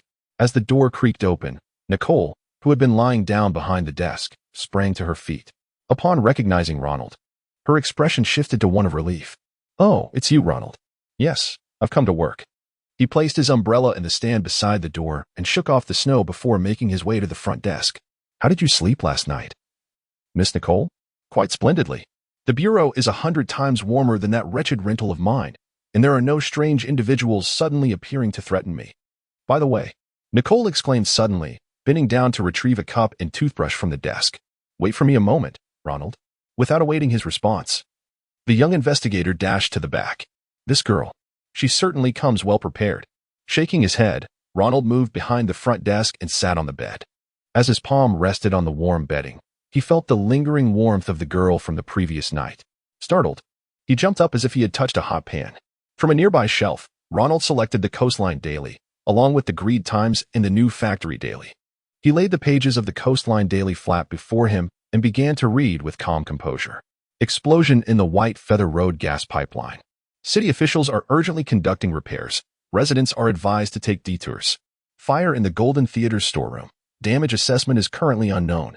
Closure planned for 1 week. The warden has stated that those apprehended since the onset of winter will face punitive measures. Sighing, Ronald shook his head slightly. Within just a few days, the news had shifted from joyous tidings to a series of alarming events. From these reports, it was evident that the mysterious incident that had swept through the city 3 days prior was still reverberating with ongoing repercussions. The most conspicuous incidents, such as the one at Barunwich train station, had already been addressed by the Bureau's personnel.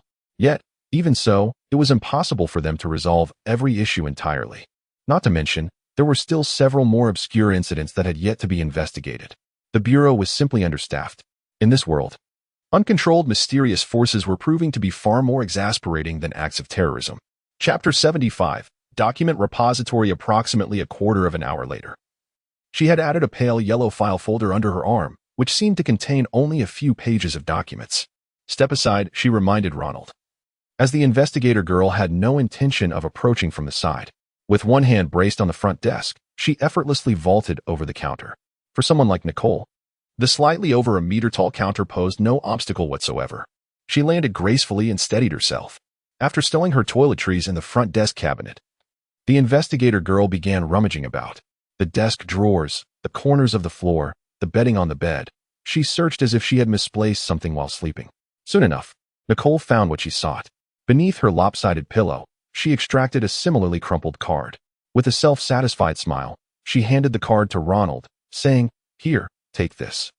"What is this?" Ronald asked curiously as he accepted the card. It was the size of a driver's license, and he noticed it bore the inscription Level 1 Borrowing Privilege. "Borrowing privilege," Ronald murmured, glancing towards Nicole. "Heh." The investigator girl flashed a sly smile. As friends do, she nudged Ronald with her shoulder. "I got you a borrowing card last night. With this, you can go to the document repository on the second floor and peruse some unimportant or entry-level materials, just to pass the time." Ronald raised an eyebrow, his tone tinged with surprise. "Is this really permissible? I'm just a temporary worker. Is it appropriate for me to sift through the agency's files?" "Don't worry." Nicole cast him a reassuring glance. The Level 1 borrowing card only allows access to the most basic files, which are only slightly better than what you'd find at the adjacent police station. As for the mysterious tomes, they are merely introductory. She smirked. "For someone like me, an elite among elites in investigation, it's merely a trivial matter." After explaining the card's function, Nicole playfully ruffled Ronald's hair. Rising to her feet, she swayed her way towards the entrance of the agency. Upon reaching the door, she glanced at the umbrella rack beside her. "May I borrow your umbrella? I'll return it to you when I switch shifts tonight." As she spoke, she grabbed the umbrella Ronald had recently placed in the rack and stepped outside, leaving the agency behind. As Ronald knew well, the investigators at the Burenwich Agency had been exceedingly busy lately. Unbeknownst to him, time was drawing near to noon. Ronald had perused all the newspapers at hand and had a rough understanding of the day's news. So now he pondered, should he venture outside for a meal? Or should he utilize the borrowing card to investigate a few libraries? Ultimately, he decided to eat something first. Without deliberating for too long, Ronald stuffed the crumpled borrowing card into his pocket and counted out a few nars before heading out. Given its proximity to the police station, there were several dining establishments near the investigation agency. Returning to the front desk, he was careful not to spill any sauce on Nicole's bed. How could he describe this dish? It had a slightly sweet flavor and was reasonably palatable. In all fairness, as street food, it justified its price. However, it fell far short of the standards set by the landlady's cooking. After consuming about two-thirds of his meal, Ronald felt somewhat satiated. This will do for now. Tearing a page from the front desk's notepad, he wiped his hands casually and turned toward the second floor of the investigation agency to seek out the document repository Nicole had mentioned. Ascending the staircase, he noted that the agency was still sparsely populated. A few doors remained ajar, and he could hear hurried conversations emanating from within. Ronald kept his gaze forward, walking directly to the second-to-last room adjacent to the window. At the upper left corner of the door, a metal sign read Document Storage. Ronald knocked on the door. "Knock, knock." "Come in," a voice responded from within. Turning the handle, Ronald stepped inside. Once inside, Ronald surveyed his surroundings. The lighting in the document repository was considerably dimmer than outside. The Burenwich Agency's archive was a far cry from the meager spectacle of the train stations. To his left, countless files filled tightly packed shelves, while to his right were volumes resembling books. Looking back from his position, Ronald observed that this arrangement extended throughout the entire room, rows of bookshelves connected from end to end, allowing passage through any two shelves until reaching the end. The connected shelves stretched from the entrance to the far wall of the repository, serving well as partitions. Considering the considerable size of the repository, the amount of stored materials surpassed that of an average roadside bookstore. Before Ronald stood a silver-haired elder seated in a chair. He lifted his head slightly, glancing at Ronald as he entered. "Newcomer?" "Yes, sir," Ronald replied. The elder, after a brief inspection, confidently stated, "You must be the new recruit introduced by that little girl, Nicole." "Very well, pay attention." The elder then gestured towards the back. "You may proceed down the central corridor. You are free to examine the files on either side as well as various books.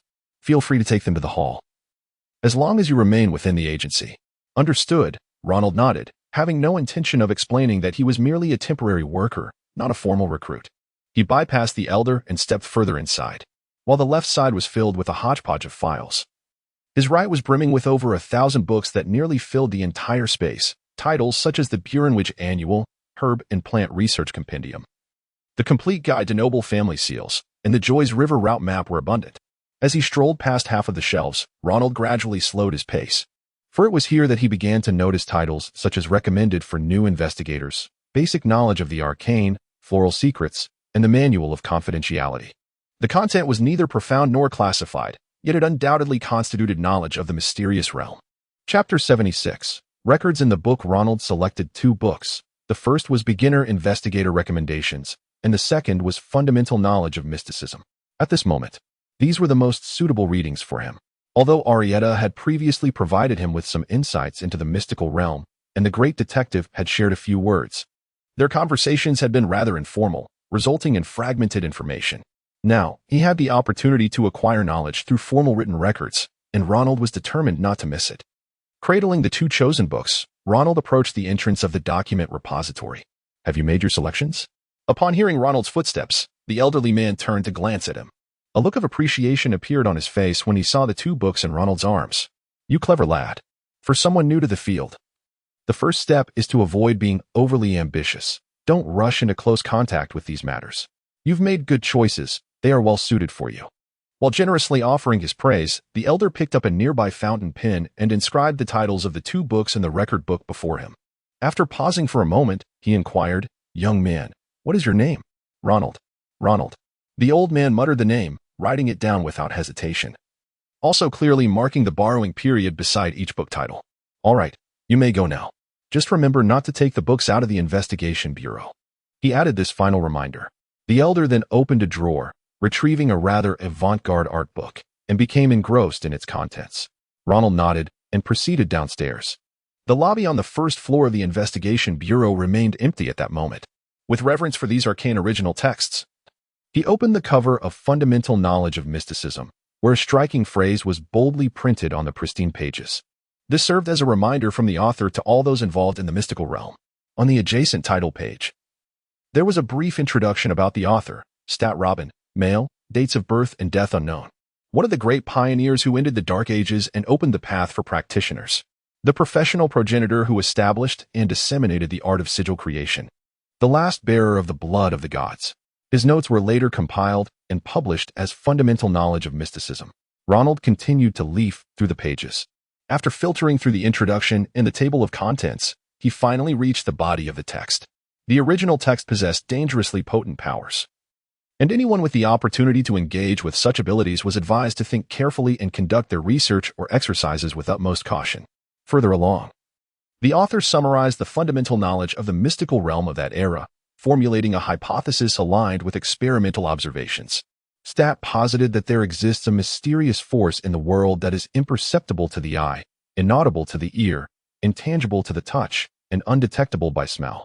Under certain yet undisclosed natural laws, these mystical forces coalesce spontaneously, giving rise to texts that humans cannot comprehend. This marked the genesis of the original texts. By successfully deciphering their secrets, the holders of these texts could wield abilities far beyond the ordinary. This did not merely refer to possessing overwhelming destructive capacity. Rather, it encompassed feats unattainable by mere mortals, just as one could not soar through the skies like a bird by merely flapping their arms. The successful deciphering of an original text could shatter such limitations. At its essence, humanity could utilize the original text as a medium to control that which is imperceptible, referred to by various schools as magical power, incantation power, or arcane energy. Interestingly, Stat discovered that the origins of these texts often corresponded with their inherent abilities. For instance, an original text related to botanical powers might emerge from ancient forests, while one concerning shape-shifting abilities would first appear in the dens of beasts. However, acquiring an original text did not guarantee the possession of its power. The arduous task of deciphering was fraught with peril. Merely understanding such forbidden knowledge, without mastering it, could lead to subtle changes in one's surroundings, as this intangible, formless mystical force began to exert its influence. Those endowed with this characteristic referred to it as the seed. To prevent their world from devolving into a grotesque magical realm, Stat called upon everyone to safeguard this secret and established a code of conduct for the global mystical community, ensuring that ordinary individuals did not transform into seeds like them. The discourse on fundamental rules in the book was thus outlined. The subsequent content detailed Stat's research on his original texts. As a scholar, he did not intend to hoard knowledge, drawing from unique insights passed down from his mentor. Stat learned that wielding this mystical power did not necessarily require mastery of the original text. By harnessing the power of their school's original text to create runes and inscribing them, one could evolve a medium. Once this medium was established, one could inscribe spells from other original texts within the heart of these runes. This constituted the current era's prevalent school seal. Holding a school seal, one could either directly or indirectly perceive the true nature of the original text and correctly recite its spells. The medium would facilitate a connection between the two, endowing the individual with the capacity to cast spells. Ronald exhaled deeply. The prospect of reading invigorated him. He had already spent considerable time engrossed in the material. Turning the page again, the next section took on a more legendary narrative quality, recounting various miraculous adventures and perilous experiences of this man named Stat. At the twilight of that dark era, his ability to distill such knowledge undoubtedly established him as one of the most significant pioneers in the mystical realm. Just then, the front door of the Investigation Bureau headquarters creaked open. Ronald set the book down and glanced towards the sound. Unlike the formally attired agents from Barenwich, 5 individuals with distinctive appearances burst through the door and approached him directly. The apparent leader of the group then spoke. "Greetings. We are the reinforcements sent from the Springs headquarters. May I inquire where Mr. Willard is currently located?" Chapter 77. Visitors from headquarters. The investigator dispatched from the Springs Investigation Bureau headquarters to assist in the inquiry at Barenwich is, as Arita once articulated, a necessity when the population of humanity reaches a certain threshold. The existence of knowledgeable seeds must be regulated. This predicament gives rise to a quandary. When such official institutions face a shortage of personnel, they are reluctant to seek assistance from colleagues in other regions. The moment reinforcements arrive and the seed count exceeds the threshold, the world's alienation will inevitably ensue. Even if they utilize the interim before the world's alienation to prepare for flexible personnel deployment, it remains a perilous endeavor. In the next moment, Ronald recognized something significant. The gentleman who had stepped forward among the 5, Mr. Willard, was none other than the investigator who had departed only yesterday. Ronald refrained from hastily offering an explanation. Instead, he carefully scrutinized the man before him. Unlike the investigators in Barenwich, who donned wide coats and hats, this man was impeccably dressed in a suit, resembling a salesman. Although he had initially posed his inquiry politely, the coldness lurking in his eyes betrayed no intention of concealment. Displaying a formulaic smile, Ronald courteously nodded. "Please hold on a moment. I need to notify the management in the bureau. Make it quick." The man's frown revealed his impatience, yet he nodded in agreement. Ronald then reached beneath the counter to pull a lever. Within half a minute, Ms. Maple, having heard the summons, hurried down the stairs. Upon seeing the newcomer, her expression shifted. After a brief silence, she finally spoke. "Spencer, what brings you here? Why shouldn't I come?" The lead investigator raised an eyebrow. Unfazed by Ms. Maple's unwelcoming demeanor, he directly reiterated his earlier inquiry.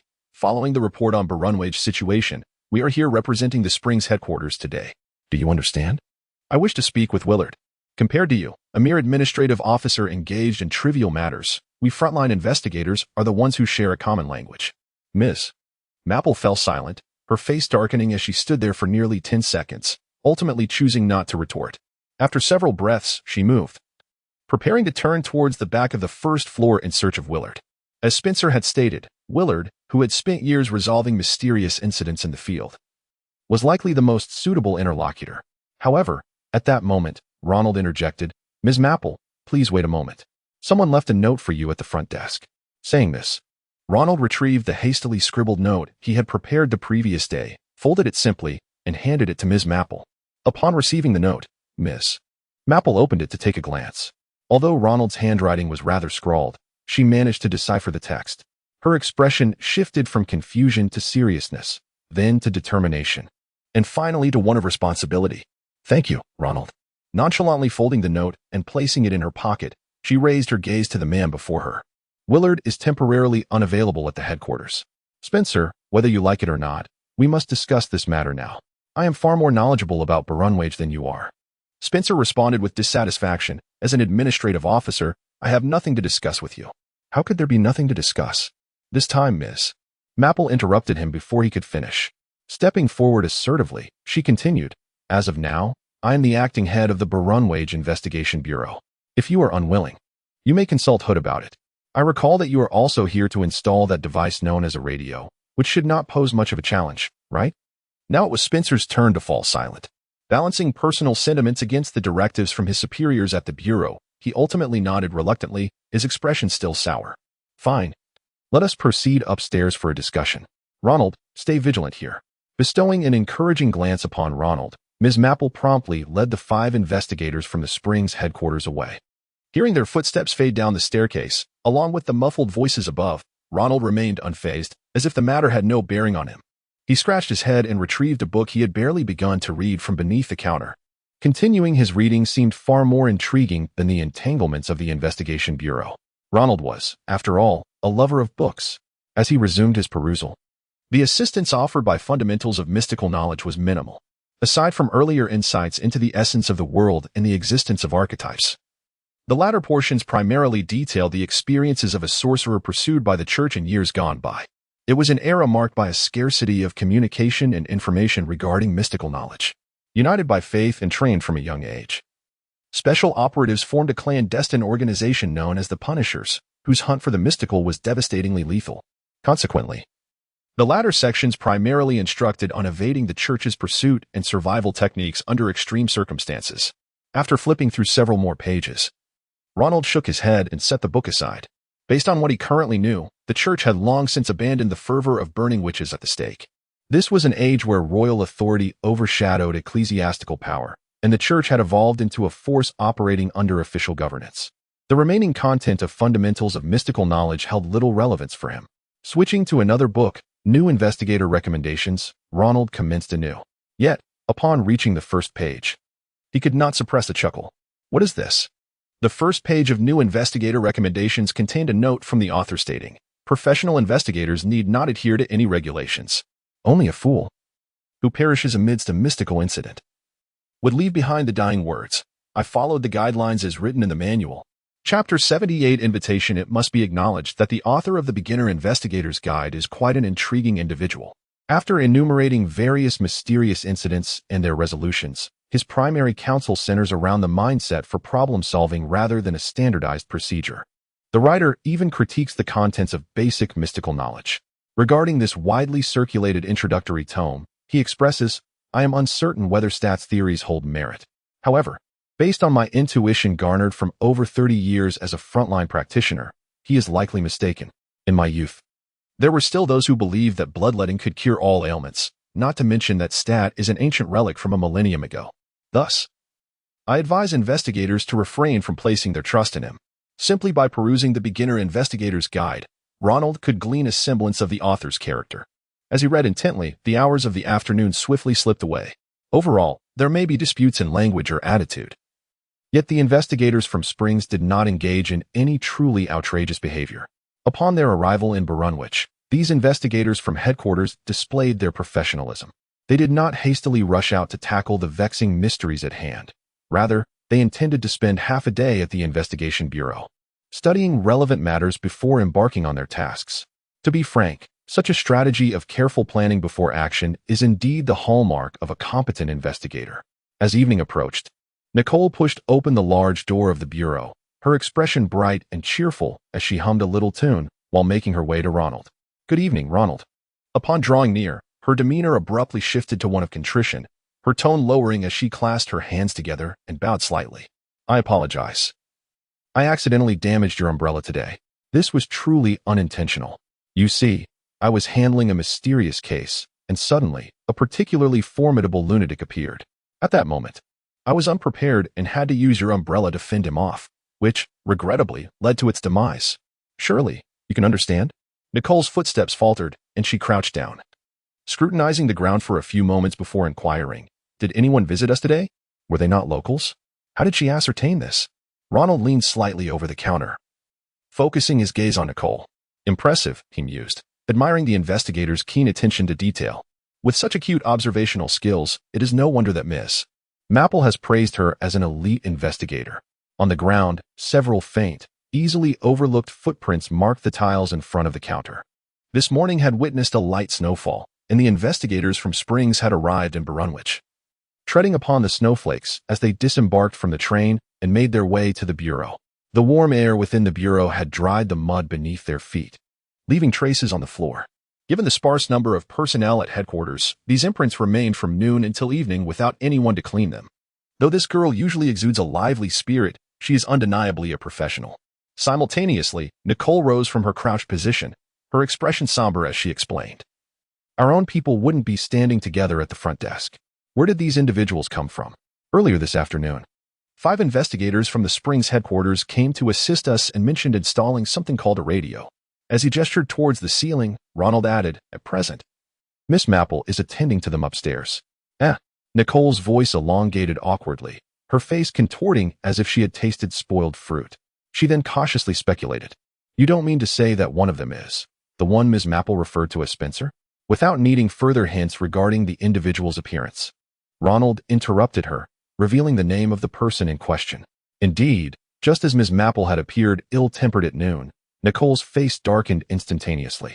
Is there something wrong with headquarters? How could they possibly send that individual to Brunwich?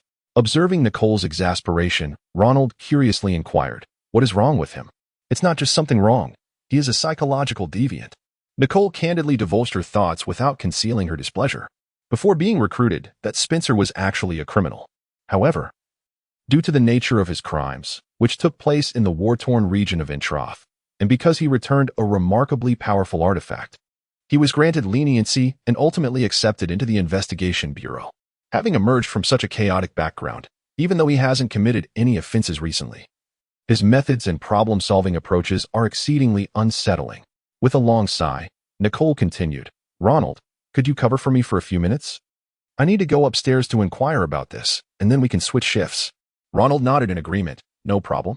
As Nicole ascended the stairs stealthily, Ronald leaned against the counter, reflecting on the day's events. The personnel dispatched from the headquarters had originated from Introth. To be honest, he felt a sense of curiosity. From the various snippets of information he had gathered, Introth was an utterly militarized and administratively controlled nation. In such a world, one might wonder what kind of societal structure a country with military policies infused with mystical powers would cultivate. Ronald's musing did not linger for long, as Nicole soon returned, bounding down the stairs with a markedly different demeanor. Her eyes glimmered with a peculiar mixture of dark amusement and anticipation. Grasping Ronald's shoulders with fervor, she excitedly proposed, Ronald, would you care to partake in some investigator duties? These are the genuine tasks of a true investigator. Chapter 79. Grievances and bonds. The inquiry of Nicole prompted Ronald to raise an eyebrow. Was she implying that this so-called temporary worker was to be included in the essential tasks of their frontline investigators? Even amidst the personnel shortages within the Bureau, this seemed rather absurd. The reinforcements dispatched from headquarters had only just arrived. After a brief moment of contemplation, Ronald reflected on his interactions with Nicole over the past few days. Her demeanor had been quite amiable. Thus, he straightforwardly inquired, Nicole, what exactly is going on? Under normal circumstances, I would expect that the Bureau wouldn't involve us temporary staff in your critical operations. With a click of her tongue, Nicole replied, Hey, Ronald, do you have any idea what our Bureau's organizational structure actually looks like? Ronald shook his head. Such confidential matters are beyond my ken. Not quite a secret, Nicole sighed, counting off on her fingers as though recounting personal affairs. Anyone with a modicum of interaction with our Bureau would grasp our rather simple organizational framework. Essentially, it can be divided into 3 principal departments: the Frontline Investigative Unit, the Intelligence Division responsible for gathering and disseminating information, and lastly, the Security Department, which provides 24-hour protection for individuals of special status. While there are also support roles within the Bureau, they generally fall under these 3 major branches, she added. Curiosity piqued, Ronald interjected, what you just mentioned has little bearing on my potential involvement in frontline work, does it? Not yet finished, am I? Nicole shot him a playful glare before continuing her explanation. In smaller cities, this tripartite power structure allows for a harmonious working environment. However, in a behemoth like Springs, this division of authority reaches its limits. Even under the leadership of the Bureau's director, significant discord arises among the heads of these 3 departments. These individuals are among the mightiest leaders globally. Not only are they well-versed in their own doctrines, but they also adeptly navigate the Bureau's power dynamics. At this point, Nicole slapped her hand against her forehead in exasperation, her tone laced with conflict as she added, "One of these key figures actually hails from our Bureau of Barunwich."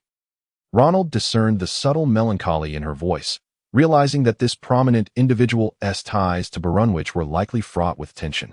What could be the underlying cause? Was it due to past discrimination or bullying when Barunwich was still relatively weak?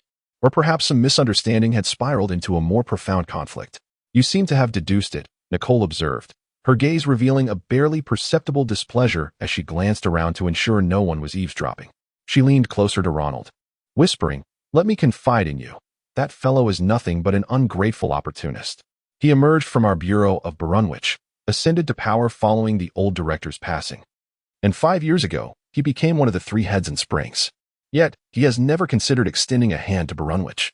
Instead, he often claims that Barunwich is a tourist city where mysterious incidents aren't rampant, using it as a pretext to transfer capable individuals under his command to Springs. Consequently, if we were to select any seasoned investigator from our ranks, they would hardly be fond of these newcomers from headquarters. After all, we were once regarded as one of the top 10 units within the Bureau. So that explains the tension whenever Spencer appears," Ronald surmised. He understood that the East Wind's route traversing the Yoai's forest was considered a miraculous feat in this era. By avoiding detours, it provided a direct connection between Greed and Introd, allowing one to reach the border city of Wolfman within mere kilometers. In this context, it was highly probable that Spencer had taken the East Wind to enter Barunwich, subsequently being recruited into the Bureau. As a skilled operative and intelligence gatherer, he would naturally attract the attention of the elevated authority. Thus, the individuals dispatched from headquarters were aligned with factions at odds with Barunwich. No wonder Nicole and Maple held such disdain for them. Having absorbed Nicole's elucidation, Ronald finally grasped the intricacies of their entangled relationships. However, he soon recognized a critical oversight. With a puzzled expression, he hesitantly asked Nicole, "When did that individual ascend to the Springs Bureau?" 5 years ago," she replied. Ronald pressed further. "And when did you join the Bureau?" Silence enveloped the air. Indeed, she had only been with the Bureau for a little over a year. Hardly enough time for her to have a meaningful connection to the grievances harbored against someone who had departed 5 years prior. Her gaze flitted uncertainly, and she nervously tugged at her hair near her neck to divert her embarrassment. "Well, you see, this matter doesn't really relate to when I joined. After all, I've witnessed some underhanded dealings, and I'm rather astute. If my colleagues learn of this person's actions, it's not unreasonable for them to develop some negative sentiments, is it?" "Quite true," Ronald nodded, opting not to contest her reasoning. "So, in order to make life difficult for these individuals, you intend to assign them to positions like front desk duties, tasks that yield little impact, thereby humiliating these self-proclaimed elites while sidelining Barunwich's investigators?" "Not exactly malice," Nicole replied, her tone taking on a more serious note. "With 5 individuals sent to support our Bureau of Barunwich, surely allocating 2 to assist with clerical tasks is reasonable? These duties must be fulfilled regardless. Furthermore, while conditions in Barunwich may be tense, they are far from catastrophic. With the help of the police and private detectives, the situation remains manageable. Those 5 may very well be here to claim the credit for our efforts." Ronald scratched his head, feeling that the conversation had reached its natural conclusion. There was no need to delve deeper. He then shifted the topic. "Will my borrowing privileges still apply if I accompany you on fieldwork?" Upon discerning Ronald's agreement, Nicole's face illuminated with a radiant smile. "Of course." Chapter 80. A serendipitous encounter after work. Having conferred with Nicole about various matters, Ronald planned to return early the next day to embark on the so-called frontline tasks alongside the investigator girl. However, as soon as he swung open the door, he found himself frozen in place. Before him stood a young lady with lustrous platinum hair, poised at the entrance of the investigation bureau, Patricia. As their gazes slowly traversed from one another's faces downward during their mutual appraisal, Ronald noticed the identical envelope clasped in her hand. It was the very envelope he received when summoned for an investigation and subsequently informed of his reassignment, a distinctive correspondence belonging to the investigation bureau. In the silence that enveloped them, they exchanged glances for a few moments. Before Ronald could utter a word, Patricia broke the silence, asking, "Ronald, have you also been summoned by the investigation bureau?" "Similar to your situation, though I arrived a bit later," she replied. Ronald gestured towards the envelope in her grasp. explaining with a hint of resignation, as someone lacking influence, I suppose I must simply come to work. I see. After a brief moment of contemplation, Patricia leaned closer and quietly reassured him. You needn't worry too much. The Investigation Bureau is a formal organization, generally not prone to outrageous actions. Besides, we might soon become colleagues. Given their location at the entrance of such a unique institution, it was prudent that their conversation remain superficial. Their brief exchange concluded. And bidding farewell to Patricia, Ronald departed the bureau, his mind awash with thoughts about the implications of the encounter. Why had Patricia also been summoned? Ronald had always believed that his performances, which hinted at being a more manageable, low-profile individual within the shadowy realm, warranted the bureau's call at this juncture. In stark contrast, Patricia seemed to defy such categorization. Their shared experience of escaping from the train station had revealed her to be anything but easily controlled.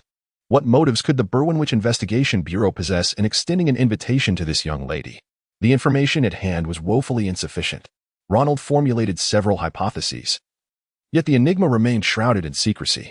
As he ambled down the now damp streets, the remnants of melting snow underfoot, he noted that the sun had set a mere quarter of an hour prior, and foot traffic in the residential area had dwindled. Not far from the roadside, Ronald observed a familiar sight he had witnessed each evening after work. Gas lamps lining the streets were being methodically lit by municipal workers, each wielding a long wooden pole. They deftly lifted the lamp shades and ignited the gas lamps with a flicker of flame, their movements practiced and efficient. Once illuminated, the lamps transformed into beacons of light against the night. It was evident that these workers were seasoned veterans, well-versed in their craft. This scene, reminiscent of a bygone era, was something Ronald rarely encountered even during his visits to the cinema. He found it quite captivating. As he stood there, watching the diligent workers, he suddenly recalled the crews replacing electric streetlights over on Long Beach Street. Soon, the very street he inhabited would undergo a similar transformation, at least in Berwynwich. Such scenes would soon become a thing of the past. With these thoughts swirling in his mind, Ronald felt a twinge of complexity regarding the daily rituals of those responsible for igniting the lamps. After a moment of reflection, he retrieved his keys and unlocked the door to his apartment. Ah, Ronald. Upon entering, the landlady, seated in a lounge chair on the first floor, knitting with yarn, greeted him with a knowing nod, her demeanor as warm as ever. Your lunch is on the table in the living room. I've prepared some smoked meat for dinner. It's quite delectable. Then I shall certainly indulge. Thank you very much, madam. Just as he was about to ascend the stairs, Ronald recalled a matter. About that incident with Mrs. Hudson. The landlady blinked kindly. What seems to be the issue? I, should probably compensate for the umbrella? Oh dear. She replied, her tone drawn out in surprise. A look of confusion crossed her face. In her mind, Ronald had always been a considerate tenant. Such a gentle-natured young man had no reason to intentionally damage her belongings. Her knitting did not falter as she pondered for a moment before continuing. Mr. Ronald, I understand you did not mean any harm. However, since it is a shared item, any damage must be addressed promptly. How about this? I understand. Ronald accepted her proposal readily, nodding once more in apology. I truly am very sorry about this. Not to worry. Life is full of little accidents, isn't it? The landlady paused her knitting, offering Ronald a comforting smile. I, too, was quite forgetful in my youth. It's perfectly all right. After expressing his gratitude once more, Ronald ascended the stairs. Upon reaching the second floor, he unlocked his apartment door. Just as the landlady had mentioned, his dinner awaited him on the table in the living room. A plate of toasted bread, a bowl of hearty vegetable soup, and a serving of beautifully colored smoked meat. Seating himself, Ronald picked up the food, noting the warmth of the freshly toasted bread. Mrs. Hudson had surely remembered the time he returned home yesterday evening, estimating accordingly to prepare a suitable dinner, steaming and ready for him. Such thoughtfulness was truly commendable. Silently, he savored a piece of smoked meat, relishing the flavors of his meal. Just as before, it was utterly delightful. Chapter 81. Nicolaus. Early the next morning, Ronald stepped out of the boarding house, treading along the winter morning streets on his way to work. Nothing of note transpired as he made his way to Long Beach Street.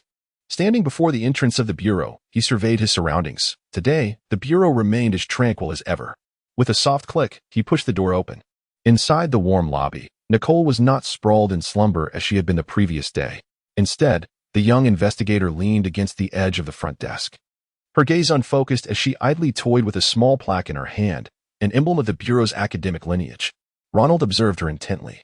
Such an important medium for casting spells should not be treated so casually, he mused. Perhaps she simply lacked awareness. At that moment, Nicole heard the door swing open. Upon recognizing Ronald, she stifled a yawn with her hand and lazily ambled over to him. Suddenly, she jolted upright, her somnolent demeanor vanishing in an instant. With a swift motion, she tucked the emblem into her inner pocket and playfully slapped Ronald's shoulder. Ronald, you actually know little Nicolaus? When that young lady came to report yesterday, she pretended to be nonchalant while inquiring about you. Little Nicolaus. Ronald momentarily failed to grasp the reference, but soon realized the name Nicole mentioned belonged to Patricia.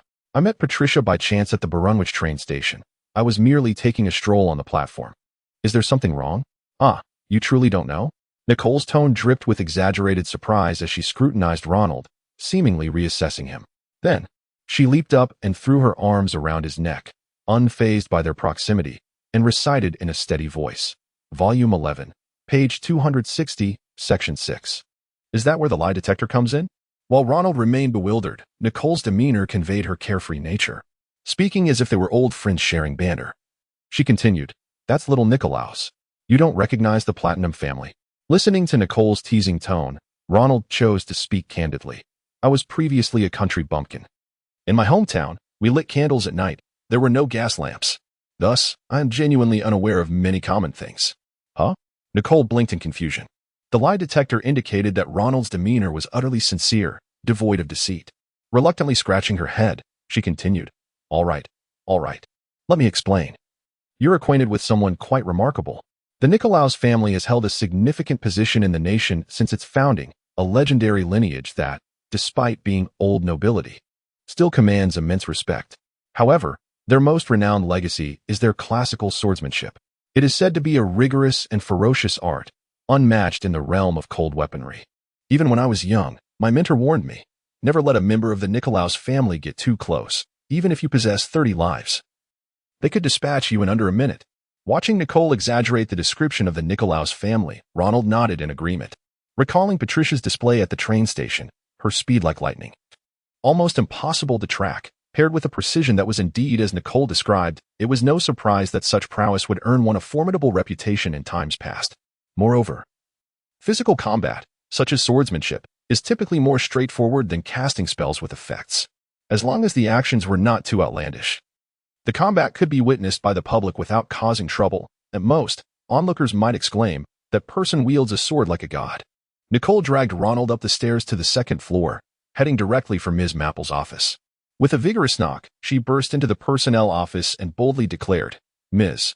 Mapple, Ronald is the apprentice investigator I've designated. Please process the paperwork. Nicole.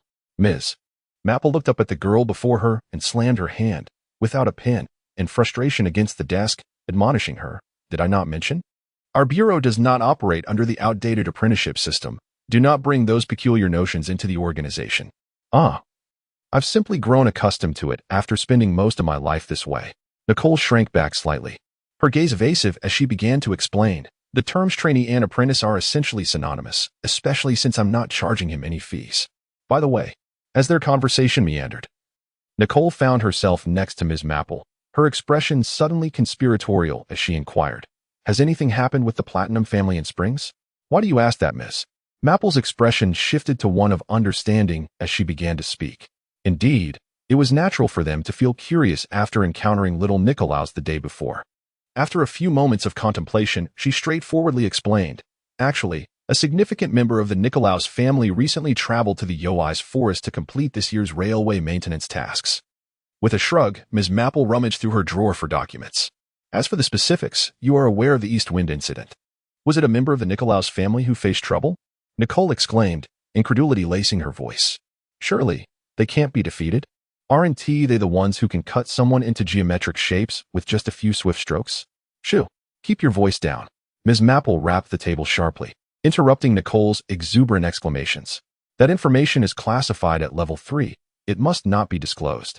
In any case, that young Nicolaus is merely the one overseeing the remaining railway maintenance tasks for the deceased. They are here at our bureau to lend a hand before the arrival of spring. Chapter 82. Field Assignment. Ronald engaged in a brief conversation with Nikki and Ms. Mapple. After completing the necessary documentation from her drawer, Ms. Maple had Ronald place his fingerprint on the papers. That's it, Ronald.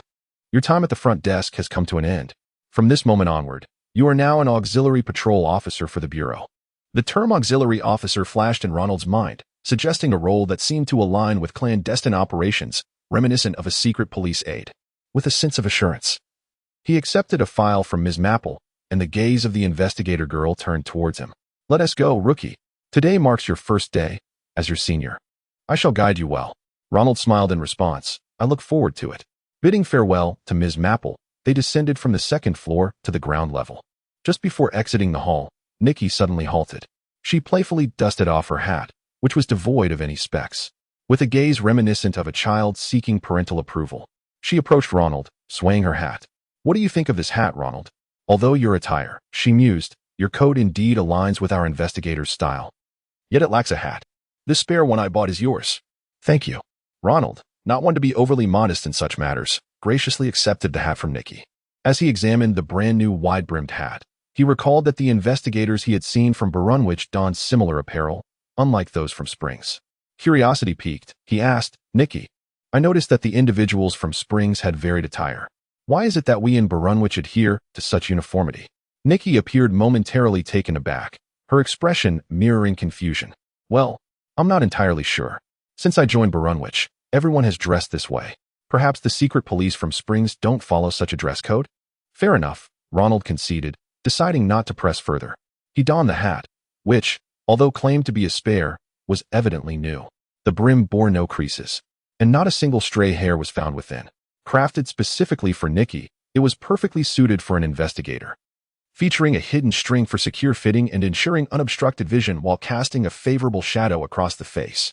Just as Ronald and Nikki approached the exit, an unfriendly voice echoed behind them. True elite personnel are stationed at the front desk, while inexperienced newcomers like you handle actual cases. Turning to face the source, they spotted two disgruntled individuals emerging from the depths of the Bureau. Ronald recognized them as two of the 5 who had arrived from Springs to assist Barunwich's investigation bureau. Upon seeing Ronald and Nikki pause, the man continued his derisive remarks. It's no wonder the situation at the Barunwich Bureau has deteriorated over the years, with such methods of handling incidents. How could it be otherwise? Nikki first surveyed Ronald, now adorned with the hat, before stepping outside and remarking, from today onward, you are frontline personnel like me, leaving behind the tedious front desk duties. You must be thrilled, Ronald. Ronald nodded, a smile on his face. Indeed, I am quite pleased. Without exchanging a word with the two from Springs, they exited the bureau. However, it was clear that their conversation had left the newcomers in a foul mood. Upon reaching the roadside of Long Beach Street, the silhouettes of Nikki and Ronald remained within the protective bounds of the ward against idle onlookers. Observing the investigator girl beside him, Ronald inquired, Nikki, where shall we begin our tasks today? We'll start at 37, Ron Avenue. We have much to accomplish. As she opened the file to review the materials, Nikki continued, in addition to investigating locations suspected of mysterious occurrences, we should be prepared to respond promptly to any emergencies. By the way, Ronald, are you hungry? Shall we grab a bite? I had breakfast before I left home. All right. Nikki confirmed with a nod, then added, just a heads up, when we're on field assignments, we typically refrain from using carriages. The drivers tend to congregate and engage in idle chatter. It's best to walk whenever possible, otherwise, the exchanges among them can lead to unforeseen complications. Historical records have even shown that such incidents can spiral into troublesome situations. I understand, Ronald replied with a nod, appreciating the insight. The awareness of such matters indicated that the Bureau personnel had gleaned valuable habits from years of experience. On a winter morning in Barunwich, pedestrians ambled leisurely along the streets, the sun just beginning to rise, casting a gentle light on those yet to delve into their daily routines. However, as Ronald and Nikki departed Long Beach Street and entered the task-laden Ron Avenue, the atmosphere shifted. The passers-by transitioned from neatly attired individuals to workers clad for warmth and practicality. Amidst the occasional gaps between buildings, one could spot vendors setting up scattered markets, while taverns and gambling houses proliferated. Ron Avenue was emblematic of such a locale. In Barunwich, while tourism constituted the city's primary allure, it was not devoid of the typical urban tapestry found in any human settlement. Chapter 83. The leather shop. Arriving at the aforementioned Ron Avenue, Nicole did not escort Ronald directly to number 37. Instead, she first approached a small key-cutting shop by the roadside. Observing the locksmith seated on a chair, the young investigator quietly addressed him. "Pine, the key for number 37. With a swift motion, the locksmith opened a drawer and began rummaging through a set of keys. Meanwhile, his gaze involuntarily drifted towards Ronald, who stood guard at the door. "Miss Nicole, who is this?" Nicole explained, "He is my new assistant." "I see." Nodding in understanding, the locksmith located a brass key, wrapped it in a piece of paper, and handed it over. "Best of luck with your work today." "Thank you." Gratefully nodding, Nicole did not linger, calling out to Ronald as they proceeded further down the street. Soon, they arrived at the shop listed as number 37. Nestled between a tool shop and a hardware store, this leather shop was purportedly closed, with its doors firmly shut. "This is it," Nicole murmured, gazing at the leather shop before stepping forward. Inserting the key into the lock, she turned it gently. Click. The door swung open. Thanks to the locksmith, who had previously assisted the investigation bureau, they effortlessly gained entry into the establishment. While their actions did not go unnoticed, a mere glance was sufficient to deter passers-by from approaching or intervening. The ordinary residents of Ron Avenue understood the unspoken boundaries. Individuals like Ronald and Nicole, with their distinct appearances, could easily find themselves in peril should they overstep their societal bounds. "Ronald, stay close. Let us see what we can find inside." The Hoff Leather Processing Factory had a retail outlet here, run by Haywood Nelson, who had completed a substantial order transaction just 3 days prior. This marked his last recorded action in official documents. Interestingly, the shop had closed for business only the day before. Hearing this, Ronald immediately inquired, "Doesn't this suggest the ordinary disappearance of a citizen? Such issues of public safety seem quite frequent in this era. Surely not every disappearance warrants an investigation bureau's involvement? If that were the case, what purpose would the police serve?" Nicole shook her head resolutely. When an ordinary citizen goes missing, it is indeed the police who handle such matters. However, given the peculiar circumstances surrounding this shop, it has come under our jurisdiction. As they conversed, Nicole and Ronald traversed the shop's foyer, entering the workspace at the rear, where they were greeted by an array of leather goods. Amongst them, the most striking was a raw hide freshly stripped from its source, only lightly cleaned. Nearer to the outer edge, the final coats had been applied, revealing pristine pieces of leather ready for sale. According to the records, this establishment served as a retail front for a leather factory. Yet it also seemed to engage in the procurement of raw hides. "Hold on." As Ronald continued to survey the surroundings, Nicole raised her hand to halt his steps. She paused momentarily, not uttering any incantations or performing any magical gestures. Merely 2 seconds later, she ventured deeper into the shop. From that moment, Ronald sensed a grave demeanor emanating from her figure. Nicole perceived an anomaly. The original tome silently materialized in her hand, and Ronald, attuned to her presence, began reciting an incantation in a voice only he could hear. A black mist, embodying rage, enveloped his hand as he prepared for combat. Regrettably, the feedback from his emotional detection was predominantly derived from outside Ron Avenue. Within this chamber, only he and Nicole's emotional fluctuations were present. Let us move forward. Navigating past the area designated for oiling the leather, they ventured further into the depths of the shop. Nicole frowned as they approached a space detached from the shop itself. Ahead lay a private living area. However, contrary to expectations, the door to this normally locked and secured room stood wide open. Given their proximity, sunlight failed to illuminate the interior, casting it in darkness and suggesting an aura of danger lurking within. A heavy silence enveloped the leather shop. With a flicker of determination in her gaze, the investigator swiftly seized an idle oil lamp from the side. Then, a curious scene unfolded. It was magic. Ronald instantly recognized that Nicole was employing a spell, although he could not identify its origin. His understanding of the language informed him that the character she inscribed in the air conveyed the state of burning. Simultaneously, lamp in hand, Nicole stepped into the living quarters. Almost immediately upon entering, the investigator uttered a dissatisfied exclamation. "Hey, are you still alive? Can you hear me? If you're not dead, at least move a little." Ronald followed closely behind and was met with a startling sight. The living area was illuminated by the lamp's glow, revealing a corpulent middle-aged man sprawled on the floor, completely unclothed, his head limply resting on the ground. The disarray of the bedding indicated that the space had recently been occupied. It appeared the man had been forcibly extracted from the tangled sheets. "Ronald, hold the lamp for me." Glancing at the motionless figure, Nicole promptly handed the oil lamp to Ronald. She then produced a revolver from her ample coat, deftly tracing her fingers along the barrel before checking the chamber's bullets with swift precision. In a seamless motion, she aimed the revolver at the man lying on the floor. "Get up quickly. 3 seconds. 1, 2, 3. Without further ado, as the countdown reached its conclusion, the investigator pulled the trigger. The bullet zipped past the man, almost grazing his skin. Remarkably, throughout the entire sequence, neither the gun nor the bullet produced any sound. The entire process unfolded in an eerie silence, as if they were in the vacuum of space, devoid of any medium to transmit sound. In stark contrast, the man remained utterly still, as though he were oblivious to the presence of death looming nearby. TSK, not again observing this scene, Nicole's expression soured. She approached the man and reached out to feel his neck. He is still alive. Chapter 84. The ongoing investigation upon meticulous examination. Nicole and Ronald determined that the man before them was indeed the proprietor of the shop reported missing.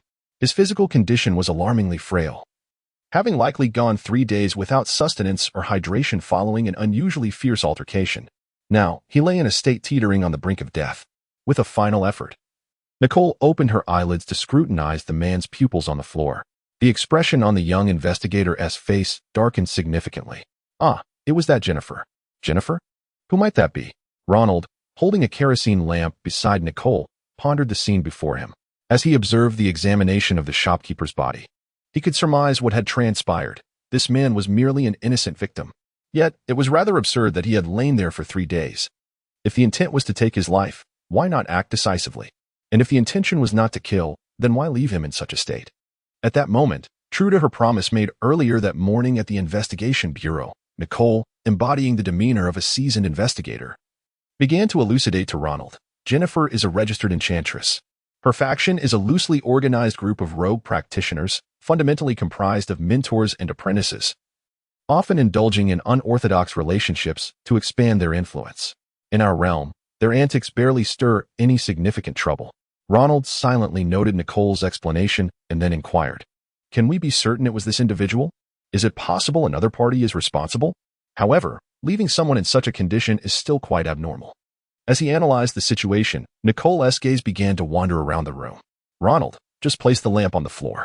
I will conduct a further search here. You should step outside and investigate." "Understood." Ronald nodded and proceeded to check outside. Previously, in the Bureau's new investigator recommendations, methods for discerning traces of magical influence from different factions had been discussed, and now he could put that knowledge into practice. By manipulating the dark mist coiling around his hand at a specific frequency, he ensured that any irregularities would remain hidden from the ordinary passers-by outside the shop. Selecting a spot to begin his examination, should any evidence of enchantment be present, the dark mist would respond accordingly. About 15 minutes later, the two reconvened.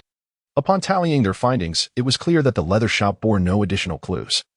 The situation appeared to be as straightforward as a mere incident of harm caused by a mystic entity. Exchanging a glance, Nicole and Ronald exited the shop together. Immediately, the young investigator raised her voice in a loud call for help. "Help! The proprietor of the leather shop is on the verge of collapse inside. Someone, please assist." Witnessing the attention her outcry garnered from the surrounding pedestrians, Nicole quickly ceased her cries and took Ronald by the arm, leading him in the direction they had come from. As investigators, they were essentially secret police of the mysterious realm, and that sufficed. In this era, the lower strata of society often retained the custom of aiding one another. And with her shout, it was highly likely that the unconscious man would receive the necessary medical attention. Nicole had just dispelled the enchantress's influence over him. Departing the leather shop, Nicole's sights were still set on the locksmith along Ron Avenue. She conveyed the previous events to Ronald before leading him to their next destination. The winter sun of Barunwich gradually ascended in the distant skyline. As they walked, Ronald adjusted his hat and asked, "Nicole, are we going to seek out that Jennifer now?" "Not at all," Nicole replied decisively, shaking her head. Following Ronald's lead, she lowered her hat. "For now, we must proceed to the next location for further investigation. I've reported the incident at the leather shop, and once Payne gathers information on the local ruffians, this case will enter the formal execution process." At this point, Nicole sighed. "I understand this may seem inefficient. Unless we are granted full authority to handle this case or discover a crisis of world distortion, we cannot act without restraint. Understanding the situation and identifying the necessary clues is sufficient." "I comprehend," Ronald nodded, refraining from further discussion on the matter. As they gradually left Ron Avenue, the pair arrived at a street outside two residential complexes. This area represented a well-maintained neighborhood in Barunwich, with an environment and security that catered to the middle class. Observing the sparsely populated street, Nicole turned to Ronald, cautioning, "Ronald, let us exercise caution this time.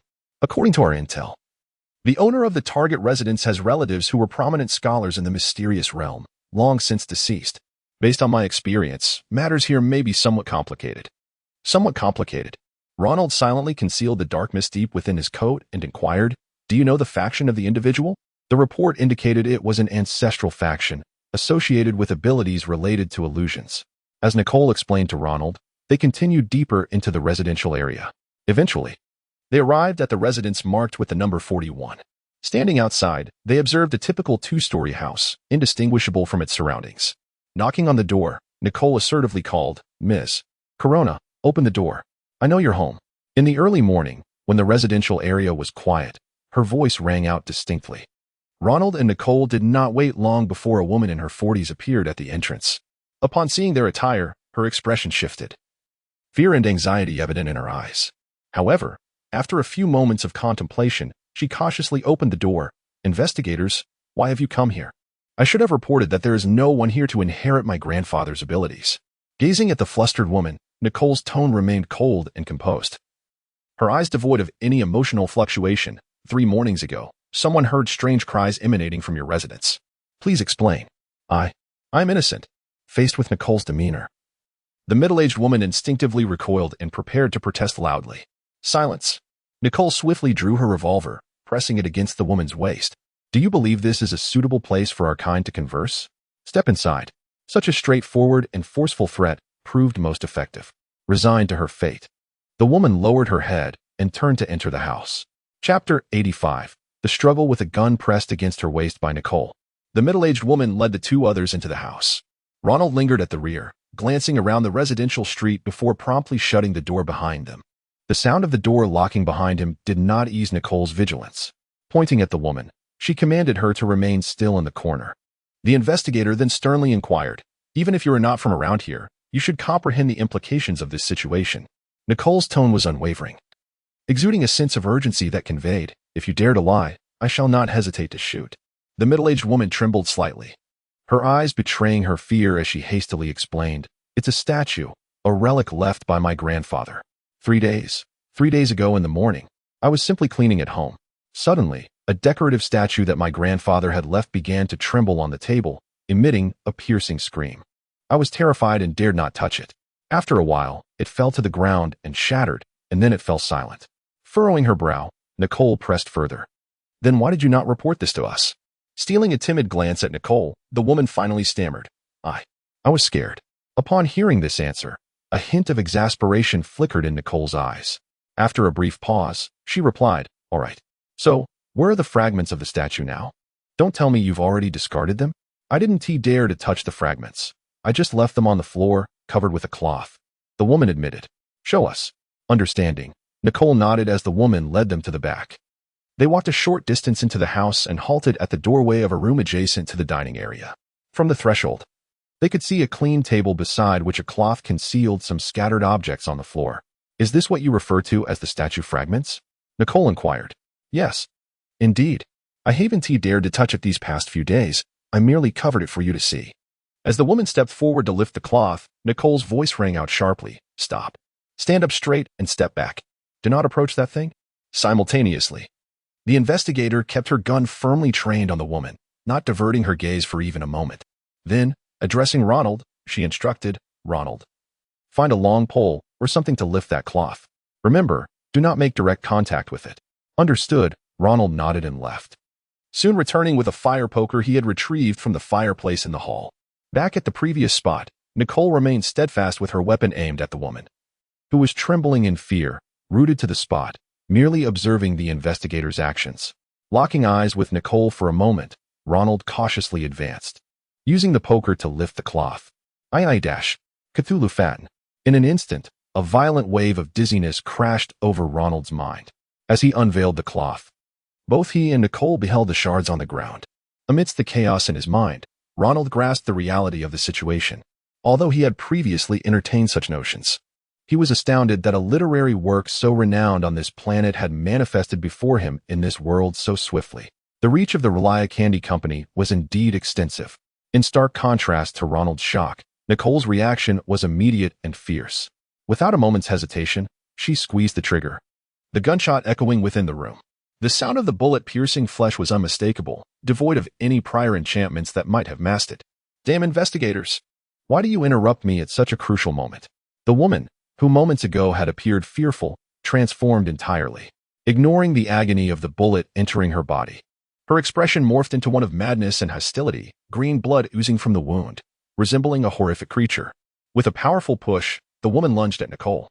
Given their proximity and the intense pain coursing through her mind, Nicole could only manage to fire another shot before being tackled to the ground. The two quickly became entangled, exchanging blows, while Nicole's gun continued to discharge, bullets finding their mark in the foe's body. Yet, the wounds that would prove fatal to an ordinary human seemed ineffective against this woman. Despite the bloodshed, she remained undeterred, grappling fiercely with Nicole. Damn it, Ronald, be careful. Amidst cursing the dire situation, Nicole warned Ronald while her finger traced a line across her own body. The spell activated. In the next moment, an overwhelming force erupted from the girl's frail form. With a single kick, she sent the woman crashing into the wall, the impact causing bricks to crumble and fall into the adjacent room. Is this how we start the morning with such excitement? Nicole exclaimed, pushing herself up from the ground. Her expression grim, as her left hand delved into her pocket for bullets. Her gaze shifted toward the collapsed wall. However, the woman's figure did not emerge from the rubble. The entire room lay silent and empty, devoid of any signs of life, as if nothing had ever transpired there. Ronald. No. A sense of dread washed over her as she realized something was amiss. Ronald, who was supposed to be making moves during their struggle, had vanished from the room without her notice. Acting swiftly, Nicole recited an incantation, activating the emergency spell she had prepared earlier. Based on the intelligence she had gathered and the situation at hand, she concluded that she was either ensnared in an illusion crafted by the enemy or her pain mind was being manipulated. At this moment, her primary concern was to protect herself and eliminate any anomalies surrounding her. As for Ronald, her new companion, she could only place her trust in him at this juncture. Chapter 86. The escape. In stark contrast to Nicole, who was ensnared in a phantasm, Ronald stood still, his lips slightly parted. The investigator girl, who had been fiercely battling moments ago, had initially been composed. However, once her bullets pierced the enemy's body and the green blood flowed, ultimately touching Nicole, she began to succumb to the adversary's power. Abruptly, she kicked the woman away, and Nicole stood frozen in place. At that moment, the investigator's professionalism was evident. As long as this layer of defense remained intact, Nicole would still be safe. Meanwhile, the middle-aged woman, having been kicked aside, grimaced as she leaned against the wall, her expression twisted with rage. In an instant, she transmitted her murderous intent to Ronald, her fierce gaze revealing that, despite her injuries, she was far more concerned about the two investigators in the house. Gasping for breath, blood seeping from her wounds, her eyes fixated on the verdant flora within the room. It was clear that the seasoned investigator had cast a protective spell. Should she continue to fight, or choose to flee? Being a member of the mysterious circles, the woman was well aware of Nicole's reputation. In a city like Brunwich, with its population in the hundreds of thousands, the mysterious faction numbered in the thousands, and the investigative bureau, the supreme authority, was widely known. Hence, it was only natural for Nicole, who operated on the front lines, to have gained recognition within this community. A powerful spellcaster proficient in runes, she was universally acknowledged as a prodigy. Were it not for her short tenure with the bureau, she would undoubtedly have ascended to a position of significant power within the organization. Thus, even though her spell had ensnared Nicole in an illusion, the woman hesitated to press her advantage. She feared that any misstep might allow the investigator to break free from the enchantment, without the element of surprise. She believed herself no match for Nicole. Therefore, retreat was the prudent choice. The investigative bureau typically operated in pairs or trios, with experienced agents guiding newcomers. Glancing at Ronald, who stood motionless, the middle-aged woman quickly assessed the situation. Given Nicole's abilities, this young man must be a novice investigator under her wing, likely incapable of making sound judgments in such a sudden confrontation. She had ample opportunity to escape and deal with him later. With a swift motion, she sent her green blood soaring through the air, aiming directly at Ronald's chest. The hallucinogenic blood landed precisely where intended. However, just as she felt secure and was about to turn away, her body froze. As a spellcaster, she should have been aware of her spell's effects. Yet, within this room, only Nicole remained ensnared in the illusion, while no indication of her spell's success manifested on the male investigator. A moment of silence enveloped the estate. The middle-aged woman was left to ponder Ronald's capabilities. How could her blood, having made contact, yield no results? Was it the protective magic at play, or was some unseen force intervening? Were the agents of the Bureau truly this formidable? Two elite operatives working together, without concern for depleting their combat effectiveness. As her mind raced, she scanned the room for any means to overcome Ronald. Should she charge at him as she had with Nicole, using her blood to induce unconsciousness? No, it was wiser to flee. At this juncture, her defeat was inevitable. Preserving her life was paramount. A few breaths would suffice for her to escape. Without hesitation, the woman leaped aside. Her familiarity with the house, cultivated over many years, gave her confidence in her ability to flee. On the opposite side of the room, Ronald was taken aback by her decision to escape. Given her fierce demeanor, he had assumed she would engage him in a desperate struggle. Yet, the moment her gaze wavered, she was ready to flee. Sighing in resignation, Ronald ceased his barely audible chant. The power of greed was not suitable for this situation, although it could surely vanquish her. The resulting chaos would be too great, especially as the noon hour approached and more people began to venture outdoors. If their eyes fell upon the conflict, it would violate the fundamental principles of the mysterious faction. That said, he was not inclined to relent. The grimoire he had summoned remained concealed within the ample folds of his sleeve. From his lips flowed the verses from the divine poem describing hell. Its name is Styx. The black waters cascading downward, flowing to the shadowy and perilous cliffs. I paused, my focus unwavering, observing the mire filled with men, caked in filth, their bodies bare, as if their rage remained unquenched. With a splatter, green blood dripped from Ronald's feet onto the ground. Accompanying it was a wave of black mist that surged from beneath him, spreading outward like a tempest. The indiscriminate black fog began to envelop the room, swiftly consuming everything in sight. In the blink of an eye, the chamber was shrouded in darkness, its surfaces coated in a matte black veil. Had the woman remained, she would have realized that her spells were not ineffective, as her blood, the medium for casting, made contact with Ronald's body. The concealed black mist beneath his garments obscured its effects. Alone in the room, Ronald surveyed the tangle of green before him. Within the entire estate, only he and Nicole remained untouched by the encroaching black mist. These were the sole two entities that bore colors beyond the black. Contemplating for a moment, Ronald waved his hand once more. The curtains at the window were pulled by the black mist, cloaking the glass, and the house, now akin to a realm of darkness, truly seemed to transform into a hellish domain. Chapter 87. Captured. As noon approached, a few individuals meandered through the streets outside a residential area. No one noticed that a particular mansion had quietly sealed itself off. From an exterior glance, it appeared to be an ordinary residence with drawn curtains, indistinguishable from the surrounding homes. However, within its confines, a black mist, the manifestation of original sin, permeated the entire estate, particularly around the walls and entrance. An impenetrable darkness obliterated any chance of escape. The moment the middle-aged woman attempted to flee, the force of rage would instantaneously strip her of her cognitive faculties. After all, having just endured a life-and-death struggle, it was nearly impossible for her to be devoid of fury. On the other hand, the earlier disguise of this individual had alerted Ronald. The emotional detection of the sin of rage was not infallible. Those with strong emotional control were prone to errors. Just as he intended to draw the enemy out from the mansion, Ronald abruptly halted. In that fleeting moment, he comprehended the terrifying suppressive force that the original text exerted over ordinary practitioners of the mystical arts. There was no need to pursue further. Within mere seconds, the black mist enveloping the mansion ensnared the fleeing woman, rendering her incapable of resisting the power of the Oath River. Upon losing consciousness, she now stood motionless in an adjacent bedroom. With a complex expression, Ronald scratched his cheek. In that instant, the anticipated confrontation slipped away from him, leaving a peculiar sensation of unutilized energy. With a swift gesture, he summoned the black mist, which had just engulfed the mansion, revitalizing it as it surged like a tide towards his feet. In the blink of an eye, the darkness flowed into his coat, leaving only remnants in the room where the enemy was ensnared. At that moment, Ronald turned to the vibrant greenery beside him. Before him, the lively vegetation enveloped the investigator, Nicole, resembling a bamboo shoot emerging from the earth, obscuring the core within. How should he awaken Nicole? It soon became apparent that Ronald need not ponder this question. Within just a few breaths, the leaves adorning the bamboo shoot began to unfurl, cascading their verdant petals to the ground like flowers blooming in the morning light. Subsequently, Nicole opened her eyes. After a slight crouch, the investigator swiftly surveyed her surroundings. She noticed that the light inside the house had dimmed.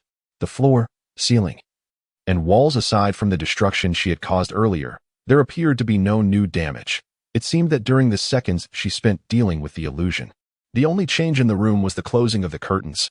With determination, she recited the incantation for the lie detector spell, immediately focusing her attention on the only other person standing in the room. In a serious tone, Nicole inquired, "Ronald, which street did we come from?" "Ron Avenue. We previously visited the leather shop owner." Using the most direct dialogue to confirm identities, Ronald then elaborated, "Nicole, after you were surrounded by those leaves, the woman attempted to flee." With a swift motion, Nicole took her place protectively in front of Ronald, deftly loading bullets into her revolver. The crisp sound of the mechanical chamber echoed as she pressed forward, asking, "Where did she run off to?" "No, she hasn't escaped." Ronald shook his head, pointing toward the room where the enemy was located. "I have already subdued her."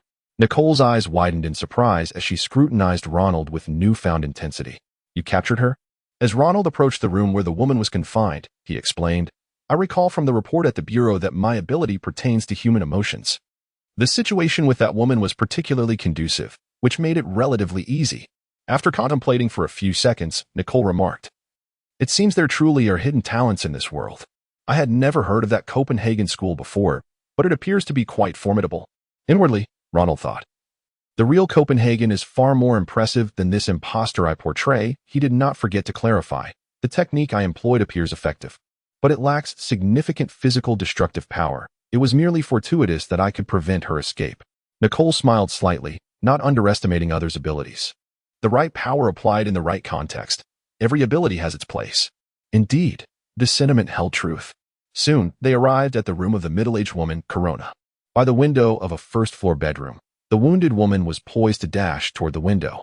However, before she could complete her action, the black mist, born of rage, seized her ankle. Overwhelmed by her anger, she lost consciousness, standing motionless with vacant eyes. "Is your technique truly this effective?" Observing the enemy's dazed expression, Nicole mused as she approached to assess her state. The woman's life signs were normal, and aside from the wounds inflicted during their earlier struggle, there were no additional injuries, only the dark mist coiling around her ankle. This woman had utterly lost her capacity to resist, suddenly turning her gaze toward Ronald. The young investigator's expression was filled with astonishment. "Is this mind control? Ronald, you're not some haphazard master of the original text, are you?" "It just so happens that she met my casting criteria. In a different situation, the outcome would vary." Ronald was mindful of the ongoing effectiveness of Nicole's lie detector, opting for a more nuanced response. Nodding, Nicole produced a green, sharp-edged knife from her coat, directly carving runes upon the woman's skin.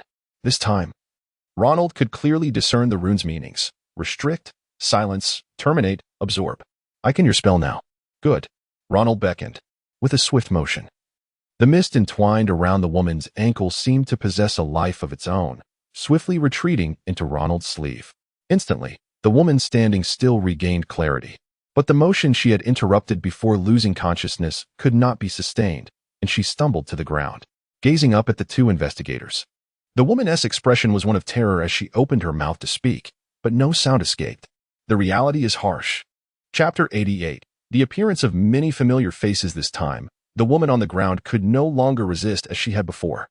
Not only was she unable to leap at the investigator before her, but even the simple act of rising to her feet took considerable effort. Once the middle-aged woman managed to lean against the wall and unsteadily stand up, Nicole raised her handgun, directing it at her, and spoke in a cold tone. "Corona, you must understand the implications of your actions, so I shall refrain from further explanation. You have two choices. Either continue to resist, and I shall end your life here, or comply and accompany us, where you will be taken to the warden for appropriate punishment, thereby ensuring your survival. Choose wisely. This is your final semblance of power." The woman, who had been lying on the ground, remained silent for a full 3 to 4 seconds before suddenly bending over to retch, appearing as though she were suffering from a severe bout of gastrointestinal distress. Observing her, Nicole furrowed her brow. Give it up. I have rendered any possibility of you casting a spell impossible. Whether through suicide or resistance, it is but a futile endeavor. After a few moments of silence, the beleaguered woman leaned her head against the wall, her expression twisted with resentment, and tilted her head slightly. Then she raised her right hand, signaling her choice to surrender. Seeing this gesture, Nicole exhaled in relief and turned to Ronald with a smile. Ronald, this matter is settled. What do you think? Does being an investigator seem rather intriguing? I find it quite thrilling. However, this cannot be the end, can it? Not the end. Nicole's expression faltered, but she quickly realized her oversight. Ah, yes, you're right. Ronald. She cleared her throat to mask her embarrassment, and her expression gradually grew serious, narrowing her eyes at the weakened adversary. She remarked on an aspect she had previously overlooked. Although we have successfully captured you, it stands to reason that you had no obligation to remain in this house, awaiting our arrival. At the very least, in the past 3 days, you had ample opportunity to leave this residence, or even depart from Barunwich. So, her analytical tone softened as she approached the woman leaning against the wall. Abruptly, she pressed the gun's muzzle against the woman's chest, the cold barrel sliding upwards until it pointed at her chin. In the next moment, Nicole demanded sharply, "So, why did you choose to stay here?" Yet, confronted with Nicole's intense scrutiny, the woman merely recoiled in panic, her expression one of confusion and helplessness, as if she were an innocent victim of persecution. In her effort to escape the dangerous aura emanating from the gun, she seemed to wish to meld her body into the wall. Observing the pitiful sight before her, Nicole's tone grew more menacing. What, even now you wish to stubbornly resist? Do you truly believe I cannot compel you to speak?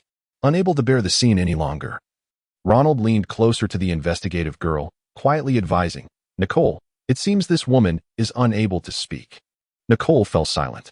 Ronald's assertion was indisputable. She had inscribed runes upon this woman. Sensing the tense atmosphere surrounding the girl, Ronald continued, since she has chosen to remain in the house, it indicates that the root cause of her reckless gamble surely lies within. Nicole, you should be able to uncover it, correct? Of course. I can certainly find it. Affirmatively replied Nicole, while chiding the woman before her. Individuals like you, unwilling to cooperate with our work, are always naively presuming we might overlook something. How utterly foolish. With that, Nicole suddenly struck, knocking the woman unconscious with the butt of her gun. Gazing at the woman sprawled on the ground, she smirked, foolish cultist. Observing the investigative girl's attempts to conceal her embarrassment, Ronald pondered for a moment before asking, Nicole, could you introduce me to these more dangerous spellcasters? As you know, I'm not well versed in the current state of the mystical realm. Certainly, Nicole nodded, immediately explaining, in the investigation bureau, we typically refer to those with significant harmful capabilities as cultists. This woman, skilled in body modification and mental spells, represents a common type among them. Some practitioners within their sect can even lose all semblance of humanity while still making others subconsciously perceive them as ordinary humans. As she spoke, a glint of apprehension flickered in Nicole's eyes, and her tone grew cautious. However, this sect is not the most troublesome. According to Bureau records, 30 years ago, a particularly fearsome sect emerged within the mystical realm. What kind of fearsome sect? Ronald inquired further. How to describe it? Nicole scratched her head while dragging the woman further into the room, explaining, this sect, upon reaching a certain level of knowledge, crafts a magical ring for themselves, prolonged where causes a person's soul to descend into darkness, ultimately transforming into a malevolent spirit that exists between reality and illusion. To deal with such beings, one must locate and destroy the ring they forged. Ronald fell silent. The notion of something akin to a lich evoked memories of a renowned fantasy tale. Such a thing could seamlessly fit into this world as an archetype. As Ronald remained contemplative, Nicole continued her explanation. Those rings are ineffective against ordinary mystics.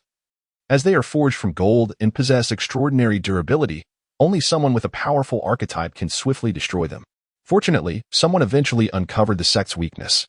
Though the rings are indestructible, they can be easily destroyed if thrown into a volcano. This revelation led to the eventual downfall of the malevolent sect, which has since faded into obscurity. Doesn't that sound incredibly impressive? Indeed, it is quite remarkable. Ronald felt he no longer needed to speculate about the archetype of this sect. Chapter 89, Number 13, Linjong wrote a few minutes later, liberated from the effects of her previous hallucination. Nicole exhibited the caliber befitting an elite investigator. After merely circling the room, She engaged Ronald in a discourse on the esoteric practices of cultists, making her way to the living room on the first floor. Suddenly, the investigator crouched down, saying, "Ronald, let me explain. Regardless of whether one is virtuous or vile, matters concerning the arcane are often concealed from the eyes of ordinary folk. Thus, apart from masters well-versed in illusions, most individuals tend to sequester their secrets in basements or attics." As she spoke, Nicole pushed aside a table and lifted the crimson carpet sprawled across the living room, revealing a trapdoor that led to a cellar. Without hesitation, she inscribed 2 runes upon the entrance. A faint sound resonated beneath her hand, akin to a thin membrane being torn asunder. Following this, a nauseating stench of fresh blood and decay wafted forth. After the investigator girl dismantled the concealment spell, the repugnant odors permeated the air, even through the trapdoor. Indeed, a crime has been committed. Ronald, the situation below may be somewhat repulsive, or perhaps brutal. Are you sure you can handle it? Observing Nicole's earnest expression, Ronald nodded resolutely. "I will do my best." Soon after, an even more potent stench surged into the living room, accompanied by an odor reminiscent of rotten eggs. Covering their mouths and noses with their collars, the 2 cautiously descended. The cellar was modest in size, akin to a typical family storage area for vegetables. However, the contents within were far from innocuous. In this cramped space, a small cultist altar was nestled, with a dark wooden pedestal supporting a ghastly green idol of a malevolent deity. To the side of the altar lay a grotesque sight that evoked visceral discomfort. The dismembered bodies of 2 women and 1 man sprawled across the floor. Their current state bore little resemblance to their former selves, resembling butchered meat laid out for sale. The sight of their remains, treated with such disregard, would unsettle any decent human being. Suppressing their revulsion, Ronald and Nicole commenced their examination. Quickly, new revelations emerged.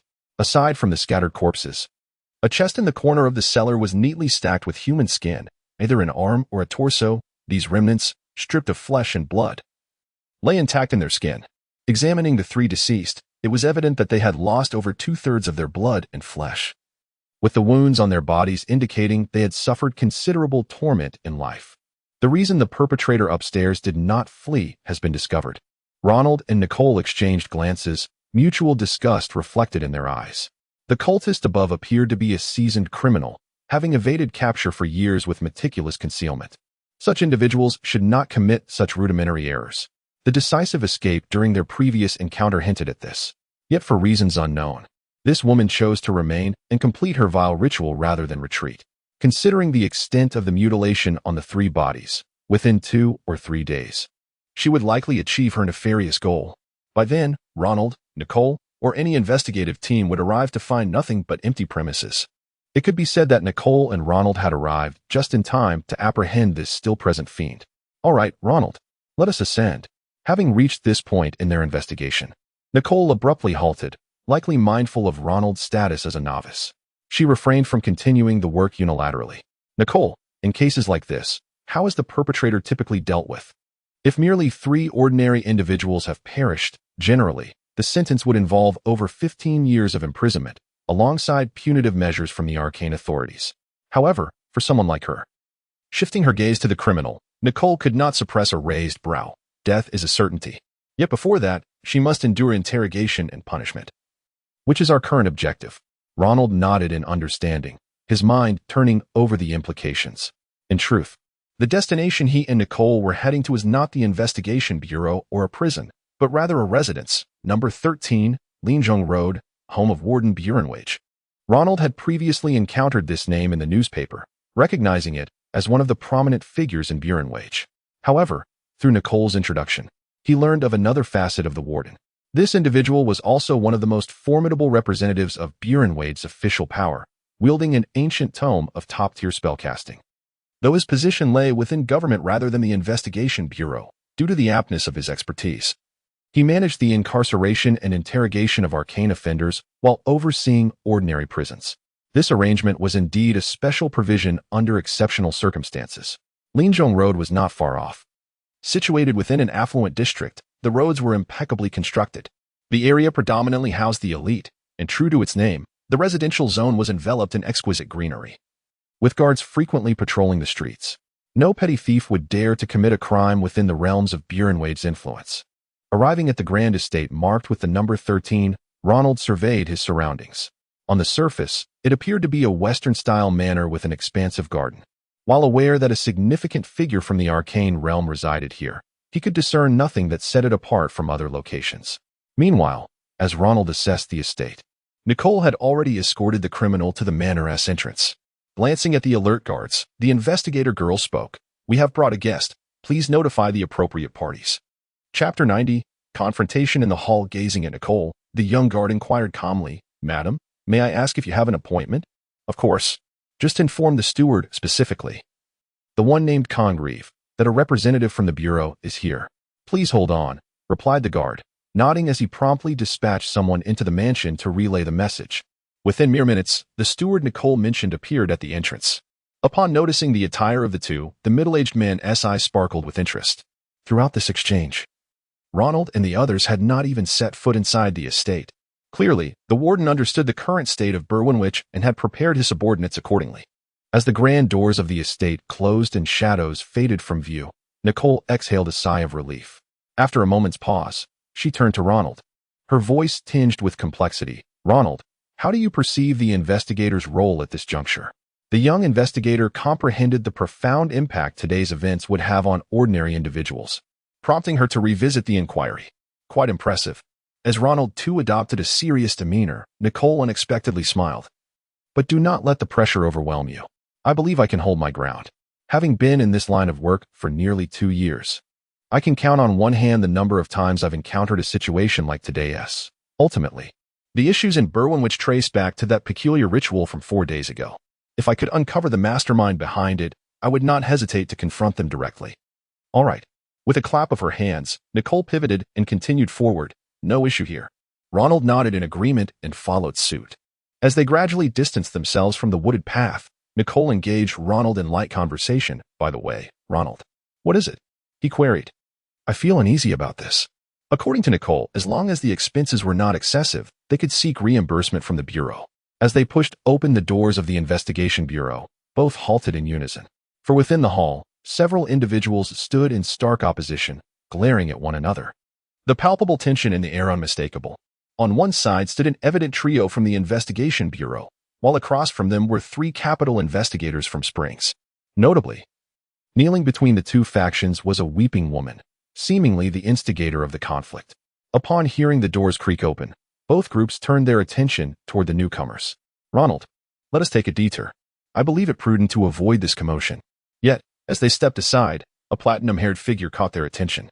Seated at a seldom-used reception table to the side of the Investigation Bureau was Patricia. Unlike their previous encounters, she donned a simple coat today, far more suited for agile movement, with a pure black umbrella resting against the chair beside her. Were it not for her striking appearance, she could easily be mistaken for an ordinary citizen. Noticing the approaching duo, Patricia greeted them with an unpretentious nod. "Good afternoon to you both. Ronald, please keep your friend company. I must attend to the transfer of task documents and shall return shortly." After a brief contemplation, Nicole urged Ronald to take a seat while she ascended the stairs with purposeful strides. As Ronald turned, Patricia immediately beamed at him, lifting the teapot placed before her. "Care for some tea?" "Thank you." As they exchanged polite remarks, Ronald inadvertently overheard a name amidst the standoff behind them. Jennifer. Was this not the name of the sorceress who had attacked the leather shop owner earlier that morning? Could it be that the woman kneeling there was indeed Jennifer? If so, the response of these individuals had been remarkably swift. News had circulated by morning, and by midday, she was subdued in the hall of the Investigation Bureau. Yet, the origin of this dispute remained unclear. Noticing Ronald's expression, Patricia candidly remarked, "I've heard the charges involve assault on ordinary citizens." Gratefully, Ronald nodded and pressed on with his inquiry. "Do you know the cause of the altercation?" Patricia paused for a few seconds before offering a subtle smile. "It is said that this enchantress, merely conducting her usual business 4 days ago, encountered an unforeseen surge of power that acted as a natural counter to her kind. As for the discord between the two groups, it stems from a fundamental ideological divergence between Springs and Berwynwich." Chapter 91. The escalation of events. The tea gathering between Ronald and Patricia persisted for quite some time. The pace of the investigator girl's actions did not align with her claim of it being a brief affair. However, a notable difference emerged. The calm demeanor Nicole exhibited while ascending the stairs had now transformed into a serious countenance. Approaching Ronald with a somber expression, She spoke. I have matters to attend to. Ronald, you may consider leaving for the day. It would be wise to refrain from venturing out in the coming days. Her tone bore a hint of complexity. At that moment, the atmosphere in the hall had also undergone a significant shift. The two factions that had previously been in a standoff managed to restrain themselves from engaging in conflict. Yet, it was evident that they remained glued to their positions, seemingly having not stepped away even for a moment throughout the afternoon. However, with Nicole's intervention, circumstances began to change. She boldly approached the two adversaries, disregarding their gazes, and squatted beside Jennifer. She then leaned in and whispered something into the woman's ear. In the span of 2 breaths, the anxious sorceress's expression shifted dramatically, leading her to converse with Nicole in a state of alarm. In light of this unexpected turn of events, the onlookers displayed an uncanny synchronicity in their reactions. No one dared to intervene at that moment. Thanks to the investigators' keen instinct, they too sensed a looming crisis beyond their immediate confrontation. An indescribable tension seemed to simmer within the warmth of the hall. As for Ronald and Patricia, being semi-affiliated with the Investigation Bureau, they too ceased their discussions and quietly observed the unfolding changes in the environment. Yet, everything remained shrouded in mystery. Due to the hushed tones of Nicole and Jennifer, the contents of their dialogue were known only to them. Before long, their conversation concluded. Nicole stood up with agility, glancing at the surrounding investigators. Regardless of whether they were from Springs or Burrowage, all eyes were fixed upon her. With a heavy sigh, she finally spoke. All right, my dear colleagues. I must relay some rather unpleasant news. Burrowage is highly likely to encounter a critical group crisis. I trust you all comprehend the implications of this.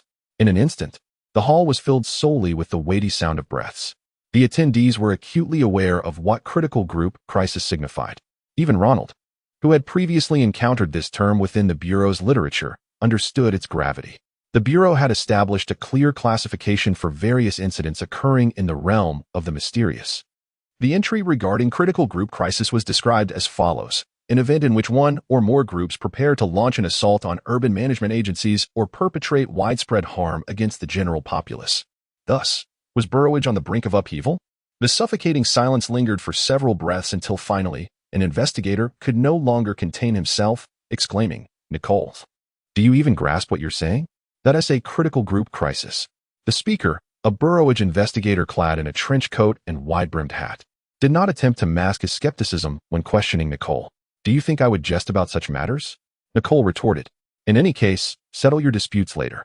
Right now, follow me upstairs to assist. We have much to address.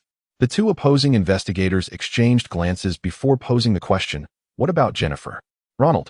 Without a moment's hesitation, Nicole called out to Ronald, please do me a favor and escort Jennifer to the warden. Inform the caretaker that this is merely a temporary detainment and to avoid any harm. Understood. Ronald nodded and rose, making his way to Nicole's side. I'll take her to the warden. Do you need my assistance with anything else? No. Nicole firmly shook her head. This matter is too complex. It would be best for a newcomer like you to remain uninvolved. The two investigators accepted Nicole's directive. After all, the warden was not affiliated with the Investigation Bureau, and having him oversee the sorceress temporarily was a viable solution.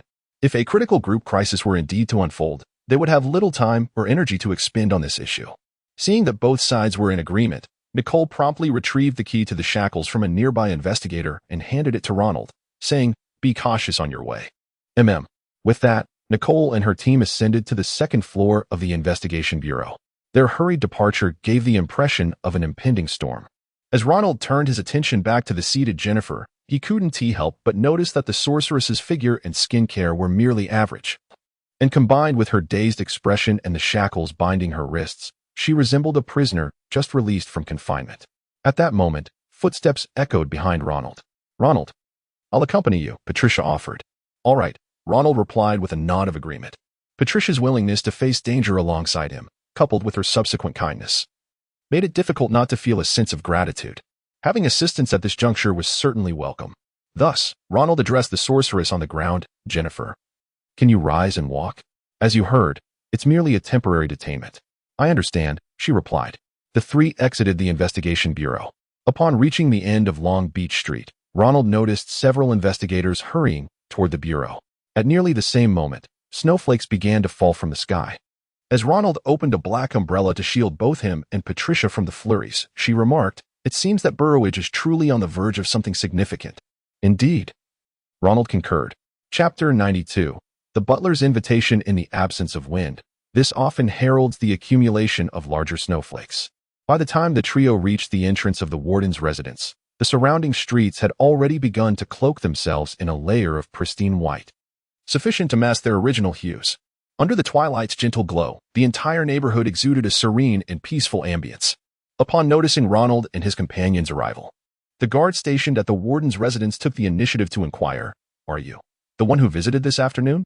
"Indeed," Ronald nodded, retrieving the phrase previously used by Nicole that afternoon. "I am here to deliver someone. Please inform the butler." "I understand," the guard replied, hesitating for a few seconds before turning to dash towards the main house, where he proceeded to knock on the door and engage in conversation within. Minutes later, the butler from earlier reappeared at the entrance. Approaching Ronald with a calm demeanor, he was momentarily taken aback as his gaze shifted from Ronald to Patricia, neglecting even to glance at the apprehensive sorceress they had brought along. With a hint of nervousness in his voice, the butler spoke. "Is it Miss Nicolaus?" "Yes, that is correct," Patricia confirmed with graciousness, gesturing towards the sorceress with her eyes and calmly elaborating. "As you can see, we are responsible for bringing this guest here. We have no ulterior motives today. Please, do come inside and take a seat," the butler insisted. "The master has concluded his work for the day and will return shortly. It is more appropriate for him to handle unexpected visitors personally." As he spoke, the butler signaled to the guard to open the door, ushering the two inside with an air of urgency.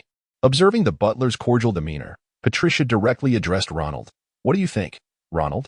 If you have other matters to attend to, I can wait here alone. I assure you, nothing will go amiss." Ronald detected the sincerity in Patricia's tone and understood her intentions. The butler's willingness to receive guests was evidently prompted by Patricia's presence, and she did not wish to delay Ronald for such reasons. However, he found himself intrigued by the original holder of the Barunvich relic, and seizing the opportunity to meet her was quite acceptable. Thus, Ronald shook his head. "I have finished work for the day, and I have ample time." "Very well." The two reached a consensus and followed the butler as they escorted the sorceress further inside. Stepping through the door into the residence, Ronald found himself for the first time within a true upper-class dwelling since his arrival. It was undeniable that the warden, as both the holder of the Barunvich relic and the overseer of the prison, maintained an exceptionally high standard of living. The residence, predominantly adorned in shades of brick white, featured spacious and well-lit interiors. The corridors and halls displayed striking artworks hanging on the walls, each piece radiating an unmistakable value. Even the servants they encountered along the way exhibited a superior physical and mental condition compared to the ordinary folk on Barunvich Street. Upon reaching the second floor's designated reception room, they found exquisitely chosen furniture that balanced elegance and comfort. The entire house, from the decor to the layout, reflected the lifestyle one would expect of the elite. As Ronald and Patricia settled into their seats, the butler initiated the conversation. "May I inquire about your beverage preferences?" "Tea will suffice," Ronald replied. "Please wait a moment." The butler bent slightly, displaying a formal expression of politeness. "I shall have someone bring it shortly. Kindly allow me to not intrude further. Should you require anything, please do not hesitate to summon the servant at the door." With that, the butler promptly departed, his footsteps betraying a sense of urgency, indicating that other tasks awaited his attention. As the door gently closed behind him, silence enveloped the room for a few moments before Patricia broke it. "I apologize, Ronald. I was somewhat inconsiderate." The young woman felt she had been too careless. During her few days in Barunvich, her lack of interaction with locals had led her to become somewhat complacent. Under normal circumstances, she should not have been seen at the door by the butler. Otherwise, anyone familiar with her status would have undoubtedly invited her in as a guest. "It is quite all right. I seized the opportunity to broaden my horizons," Ronald replied, feeling at ease in response to Patricia's apologetic tone. "In truth, my time in Barunvich has not been extensive, and with my work concluded today, this is a rather pleasant diversion."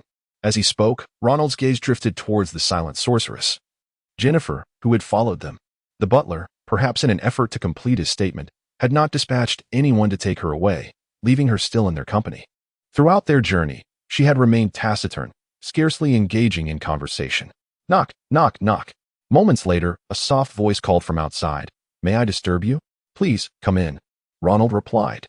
The voice's owner entered, a young girl appearing to be in her early 20s, clad in a flowing mage dress. She confidently balanced a silver tray, which held a complete set of white porcelain tea service accompanied by 2 pale yellow, fluffy cakes. Placing the tray delicately on the table between Ronald and Patricia, she swiftly began pouring tea with practiced ease. "Is there anything else you require?" Patricia waved her hand dismissively. "Please, you may leave." "Very well." With another polite bow, the maid exited the room, reminding them, "I shall be waiting outside. Do not hesitate to call if you need anything."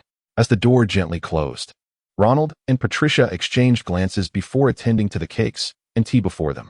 Chapter 93. The warden outside the door stood an outsider, accompanied by a rather unwell-looking prisoner. Regardless of how at ease Ronald and Patricia tried to be, it was impossible to discuss anything of significance under such circumstances. Time slipped away in aimless, idle chatter about geography and knowledge. However, Ronald couldn't shake the feeling that whenever academic topics were broached, Patricia's focus would suddenly intensify. In many respects, she resembled a fervent mathematics enthusiast more than a mysterious noblewoman. After sitting for about half an hour, as the sky outside transitioned from yellow to dark, a knock echoed through the room once more. The sound was different this time, deep and resonant, belonging to a man of considerable presence. Ronald scrutinized the newcomer, a man with dark hair and striking green eyes, exuding a calm demeanor and an aura of authority that suggested he was in his 30s or 40s. His posture conveyed strength, with muscles that were evident even through his attire. This was the warden of Barunwich, Bach Critchens, a man undoubtedly of significant status and success. Yet, Ronald's attention was particularly drawn to the warden's attire. It was clear that he did not possess a Colt 1911, but rather a book, meticulously wrapped, concealing its contents from view. This was the original text, and Ronald's certainty about its significance was unwavering. As the holder of this powerful magical artifact, it was only fitting that he carried it with him, though the protective covering left Ronald unable to discern which esteemed work it was. While Ronald assessed him, the warden approached the central table in the room. His gaze landed squarely on Jennifer, and he immediately recognized her identity. With a swift motion, he commanded, "Take this lady to the first floor and prepare some food for her." "Yes, sir," came the prompt response, as someone entered to escort the sorceress away. The warden then turned to Ronald and Patricia, maintaining a composed demeanor. "Miss Nicolaus, and this gentleman from the bureau?" "Ronald, just call me Ronald." "Very well, Mr. Ronald." After confirming their names, the warden's expression returned to one of seriousness. "I apologize for my housekeeper's oversight in leaving you both here. If circumstances allowed, I would prefer to extend my personal hospitality to you. Unfortunately, it seems I shall be quite occupied tonight." At these words, both Ronald and Patricia sensed something amiss. For Bach, the warden, such a statement was decidedly unusual. "Shall we walk and talk?" suggested the warden, turning to exit. Ronald exchanged a glance with Patricia before following. As a figure of authority in Barunwich, the warden's words carried considerable weight, and an unsettling premonition began to stir within Ronald. As they made their way outside, the warden elaborated, "Just half an hour ago, personnel from the Mysterious Events Investigation Bureau confirmed an impending cultist uprising that will encompass the entire district. The upper echelons of the Bureau have issued an emergency raid order. Tonight, Barunwich will witness several targeted extermination operations. Given the manpower constraints, I shall be overseeing matters on the Linzhong Road." By the time they reached the entrance hall, a servant was already waiting with a new coat, warmed shoes, and a rain cloak for the warden, who donned them with practiced ease. "It would be unwise for individuals of our nature to walk the streets unprotected," he continued. Patricia nodded her gratitude. "Thank you for the warning." "Not at all," the warden replied, waving his hand dismissively, his tone remaining even and unruffled. "If time permits, I shall extend an invitation for Miss Nicolaus to visit again, and I will make amends for today's oversight. Please accept my apologies for the lapse in courtesy." With a few exchanged pleasantries, the trio arrived at the estate's entrance. Unlike when Ronald and Patricia had entered, in addition to the doorman, there stood a man dressed as an investigator and a determined young man. It was evident that ordinary citizens should not be involved in matters of the arcane. These were the individuals who would accompany the warden tonight. "Dear guests, we must join others now, so I cannot escort you further. Wishing you a safe journey." The warden bid them farewell, and the two parties parted ways, each heading in different directions along Linzhong Road. As night deepened, the gas lamps along the road flickered to life, illuminating the snowy path like beacons in the darkness. Walking down the fairy-tale-like street, as the light danced upon the falling snowflakes, one could almost feel that the sky was shedding dreams rather than mere snow.